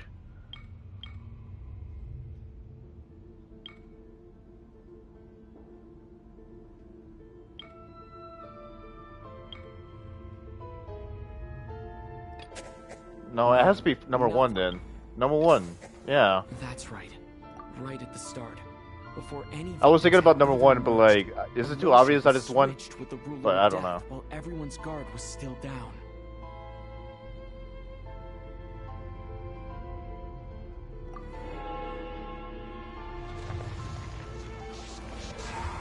Oh my God. When all this began, right after the performance ended and the snowstorm began to pick up, no one suspected anything unusual. It wasn't until we discovered the bodies the morning after, but it's clear now that the oddities actually started earlier than that. When Right. So Mr. Dimov was the first victim, not Sobolova and Torgov. And if we pinpoint that moment as the beginning of this incident, then one thing becomes clear. Alosha, you are the only person who walked into the snowstorm and came back without the help of Vodyanitsa's Requiem. More precisely, Alosha never came back at all. The one who came back was the Grim Reaper. Damn. Not bad. Well, since you've backed me into a corner, I suppose there's no point in keeping up the act anymore. Alosha? You're the Grim Reaper? I am no such tired cliché.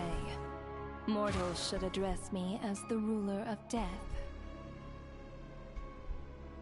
Before being wiped out for good, you identified the two deceased, and even sensed my presence. A commendable achievement. I heard you can ferry souls. Those deaths each night.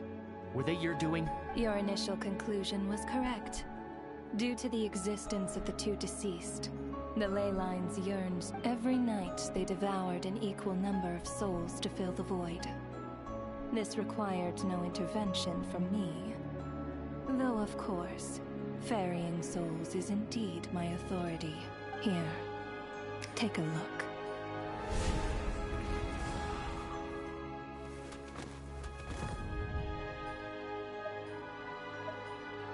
What are you doing? That takes care of today's two. Oh, fuck. Don't get so worked up. You are already dead, and your souls must return to the ley lines. I know we're already dead. You murdered us, didn't you? Murdered? No. Murder is when mortals usurp my authority. Death is my jurisdiction. If I require someone to die, I need not resort to such laborious methods as murder. You simply met the criteria to trigger my curse of death. I know about the curse of immortality. You cursed us? When? And why would you do such a thing? So often, humans pray to me, begging to know when their death will come, and what form it will take. But few people ask why. If you must have an answer, know that death comes. So you're not gonna tell us the truth? Hold your tongue. By all rights, you shouldn't even be allowed to speak with. Those angels from the past are to blame for the reckless renovation of the ley lines here. It's made my work on this occasion infuriatingly complicated. Work? So trapping us here, making us watch our friends die, that's just another day at work for you? You clearly have a lot of questions. Fine. As a reward for your remarkable accomplishments over the past few days, I shall answer a few of your inquiries, provided they aren't too unreasonable.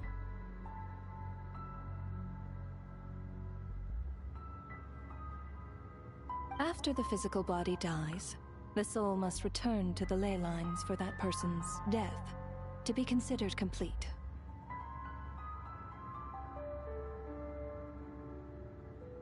My work encompasses the entire process of death, including, naturally, the guiding of souls into the ley lines, with which you are now so familiar. You must also be rather familiar with Natlan's Night Kingdom, I presume? It was I who supported the creation of the Night Kingdom. It provided a convenient means of guiding the souls of Natlan. Here, too, the ley lines connected to the theater underwent some modifications. The angels hoped to make them capable of accommodating the souls of some special creations. But this actually hindered their ability to accept ordinary souls to some degree. The question is, how do we die? This effect It's because we're a descender, is that why? We died from the curse in the theater, leaving you stranded in the afterlife, unable to achieve a complete death. Well, after all this, by the way, I know everyone is not actually dead now. Only 2 are actually dead, and the rest of us are real okay. I feel like it has to be because, like, there's no... Well, yeah. Okay, so we obviously have Odette. Like, Odette is not dead. We just have to somehow defeat her, and then everyone's back. But if souls who I don't die know. from the curse of death fail to return to the ley lines within a short window of time, they will miss their chance for good. Then, they will remain forever suspended between life and death, no longer subject to the authorities of either. So if you don't resolve this matter soon, and see all our souls return to the ley lines before long... Mitya is sharp.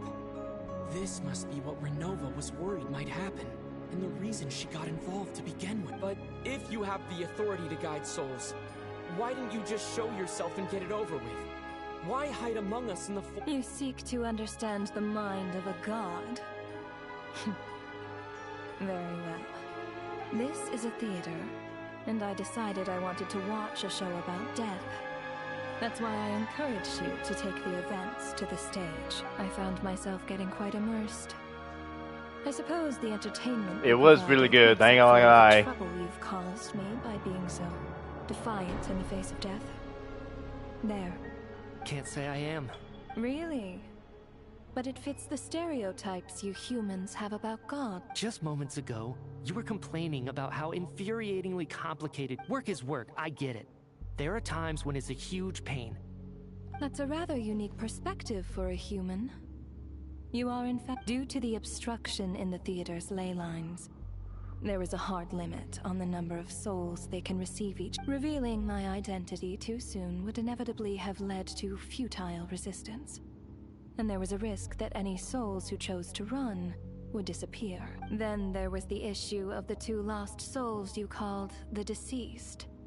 The way you resolved that quandary was all part of my design. That's what I don't understand. If all of us were souls of the dead, what made their presence among us special? For centuries, they have refused to return to the ley lines, exploiting the issues created by the angel civilization to resist being drawn in. Centuries of obsession accumulated during this process. You may think of this obsession as the resentment of the dead, and in this quantity, it was a bomb that could have detonated at any moment. It reached the point where I could not afford to leave it unchecked. But the only way to fix it was to help them acknowledge their own deaths, make peace with their regrets, and willingly walk into the snowstorm. Only then, with my guidance, could they finally return to the ley lines. Otherwise, you would not You were in my like to stream know the whole what night? the consequences would have been. Renova, ruler of Dev, he came at a bad time, I think. Because, like, what the fuck is going on, I bet. I vaguely remember seeing Patashka, but in the most terrifying form. Was that in a dream? Is that what would have become of her if she hadn't returned to— I see your dreams brought you many revelations. So you see, death in fact grants wisdom to mortals. Souls connect to all things in the world. Anyway, giving psychological counseling to— that is more of an angel's role. It was something I could not resolve directly using my authority. Meanwhile, of course, their presence caused the souls of other members of your party to return to the ley lines each night. From where I stand, that was killing two birds with one stone. As both issues slowly resolved one another without me having to lift a finger, all I had to do was stay close by and keep the situation under control. Then use my authority to wrap— and, of course, while I was at it, I thoroughly enjoyed watching this drama. Dealing with death from a mortal perspective. Sounds like you had it all figured out, Grim Reaper. I just did the math. You said there's a hard limit to the number of souls the ley lines here can receive each day. That much is obvious, even to a fool. It's time to review this whole affair.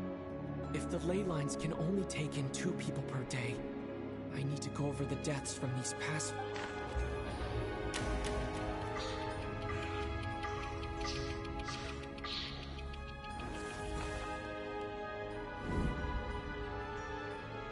Looking back now, none of us had the faintest idea at the time.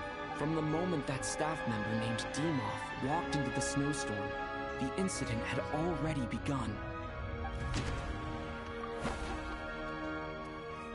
No.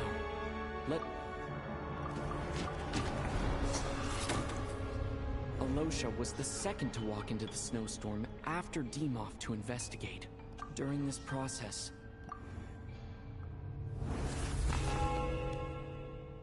who died during today? our first night in the theater, everyone was caught up in the novelty of it all. No one could have expected there would be victims the very next morning. Despite all the confusion, and with the help of hindsight, we finally began to realize that something was amiss with the snowstorm.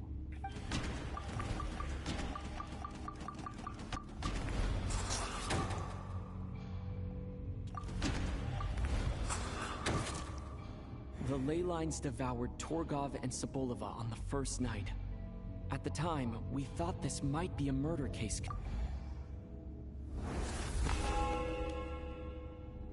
Odette and I spoke a lot that night. 3 people were on watch, but in the morning, we discovered that someone had fallen victim all the same.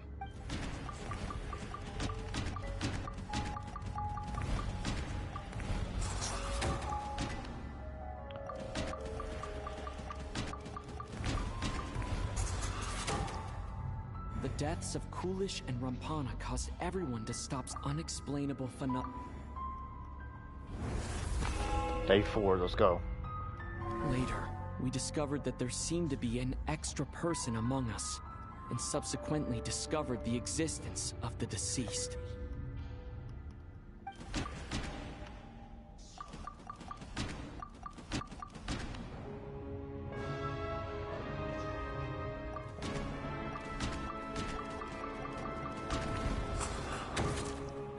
Mr. Schramm.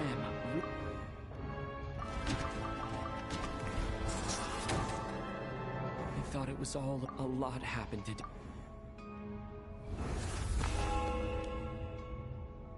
The fact that there was more than one deceased seemed to bring us back to square one. Odette revealed some information she had been keeping to herself.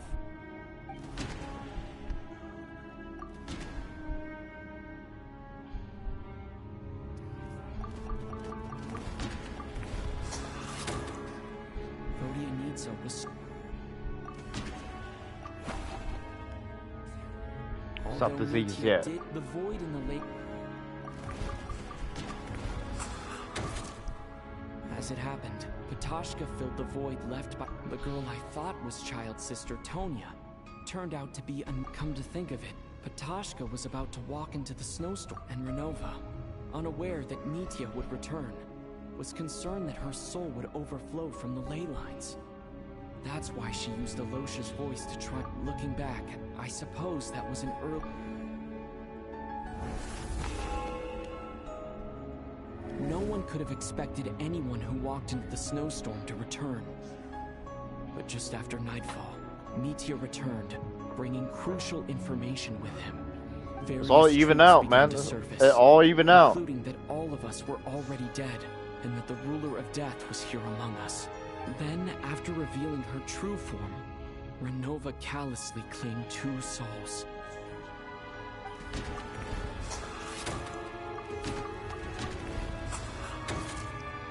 In fact, everyone was already dead by the time we took the photo. And in the days since, now, only Mitya and I remain. And the true culprit behind everything still stands before us. That covers everything. Your work isn't finished here yet, is it?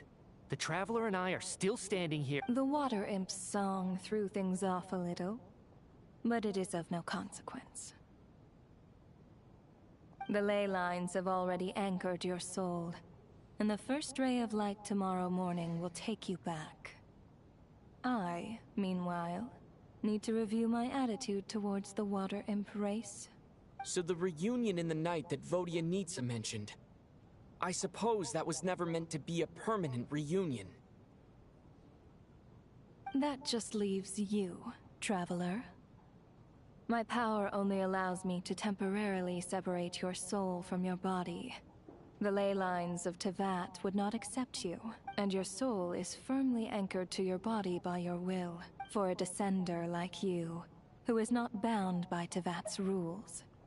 Your death can only be brought through the most violent of means, such as directly destroying either your body or soul. God, I can still be saved. I have no interest in involving myself with Descenders. For now. Although, this may change if Asmodee remains missing. Or you insist on interfering with our affairs. One last question then. All our struggles and sacrifices here, they were me. Death abides no reason. Besides, what you call sacrifice is merely a concept created by humanity. To me, it is nothing more than a self-indulgent charade in the face of death. Mere mortals fantasizing that their actions could reclaim something from my grasp. A truly laughable idea. Grim Reaper, you really know how to get on my nerves. I'm not here to ingratiate myself with you. I kill merely because your deaths are necessary. Oh, you've made that quite clear. But humans don't take well to being scorned. Not even by the gods.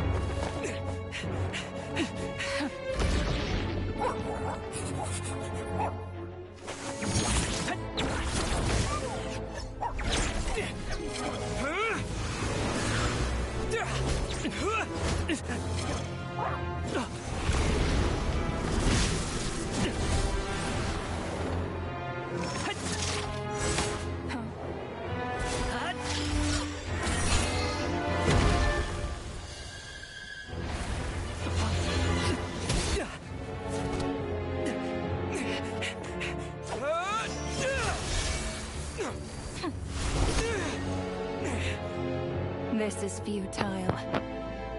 You must know that you are powerless against me in my own domain. I suggest that you save your strength. For what? Maybe we can't change anything. But if nothing else, we can at least teach you to have some respect for the dead. Audacious.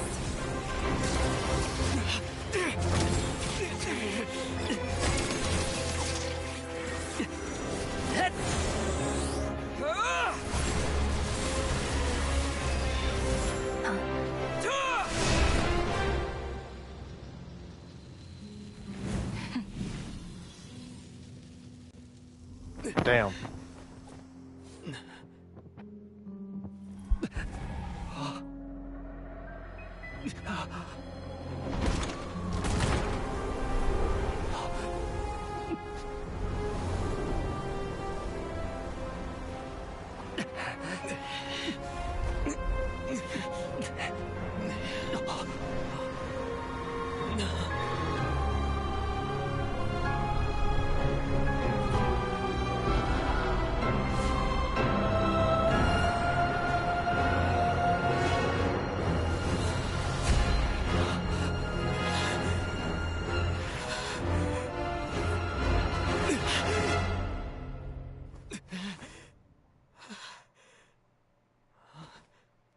A vision?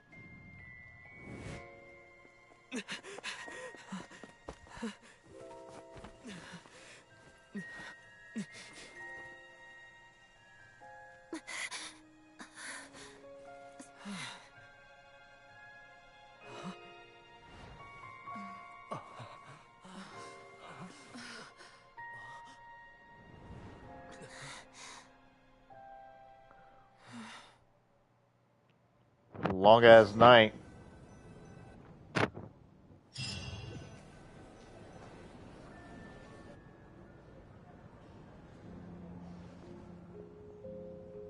How are you holding up, Odette? What happened to me? How much do you remember? What do you mean? Is the performance over? Has Odette already forgotten? Mitya? Oh, I'm sorry. I guess I spaced out there for a sec. Don't you remember anything? Yeah, I remember now, comrade. Looks like we guessed right. Just like me when Odette found me at the Armory Palace. For some reason, everyone killed by the Ruler of Death eventually came back to life.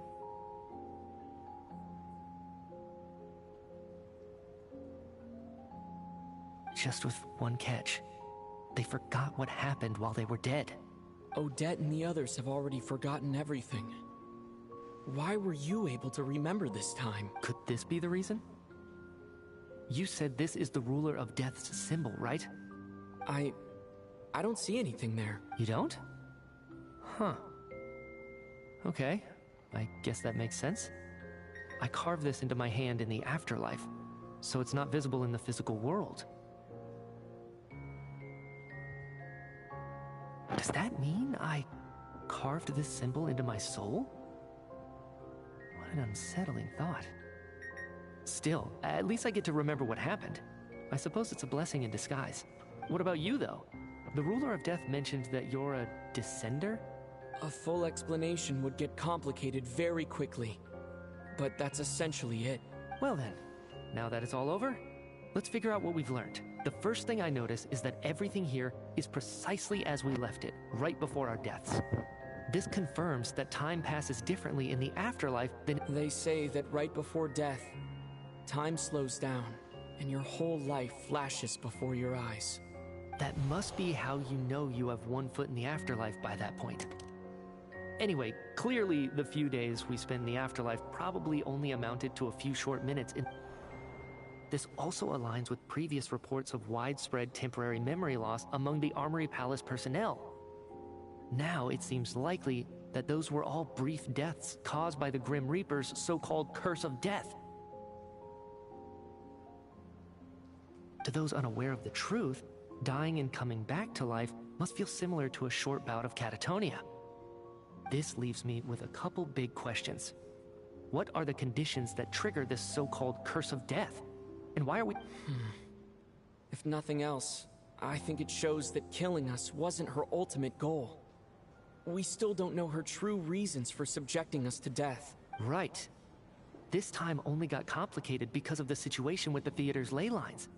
That's why she had to approach it differently. If the previous incidents of amnesia among the researchers are anything to go by, killing us is usually a pretty routine matter.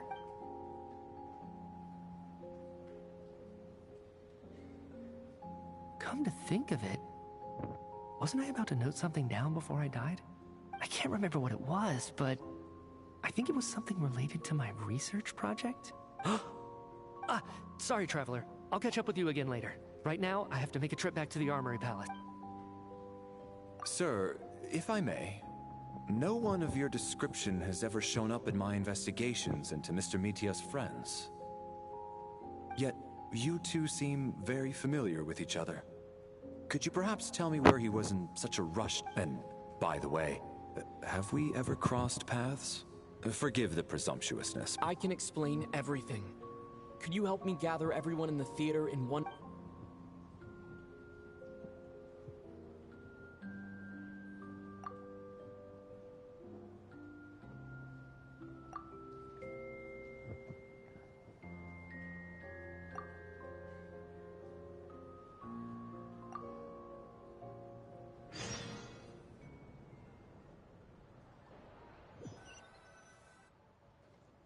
So, Chuganov really is going to shut down the factory. I guess this theater incident actually did us some good after all. So, you said I promised to take you to the Armory Palace while we were in the afterlife, yes? I believe you. I think I even have a vague memory of it. Agreed. Let's check in on her first. The whole reason for our trip to the Armory Palace anyway is to figure out what's going on. We're gonna get a cutscene of Paimon breathing heavily. There's a chance.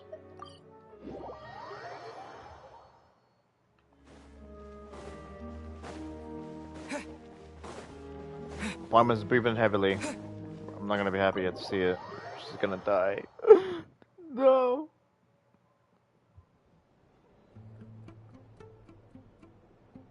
I'm finally back. Even though a long time has passed from my perspective. I should keep my emotions in check when I see Paimon. Wait. The atmosphere here feels off. Shh. Stay quiet. Have we still not been able to notify Child yet? We need new orders. I'm so sorry. Tell me, what happened to Paimon? It was the Jester. He came here in person and escorted Miss Paimon away. He's the director of the Fatui.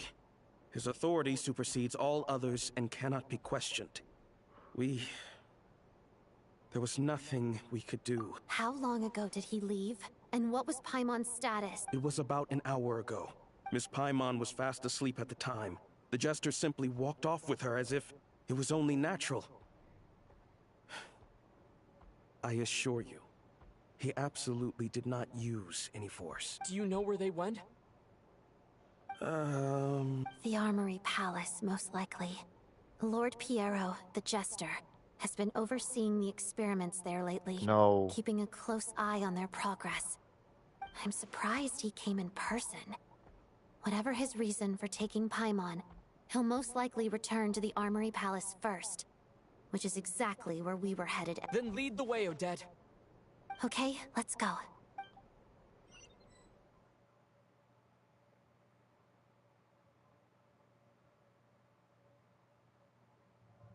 It's just up ahead. Quick, let's get inside. Eggs, bacon, and a sausage. Wait, no, that's random. Eggs, breakfast. No, okay. Eggs, bacon, and hash browns. There you go. No, I'll go alone. You know I'm planning to force my way in. You're with the Fatui, so... I was hardly planning on taking you through the official channels anyway. I'm here to... I may be a Fatus, but I'm also Lelik. Paimon's safety is paramount right now. With me around, you'll... If you say so. Let's go. There's no...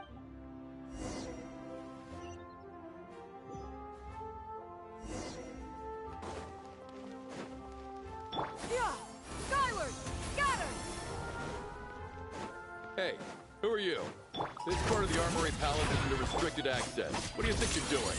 No questions, please. We're short on time. Do I have sausage? Skyward! Got her! Bring it!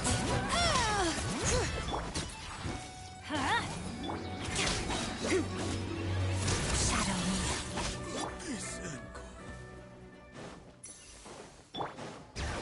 I'll make short work of you. Hear the echoes of the valley! Yeah! Got her! Everybody stand! Fighting frog!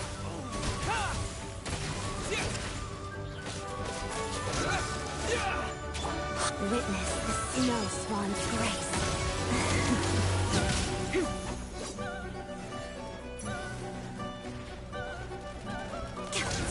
Let's begin.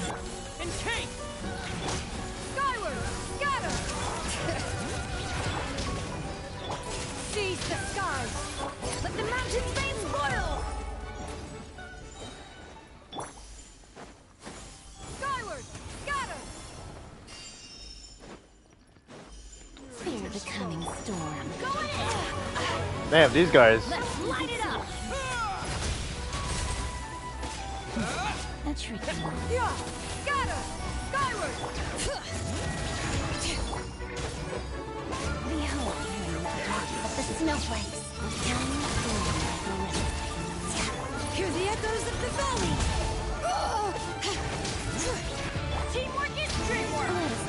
Fighting frog! Skyward! Scatter! Out of your majesty. I still... Yep, do that. Here it is. Here we go. Here we go. Here we go. Oh, we still got more enemies. You have a pass? Where are you coming from? So, you're intruders, huh? Don't blame me for what happens next!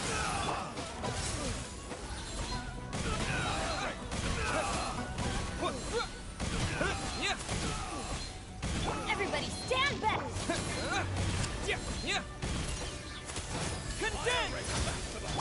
Together.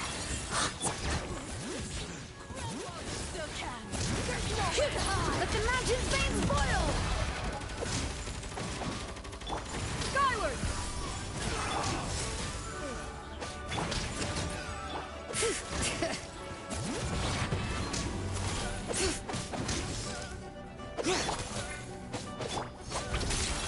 Hot as dust. Take too long. The Armory Palace is hidden this deep in? This place is much bigger than I imagined. They're conducting top-secret research after all. The deeper it's hidden, the better, is standard Fatui logic. The style doesn't really look like the Fatui's handiwork, though. They must have requisitioned some structures from a past civilization. Looks like we're in for a Intruder! Stay alert! Echoes of the valley! Crystalline adagio.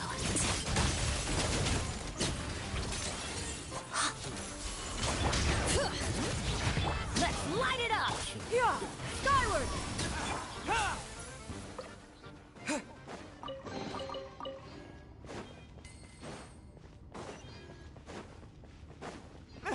Intruders? Just what are you guys trying to do here? Short words, short. Yeah! Seize the skies! Let the mountain's veins boil! Teamwork is dreamwork! Witness the snow swan's grace. Pirouette. No one interferes with the jester's work.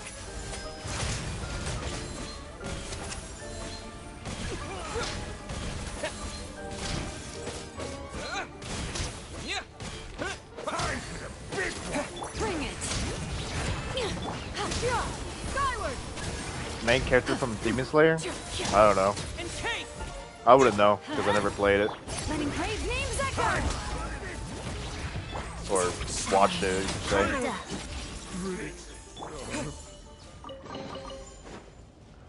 What is those two random ass people came from, by the way? They just ran up.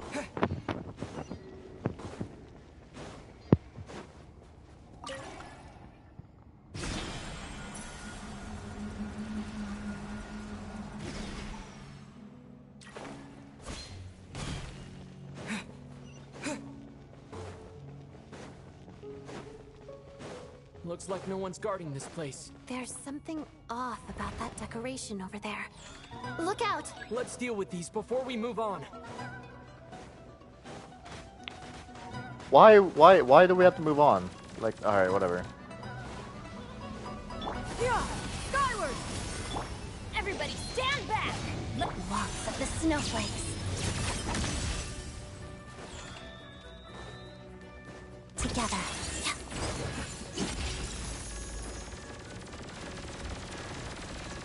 Demon Slayer? Yeah. Yeah! Got her! Skyward!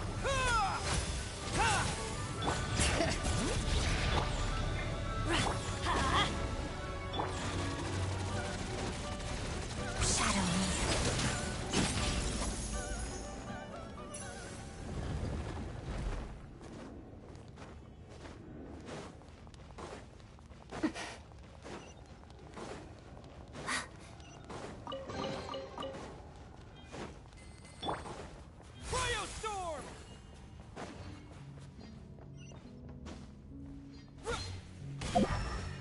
The researchers here probably don't know that we're uninvited guests. Let's try not to hurt them. Hmm? What's the big star from the theater doing here? That's Miss Odette. She's a member. Was the whole reason for Project Stuja to support the research here at the Armory Palace? Just what are the Fatui and the Tsaritsa planning?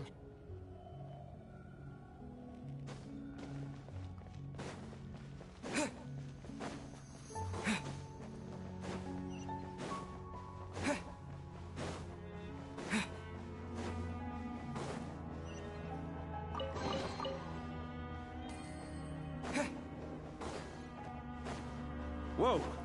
Who are you? Never seen you around here before. Looks like there's no way through here. Maybe using the power of this prism could help?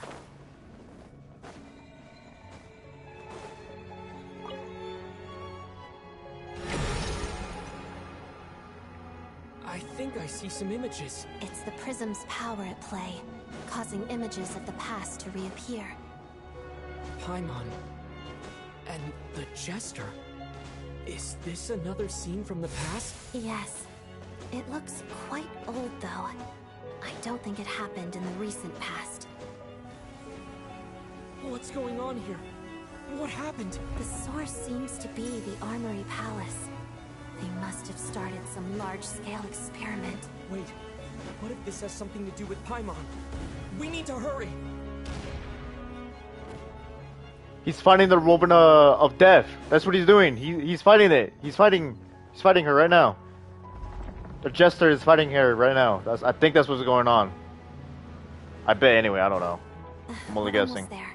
The Armory Palace is just up ahead. Paimon. How many enemies are there? Okay. Fuck this! I'm not fighting this.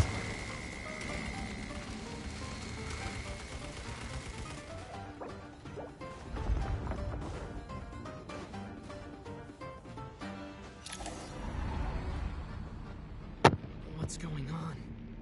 Wait, it's the curse of death. No, not now. Odette.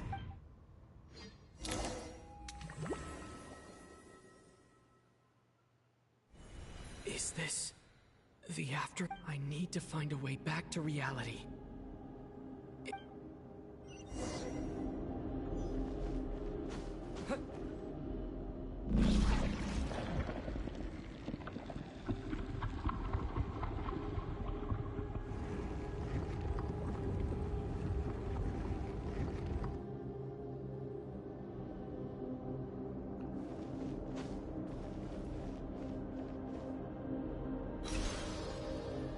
Oh.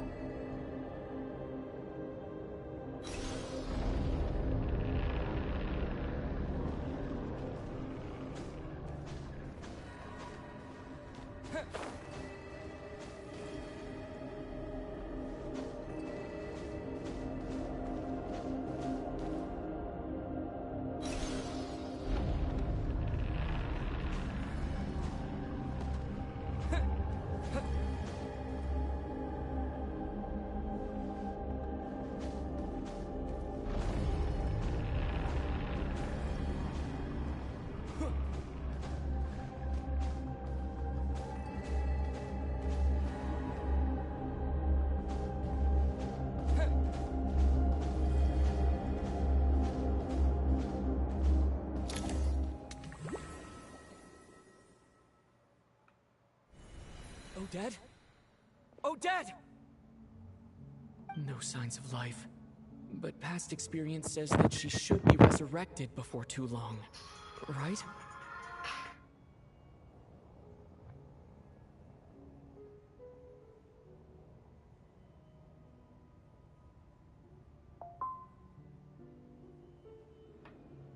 Did Odette intentionally use her core Ignis to guide my soul? I feel like something similar happened in a dream I had. Thank you, Odette. If not for you, my soul wouldn't have found its way back to my body so quickly. And I might not have woken up so soon. But I'm sorry. I don't have time to protect you. I have to use the time you bought me to get Paimon back.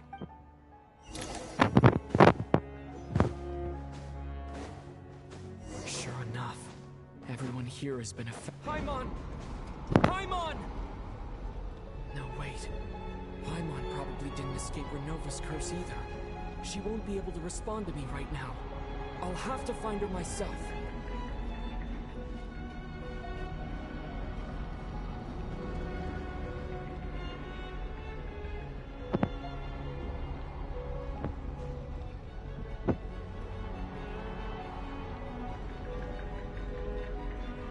Mitya!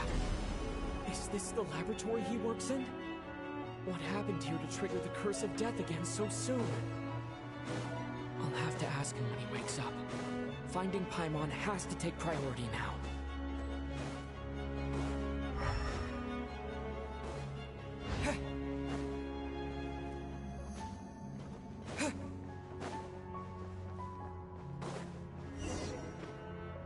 Found her.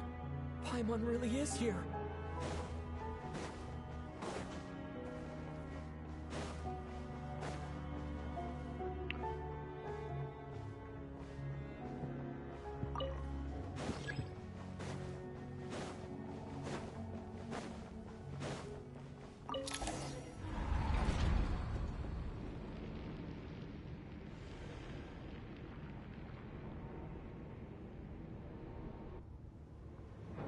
Oh shit!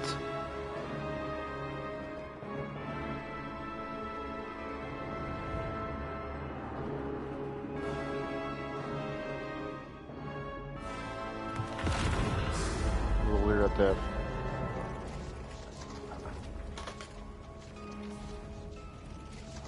You don't learn, do you? You've already been involved in one mass death, and now you show up at the scene of another. This might have passed for a coincidence the first time, but a second time? Am I to assume you are intentionally interfering in Snezhnaya's affairs? Judging by your expression, it seems that you understand little of what is going on here. In that case, a word to the wise. Do not. A civilization that fails to learn its lesson constantly depletes its own worth. It will one day lose any reason for its existence. And as a descender, you are perfectly suited to be the lifeline to which a dying civilization might desperately cling. What is that hand? Consider your position carefully. No advice needed. I'll make my own judgments. Suit yourself. When the day of reckoning arrives, not even a descender can hope to escape unscathed. The time for resurrection fast approaches. The mortals here are not yet worthy to behold my form. Oh.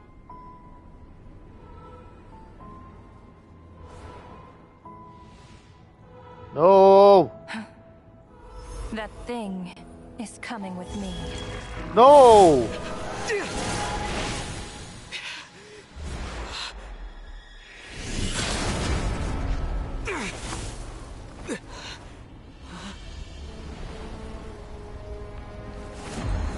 Period.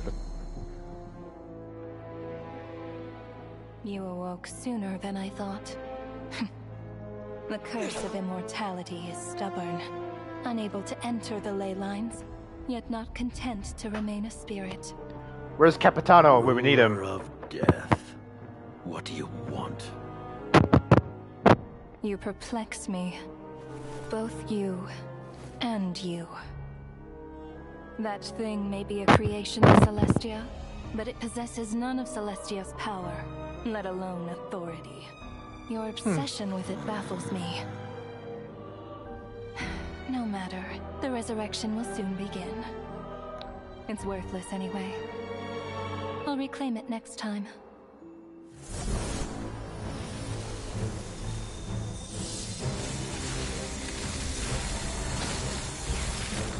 Hey, who says there'll be a next time?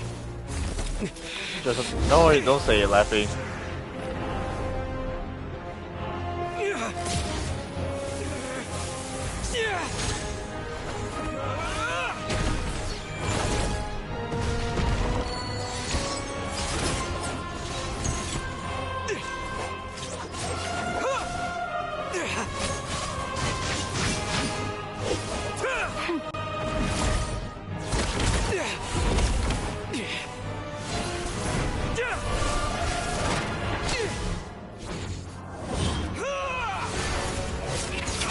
Holy shit! From Marika!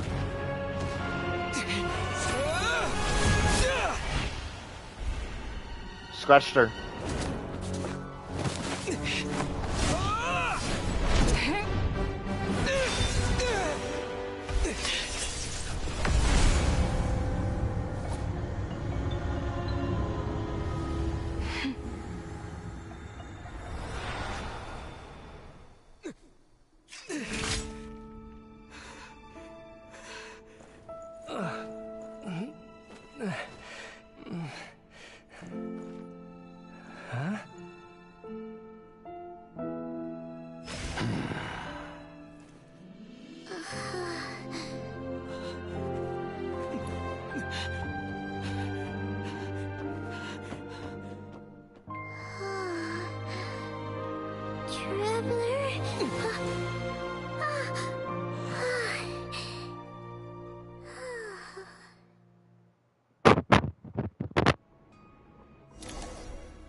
I missed you, Paimon. What are you talking about?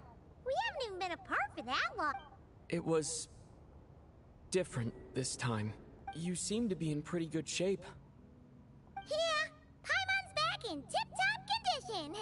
It's the weirdest thing. Paimon fell asleep earlier, and when she woke up, she found herself here. The Jester and that guy talking to him used some kind of energy on Paimon. And she could kind of feel it canceling out that other thing that was making her feel unwell. So, Mitya helped too? Apologies for leaving in such a hurry at the theater earlier. I was in a rush to verify some theories. Rest assured that your companion is perfectly safe. We reversed the effects that the experimental energy had on her.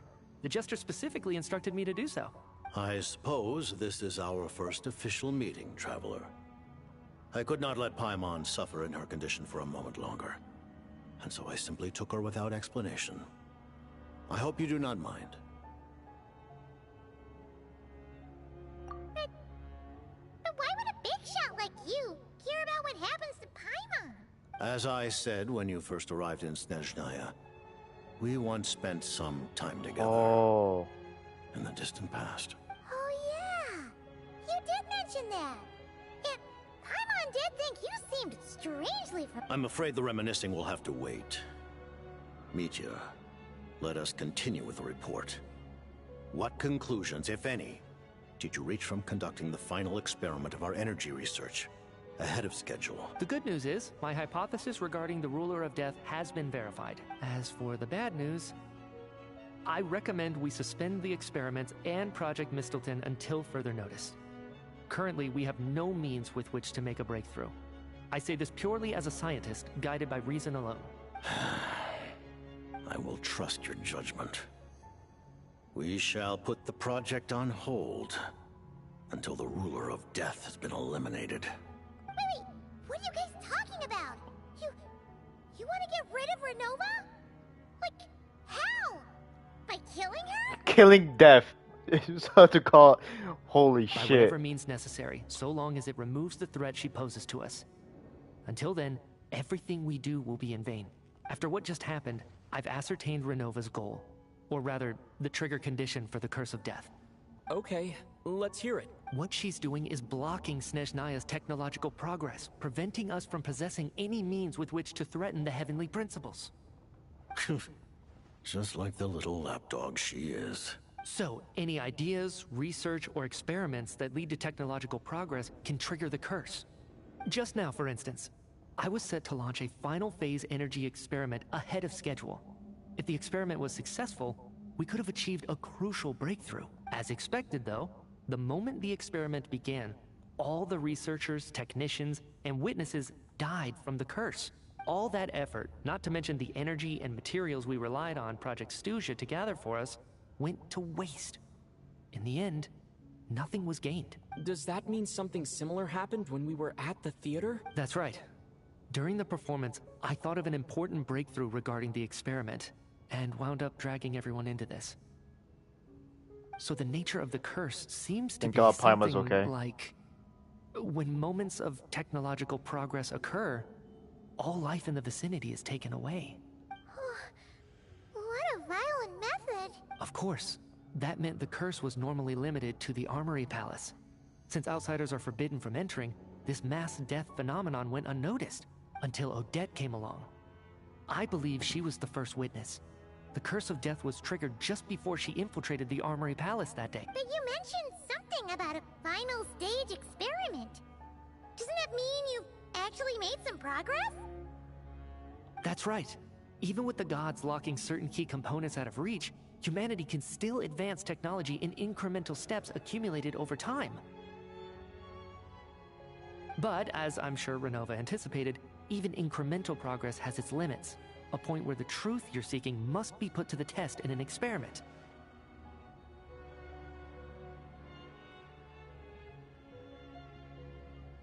You mean the experiment you were just about to do?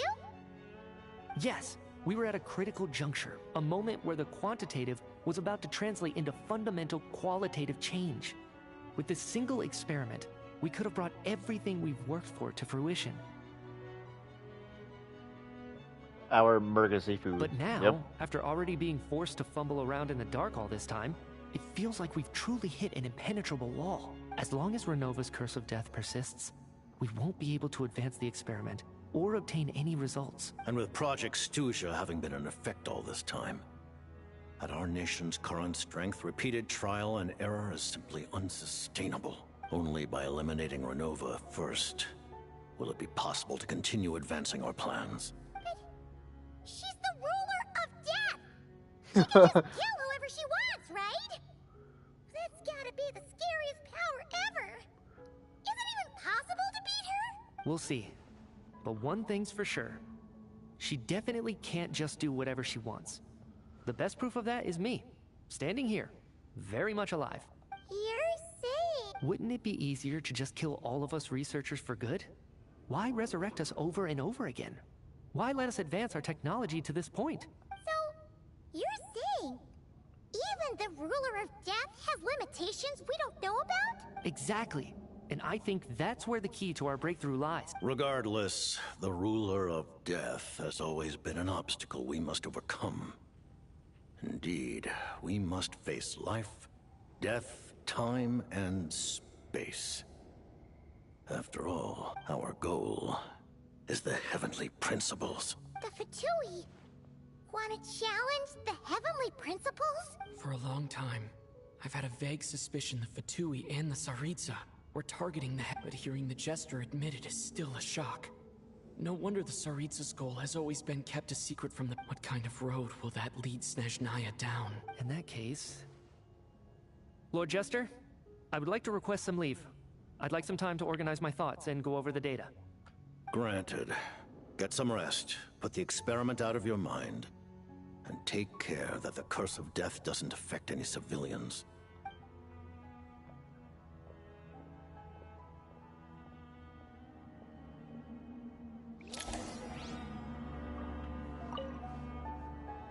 While there is yet time, allow me to offer you my hospitality, honored guest of Snezhnaya.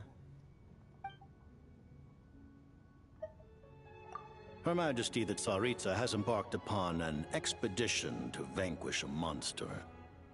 Were it not for this, I imagine she would have been delighted to grant you an audience.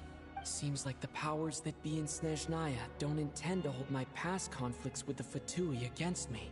The Harbingers have been granted significant autonomy in retrieving the Gnosis. But by the same token, they do not completely represent Snezhnaya's official stance. You read my mind. Speaking of the Gnosis, Paimon's been dying to ask this question since forever. What exactly does the Tsaritsa want to collect them? Is it something to do with the fight against the Heavenly Principle? The Gnosis will undoubtedly serve as a key bargaining chip when she confronts the Heavenly Principles. Beyond that, you had best ask the Tsaritsa herself. What do you mean? Not sure. Don't you make the rules? You're the highest-ranking Harbinger! Taking on the Heavenly Principles is something most people wouldn't even entertain in their wildest fantasies. Why is the Tsaritsa so fixated on this? In Teyvat today, civilization is nothing but an illusion. Something whose very existence can be negated at any moment. Our civilization may very well be destroyed in the struggle, but as things stand, the Heavenly Principles could choose to negate our existence on a passing whim. And we must not sit back and accept that fate. Only by changing the state of affairs, only by overthrowing the Heavenly Principles, can our civilization truly be said to have taken root. Otherwise, the fate of the people of Conria and Hyperborea is a cycle doomed to repeat itself. Accepting potential destruction in return for getting to control your own fate. Furthermore, perhaps this is still somewhat difficult for you to understand. Are you aware? Huh? All of them? Paimon knows about the curse of death you mentioned, and the curse of immortality that you and Dainsleif have. Then the birth of the Hilichurls, the rules of Natlan's Ode of Resurrection. Those are curses too? Farina's long life seems to stem from a curse placed on her by Focalor as well. Yes. Even a god's love for humanity is a curse the Heavenly Principles inflicted upon the gods. What? The Tsaritsa has always had ample reason to hate the Heavenly Principles. If she can seize their authority, she will reconstruct the entire world, and when that time comes, humanity will be completely liberated from curses and lies. Look forward to it. It will be a world beyond your imagination. Though the ordinary people of Snezhnaya may not understand these details, in this frigid land locked in a ceaseless struggle against the environment, in this nation to which the gods have never shown favor, we all believe that standing in solidarity with the Tsaritsa in our shared struggle will surely usher in a new and better world. Damn, that took a lot. I remember hearing the term Mistleton from Columbina. Yeah! Paimon wanted to ask about that when the name came up just now. What is it? As you know, Project Stuja is a series of measures enacted to consolidate our nation's resources, the greater purpose of which is to serve Project Mistleton. Many of the things you have encountered thus far are essentially for the advancement of that project. This includes the Kuvaki Experimental Design Bureau in Notdry. Researching Kuvaki was merely a facade.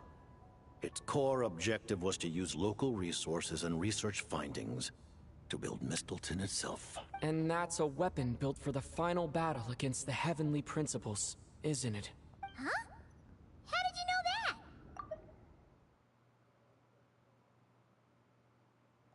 I was given some intel, and I made some deductions. Wait!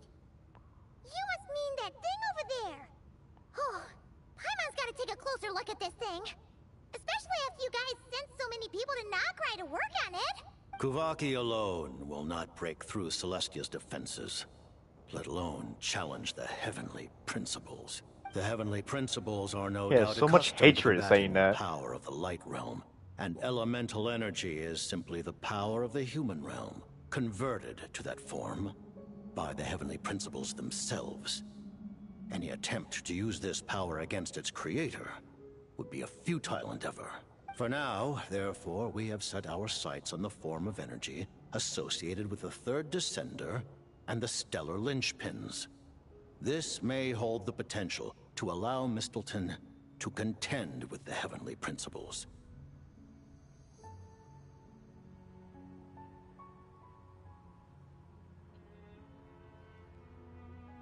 You could say that by reverse engineering the stellar linchpins to extract the energy within, we have obtained a source of anti-Celestia energy.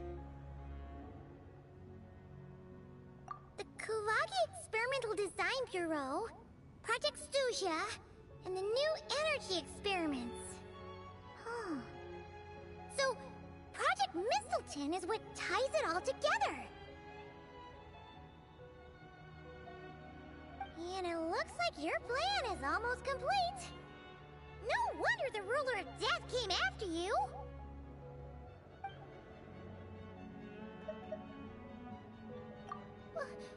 Paimon really doesn't remember. He's basically a stranger. You gotta believe Paimon. Allow me to explain. The reason Paimon reacted to the anti-Celestia energy developed is because she comes from Celestia herself. More specifically, she is one of its creations. Oh, yeah, I kind of figured, but like hearing it now, it makes sense now. She is not Asmodee. She's just a creation. She's actually just like Paimon is Paimon. And she fell from all the way up there. Hence the water. She's not Asmodee. She's just a creation. Paimon? A creation of Celestia? Oh, right. I was blinded by anger earlier, but thinking back on it, Renova also said that Paimon is a creation of Celestia. But she lacks Celestia's power or authority. As you know, the lunar fragments in Nodcry were pulled down from the sky using Fatui technology. But the first application of this technology was in Conria, over 500 years ago. I used this technology upon the heavens, and the response I received was none other than Paimon, descending from Celestia. I presented her to the Vinster King, but he took no interest in this gift, nor did it satisfy him. Paimon then took up temporary residence in my palace until, of course, the arrival of the Cataclysm. Wait, Paimon's a little confused. You're talking about things that happened in Conria 500 years ago.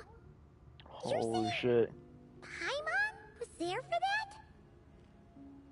But Paimon doesn't remember any of that. Falling from the sky? Being given away as a gift?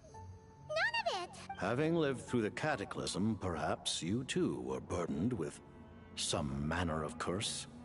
Although, losing your memories would indeed be the smallest price I've ever seen paid. But it's not just her memories from Conria.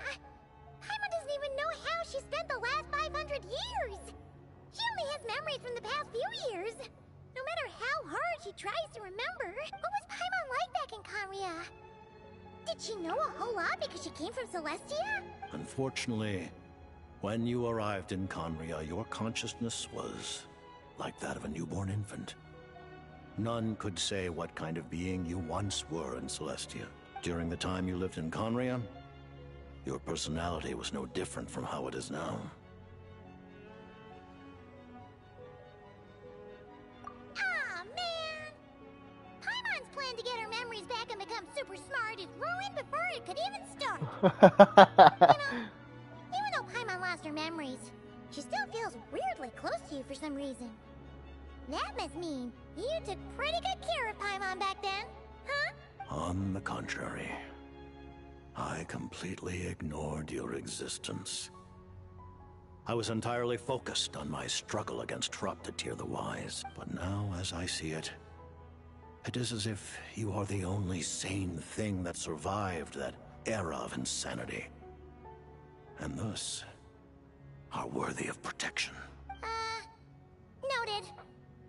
Man, Paimon's gotta stop projecting friendship on everyone she meets. But, Traveler? Even though you know Paimon's some creation of Celestia now, you still want her, right? You're not going to abandon her?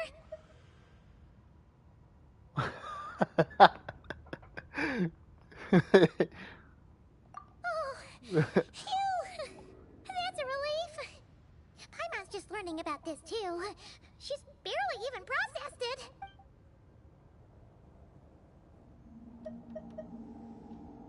That's crazy. Thank you for telling me so much. I'm a bit surprised, honestly. I didn't expect you to be quite so transparent with me. Given the circumstances, the Fatui need not hide anything from our allies. Allies? To advance Project Mistleton, we must first resolve our issue with the Ruler of Death. And, if I presume correctly, you have no intention of letting her actions go unpunished either, do you? That's right.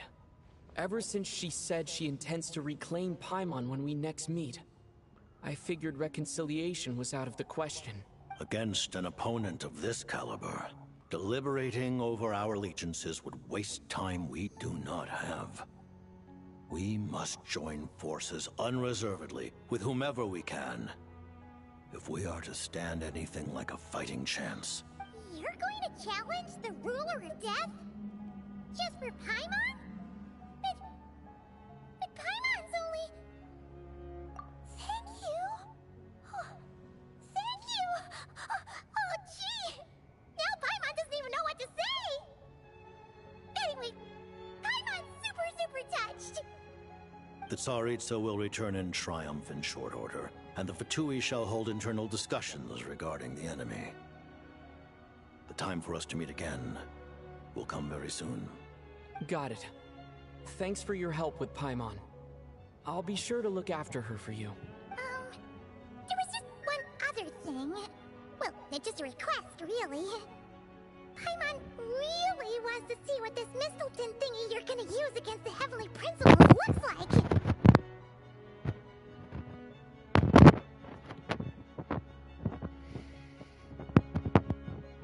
Of course, Paimon knows it's top secret and stuff, but she just had to ask. Certainly you may. Oh, for real? Actually, maybe it's best not to. What if her Nova suddenly pops up again? While the technology is not yet fully developed, it has nevertheless reached the stage where Celestia's creations are unable to damage it. In that regard, you may rest assured. Oh. Wow. No wonder Paimon felt so out of sorts recently, even though it was super far away. Alright then. Paimon's ready to take a sneaky peek at this top secret super weapon.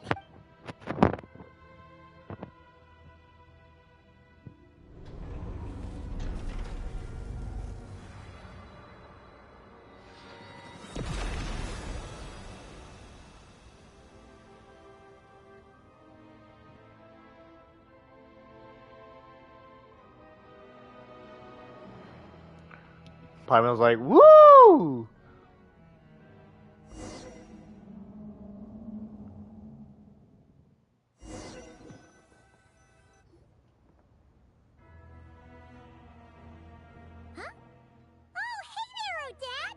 Paimon? You're okay. Thank goodness. You look well. Have you recovered? Long story short, yep, Paimon's all better. What are you doing here? Were you waiting for us? That's right. When I woke up, I wanted to go in after you, but the guards had woken up as well. It would have been tough to take them on alone, and there was no easy way to sneak past them.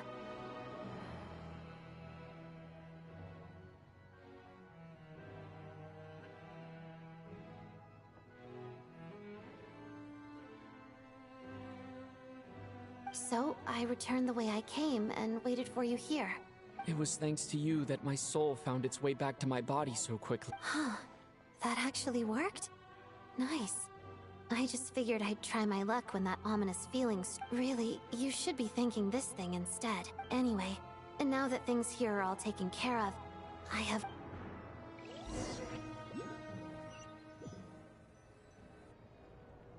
Ah, Director Chuganov, you're back.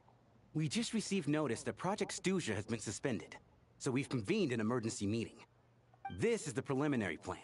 In addition to expanding production capacity, we've also discussed feasible layoff plans to Our calculations indicate that the factory's profits will increase by at least 30%. That won't be necessary. Leave the energy for those who need it. Whether they use it just to get by or to run a business, that's up to them. Start preparing to halt production and lay off the staff. Make sure the workers are able to land on their feet and that they are duly compensated. Thank you all for your hard work during this time. Am I hearing you right? Why? After all the tough times we made it through, now is exactly when we should start to turn a profit. I just suddenly don't want to do this anymore. Iskra, it's time to rest. Dear esteemed members of the Rokot, given the effects of Lelik's radical actions upon our organization's reputation and social stability, a decision has been made to permanently withdraw this codename from use. Considering that Lelik did what they did for the benefit of the people, the Rokot has nevertheless negotiated with the authorities, ultimately securing a waiver for all penalties due to them. Lelik will be suspended for a period of time. Depending on their future performance, they may be allowed to adopt a new codename and continue acting as part of the Rokot. The purpose of this notice is to remind everyone once again that motives and methods are equally important when one operates in the shadows. Even with Project Stuja's suspension and our interim operational victory, we must guard against complacency and rashness and work to consolidate the progress we have made so far. We act only for the greater glory and solidarity of our nation. May the aurora shine ever on, and the tundra always stand firm.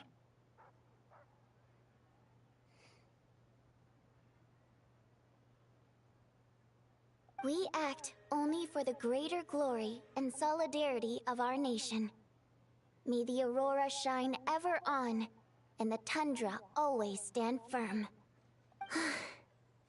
Looks like it's finally over. You mean for us? Just thinking out loud. I've never seen the Snezhna Gradvecha so lively before. I never once thought I'd come here. But I understand Signor everything now, Rosaline.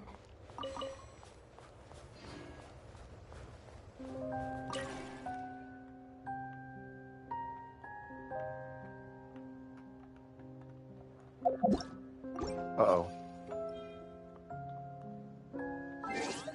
Ah, shit. Why is this here?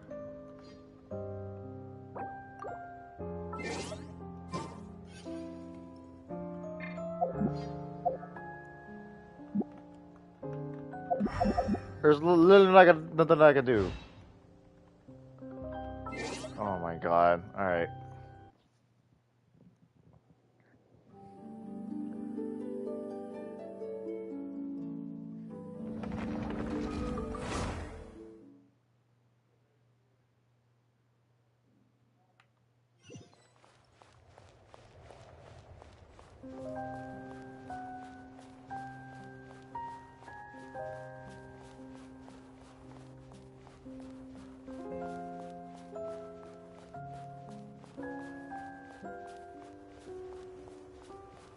What's it called? I glitched myself. I've seen Spirit Seeker performed many times, including by your mother.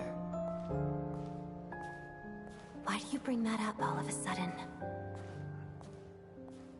Even though the choreography is always identical, every dancer finds a way to make it her own.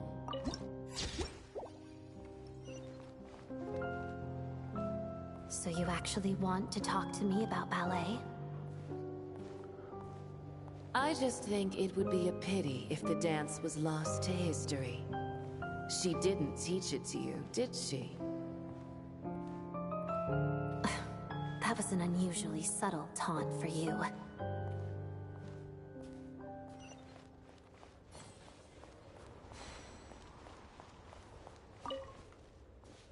We embraced one another on the snow-swept plains, melting the ruthlessness of time.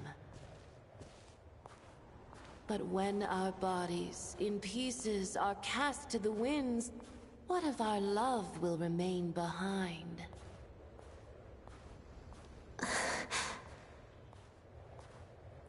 Don't tell me you can't sing. Shush.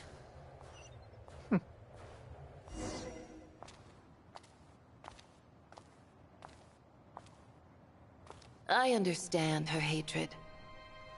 The Fatui robbed her of the life she should have had. I never opposed her dancing. Yet still I became an enemy of her ballet. I'll just keep my distance. Many despise me. I'm used to it. You're certainly not one to shy away from confrontation. But children, they need a different approach. I'm hardly the most maternal figure.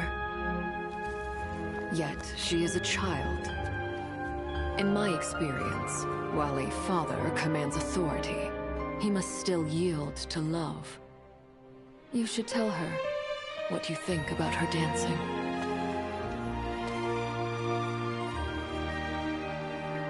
Odette will soon take the stage at the Koralyevsky Theater. This could be your chance. Geonosis secured. It went smoothly. I'll be there. Have them send me an invitation.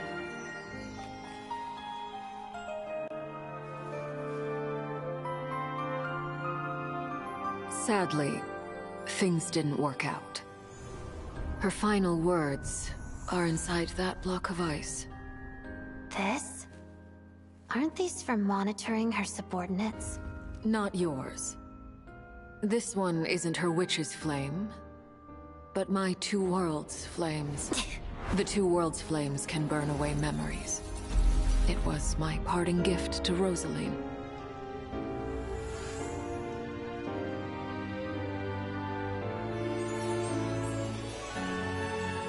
If all goes to plan, she and I will both live to see the Tsaritsa succeed. I believe she'll find peace. But if anything happens to me, she needn't follow in my footsteps. The cryo-energy will fade away in time. Then the two worlds' flames will burn away all memories of the Fatui. She'll be free to dance. She deserves this. I will handle the aftermath. The choice is yours, child.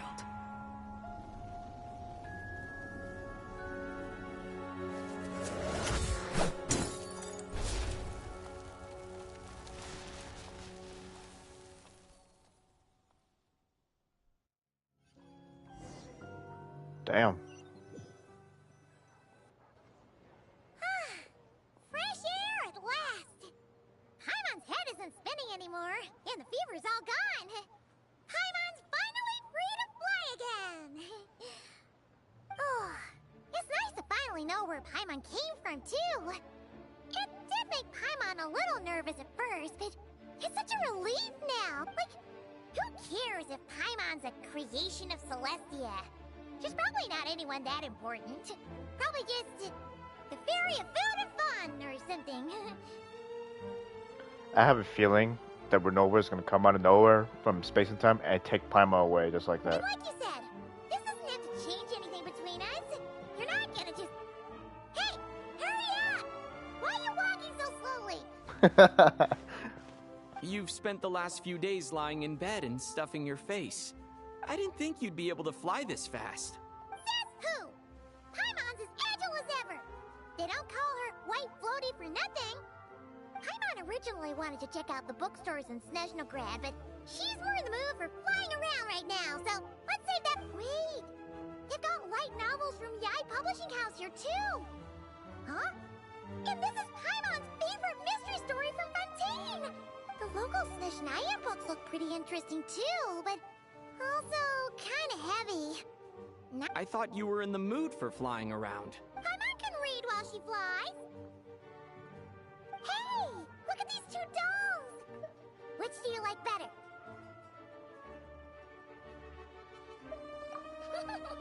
Alright!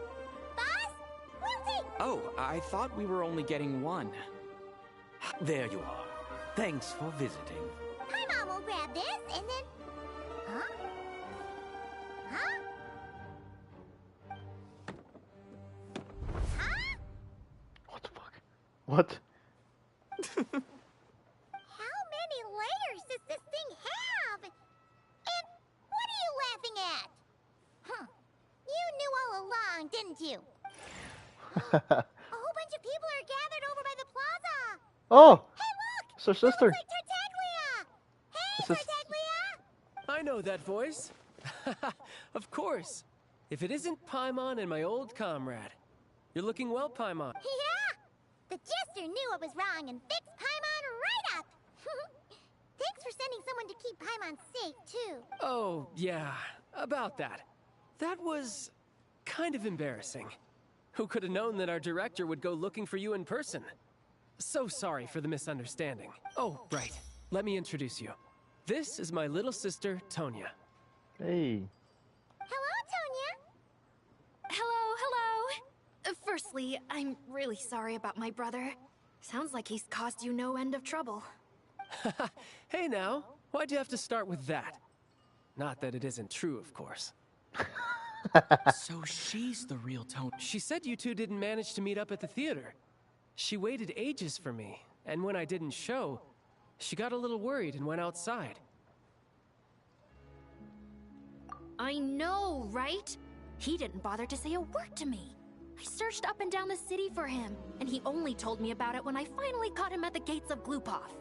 I've been rushed off my feet lately, so I didn't get the chance to go home. I just figured the Traveler would fill you in when he got there. Well, the snow was bad, and you're never late. So I was really worried about you. How was I supposed to know that you'd stood me up? I'm sorry, Tonya. I really am. I'll make it up to you somehow. Just... please don't tell Mom and Dad. Although the mix-up led to a series of misunderstandings, it's probably for the best that the real Tonya didn't get caught up in that mess. Besides, it's obvious that Tartaglia isn't usually one to break a promise. He only gave his ticket to me because he had to look into Lelik. No, it's fine. It just meant I didn't get to see the show in the end. By the way, what did you think? You were one of the I would say the best is yet to come. Huh? What kind of review is that? Hey, look! Oh.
What ending? What a fucking ending.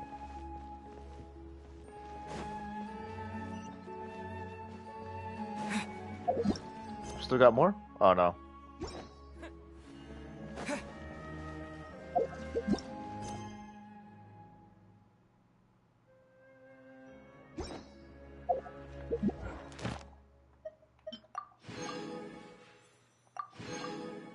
Smash. Of course you do that. Home. Ba ba boom.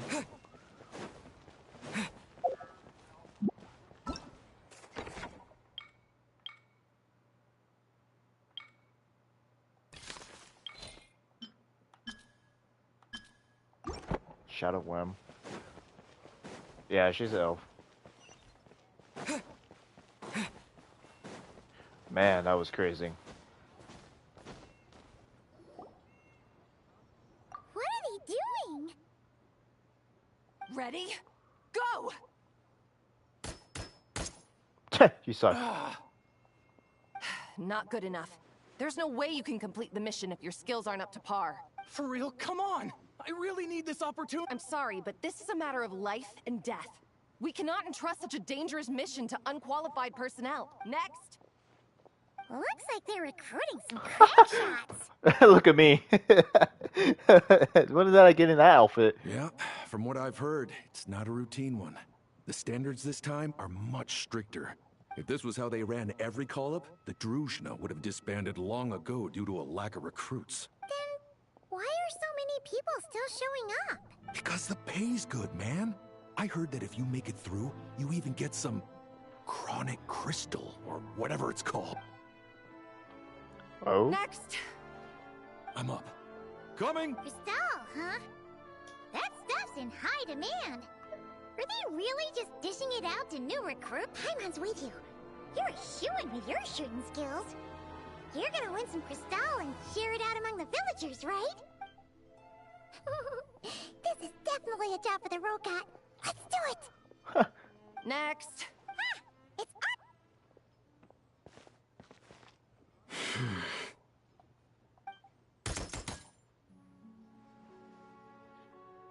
Pass! Oh yeah! Pardon my curiosity, but have you entered the Shadow Realm before? Please, follow me first. Judging by the look of your firearms, you must be familiar with the Shadow Realm. And well, my superiors would like me to send some personnel into the Shadow Realm to eliminate the danger and prevent it from affecting the outside world. With this device, we can transport you right into the target zone. After that, all you'll have to rely on are the abilities you just demonstrated. So, that's what this mission is! Yeah! Is there any crystal to be had? You must have heard the rumors spreading among the applicants. It seems that's what they consider the highest reward. In fact, the terms I am authorized to offer state that, in addition to the highest level stipend, you may requisition a batch of supplies needed to complete your mission. As long as it's within the Druzhna's power, we will prioritize procuring it for you. In that case, we're gonna want some crystal! That can be arranged. But could you tell me exactly what you need it for? Traveler? I see. Well, if it's a deal breaker, then I can accept your terms. Ma'am, I am here to report that we found a suitable candidate. It shames me to say that the Druzhna have grown severely short-handed of late. Ordinarily, we should be the ones to complete a mission like this. No, don't blame yourself. Her Majesty arranged the special recruitment project precisely to deal with situations of this kind. Snezhnaya is a great nation, and Her Majesty is confident that there is great talent hidden among the populace. Yes, ma'am. Furthermore, do not forget that we have other things in mind for these new recruits beyond simply pitching in where the official forces are unable to. Do you think any of the candidates selected in this round show sufficient potential to take on the Tsaritsa's edict? Funny you should mention that. I think you might want to read this candidate's registration profile. He might just be the person we need. Him? Huh. Isn't that interesting?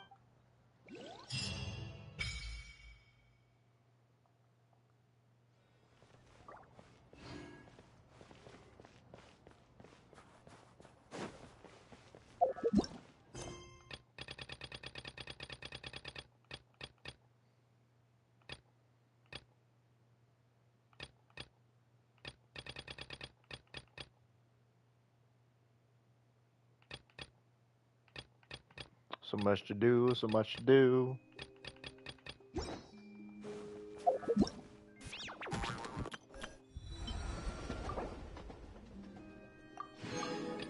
Oh. Nice.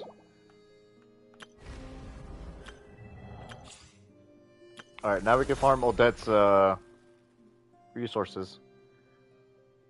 Those outfits are cool, I ain't gonna lie. Those outfits are kinda cool.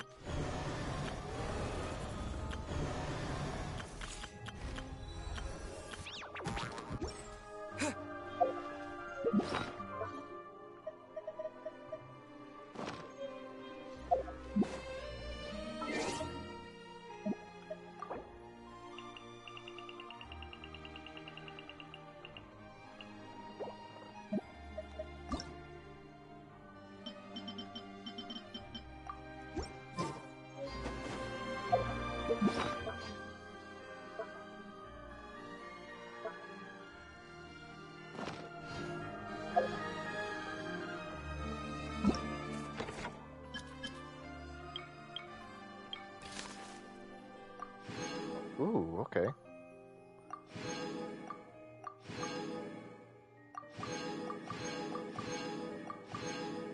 Sweet. A lot of awards.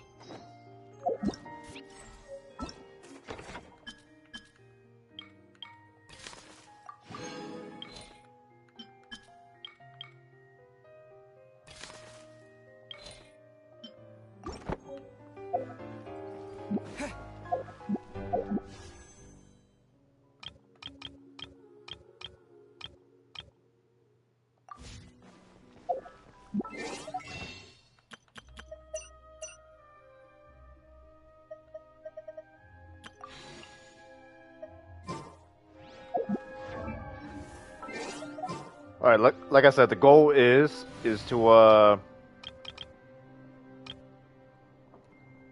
upgrade Odette the entire time. We're not gonna use Sanjoni though. We're gonna use the Traveler because we need to go and yeah, we need to go upgrade this weapon. That's the one thing I want to do before we end the stream. And another thing I want to do is upgrade Odette, of course. And thirdly, probably to spend all my resources, I think, on the artifacts, and then we're done for the stream. Been streaming for 9 hours and 28 minutes. Holy fuck.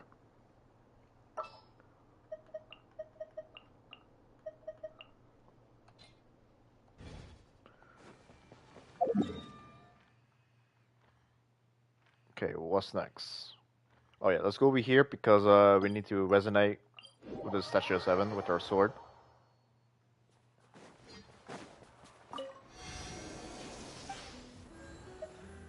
It is what it is, Laffy.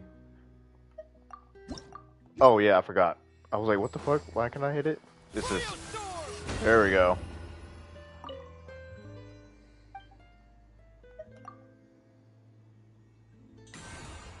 Level 40.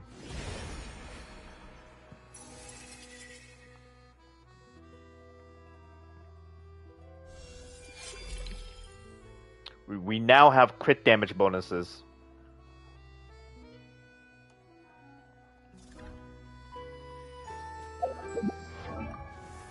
Crit rate is 81%. Crit damage? Holy shit! Crit rate is 181. Crit damage is 172. What the fuck? Already that powerful.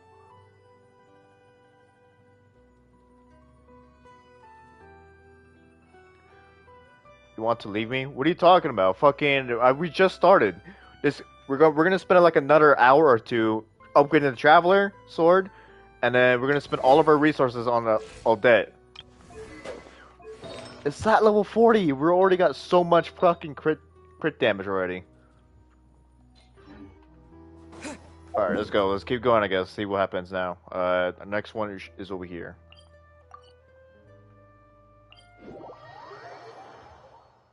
Messing with you? Oh.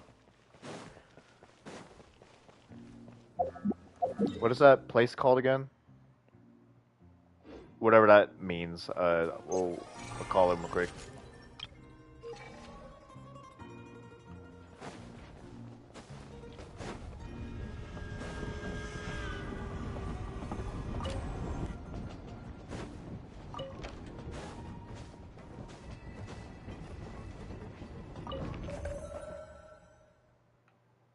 there it is right here. This is the one I want to go.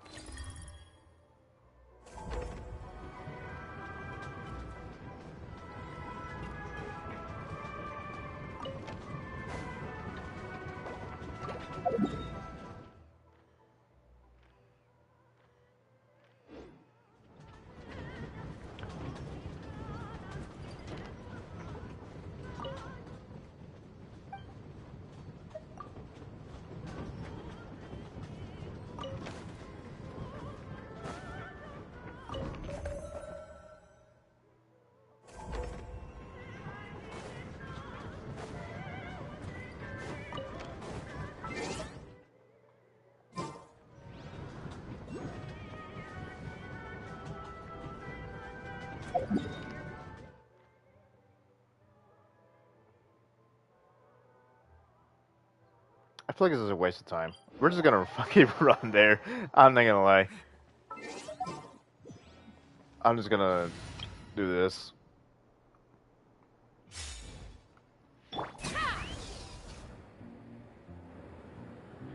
Game should not be able to kill us now, so we should be fine.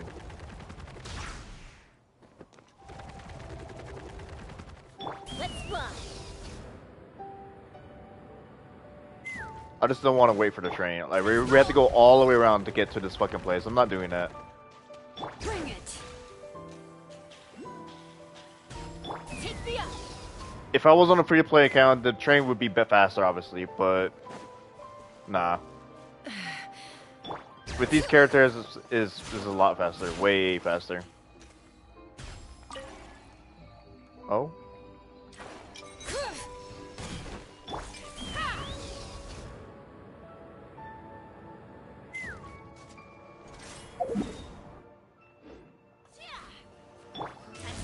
Hey, Maiden.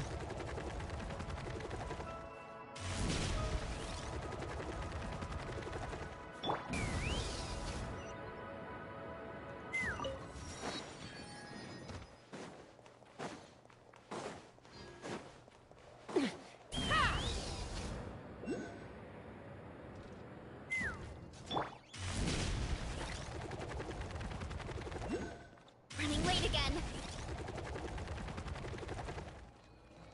Take me up. Looking for.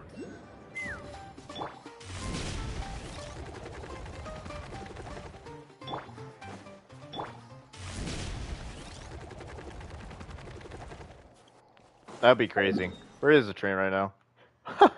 It actually kind of did. What the fuck? It kind of did.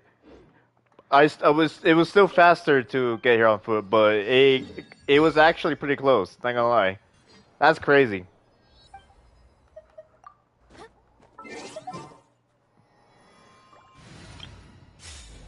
The train was fast, but it was going it was going all the way around. I was like, fuck that. Otherwise, I would have stayed, but it was going all the way around. I was like, I'm not gonna do that. I'm faster with these characters. Well, at least we confirmed that it's way faster on the free-to-play account. So I'll use the train for every transport for sure.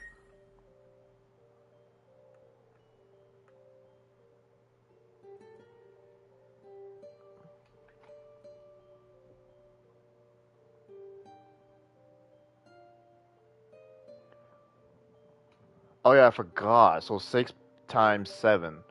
6, 7, by the way. Basically 54 crit damage extra. Permanently, by the way. Because we have all 7 elements. That's insanely good. Hell yeah. And then this one just increased our crit rate and attack, I believe.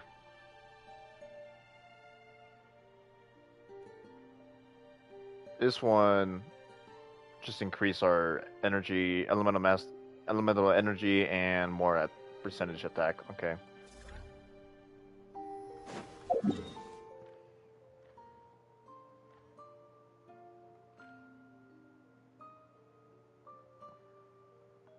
One there.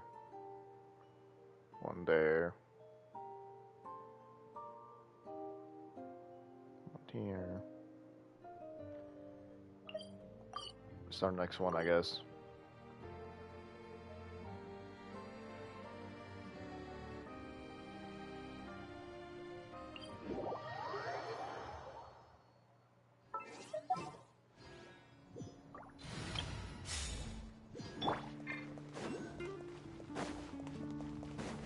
Let's fly.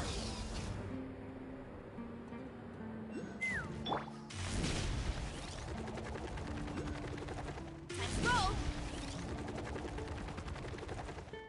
Take me up.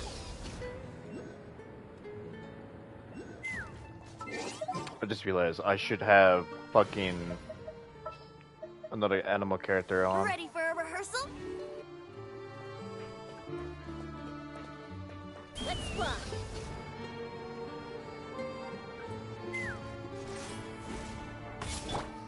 Hurry up, Grassa! Bring it!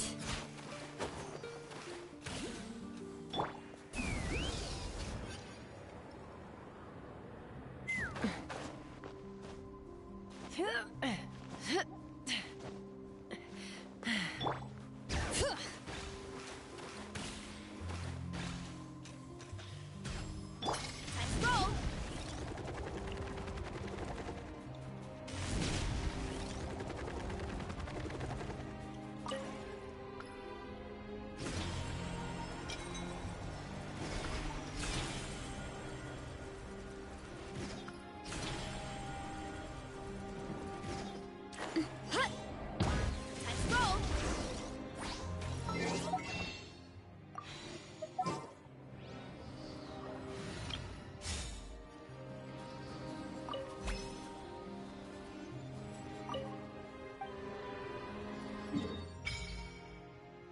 roll!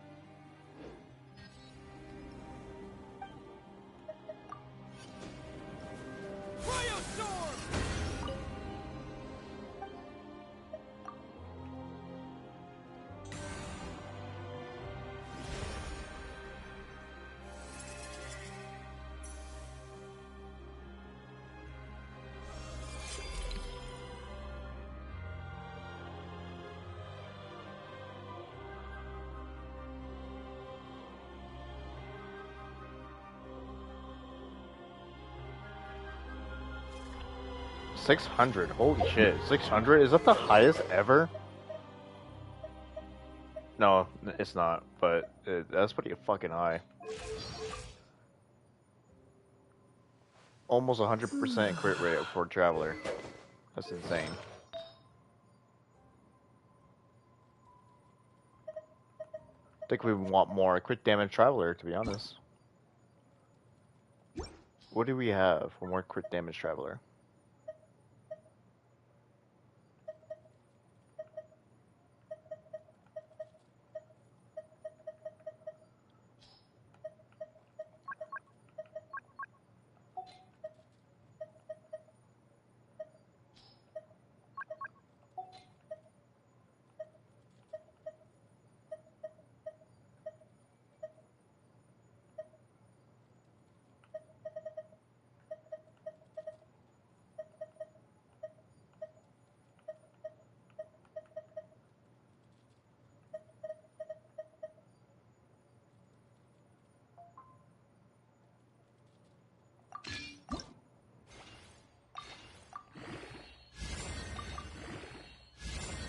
Really?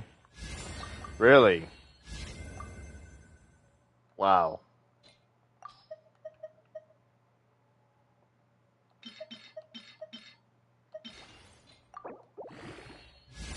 Unbelievable.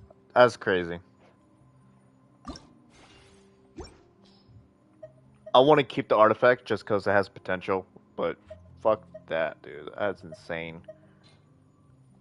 Holy shit. That's insane. What do I do, Nan?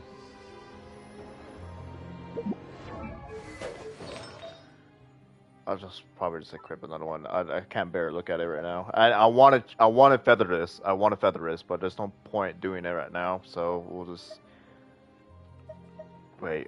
Do I want to feather it? I don't have any feathers, do I? Huh? I don't. I want to keep it because it's a It has the potential of becoming a perfect artifact. That's the problem.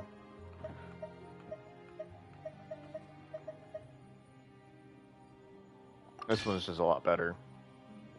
Except that it's not a perfect artifact no matter how you look at it. Okay, this one is. This is a perfect artifact.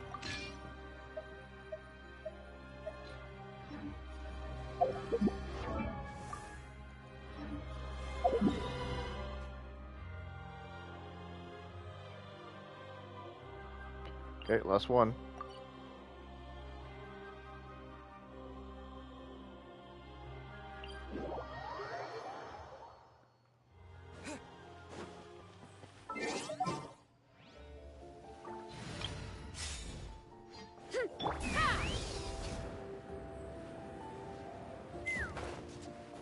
Bring it.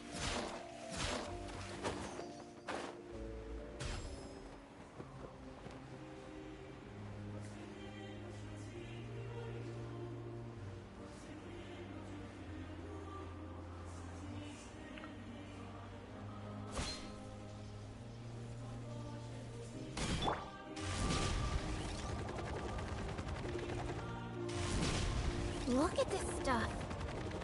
It's so white. And so cold. Is it edible? Bruh. Let's fly. Let's roll.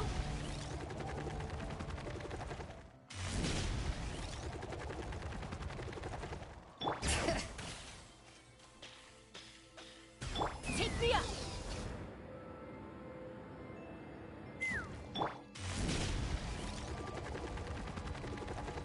Let's roll. Ha!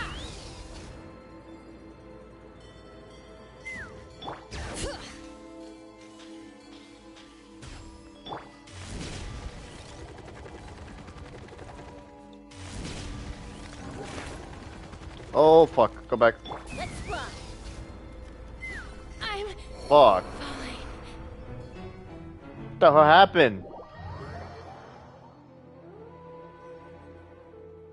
Oh. No way.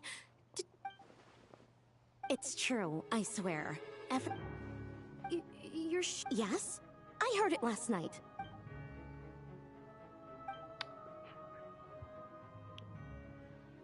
You died. What's the cost of your death in this game? Going straight into a fucking quest. That's your punishment.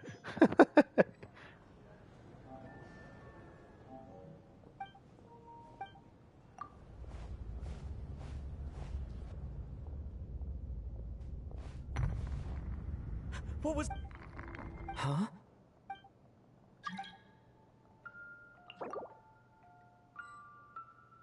Queen, save me. It didn't kick me out. Damn it. Who's there? Why did that sound like Colabino? Traveler? Oh, that.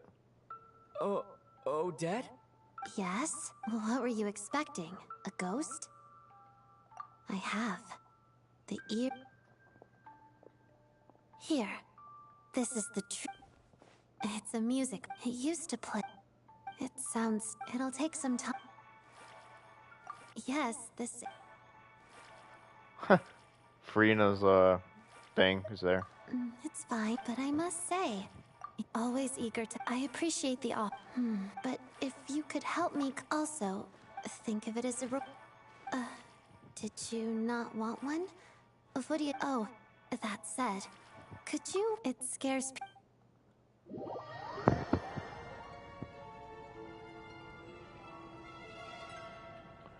Hey, Queen. I don't want to be here.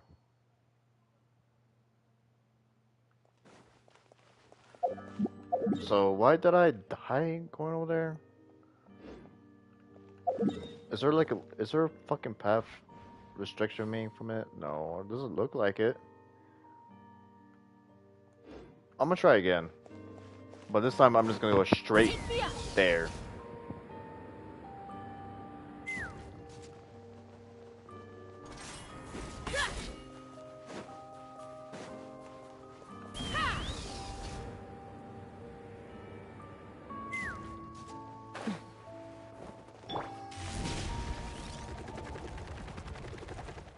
Hurry up, Brassa!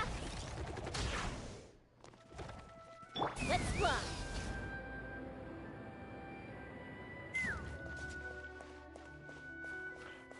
Possibly. It looks like a giant snowstorm. Possibly where that fucking monster is at, that Teresa was supposed to kill. Oh look, now it looks all fine. It's all fine now all of a sudden. How convenient. Running late again.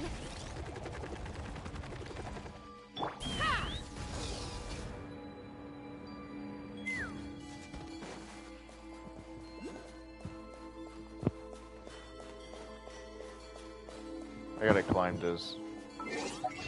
Oh, teleporter.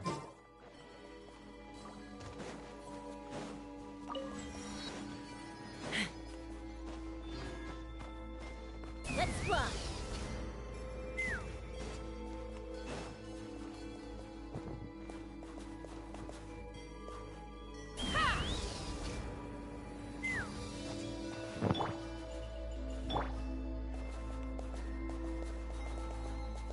Let's fly.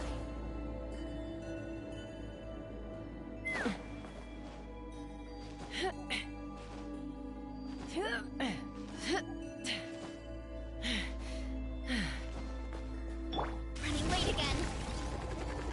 Oh, it's freezing me again. My strength I'm not supposed to be here. is gone. Alright, fuck it. It is locked behind a quest, so. Alright, then let's go unlock this, because I wanted to get some artifacts. That's not it.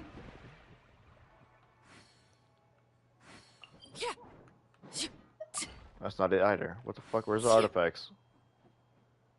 Right here. That's it.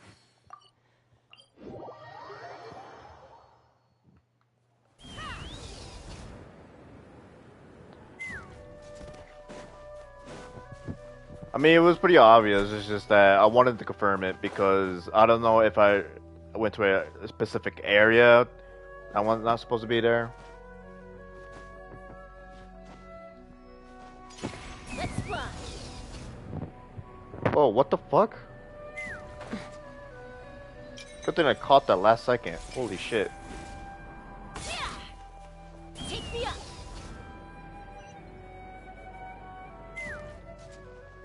Running late again.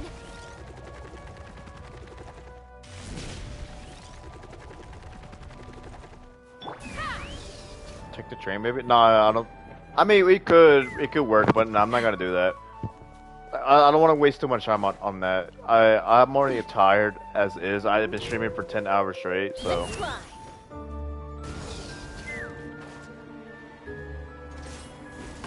Leave me alone, wolves. I'm friends with Razor. Don't worry. Heads up.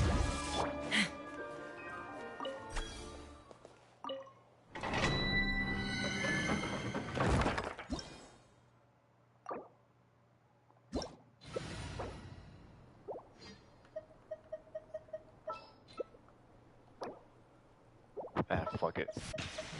Can't switch anyway. Let's see. We want to do Chi-Chi. Yeah, Chi-Chi first.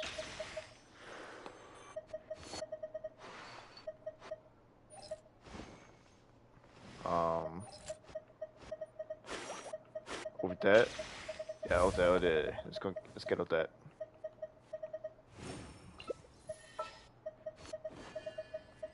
Yai. Sandrone.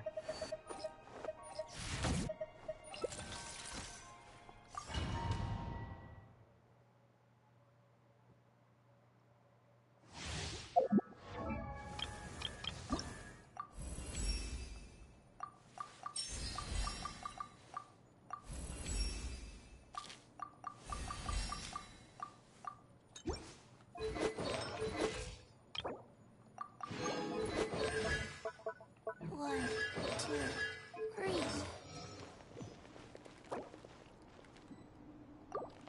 Busy? I'm streaming, Queen. Come no closer. How tiresome. Plus, I wanna get this done anyway. Impossible. Come on, keep up. Orders given. Orders received. Life code emerge right now. How tiresome.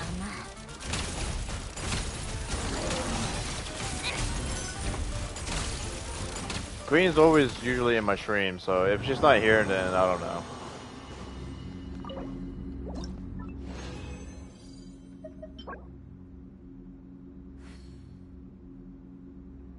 Is that good?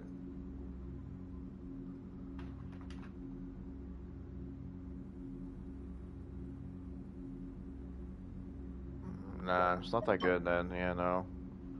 That's terrible. Terrible.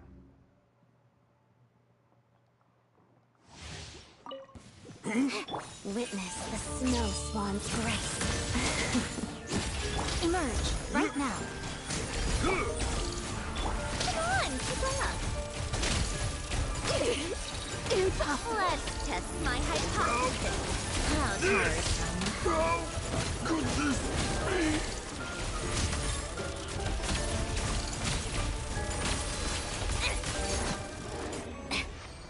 Faster? Okay, faster.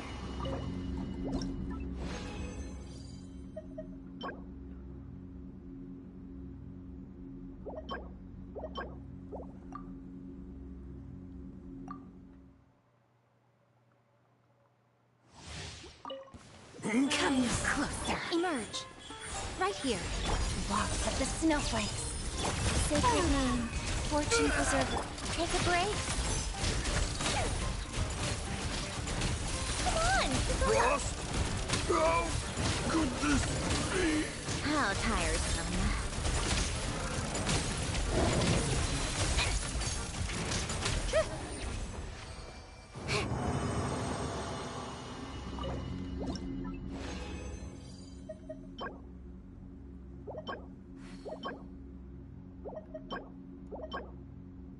It's terrible artifacts, man. This is terrible.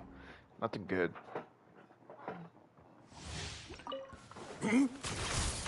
Emerge. Right here. Go. A spot of tea time entertainment. Take a break. Come on, keep up. Frost? Go! Opening box of Adepti Wheel of Life. Right now. Right here. Right now.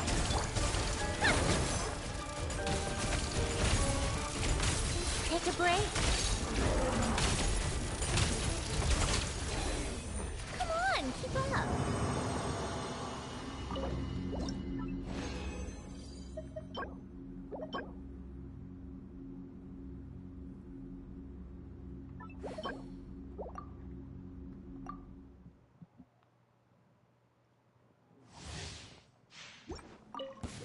Come no closer. Emerge. Right here. Crystalline Adagio. Hot Take a break. Impossible. Fall! How Come on, keep up. Let's test my Sacred name. Fortune preserver. Wheel of Life. Emerge. How tiresome. Take a break.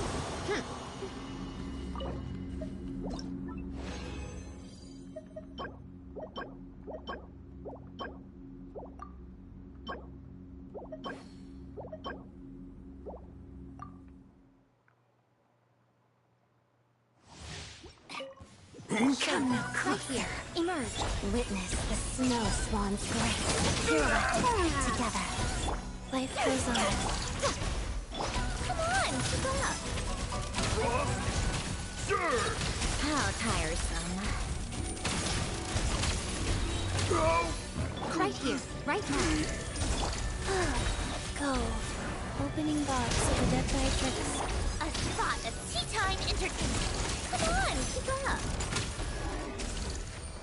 How tiresome. Pick up the pace.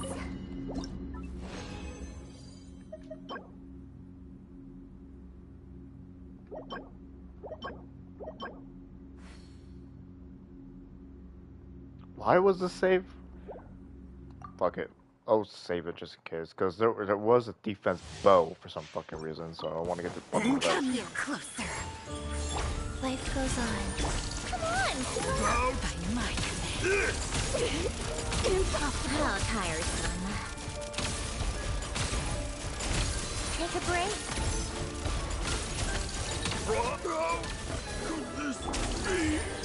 Right now. What a joke.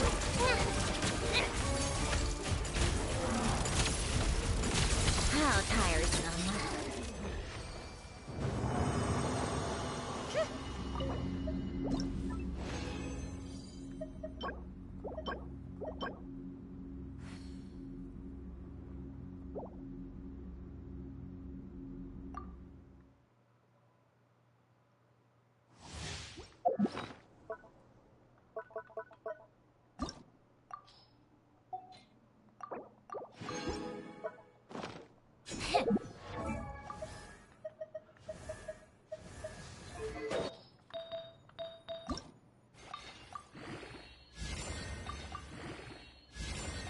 Not this again. Unbelievable, man. Unbelievable. Hey, Kenzie, how's it going? God fucking damn it, dude. Are you kidding me, man? Are you fucking kidding me? This would go well on fucking Noel, by the way. I think Noel could use this right now.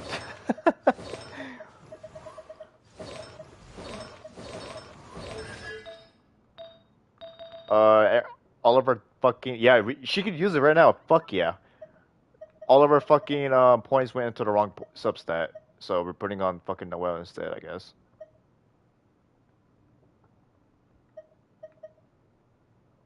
Where the fuck is it?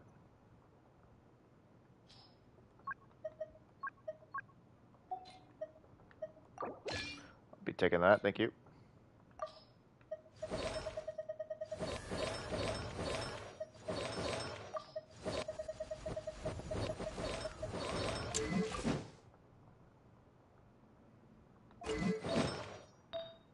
It's crit damage though, I just realized. Called back to the Zeppeljärny Palace again? Ugh, seriously. What's the point in all these endless meetings? I need to give her a crit rate weapon. Fuck, dude.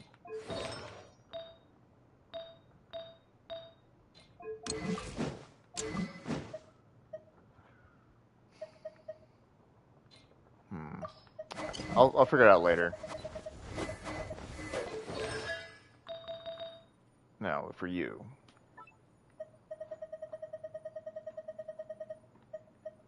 Another experiment I shall work on now.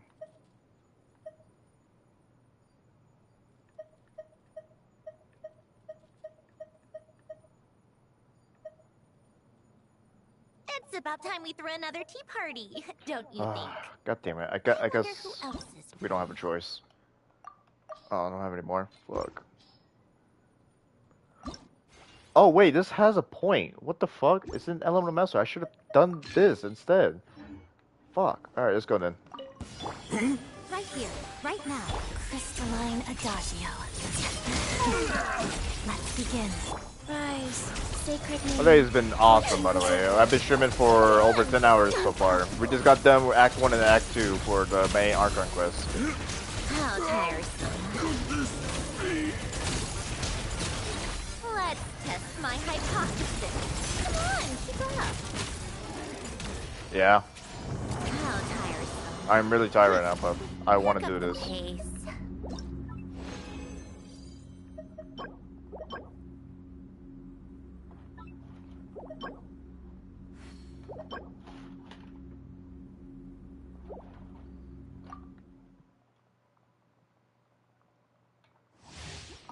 Emerge right now, right here. Walk at the snowflakes. Heart of death. Life goes on. Take a break. Condense and crystallize. Sure. Alright, you have a good one. Take care. Thanks for dropping by. Emerge right here. Opening box of Adeptitrix. Wheel of life.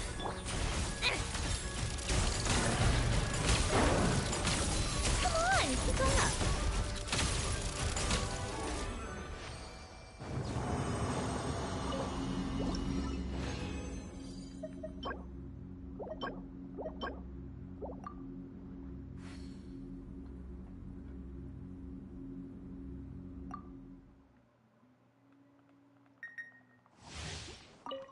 Emerge right now. Emerge.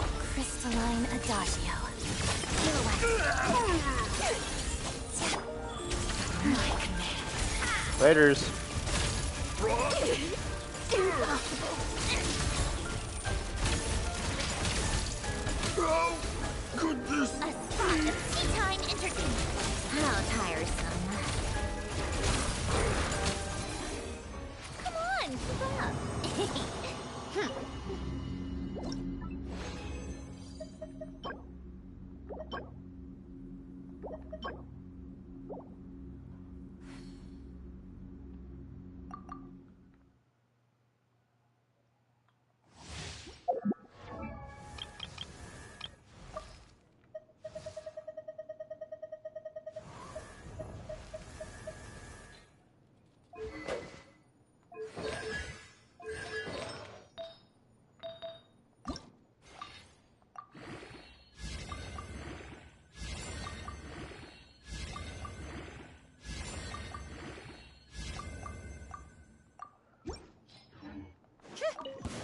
Come now, close. Witness the snow swan's grace. Orders given. Orders received. Right now. Take a break. Impossible. How tiresome. What a joke. Take a break. Come on, keep up. Pick up the pace.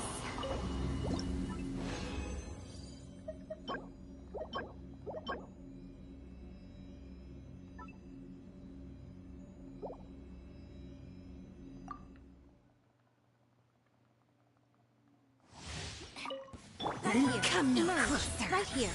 Walks of the snowflakes. Pot of death. Go. Sacred name. Fortune preserver. At my command. Impossible. How tiresome. How could this be? Come on, keep up.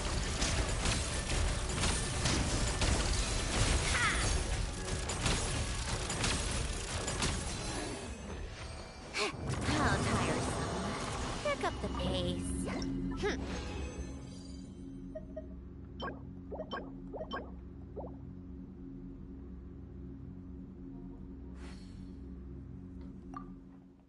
I'm gonna call my mom real quick.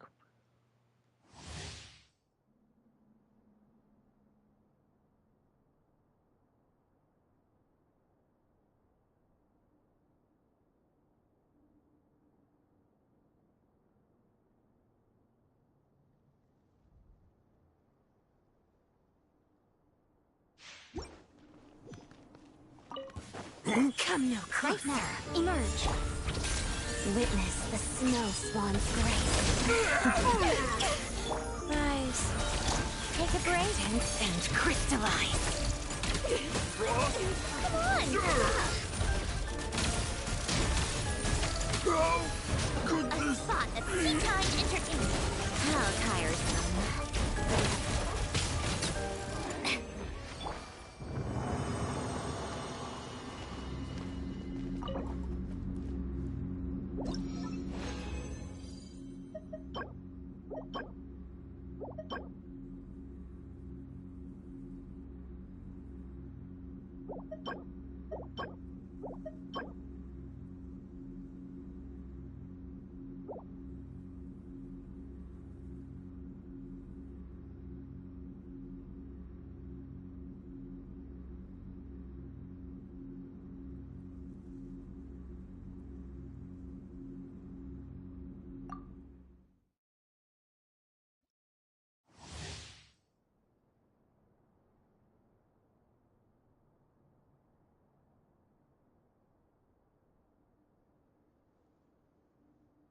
One, two, breathe.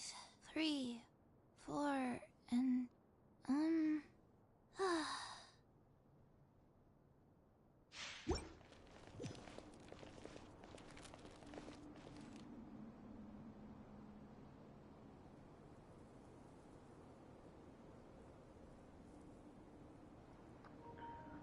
Alright, I got pizza on the way. Let's go. Come right closer. Emerge. Wheel of life together. Walls of the snowflakes. Pirouette. Orders given. Orders received. Come on, keep up. How tiresome. Could this be?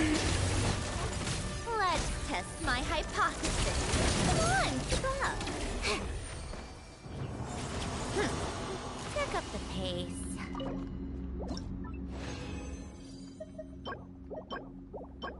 Ooh. Actually, never mind. That's terrible. Maybe not? I'll keep it just in case.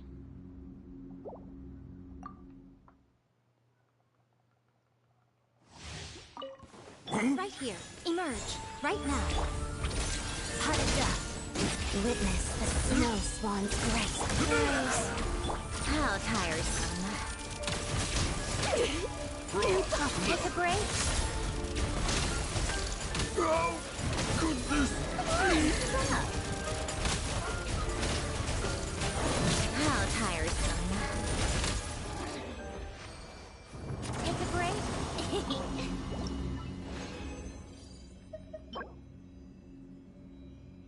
Not too bad. I'm gonna replace it, but fuck it. I'll use it now since I'm about to run out of resin.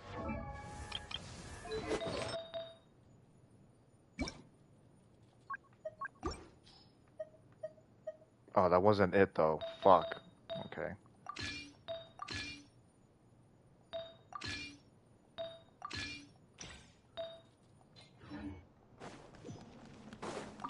Right here. Come close. Right here. Wheel of light. Shadow me. Pirouette. Crystalline adagio. Opening box of adepti tricks. A spot of tea time entertainment. Come on, keep up. How about? How Take a break. could this be?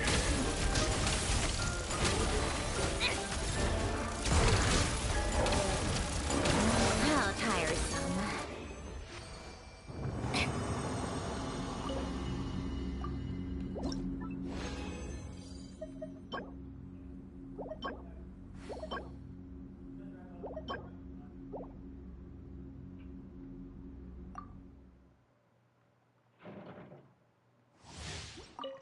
Emerge. Right now.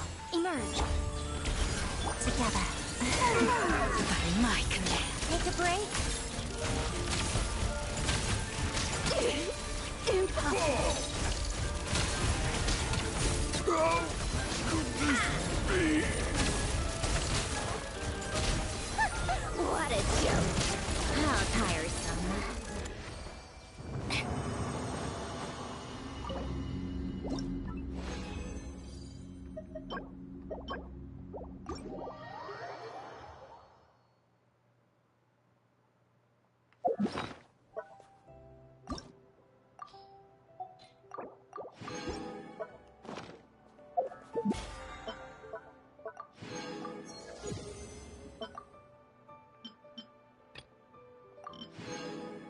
Nice.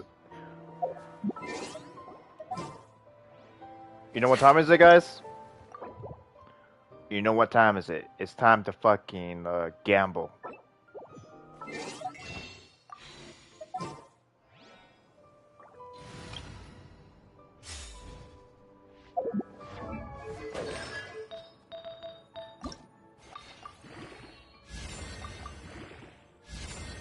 Hell yeah, I'll take it. That's really good.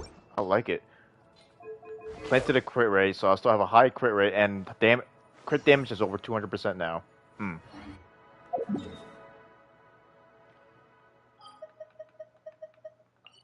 Let's go to leeway, because since it bought us a lot of good luck, and got us a Chi-Chi and Odette, and I'm happy about it.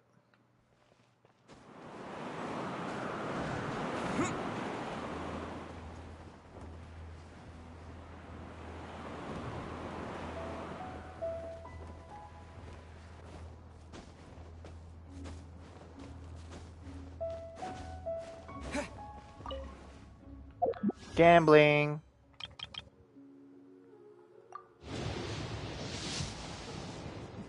Damn, nothing. What are we getting? Another sucrose that we already fucking have. Cool. Whatever. Do our best. We try so hard, but not so far. Alright.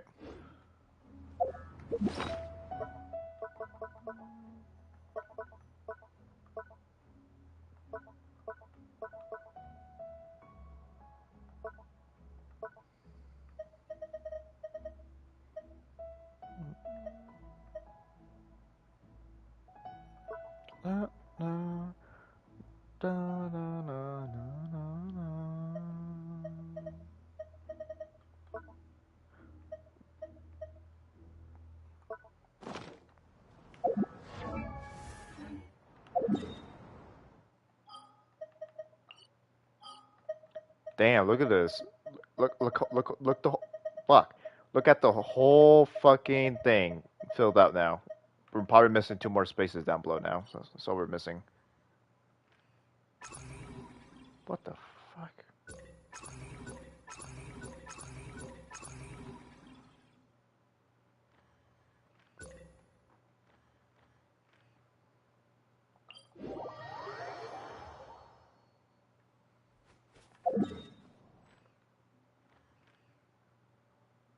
I don't want to go see. I want to see how much damage my traveler does. If the numbers are super high, I could do even more because I need to upgrade the skills. That's the craziest part.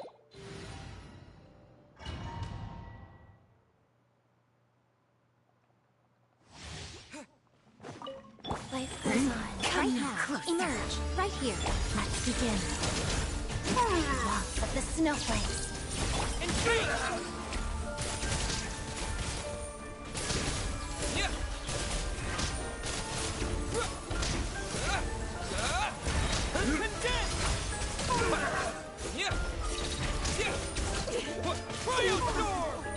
Rise. Orders given. Orders received. Emerge. Right now. Together. How to duck. How could this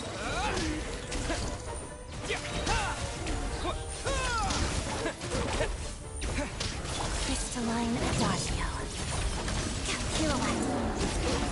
Let's begin. Right here. Emerge. Go. Cryostorm! Condense!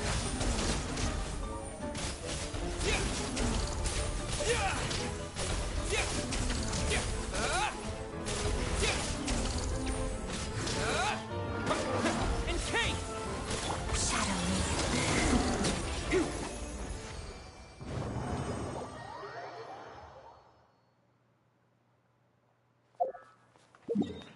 The two attacks that did almost 100,000 damage each, which is pretty fucking good. I could be almost doubled if his artifacts was leveled up. So, not artifacts, his talents to be leveled up. They're all level 1. Can't wait to see the final results.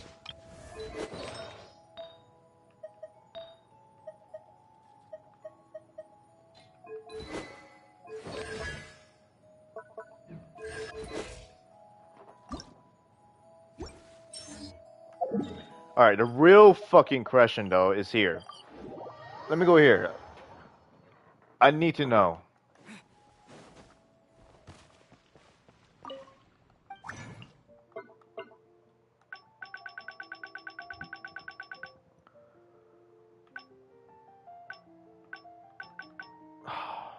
Damn it, dude. It's not.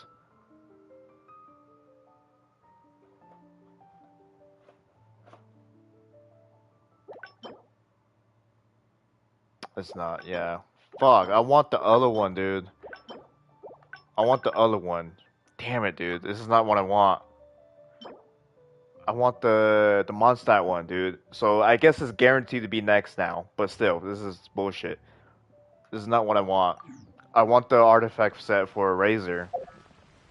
But yeah, we're not getting that.